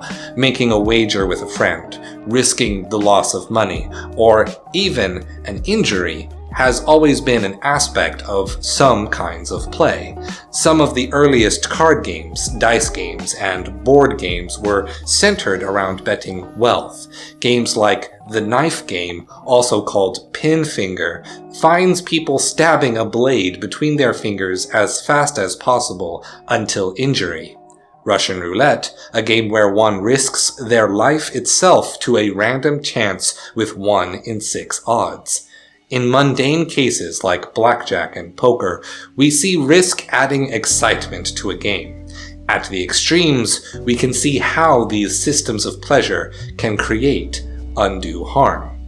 People who consent to such games do so because risk creates excitement, and that excitement is engaging. Various movements throughout history have sought to characterize such games as moral failings, that a person ought not pursue them, and anyone offering to play such a game is inherently manipulative or deceptive. This approach, however, denies that a person has a right to manage their own consent. It seeks to deny the liberty that anyone who can play these games moderately and temperately may do so. Even a neurodivergent person may empower themselves with the self-awareness that they either must not engage in such games or should apply their own rules and limits for how to engage responsibly. Thus, we can say that gambling is not inherently bad by virtue of containing a risk of harm. The risk of harm is the point of the exercise. When a person consents with full knowledge and appreciation of the risk, the dynamics of anticipation and consequence create the sense of fun at the cost of time, money, or safety. That said, most modern games do not use risk and random chance for the sake of traditional gambling. A chance to either miss an attack or land a critical hit is central to adding variety to combat design in most role-playing games, from Final Fantasy to Fallout, from World of Warcraft and Final Fantasy XIV to Warframe and Destiny. The random chance for loot to drop is a core functionality of MMOs that keeps a player base actively playing, which directly results in preserving the multiplayer experience that people who play MMO games desire. In an abstract sense, all of these games, as well as Vampire Survivors, also ask you to risk your time while using your knowledge, statistics, and skills to overcome that risk. Risk and gambling can be used to directly improve how those games engage their players. We still choose to play these games because they offer meaningful experiences. Yet, in video games, we are often more focused on that attention to using risk in either a directly or indirectly beneficial way. Vampire Survivors does not actively take away something you need when you lose. It does not taunt you to part with your money to continue playing a run. Its random chance just means that even when you exercise a certain strategy, the game may not give you what you need to execute on it. So what about when the risk in games maintains the analog gambling's penchant for reward versus harm?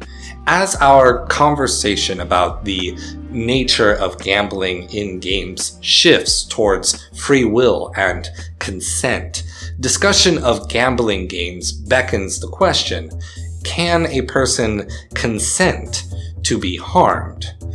We will discuss that question next time. Stay true. Can gamers consent to be harmed? Last time, we discussed whether gambling or risk has any place in game design, recognizing what it can contribute to an experience while also acknowledging that the point is to engage with loss or harm. So this time we will ask, can a person consent to be harmed? By harm, I do not mean to say pain. This is a pro-kink channel. I mean rather a philosophical harm, a detriment, something that makes living worse and thriving difficult. The harm principle is one of the more simple and intuitive arguments for how to approach ethics and for introducing ethical thought experiments, stated simply as that which causes harm is immoral. When video games are good, people often tend toward playing them a lot. The inverse is also true. There are games designed intentionally to take a lot of your time before considering the quality of the experience. Just as gambling can be harmful to a person's life when they risk too much of their money, a game can be harmful to the rest of a person's life when they invest too much of their time. Yet, what will be considered too much or detrimental to a person's life is going to vary drastically from person to person. Playing video games for 2 hours a day may be a scant few hours to a child with nothing but free time in the summer, yet the same could be financially and relationally damning to a parent with 2 kids with a job and responsibilities that take priority. Or could be the perfect amount of time for a parent of 2 who works in the games industry or in games journalism. A person who makes $200,000 a year will think less about buying a video game than they do a sneeze, while a person who only makes $12,000 a year needs to think carefully about playing video games as a hobby at all.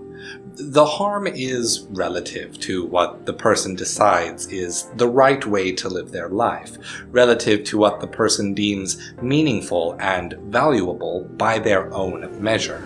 Protagoras was famous for saying, "Man is the measure of all things," and while he was a sophist, mainly trying to assert that truth was relative in order to get people to pay him money, the phrase holds true for ethical standards based on how something affects an individual person. A person acting with full rational faculty does seem to be able to consent to harm, by consenting to the risk of harm. If the person is able to endure the harm without it drastically impacting their life, we may not even consider such minor losses as harm at all. Or if a person has asserted that the risk or the harm comes with enjoyment or some other meaningful value, such as theirs to decide. Should they overextend themselves and realize their limit was closer than once imagined, it is best for that person to take the lesson and grow accordingly. No one is responsible for insulating others from making mistakes. The individual person is ultimately the best actor, the best equipped to make that decision in the vast majority of cases. Individual responsibility will always remain a factor for how we should scrutinize the creation and intention of a game designer. A designer ought not be predatory, and a player ought not be foolhardy. A player is responsible for their own limits, and while it would be virtuous for the creator of a game to adopt the extended value of "I am my brother's keeper," to damn the design of a game based on risk means also to damn the desire to experience risk. To moralize on this point would mean to pass judgment on both the perceived culprit and the perceived victim. Vampire Survivors is a game that costs $5 to experience the majority of its gameplay. As a roguelite genre game, it was designed with 30-minute play sessions in mind for everyone but the most dedicated players who find a strategy to go further. My time with the free browser version of the game involved learning different strategies as I began to memorize each wave of enemies, planning different builds, and discovering my preferred synergies. Once I managed to create a build strong enough to reach the 30-minute mark, having created so much chaos that the game slowed to 1 frame per second, I was happy with my experience and stopped playing the game entirely. I would only pick up the game again months later after the free mobile version of Vampire Survivors released to experience the full game.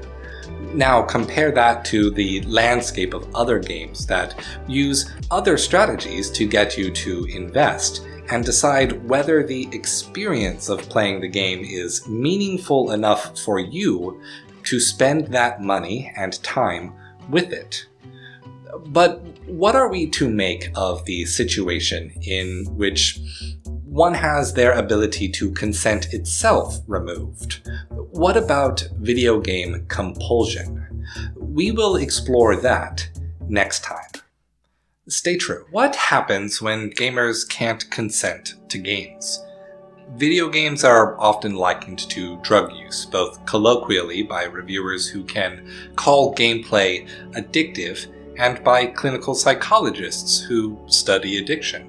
However, you have likely heard another term thrown around when discussing people forming an unhealthy dependence on gaming: compulsion. What's the difference between an addiction and a compulsion? As a subjective, lived experience by an individual, very little actually.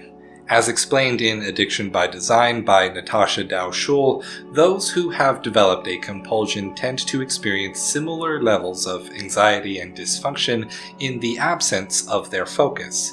Engaging with that focus at some point stops being a matter of fulfillment, enjoyment, or purpose, and instead becomes the sole way a person reaches a state of calm or normalcy. So if the subjective experience of a compulsion is largely the same, is calling one thing an addiction and the other a compulsion essentially making a distinction without a difference? Not quite. There are two major differences: chemistry and psychology. First, addictions are reactions to chemicals external to the human body being introduced to the human body. Many chemicals, not even just the illegal drugs we typically associate with addiction, have clearly defined chains of cause and effect that can be observed and tracked. The amount of time it takes for a drug's effect to begin, the duration of the high, the amount of use necessary to create the onset of addiction, and the different kinds of withdrawal symptoms and their durations can all be documented. These aren't merely based on habits or stress, the anxiety-motivated behaviors. These are biological changes to the body that do not occur if not for the use of a specific drug.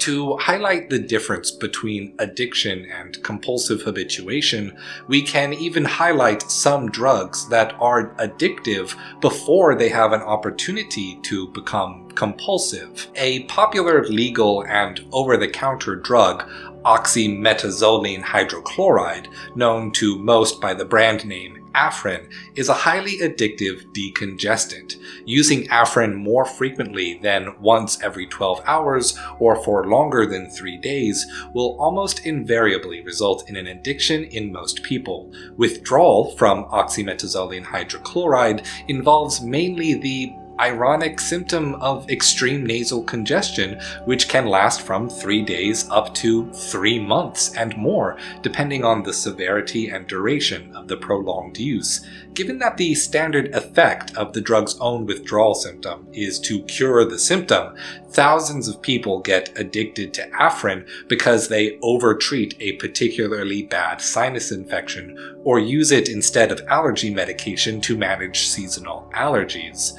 You can actually force upon yourself a legally available addiction in a single day, whereas many psychologists recognize that it takes around 10 to 30 days of doing an activity consistently to form a habit. Other addictions without habits happen all the time. Patients in hospitals get addicted to opioids even when using standard dosing for pain treatments. Babies in the womb can become addicted to amphetamines if the parent is using. Children can become addicted to nicotine from secondhand smoke. Socially acceptable drugs like alcohol and caffeine have a certain quantifiable addictive quality as well. You may be born with a predisposition or have a family history of addiction to alcohol or caffeine, and thus be more likely to experience addiction, where most people will manage their consumption in a way that never has a negative impact on their life and livelihood. And that's an important point to keep in mind for later.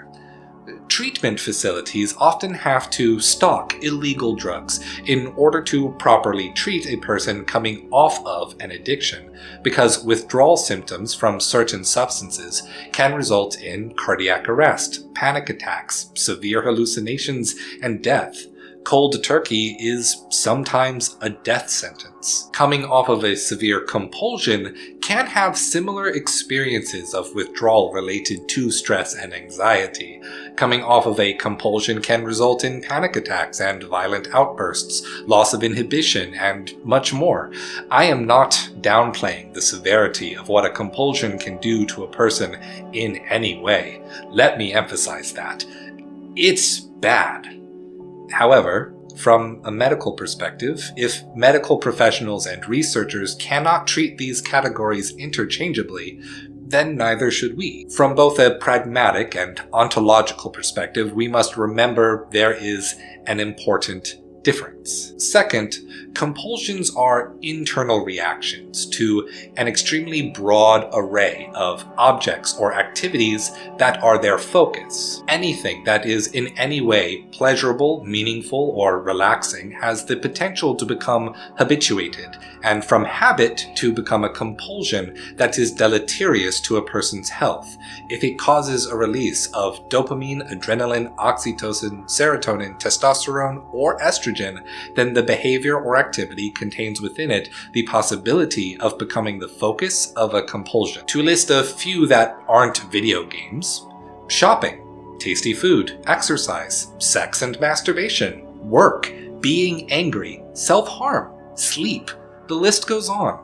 Some drugs are proven to be non-addictive, and yet one can still develop a compulsive dependence on its use.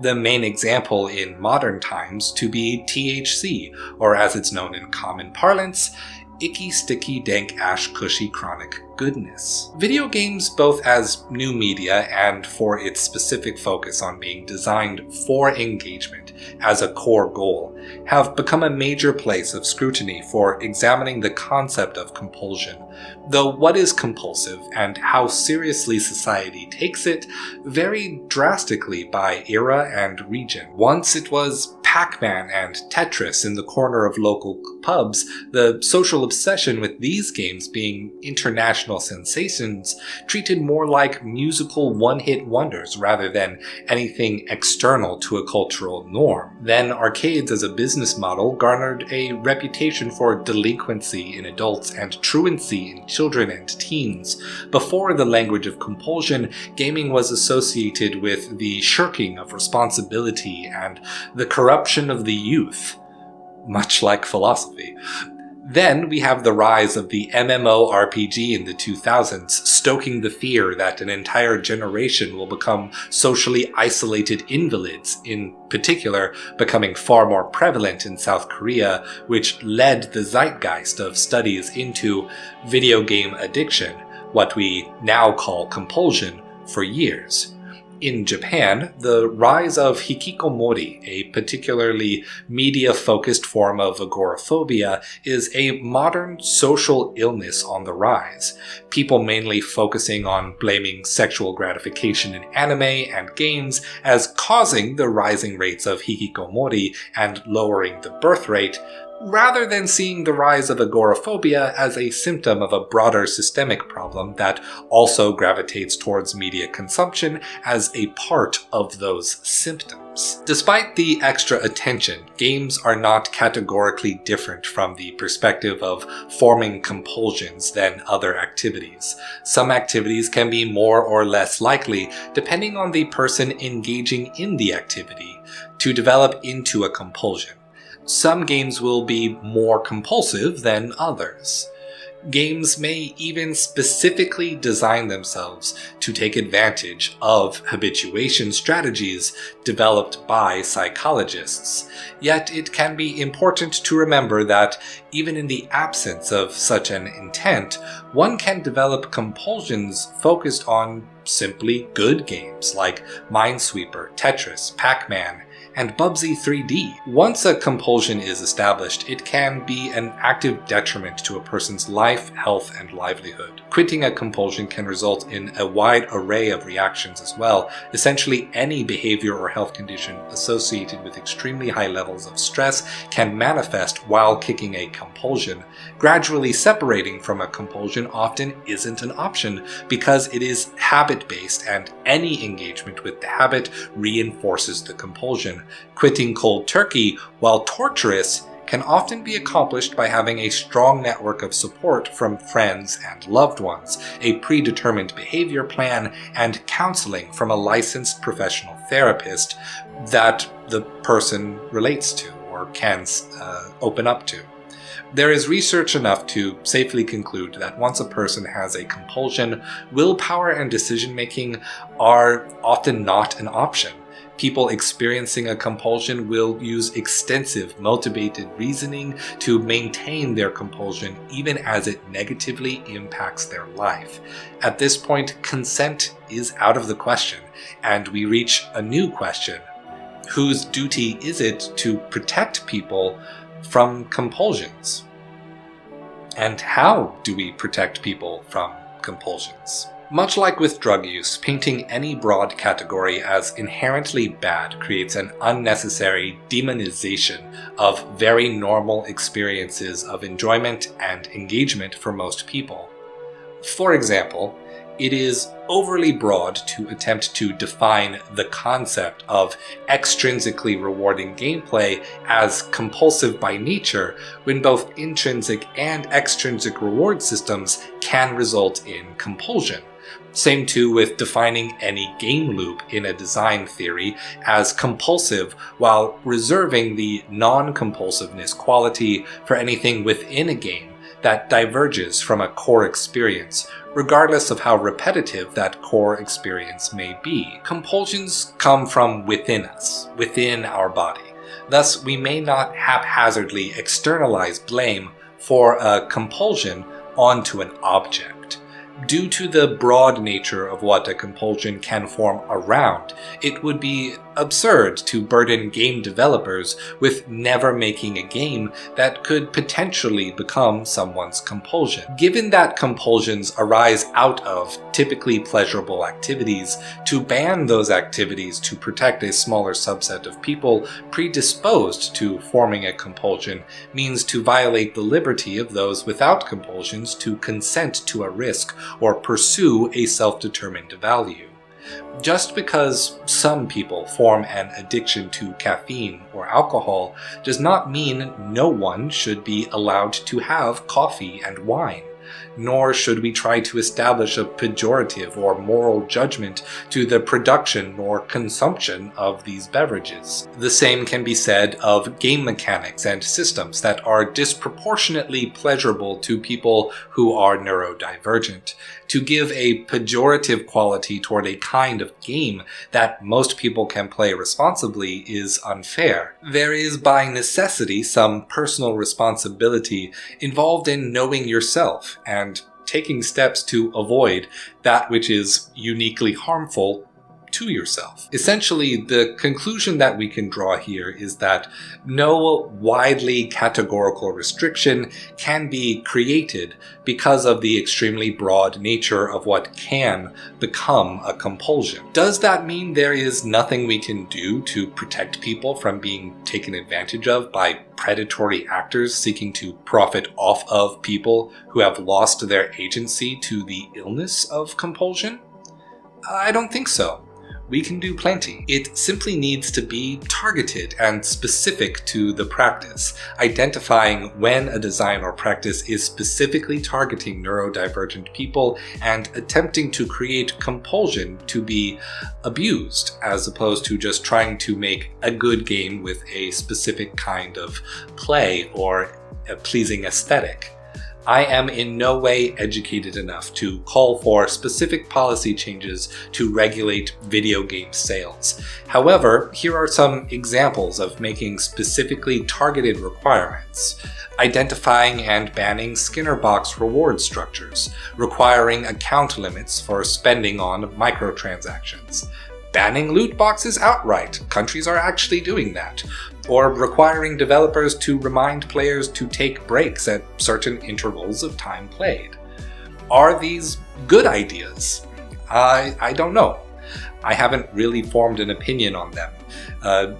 Do such requirements unnecessarily harm the artistic expression of a developer? Or do they merely block abusive capitalistic monetization? It could be both. Yes to both, maybe. These are questions you will need to form your own opinions on. Some games that use similar designs that can be deemed higher risk for neurodivergent people can act as less harmful alternatives and keep neurodivergent people away from predatory actors, or could be used to wean a person off of an established compulsion, thus, like a treatment center holding stock of illegal drugs to manage withdrawal. Some games that are categorically identical with games designed to exploit compulsion may in fact be safeguards against developers with abusive intent. Even with a specific policy approach, we must also be careful not to tie our own hands. Yet, in asking about specific design choices, another question comes to mind outside of psychological tricks and manipulation. For so long, game design philosophy has taken the flow state as an inherently desirable goal. Yet, we have seen here that psychological flow has an intimate relationship to the dynamics of a compulsion. Thus, our next question to tackle is flow harmful game design? We'll answer that question next time. Stay true. Last time on this deep dive into the ethics of vampire survivors, we discussed the harrowed waters of mental health as it relates to addiction and compulsion around video games, looking particularly at how the sense of flow that most games aim for as one of the central goals of game design can be used to flip the script by trapping people into seeking out that sense of flow as a baseline coping mechanism rather than as an aspect of a meaningful experience. However, in seeing that the concept of flow is not without the potential for harm, it would serve us to examine the idea of the flow state more carefully to decide if flow is in fact a worthwhile goal in the first place. Born in 1934 and having passed away only recently, Mihai Csikszentmihalyi did most of his research and contributions to psychology before any video game was created. During his lifetime, his concept of cognitive flow would become one of the cornerstones of game design from as far back as the accidental invention of scaling difficulty with the game Space Invaders in 1978. Mihai was a psychologist at the forefront of the blossoming field of modern science-based psychology. Psychology in the 19th century, the psychological systems developed by Sigmund Freud and Carl Jung, were a broad mix of attempts to apply the scientific method to hypotheses that honestly share more in common with philosophy than 21st century psychology. 20th century psychology bridged that gap by prioritizing research, then drawing broad social theories after testing a hypothesis. Applying psychology like this comes with its own pitfalls, but it is a very good step in the right direction. Mihai, having been engrossed by psychology from a young age, and having been inspired by meeting Carl Jung in Switzerland, became a founding voice in the field of positive psychology. It was the end of the heroic age of medicine, still operating under the four humors and the miasma theories of disease. Most 19th century psychology was thus preoccupied with being a means of healing the sick, of healing mental illness. Positive psychology took the opposite approach, being primarily focused on maximizing happiness as a way to combat sorrow and tragedy. If you imagine psychology to be medicine, then positive psychology would be imagined as prevention through nutrition and exercise. Quote, "The best moments of our lives are not the passive, receptive, relaxing times. The best moments usually occur if a person's body or mind is stretched to its limits in a voluntary effort to accomplish something difficult and worthwhile." Mihai, 1990. Cognitive flow, from its outset, was a concept that was dictated not by play, but rather in the context of developing skills and improving one's ability to work. When gamers discuss the concept of flow, we invariably turn to this specific chart. This version of the Mihai cognitive flow chart focuses on the development of skill. It demonstrates that if a person's skill is matched with challenges presented to that skill, a state of flow will result. It can happen for low challenge and low skill experiences, and high challenge, high skill experiences, and it is precisely because the flow state is also the state in which one's ability to improve at a skill is at its peak that we focus on this with theories of game design. Because video games are designed with a kind of beginning, middle, and end, we can think of every video game as its own unique skill that needs to be learned and mastered. We subconsciously can apply a dimension of time to this flowchart. We start a game expecting to be unskilled and experience a low level of difficulty that gradually ramps us up to high difficulty and high skill at the end of the game's experience. A hypothetically perfectly paced game is one in which you experience flow from the moment you begin playing to the very end of the experience, because the game stays balanced throughout. This concept breaks down somewhat because players can never be assumed to come at a game with the same skill level. Difficulty modes were invented specifically because developers needed a way to solve for that ignorance of the starting point of the player, whilst other games did take on different perspectives and goals. Arcade games were designed specifically to be easy to start, hooking the player for a predetermined amount of time, then spiking the difficulty to fail the player off of the machine and collect another quarter from the next player. Developers like Bethesda Game Studios relied on universal dynamic difficulty scaling so that the player will face the same challenge based entirely on their level, as a measure of how long the player has developed their skill. Developers like From Software decided that rather than usher the player through the early stages, they would allow the difficulty to start high in order to create the feeling of struggling to develop a skill at first, and finally reaching flow after a long and frustrating experience. You can even see its influence in GDC talks, such as this 2019 talk by a designer of Devil May Cry 5, Hideaki Itsuno, presenting how he conceptualized the pacing of DMC5. Clearly this is a Mihai cognitive flowchart, laid on top of the experience of a game that treats the post-credits, the bonus scene after the conclusion of the story, as the peak of the game's experience of flow. However, game design theories have limited themselves somewhat by only relying on this depiction of the concept of flow. Flow is a subjective emotional experience, not just a byproduct of the development of a skill. The other Mihai flowchart is designed to help a person visualize the subjective emotional experience of how skill and challenge interact. Looking at this expression of the concept of flow places it as just one among three positive feelings associated with high skill: flow, control, and relaxation. Then there are two more neutral feelings associated with moderate skill experiencing a challenge. It shows a spectrum of boredom when the challenge is low, and general arousal or attentiveness when the challenge is high. Finally, three negative feelings: apathy when both skill and challenge are low, worry or moderate anxiety when skill is low and a challenge is high, and high anxiety when the skill is low and the challenge is significantly greater.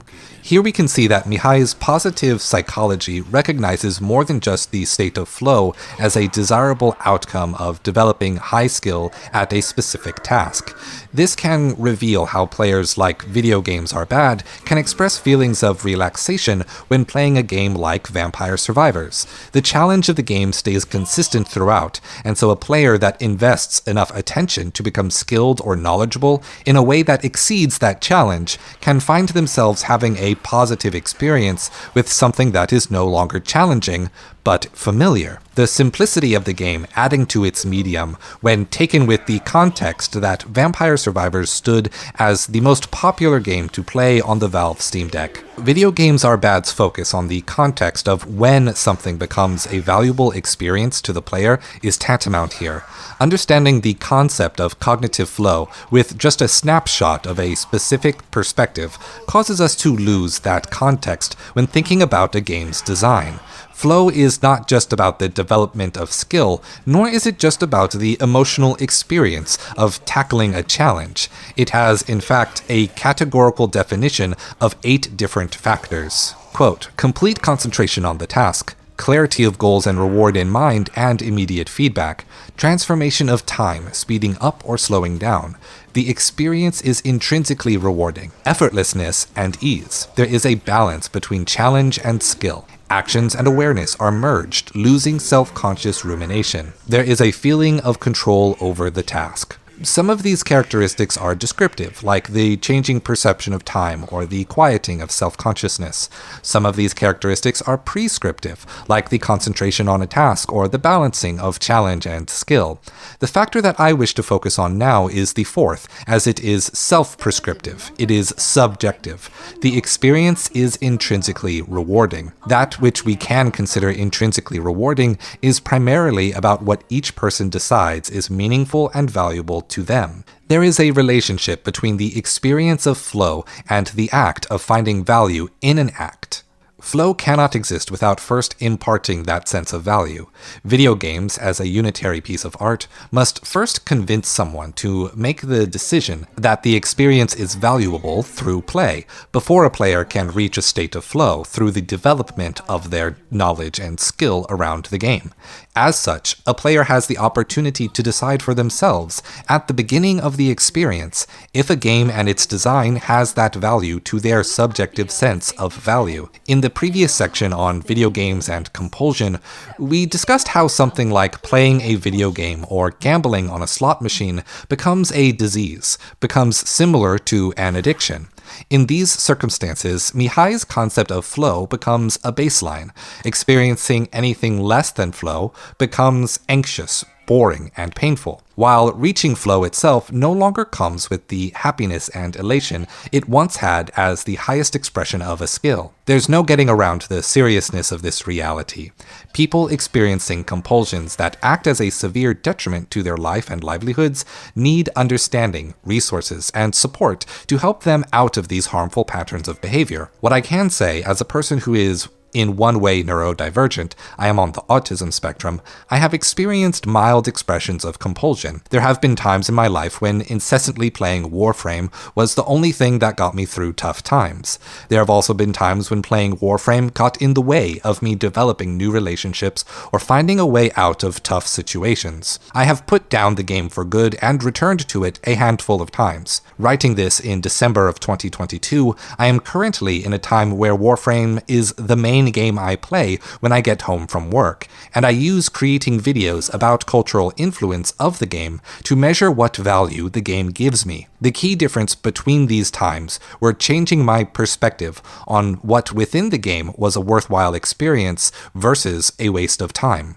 I have also experienced obsessive dedication to work and hustle culture back in 2017, working 10 and 12-hour days driving rideshare, filling all of my free time checking YouTube analytics and making videos, with nothing to show for it but a few ad revenue pennies and the occasional Patreon supporter. I made the choice to distance myself almost entirely from YouTube right about the time my big video on the philosophy of Warframe breathed new life into the channel. In her commentary on Vampire Survivors, the person who inspired this series of videos also highlights how Mihei's flow scale was inherently researched with the intent of improving the efficiency and duration a person could work, but did not highlight how that reason was also meant to transform work culture from largely meaningless activities to activities that a person would find valuable. In their video, Game Work, YouTuber Games and Culture highlights how the research into playing games shows that it is far more similar to engaging in work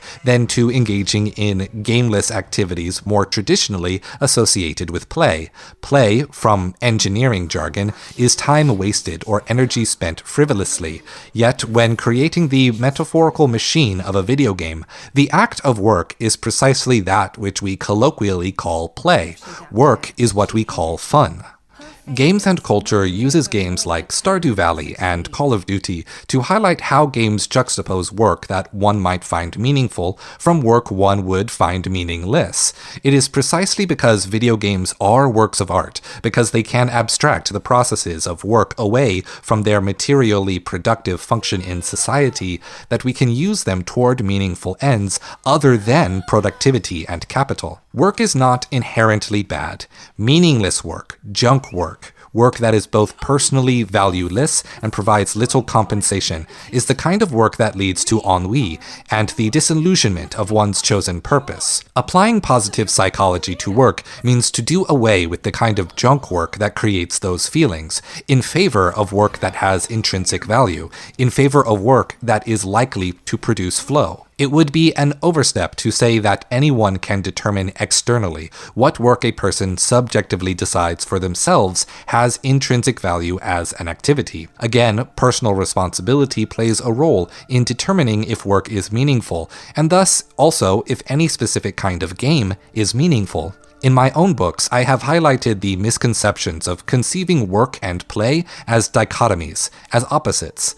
Games are often studied as play, designed for work, and engaged by players as voluntary work rather than through the emotional lens of the feeling of fun, the lens of feeling good. Work and play intrinsically overlap. In the time of all work and no play makes Jack a dull boy, the key that positive psychology, engineering, game design, and the psychology of play were all missing is that play is the very act of learning a skill, that games are inherently a kind of work. They are simply better versions of the pedagogic view of education or the survival-entrenched labor of economics. This is because play and games are primarily concerned with what we have freely decided is intrinsically rewarding. Flow is not a proof of harmful intent or compulsive design. It is the peak experience of finding meaning in the activity of play. While we should always be mindful of games that wish to artificially shepherd a person into the harmful dynamic of compulsion, we would do well to remember that pursuing flow in the creation of the game is itself an expression of the meaningful experience the developers of games wish to convey to their players. These may not be harmful experiences to everyone. Different people have different tastes and different values, but we can easily imagine that any game can be a meaningful experience to someone. Stay true. Is Vampire Survivors a video game? The idea of meaningful play has followed us as an undercurrent to this entire discussion, giving way to more and more questions. What does someone get out of playing games at all? How are values formed, and what drives engagement? What makes a game good enough to care about? These questions are far more nebulous than the other topics so far because they are matters of taste and preference. The very reason multiple genres of games exist is because not every game can appeal to what every person finds valuable. For many players who praised Vampire Survivors, there were plenty of those who found it to be a boring waste of time. For all of the hype around the game that led to it receiving more than 150,000 positive reviews on Steam, there were still almost 1,800 negative reviews, complaining about much of the same things that my friend pointed to as critiques of the game design in her review. Much of the 2022 Game of the Year discussion seems to dismiss Vampire Survivors as a contender for the same reasons. A lack of gameplay depth once you unlock everything, no extrinsic motivation to pursue different strategies, no extrinsic motivation to play different stages. Once you find your strategy, the game is exactly the same every single time. Just as it has a very low barrier to reaching that flow state for new players, Vampire Survivors also has a very low ceiling for players to exhaust what the game offers and move on to the boredom side of the Mihaly flow scale. Only players who intentionally seek out finding a winning strategy for all the different characters and maps, who purposefully seek what novelty the game has to offer, will be able to find that novelty as its own form of engagement.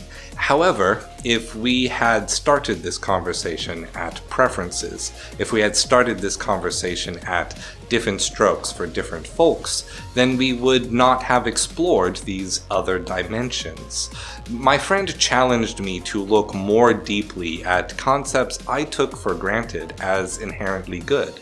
She has helped me to more critically look at games not in isolation, but as a part of their social context, which is an inherent part of understanding art history and art criticism. Which is why I will be spending this video exposing what the engagement of Vampire Survivors is, where strategy emerges, and the role that risk and random chance have to those dynamics. That's right. Now, we are actually reviewing the game. The idle game design. The first aspect of the design that I want to address is the idle game mechanics the game employs.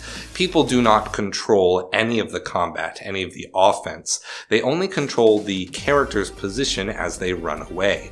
Position and play defense. That alone is actually quite a lot more gameplay than your average idle game, wherein the player does practically nothing but turn the program on and let a number go up. I, in fact, already have a video about the nature of idle games which you can go watch after this.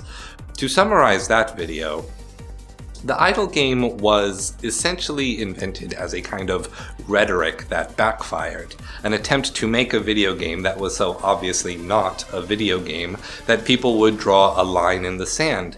However, what resulted was that people purposefully created a game out of that non-game, because watching a number go up passively was engaging enough to encourage players to latch on. In other bullet hell genre games, players tend to hold down an attack button but spend the majority of their cognitive load narrowly avoiding projectiles, often by measures of pixels in some extremely high difficulty enthusiast games. Vampire Survivors adopts this sensibility but removes the need to hold down one button, essentially asking the player to survive, but also survive in such a way as to let the auto attack destroy as many of the bullets, the enemies, as possible. The roguelike design. The main aspect of Vampire Survivors that makes it a roguelike is that a player starts with nothing at the beginning of each run, while procedural generation affects the exact location and spawn points of enemies, objects, and drops of certain items. Each stage has exactly the same pattern of enemies showing up in the same order and at the same time. Vampire Survivors is technically a roguelite, as players are able to purchase permanent improvements to characters and upgrades. The central factor in the roguelike aspect of the gameplay is in the creation of builds. Much like other roguelikes, for example The Binding of Isaac, upgrades both active and passive alike are rewarded randomly. In Vampire Survivors, you have a choice of starting characters which have both an active and passive ability that will slightly adjust how your run progresses.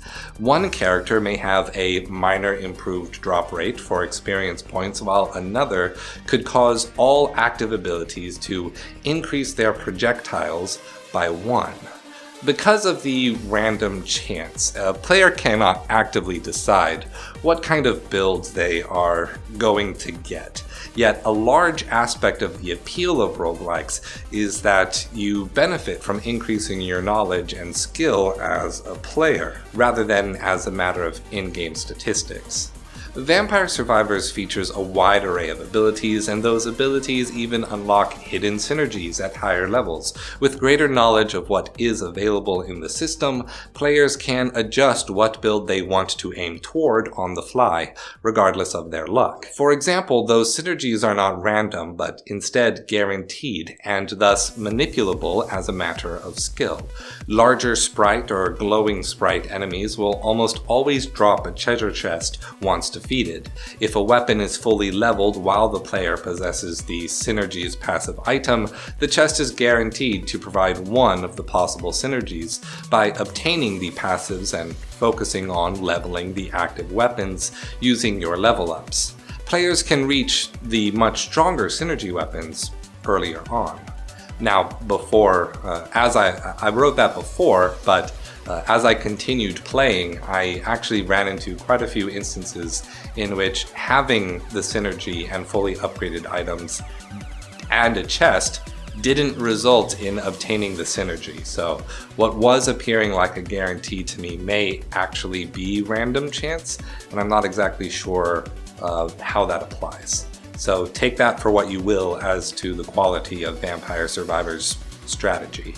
If that does not appeal, one strategy that you can employ to manipulate the random chance is to fill out all of your active and passive abilities as soon as possible.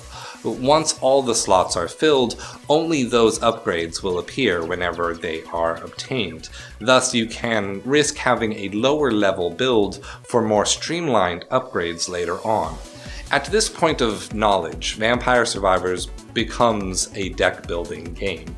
Of course, some players will find one optimized method that works, and the results of this will cause players to trend toward repeating exactly the same game experience multiple times. As Sid Meier once famously said, given the opportunity, players will optimize the fun out of a game. That does not, however, invalidate that the potential for that fun exists. In particular, the roguelike elements of the game use the core engagement of completion to encourage players specifically to use characters that do not inherently appeal to them or are suboptimal, in order to experience the repetitive nature of the gameplay in a new way.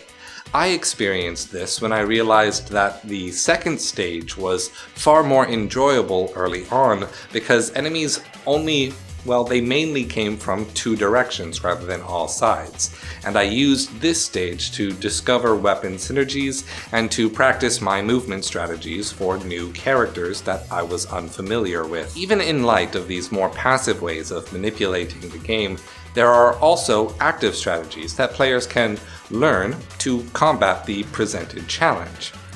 Active gameplay.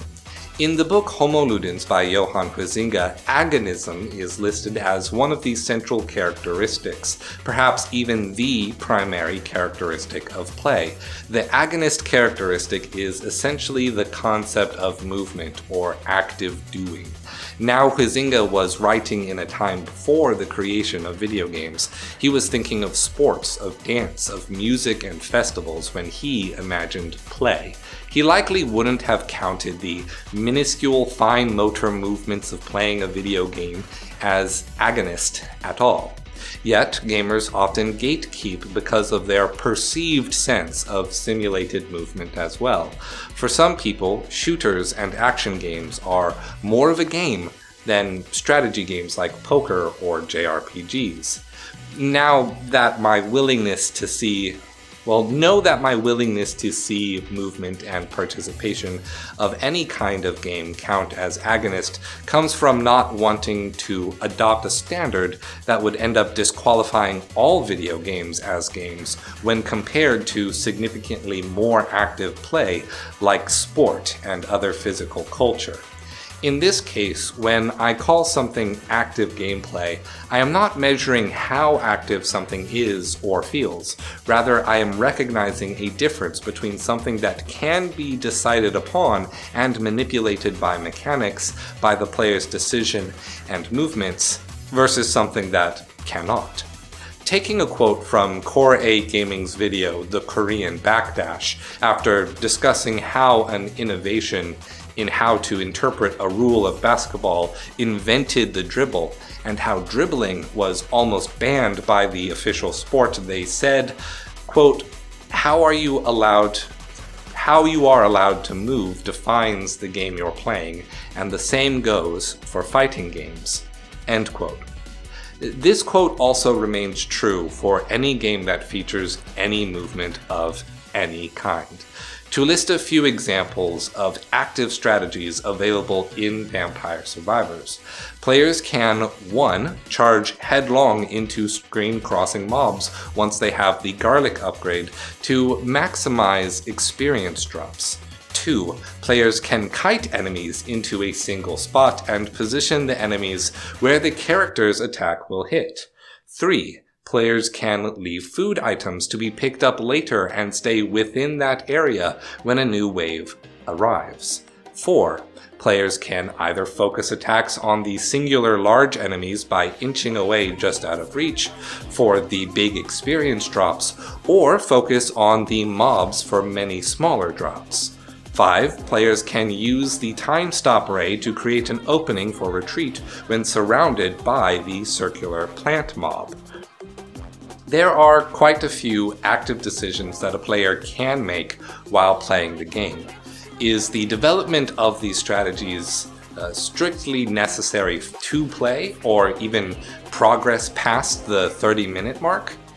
No, not really. The skill floor and the skill ceiling of Vampire Survivors is clearly low, and its focus is not on the active gameplay skills that a player can develop. They are, however, still an important part of the game. Moving and balancing to balance those offensive and defensive sensibilities is a part of the game.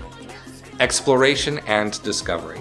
The last critique of Vampire Survivors is that because the gameplay is so repetitive and simple, there is little reason for a person to keep playing the game once they have experienced a few good runs.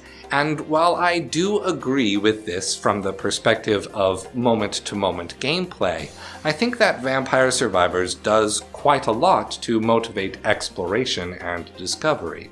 This is not to say that the levels are uniquely explorable environments, but more so that the game itself becomes the thing to explore. When you first discover that weapons evolve with certain other items, it creates a desire to see all of the weapon evolutions. Once the player has the ability to see secrets on the pause menu's map, those secrets begin unlocking other tools for gathering and tracking information about the game.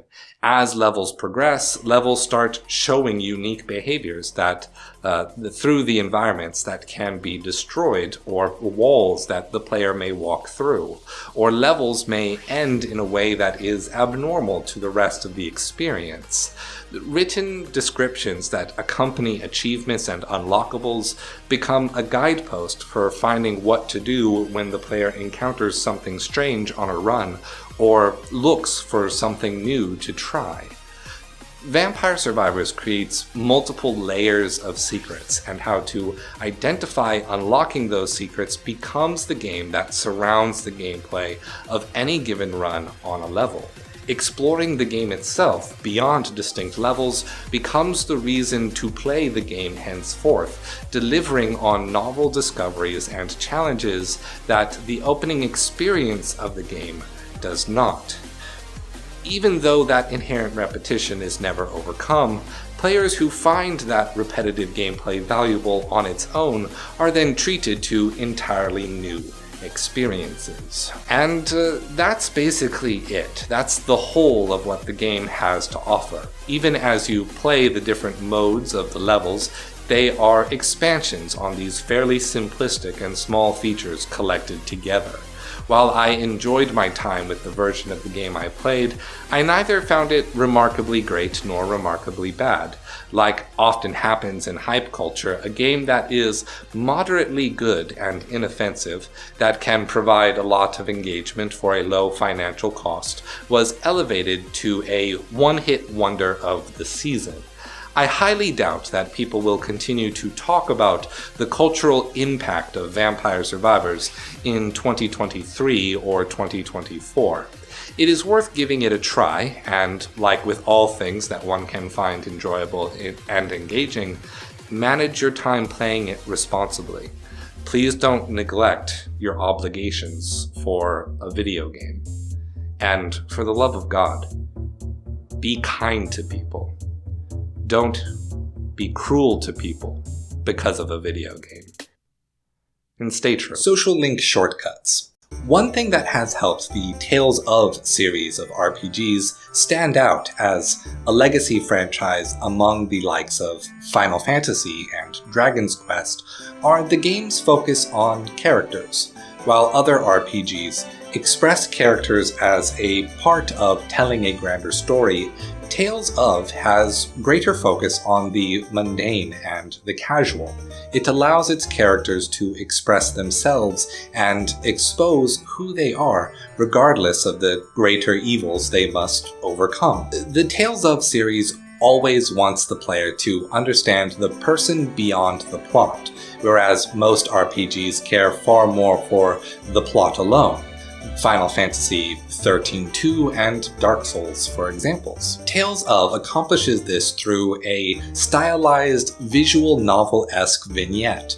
Typically, these vignettes are entirely optional. An unobtrusive button prompt initiates the vignette, revealing a conversation of the characters' favorite foods, what it was like growing up in their hometown, their hobbies and interests, their insecurities, and their hopes for the future. These vignettes often feel like a lighthearted reprieve from the main story. So, when the struggles of the plot intrude upon this safe space, when a character monologues their inner thoughts or loses their composure amongst the group, it allows us to both feel more connected with the characters and more interested in the plot. With Tales of Arise, these vignettes are no longer scripted out with bespoke 2D illustrations of the characters. Rather, they choose to keep these segments stylistically consistent with the rest of the game by posing their 3D models, using expressive camera angles, and hiding each separate scene from the player using manga-style panels. Tales of Arise takes those miniature performances and turns them into 3D motion comics, a choice that renders this aspect of the story more immersive to the game as a whole. And in so doing, I think they lost something important. In Tales of Arise, the scenes intrude upon the space of the plot. They no longer feel distinct nor separate, and thus they no longer feel intimate, no longer private. It no longer feels like the characters and I are speaking in confidence. When a play includes a soliloquy, it lets the characters intrude upon the space of the audience. The actor steps closer to the crowd and speaks as though the scene fell away from us. By inverting that presentation, Tales of Arise's characters become distant, like I am the one who has fallen away from them. Stay true. Dialogue in most media is perfect. It is informational when it needs to be informational. When a character has something they want to say, everyone listens. The setting and the cameras give undivided attention to the speakers and allow us to read the moment-to-moment dynamics of each character's emotions, expressions, and goals. Even when a character is interrupted, people noticeably take turns. They terminate a word and a sentence to give space to the person interjecting out of turn. Dialogue is written such that it has the structure of the full conversation in mind. If one character gives a tit, the other gives a tat, and the audience can follow along effortlessly. Dialogue in media takes the burden of active listening out of the conversation so that the audience can comprehend it passively.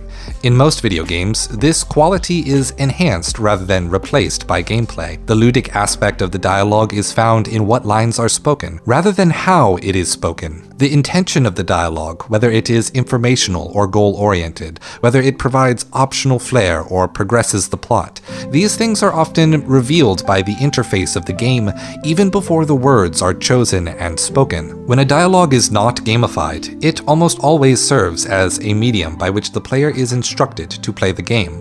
Most apparent in recent Sony first-party prestige titles, instructional dialogue is so frequent and so prevalent that it feels more like a director telling the player how to act out the scene rather than let the player act on their own agency. The fanciest game productions of the year, each and all, so rigorously adhered to the standards of games as film, of being cinematic, that they never allow the player to leave the tutorial. Even outside of dialogue trees and wheels, ludic dialogue requires the player to politely take turns. Do you know what game comes to mind as extremely natural dialogue? Asura's Wrath. In Asura's Wrath, you have multiple opportunities to listen to the soliloquy that precedes a boss fight. The enemy waxes on as you wait. At any moment, you are empowered to start the fight. You can respond to the soliloquy with a violent interruption to the dialogue, using the game's combat system and quick-time events. You are even incentivized to do so, as patiently waiting can result in the opposing character striking you first. Yet Asura's Wrath very explicitly aims at being a cinematic, serialized season of anime, each character accompanied by title cards, splash screens for commercial breaks, and end credits per chapter. Real conversations are not clean. They loosely play by vague rules that shift between cultures, specific settings, individuals, and any other microcosm you can think of. People interject ahs and ohs and whole sentences to confirm that they are listening. They grumble, groan, and cuss over sentences they do not like. Conversations are riddled with false starts while people fish for their turn to speak a full sentence.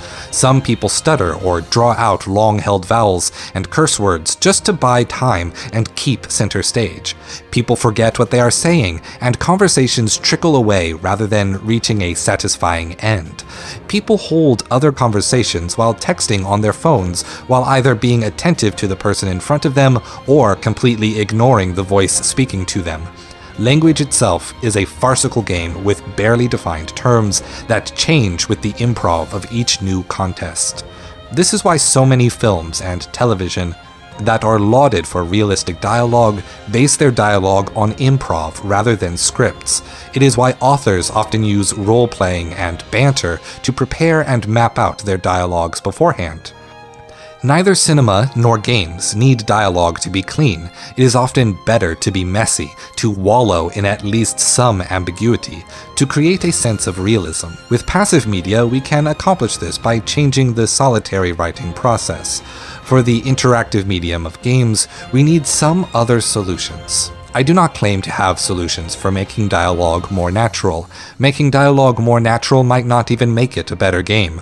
For example, in Fallout 4, the player character vocally interrupts NPCs when the player skips dialogue, but since it merely completes the current sentence in a row, it ends up working backwards to how interruption actually works. The more naturalistic attempt resulted in an even more artificial and discordant presentation. I can, however, posit some other ideas. First, time limits. Depending on what kind of dialogue systems you employ, do not completely stop time while making a dialogue decision. Give the player enough time to see their options, but allow staying silent or losing the opportunity to respond to feel just as satisfying. You do not always have to zoom into the dialogue zone camera. Second, intention versus execution. Have dialogue choices present what the character intends to convey, but allow things to play out in a messy or indirect way, so long as the player character has a chance to convey the entire thought represented in the dialogue choice. It does not necessarily require saying it perfectly as written. Third, in that same vein, stop taking turns. Certain conversations, like serious heart-to-heart moments, cold negotiations, or plain instructions, may call for that. If you are instead presenting hostile negotiations, chaotic jubilation, or even just a group of people in the same room, then shake up the tempo of the characters and when they choose to speak. Fourth, think about associating some different values to different kinds of talk. Even Dungeons & Dragons separates Intimidate and Persuade as different skills, despite both being listed as charisma-modified statistics. You can create interesting dynamics of risk and reward by tempting players to use a kind of talk that may be more effective, yet less appropriate for the situation at hand. With all that said, games can be made to have more naturalistic, more organic dialogue, yet my favorite games do not even bother with this goal. Disco Elysium has the most detailed, gamified dialogue system I have ever played. Every character takes turns, and time only progresses when the player encounters new conversations. Yet, due to the literary quality of this game, blatantly addicted to its dialogue, it is my favorite. So yes, a dialogue system can be organically designed for a game, but it may take a little extra work, and it can still be a great story, even if the dialogue feels staged. Stay true. All games are RPGs. A video topic courtesy of TicTacToe. Every video game is a role-playing game, but how did it get this way? When people originally coined the term role-playing game, they never meant that it is literally a game where one plays a role. Essentially, they meant a game that has statistics that refer to traits. Those statistics were then used to express the personality and ability of a character, a la Dungeons & Dragons. The gamer would then play as the character to perform the roles of the character as if performing a play. And while games had been used to tell stories and express meanings before, see the anti-mutually assured destruction theory of Missile Command, or the anti-feudal, anti-capitalist origins of Monopoly, the Landlord's game, RPGs brought a new level of story and personal relatability to video games that hadn't been experienced before. You see, video games go through seasons. Certain games become the standard of what it means to be a gamer. Today we have the free-to-play team-based multiplayer hero shooter, wherein players control one of a variety of characters with unique statistics and cooperate to defeat an opposing team doing the same. These games developed out of the popularity of Overwatch, which created the competitive hero shooter by pulling game design ideas from Borderlands, a story-driven RPG FPS they called a hero shooter, League of Legends, a MOBA game in which unique characters cooperate to capture points on a map to destroy the opposing team's home base, and Call of Duty. I will get to Call of Duty in a moment. Parallel to this, to the competitive hero shooter era has also been the battle royale shooter era, this being spearheaded by two main franchises, PUBG and Fortnite. These games see large numbers of individuals competing to be the last person standing in massive single-player competitive first-person shooter, third-person shooter games with a rapidly shrinking arena to compete within. This game design was invented drawing inspiration from the film Battle Royale and other such inspired YA dystopian fiction such as The Hunger Games and Maze Runner and The Giver. Okay, so is it okay for me to include The Giver in this list? Do people even remember this book enough to get a joke about The Giver? Anyways, in these games, arguably people don't play as characters, just avatars to facilitate the shooter experience. Let me ask you, if that were true, why do these games want desperately to get you to think you are playing as a character? Fortnite started development as a hero shooter before it pivoted after seeing PUBG skyrocket to the top of Twitch.tv. Fortnite constantly promotes itself with crossover brand synergy with the most beloved characters in media. Spider-Man, Naruto, Goku, Thanos, Rainbow Dash, and Nancy Drew. PUBG wants you to feel like you are in a narratively gritty, hardcore dystopia. They published an official tie-in webcomic to make that happen. I read it. It wasn't bad. 8 out of 10 pubs. The centrality of these genres in the gamer zeitgeist follow the previous era, the first-person shooter the FPS competitive shooter. I was a little redundant there. Call of Duty and Battlefield are the main titles in this area. The main gameplay modes are characterless competitions where players are put on teams to compete against each other. Even though you are on teams, these games are often feature fast turnaround between death and respawns, and feature more focus on individual performance than team coordination. And yet, most of these games come with story modes that present fictitious military fantasies of powerful soldiers who can do no wrong. These games go hard on selling you the idea that you are the character of a boots-on-the-ground super soldier with both a heart of gold and true ambivalence to hoity-toity, reasoned-out ethics. Even going as far as to make a deep fake of Ronald Reagan to sell the fantasy of going after a proven, fictitious Cold War-era spy that was invented by Senator Joseph McCarthy's anti-leftist disinformation campaign, wherein he just actively lied about every single one of his political rivals being a secret communist sent by the Soviets to destroy America. It was so bad that the term McCarthyism entered the lexicon of political science and political philosophy, and in Call of Duty, Black Ops, Cold War, you get to pretend that the fantasy that all those lies were about are true, and only you, a powerful conservative with a gun that yells they're shooting civilians to cover your ass while you actively pretend that the conspiracy was real, can save the day. Even the non-role-playing powerhouse Call of Duty wants you to associate your team deathmatch with actual emotionally resonant character drama. Before then, gamer theater's center stage was occupied by the 3D platformer, Jak and Daxter, Ratchet and Clank, Sonic, Mario, Banjo and Kazooie, Spyro the Dragon, Nathan Drake, and Bubsy. These games were defined by finding new ways to make moving through a 3D environment an engaging experience, usually by adding guns. While in one breath we focus on the movement gameplay of jumping on stuff, in the next we recall the other name for the genre the name of the genre, the mascot platformer. Mario, the fun-loving everyman, Sonic, the fun-loving bad boy who doesn't care about your rules. Jack, the fun-loving silent protagonist that talks to a weasel and then gets really edgy once he learns how to talk at age 27.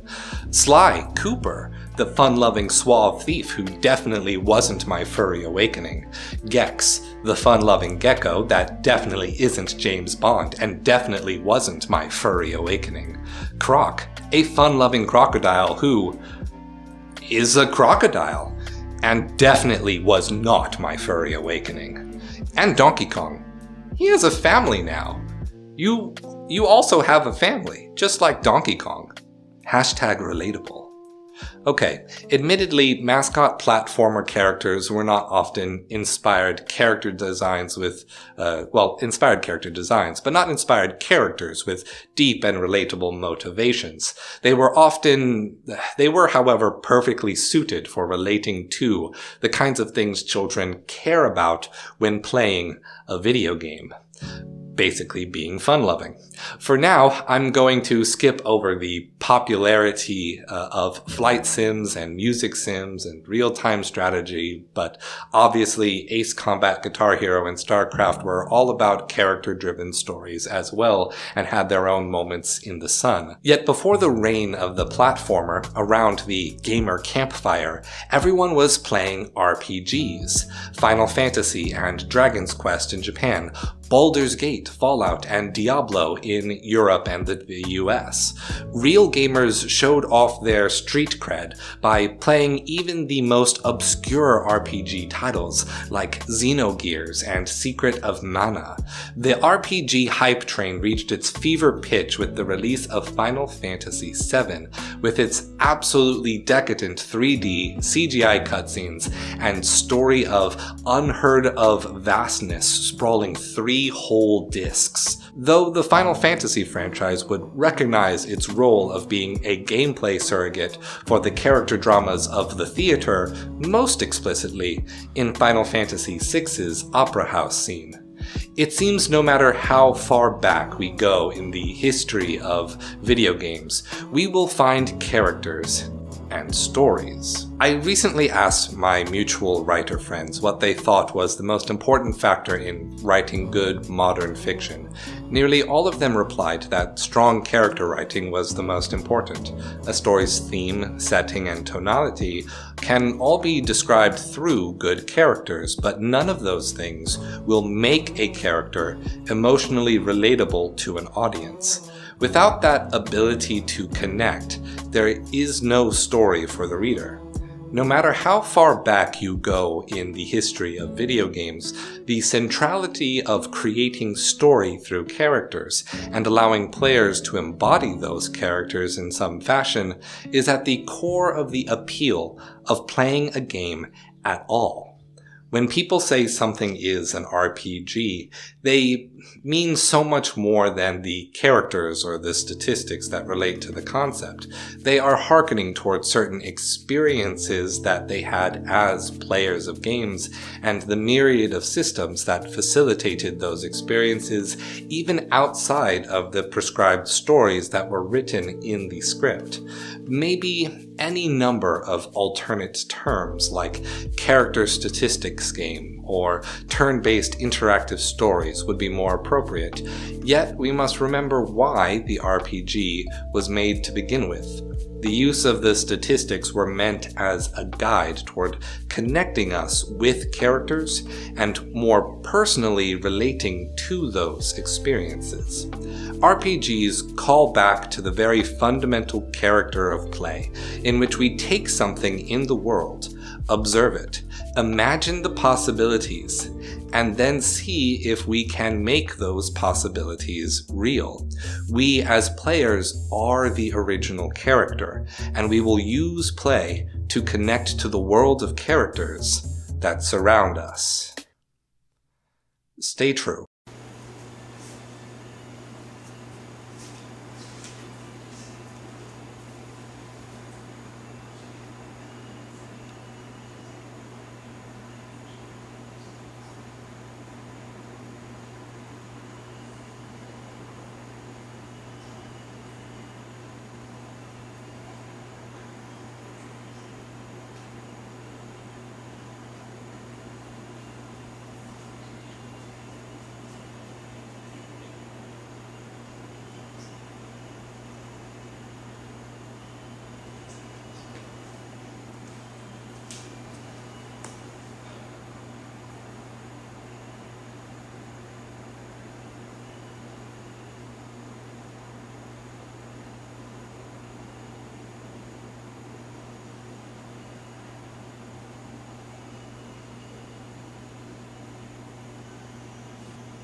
The Elder Scrolls Blades reminds me more of Final Fantasy My Life as a King.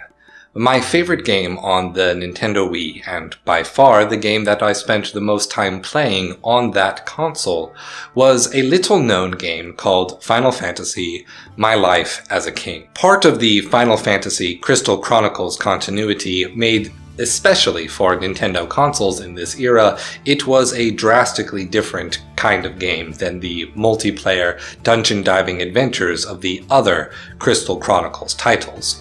Rather, this spin-off of a spin-off is very explicitly a town-building game.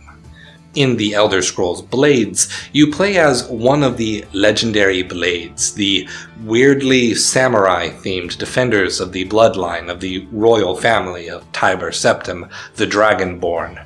The game initially presents itself as a simplified dungeon-diving adventure game. From a first-person perspective, you do battle by trying to chain left and right swings, blocking with your shield, and using both magic and special moves to overcome your enemies. The combat is something like a rock-paper-scissors game. Shield beats swings, magic and abilities beat shields, and swings can attack through lengthy magic. To my surprise, however, when we leave the tutorial dungeon, the game becomes a town-building game. The main goal of the dungeon diving is to collect resources to repair and decorate the town. Like in Final Fantasy My Life as a King, the player gets to claim ownership over designing how the town is rebuilt. Sadly, unlike Final Fantasy, the player spends most of their time engaging with the extremely diminished Skyrim combat and reused assets than with the far more engaging town-building progress system. Bethesda Games is no stranger to encouraging this kind of gameplay. From the Hearthstone DLC for Skyrim to settlement building in Fallout 4 and even the Fallout Shelter mobile game, yet all of the examples, the Elder Scrolls Blades included, end up feeling like mini-games, side content to a larger whole. The Elder Scrolls Blades often feels like two mini-games joined at the hip rather than one full vision. In my opinion, this is because the Elder Scrolls Blades concept was originally that of a SimCity, a municipal management simulator that could not fully commit to that idea. It had to let the player be the hero who goes out and saves the town. In pursuing the fantasy of a Mary Sue or Gary Stew, they failed to wholly embrace the engagement of creating a well-oiled machine and aesthetically pleasing systems. In Final Fantasy My Life as a King, you play every role that the main character of the Elder Scrolls Blades plays, except that of the adventurer. Systems build upon themselves to allow you to strengthen adventurers as they seek to defeat the Dark Lord. The wealthier, happier, and better your city-state, the better equipped your adventurers will be to save the world. You do not have to be the hero that saves the world. There is joy in being the place to which the heroes come home. Stay true. Rewriting past wrongs, I have no mouth and I must scream. Harlan Ellison is best described as one of my problematic faves. My first experience of his work was through the short story I Have No Mouth and I Must Scream, and the video game of the same title. Having discovered this work of science fiction through seeing the name on a list of games for an old PC games emulator, I played the game first and read the book second. Whereas I found the game a fascinating look at the cruelty and evil of humanity, one that ultimately concludes in loving humanity for its potential to do good and be better, I found the book to be incredibly pessimistic, reveling in bigotry and upholding that hatred as proper and good.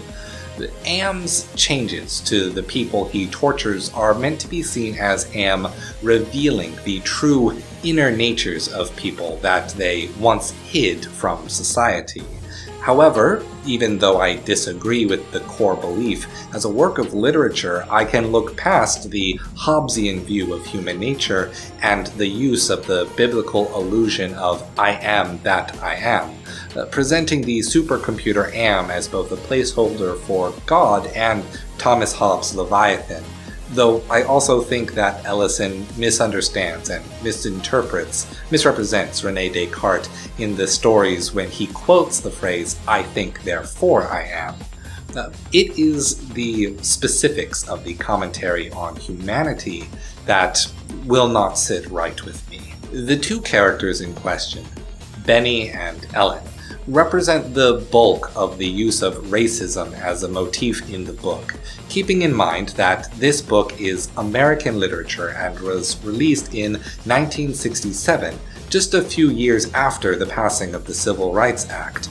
It exists in a time where Jim Crow laws have just barely started being removed from state law, and black people were routinely still portrayed as the black-faced minstrel caricature or as literal apes and monkeys. Without keeping the history and the context in mind, many modern readers of I Have No Mouth and I Must Scream are primed to read it literally as science fiction world building, while missing subtle aspects of the social commentary.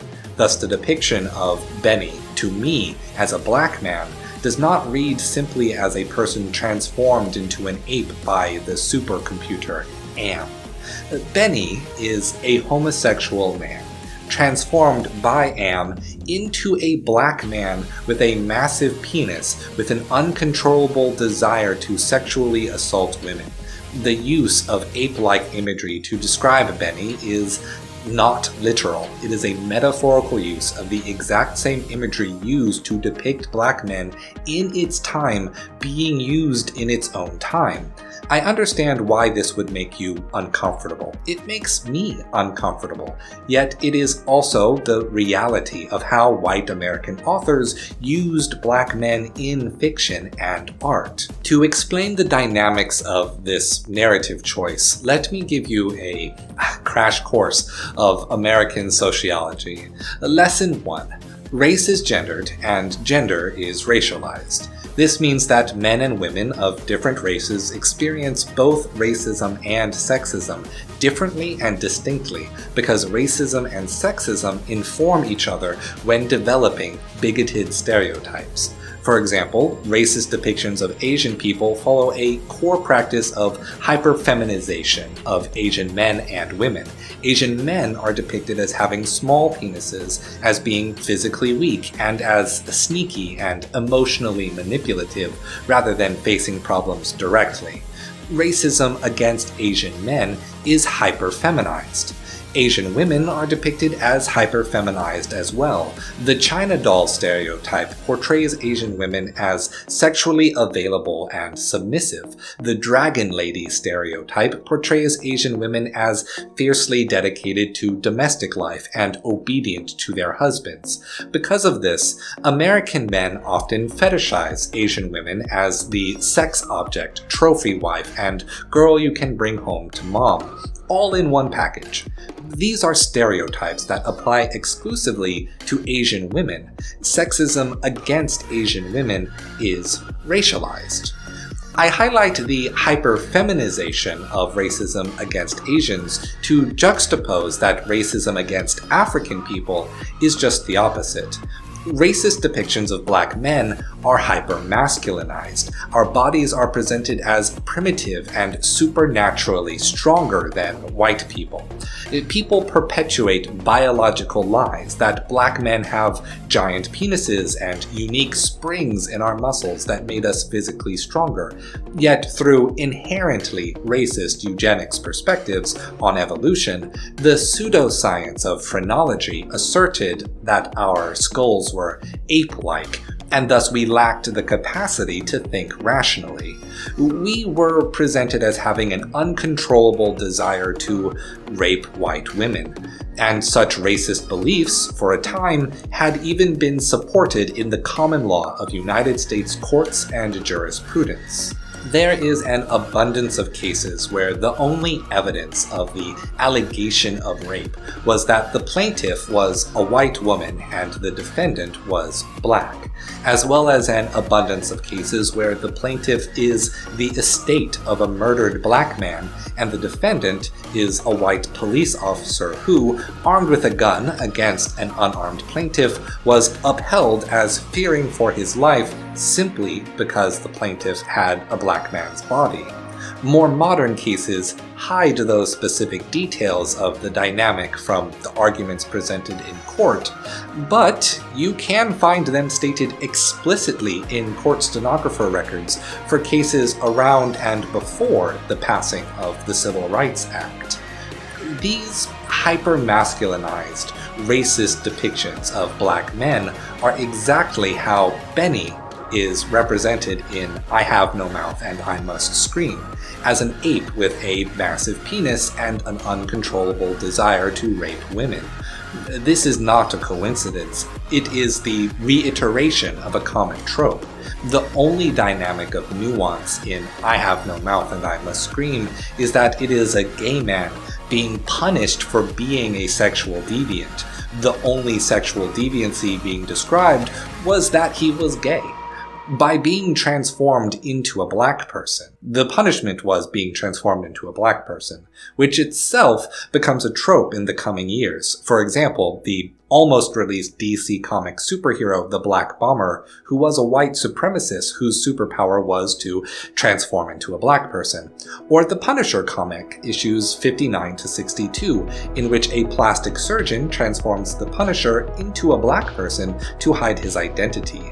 He learns a lesson about social injustice and police brutality, then promptly forgets that lesson and goes back to being a pro-police white vigilante in the following issues. Never forget that the Punisher is satire. You are not meant to idolize the Punisher. In the book version of No Mouth Must Scream, Ellen is explicitly revealed to be a black woman.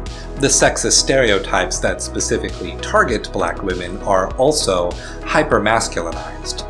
Black women are depicted often as violent, boisterous, and mean, but also as sexually promiscuous. Continuing the racist depiction of black people as apes, black women are presented as hypersexual, constantly wanting to have sex with whoever is available, rather than in the feminized version of obediently responding to a man's desire to have sex. Black women are slut-shamed by a stereotype of innately wanting to have indiscriminate sex, like a man. Unlike the China doll stereotype against Asian women, this tribalistic depiction of black women's sexuality presents black women as sexual objects, but not suitable for love nor marriage. Ellen's role in the book as a woman who is both protected by and assaulted by the men around her reveals the dynamics of racism being presented in this story through its depiction of the relationship between Benny and Ellen. Ellen is depicted as only enjoying sex with Benny because of his giant ape-like penis.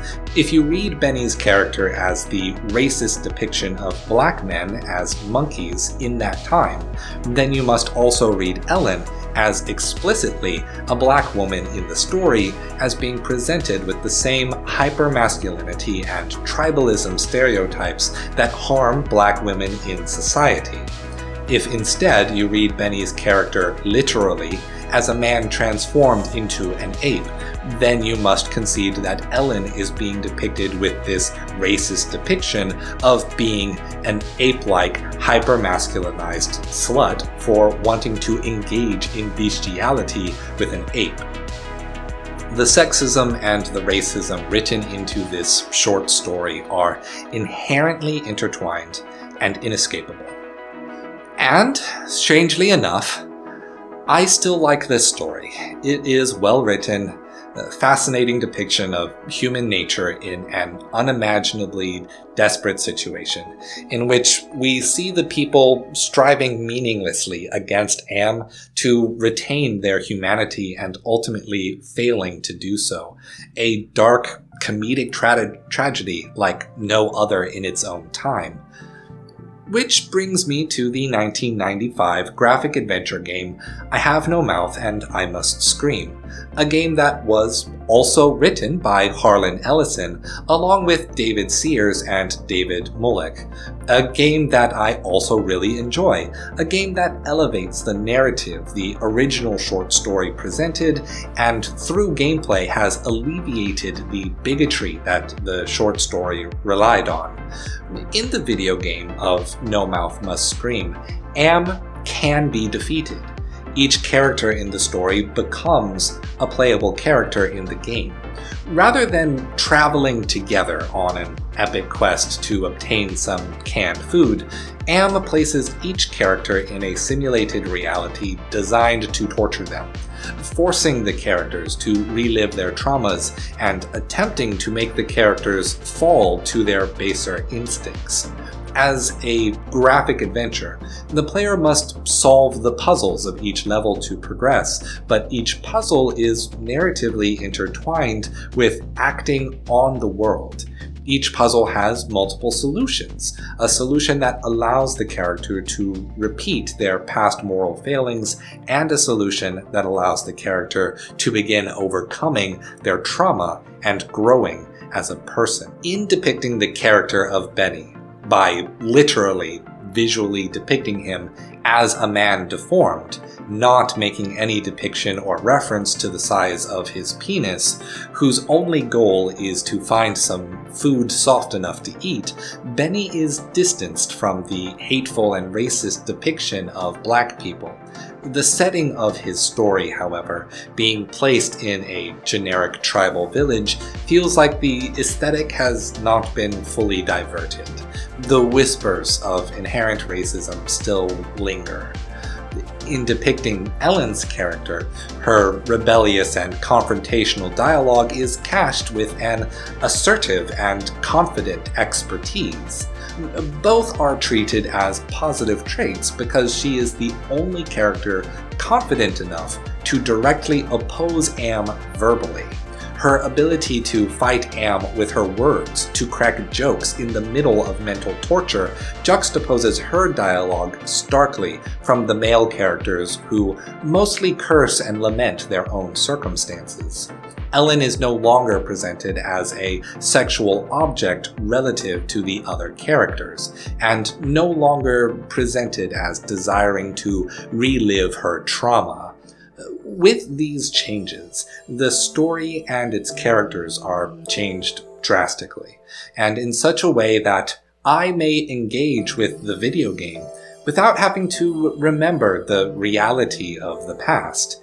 Yet I do not know if I can say that the game truly addresses or makes up for the implications contained within the original short story. In Benny's section, he must converse with gravestones that represent the people he used to know and his moral failings. His lack of compassion for the struggles of others culminated in Benny murdering his fellow soldiers for not living by his standards.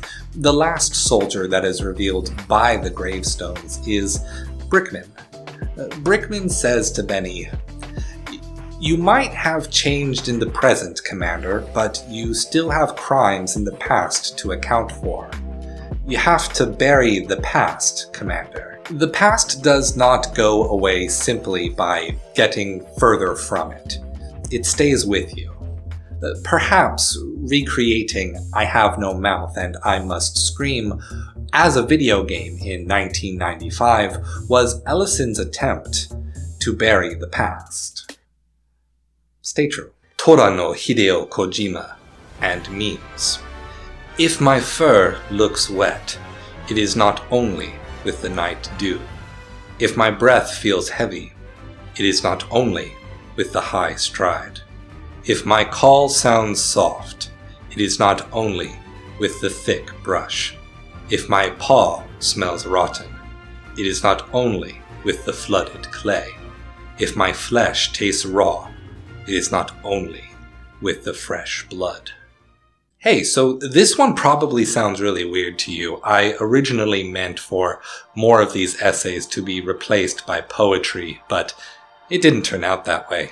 This poem is a palimpsest inspired by Hideo Kojima. A palimpsest is essentially when you take a line or snippet of some already created media and make something new from it. I was introduced to the concept of the palimpsest by my recent collaboration with YouTuber Nuke and the essay library creative collective The Exquisite Relay. In Kojima's book, The Creative Gene, Kojima has collected a series of micro-essays and reviews he has written for a variety of his favorite books. In particular, he is highlighting his history with the concept of memes, the concept of inheriting cultural ideas, while also exposing his thoughts on the various media and the historical events that have influenced the ideas behind his games. Kojima once referred to the first line, "If my fur looks wet, it is not only with the night dew," from Atsushi Nakajima's The Moon Over the Mountain, as the most beautiful sentence he ever read. Its beauty is in its pure indirectness. By expanding on this sentence into a new poem, I hope to elaborate on the threat behind the sentence, appealing to all of the five senses, while still maintaining that refusal to say exactly what is happening. In his essay, what Li Zheng expressed as timid pride and disdainful shyness overlaps with who I once was. Kojima identifies with the poet-turned-tiger from the story, that his pride as an author, a writer, prevented him from being able to publish his own stories, from even trying. How that, in becoming a game developer, he felt significant imposter syndrome, that he had failed to become a writer. Yet in embracing his tiger self, by embracing being a game developer, he has found freedom from his pride and shyness as a writer. He now feels free to pass on the ideas he wishes to convey in a new media. The fundamental idea behind memes is that ideas proliferate and transform naturally as they spread between people in a culture. To write a palimpsest means to take that process and purposefully be a part of a meme, to take some idea you found in the world and grow it. To make a video essay means to do the same.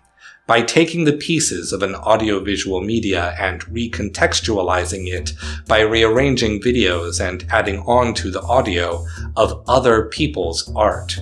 And so we continuously choose to become the tiger. Rejecting God of War Ragnarok. Emotion is often considered the opposite of rationality, that logic and truth can only exist in the absence of subjective feeling. The failure of this perspective is that it fails to account for the fact that emotions exist.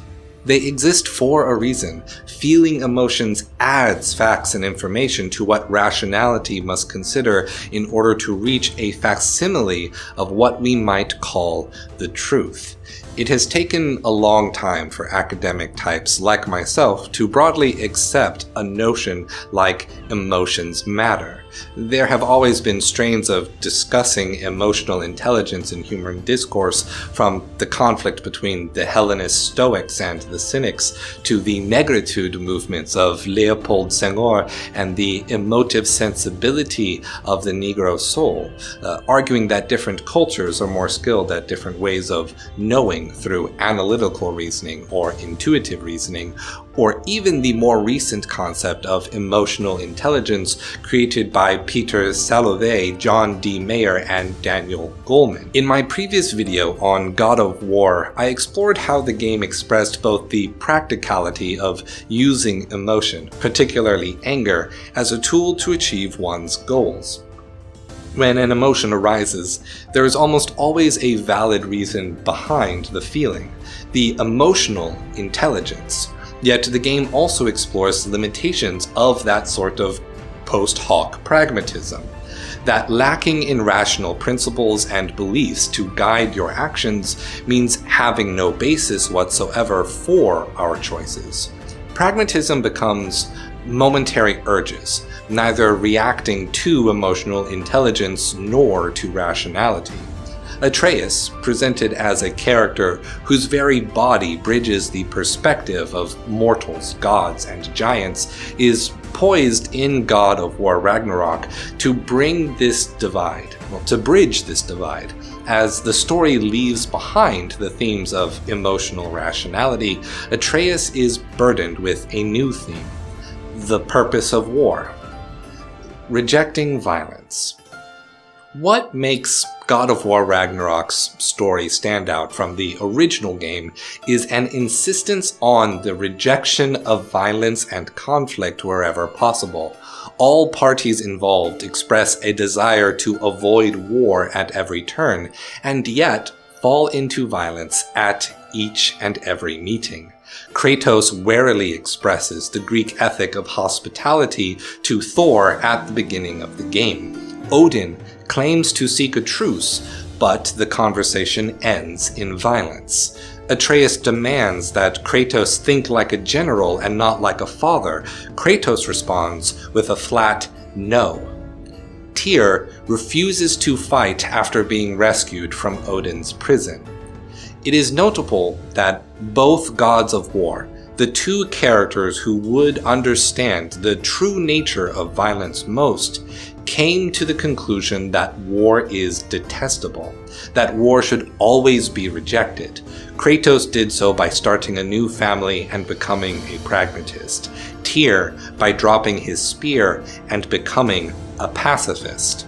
When the two gods of war and Atreus are in Alfheim, learning more about the conflict between the light and dark elves, both take on the task of teaching Atreus that neither side of a violent conflict can be the good guys. Neither side can be in the right when engaging in morally wrong actions. There is always a choice when it comes to violence, and both sides must refuse to prioritize peace and mutual understanding for their war to continue. This idea that everyone must conscientiously choose to reject war is expressed both narratively and ludically through the game's combat. Kratos now uses his rage mode in one of three ways: fury, valor, or wrath. Fury represents the previous mentality, blind anger and violence to achieve the goal. Valor, however, offers no offensive bonus. By using that violent energy to heal Kratos, the player in effect is choosing to avoid violence where possible. Yet, when using Wrath, the player does a single strong, controlled attack that heals if the enemy is slain. Wrath represents a conscious attempt to avoid violence, but ultimately falling to it. Or, when playing as Atreus, we have an occasion to go hunting, making time to contemplate the tragedy of another character's death. When Atreus moves to slay a deer, Kratos stops him. So if Kratos, Tyr, and Odin all wish to avoid violence, why do they keep falling into it? The story answers this with its second theme, fate. Fate, admittedly, God of War's handling of the themes of trust and fate are a bit haphazard.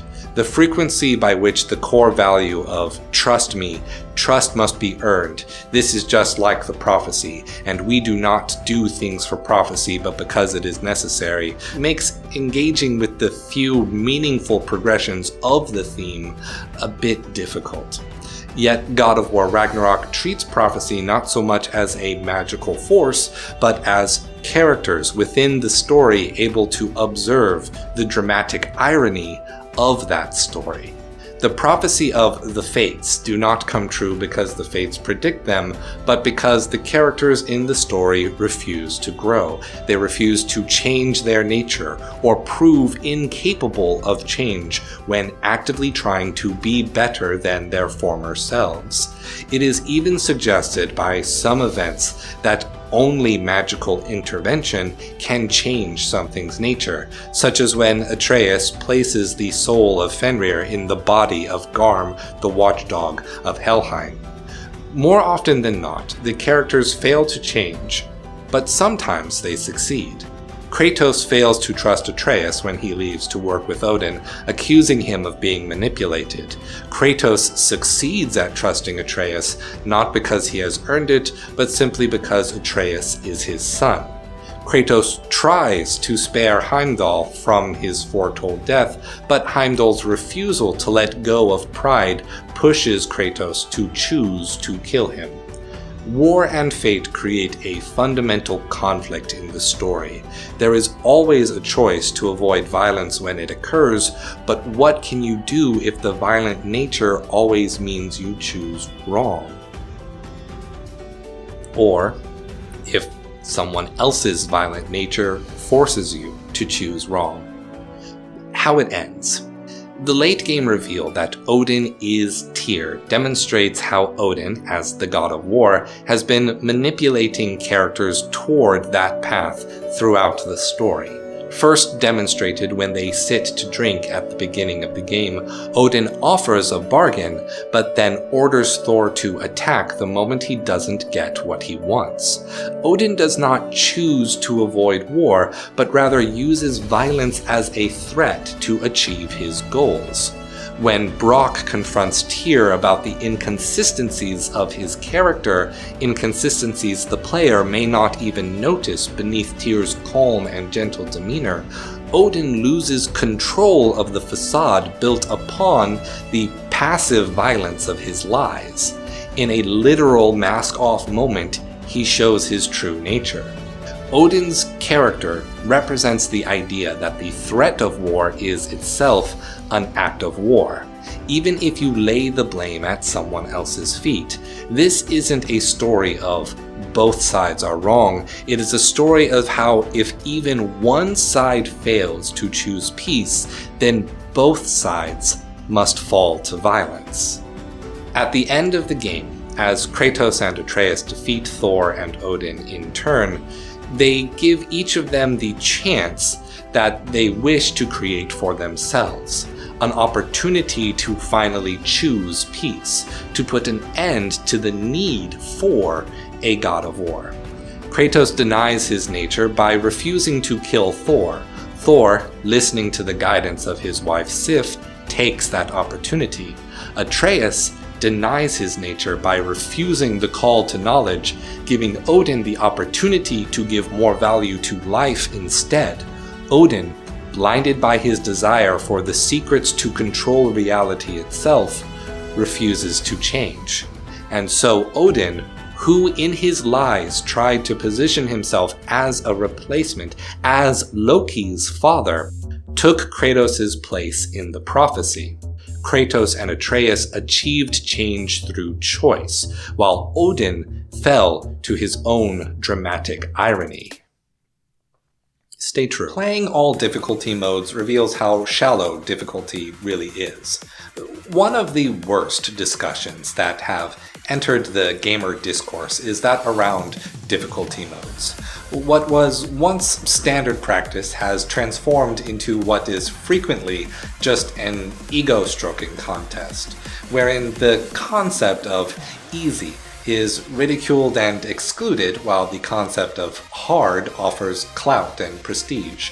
Because of the single difficulty, universal experience of the Souls games, people wrapped up even more of their personal identity with the experience of overcoming a difficult challenge. Often, as people who love and finish From Software's RPGs, as people who saw the rise of a niche community become bigger, broader, and more global, people cling desperately to that feeling of belonging by clinging to difficulty and excluding anyone who questions it. Speaking from personal experience, one will quickly realize how much gatekeeping fans of Souls games are capable of if one even suggests that anything could be changed to redesign for the sake of accessibility or reduced difficulty. or really if anything were to be changed at all, regardless of topic. What is always terribly missing from this conversation is to what extent a game is actually improved by increasing its difficulty. When there is only one difficulty mode, there is never any direct analog by which to measure how difficulty actually impacts the experience. Difficulty in a game is not an objective measure, but a subjective experience based on one's personal skill and experience posed against the statistics, speed, and surprises of the game design. The only way to directly feel what difficulty means to a game is by playing a game that has multiple difficulty modes. Play them each and then compare. I even have the perfect game for this. Ys 9 Monstrum Nox. There are a few reasons why this game is such a good analog for the modern dialogue around difficulty. Dodge rolling for perfect defense and time stop, progressively increased player stats, progressively increased enemy health and damage, and most directly comparable to Souls games, the changes in animation speeds and thus the rhythm of combat. By playing the 10-minute demo on every difficulty until we die, we can actually get a feel for how going through different difficulty modes actually impacts the experience of the game. Before we go through each difficulty setting, I want to highlight that I have always held a very strange belief about how players should approach difficulty modes and how designers should incorporate them. I like to think that the hardest difficulty that a game presents should be tied to the experience that the game developers want to create for the player. Not difficulty for its own sake, but toward the end of being the best version of the game's themes and overall feeling. To that end, any mode easier than the hardest difficulty should be about training the player to play that game. My experience with Ys 9 shows a clear progression of both skill and knowledge, and I only played the game for about 45 minutes while watching the end of the Game Awards 2022. Sadly, I did not win a Valve Steam Deck. Valve, please send me a Steam Deck. I deserve one. When playing on easy mode, I acted slowly and haphazardly, not fully grasping the controls and the special abilities. I was fairly bad at the game, even though the challenge was nearly absent. I never struggled for health or to defeat enemies, but I did struggle to simply move and control the camera the way the game expected me to. I struggled with toggling the lock-on system so that I could look around. And only later did I accept that the game's aggressive recentering of the camera meant it simply didn't want me looking up or down.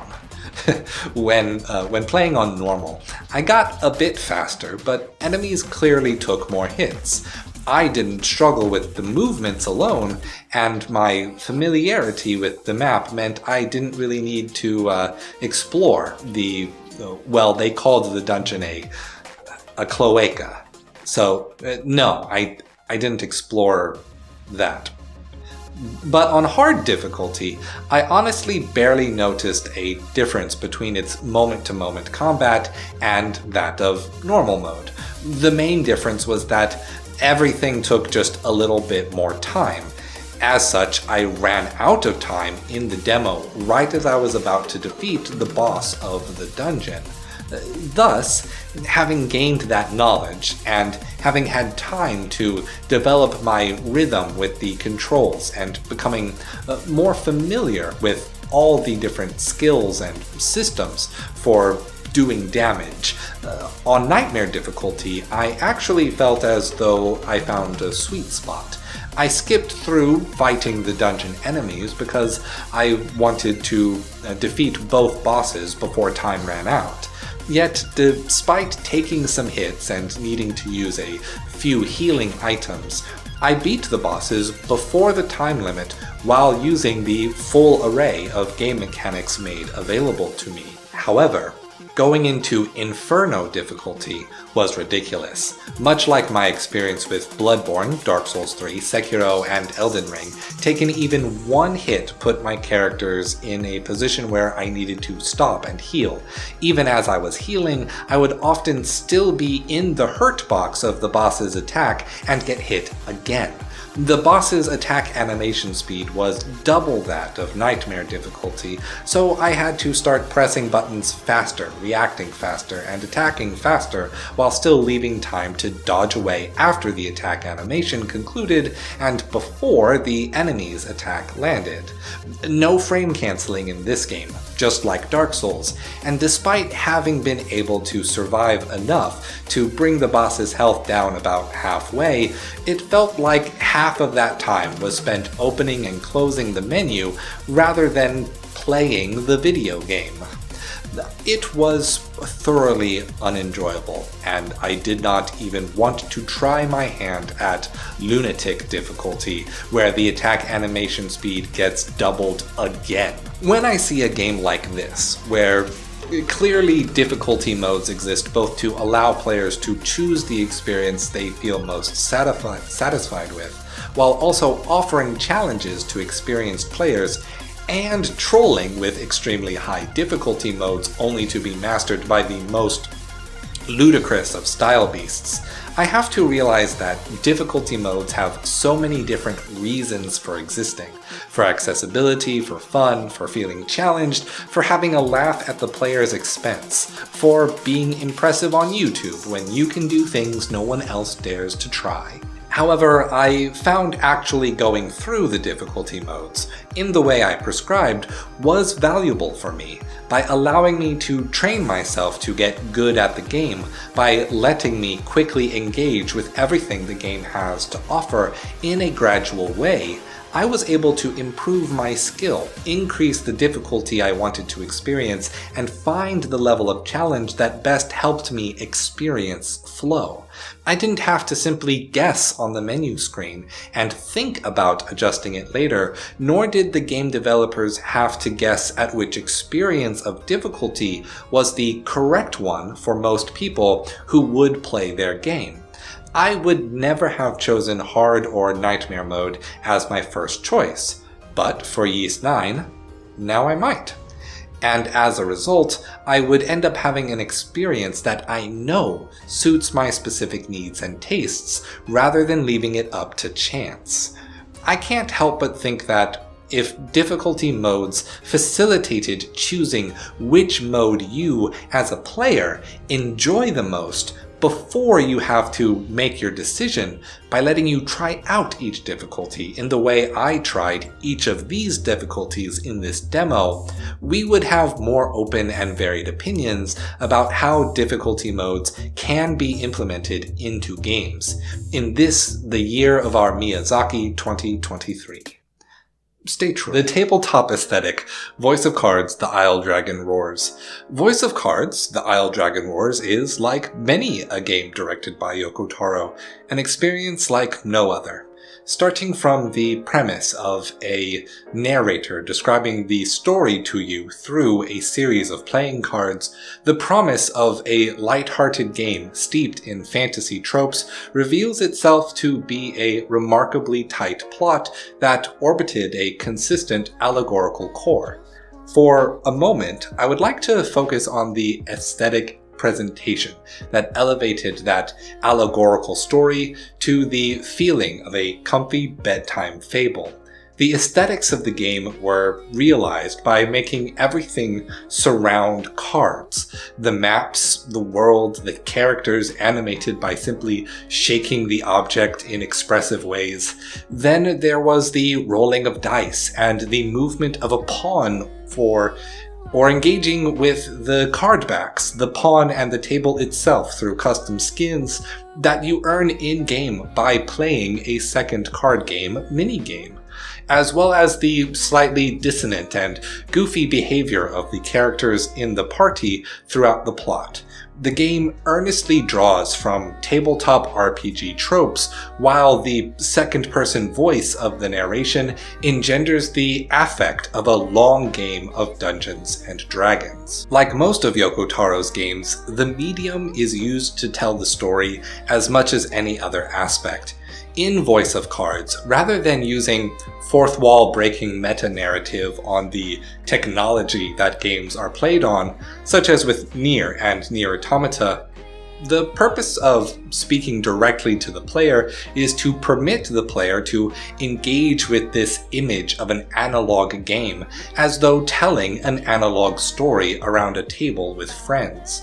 Voice of Cards uses the medium to convince the player to abandon thinking of the game within a digital context, within this imaginative space, and in so doing allows the game to be both casual and emotionally impactful, allows the game to be comforting. Voice of Cards, The Isle Dragon Roars, is not a hard nor challenging game. Like many Yoko Taro directorships, its ease of play lends itself to be enjoyed by anyone. To this end, its systems as a turn-based RPG are not terribly innovative. A simplified mana gem system a la Hearthstone, presenting selectable skills as distinct cards a la Slay the Spire, and presenting the characters with distinct classes by using a limited set of equipment and passive skills unique to each character. As such, its appeal is fully centered on immersing yourself in the comfortable, the familiar, through a unique presentation, then allowing that experience to give way to a broader message once you begin to see the full scope of the game's final decision. While Voice of Cards, The Isle Dragon Roars, may not be the kind of sweeping, philosophically inspired exploration like those of games like Nier Automata or Disco Elysium, it is, however, using the experience of the game to get players to engage with ideas that others would be happy to leave unexamined. Those are exactly the kind of games I seek out, and why I continue to be a fan of Yoko Taro. Video games versus music. The main way that I connect with music is always when it comes to me associated with something else. My library is full of Japanese bands from anime long past. Searching my YouTube history for music will yield you almost exclusively video game original soundtracks. The reason for this is that I always had a preference for doing music rather than just listening to it. In my mind, if you aren't dancing, singing along, or playing an instrument, then there is less of a purpose behind the experience of a song.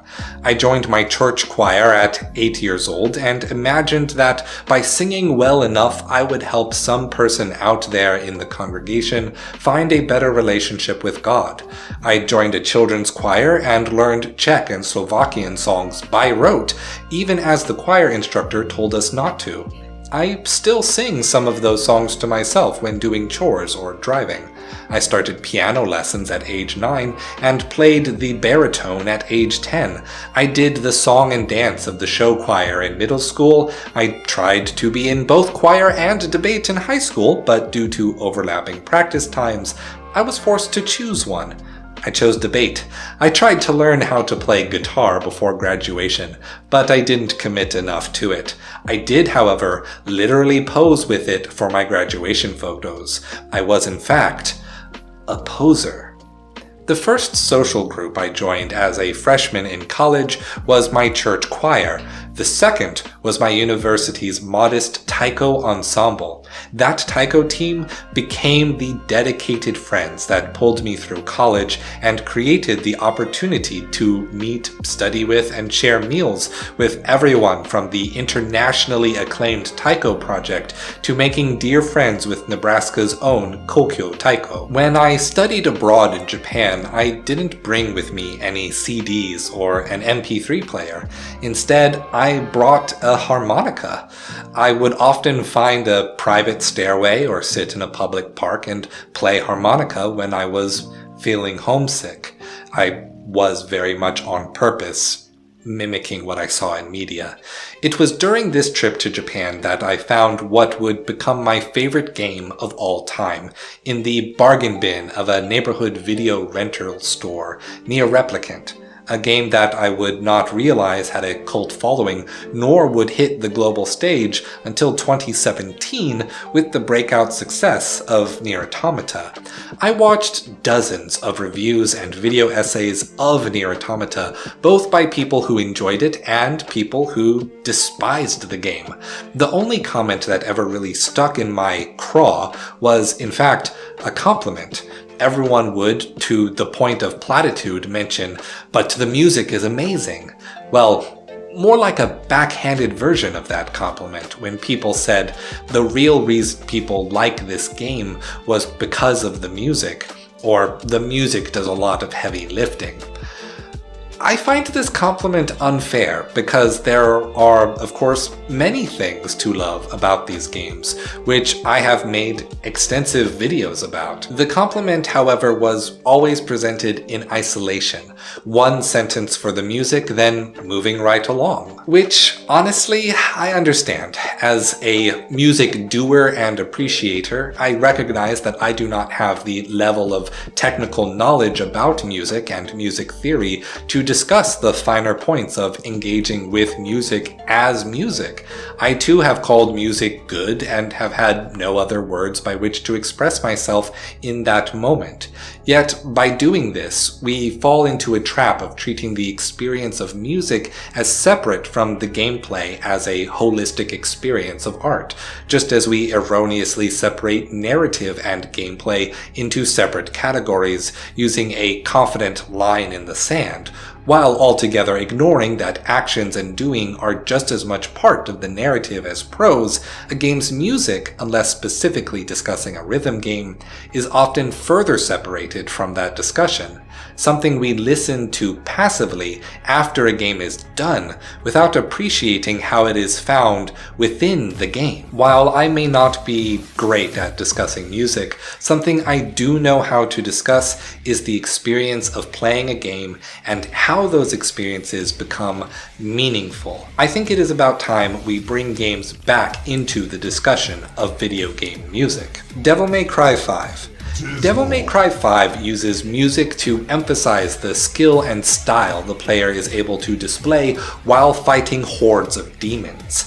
By separating each character's theme songs into different tracks and dynamically fading in the music as the player's uninterrupted combo climbs from dismal to crazy to badass to savage, sick skills, and finally smokin' sexy style. For each character's themes, they bring in more and more parts of the song, more instruments, more lyrics, and the weightiness of the mix pumped higher. The bass tones of the music literally shaking the air of your room better as you, the player, get better at dancing circles around the demons on screen. This musical strategy has been used throughout the Devil May Cry series to motivate the players to engage with the game on deeper and deeper levels, mastering the techniques and the audio cues of the enemies to the point of making the player look effortlessly cool, while knowing that the skill was earned through practice and dedication.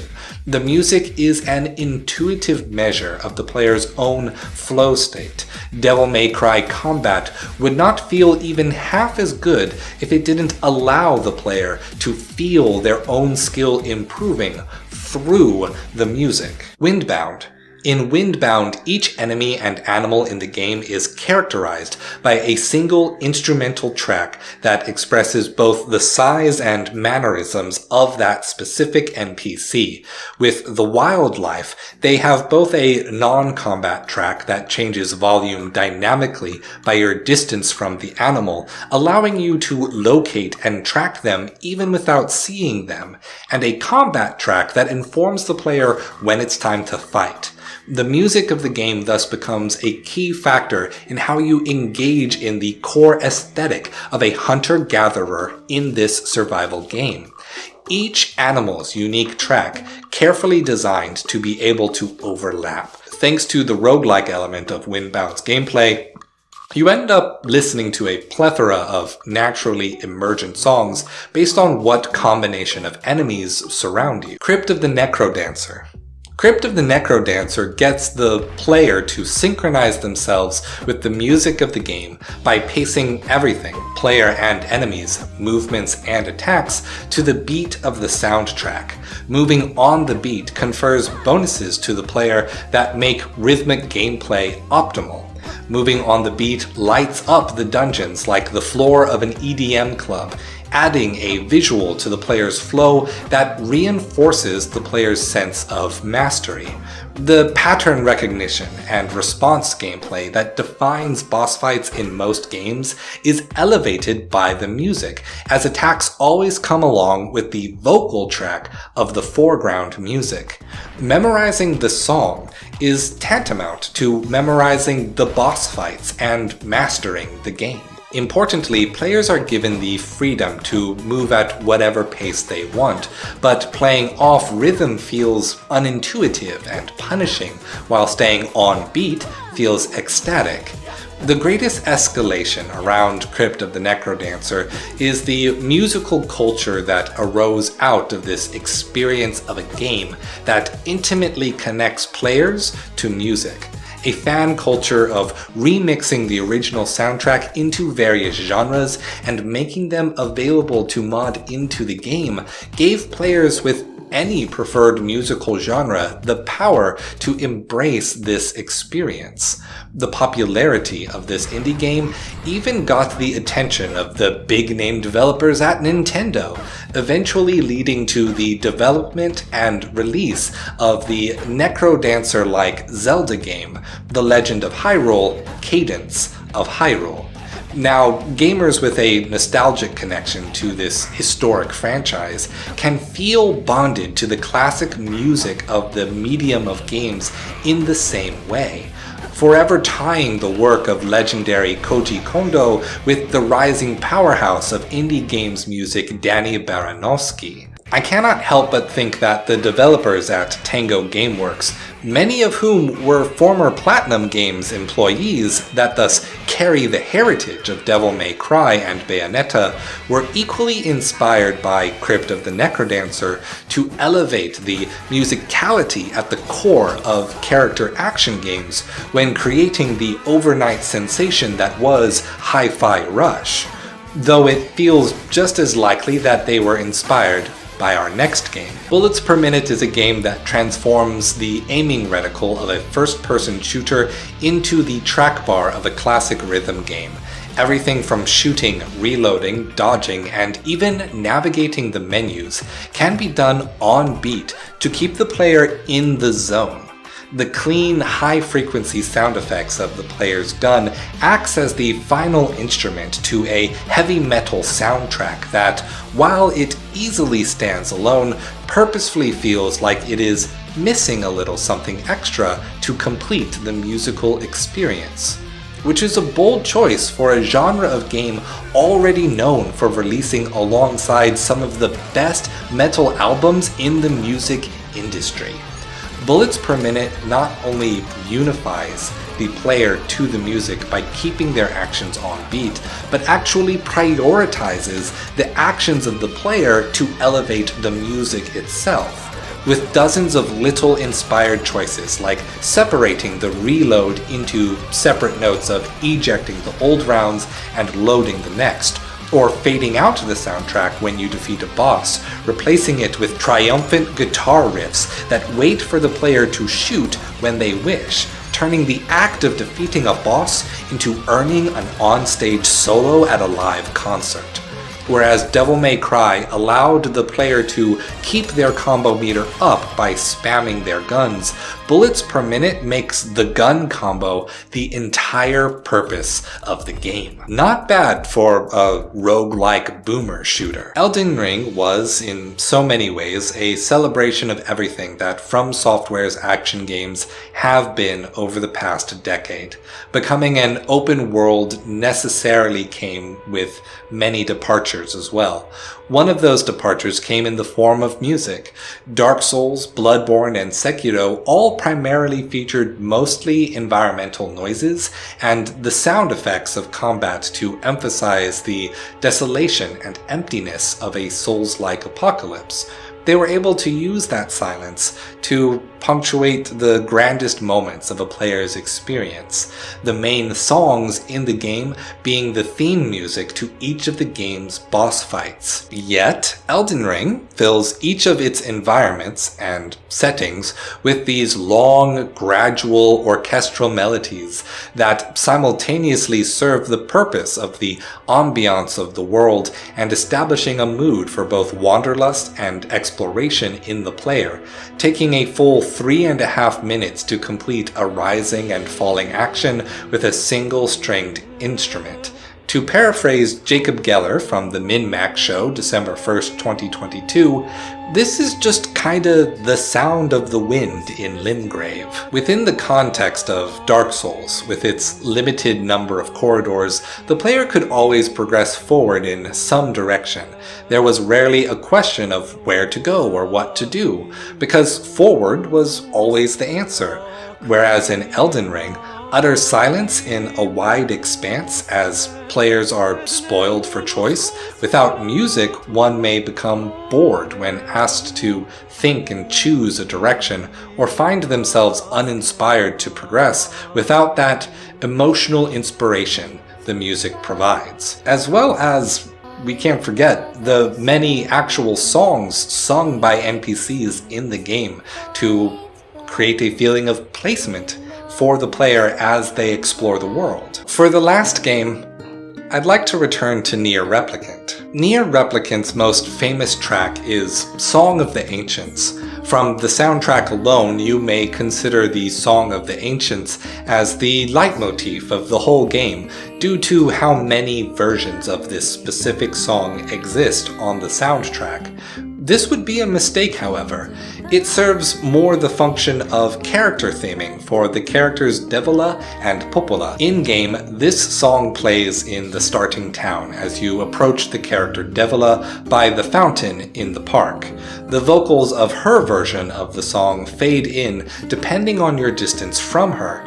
This allows the music to give the setting a feeling of presence imparted to the player. The background music is not merely video game music. The music of the town is Devola filling the town with song as she watches over the village's children. This is expanded through a series of side quests that the player can take on, the Ballad of the Twins. At certain times, Devola will move to the town's only pub and play the Song of the Ancients on stage. Devola laments how she and her twin sister Popola used to sing together all the time, but now Popola is far too busy with work. When we visit Popola at her office in the library, the instrumental track of Popola's Song of the Ancients plays.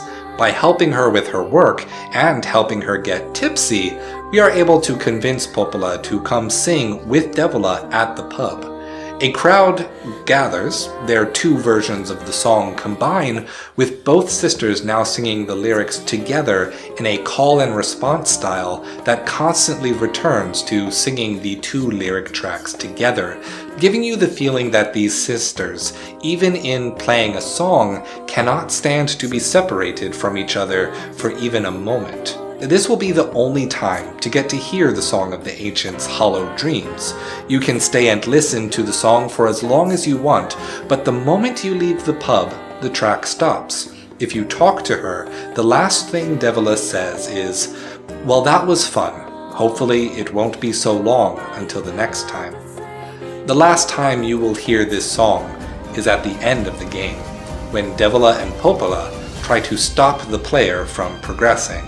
Song of the Ancients, Fate, comes in with strong drums, aggressive strings, manic flute, and the lyrics now sung with an aggressive tempo far unlike the gentility of the village you left behind, exposing the character's intent to force you back to the peaceful life we had together, while the player forces the twins to fight alone.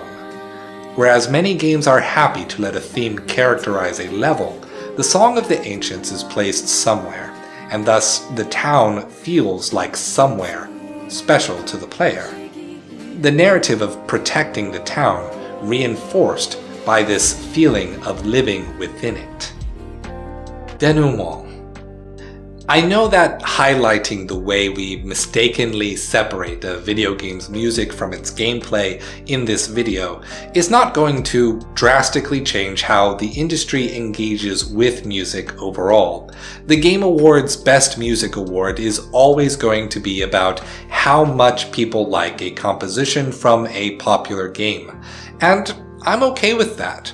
My only hope is that we, as people seeking out new and interesting experiences in games, can come to appreciate how interacting with music can elevate the experience of a game, that it can elevate the experience beyond the direct engagement of a rhythm game, that it can elevate the experience far beyond just listening to it and letting the music move you. That all kinds of games can empower players with ways to be engaged by song, to have fun by playing music like a game, to have fun playing a game like music. Stay true.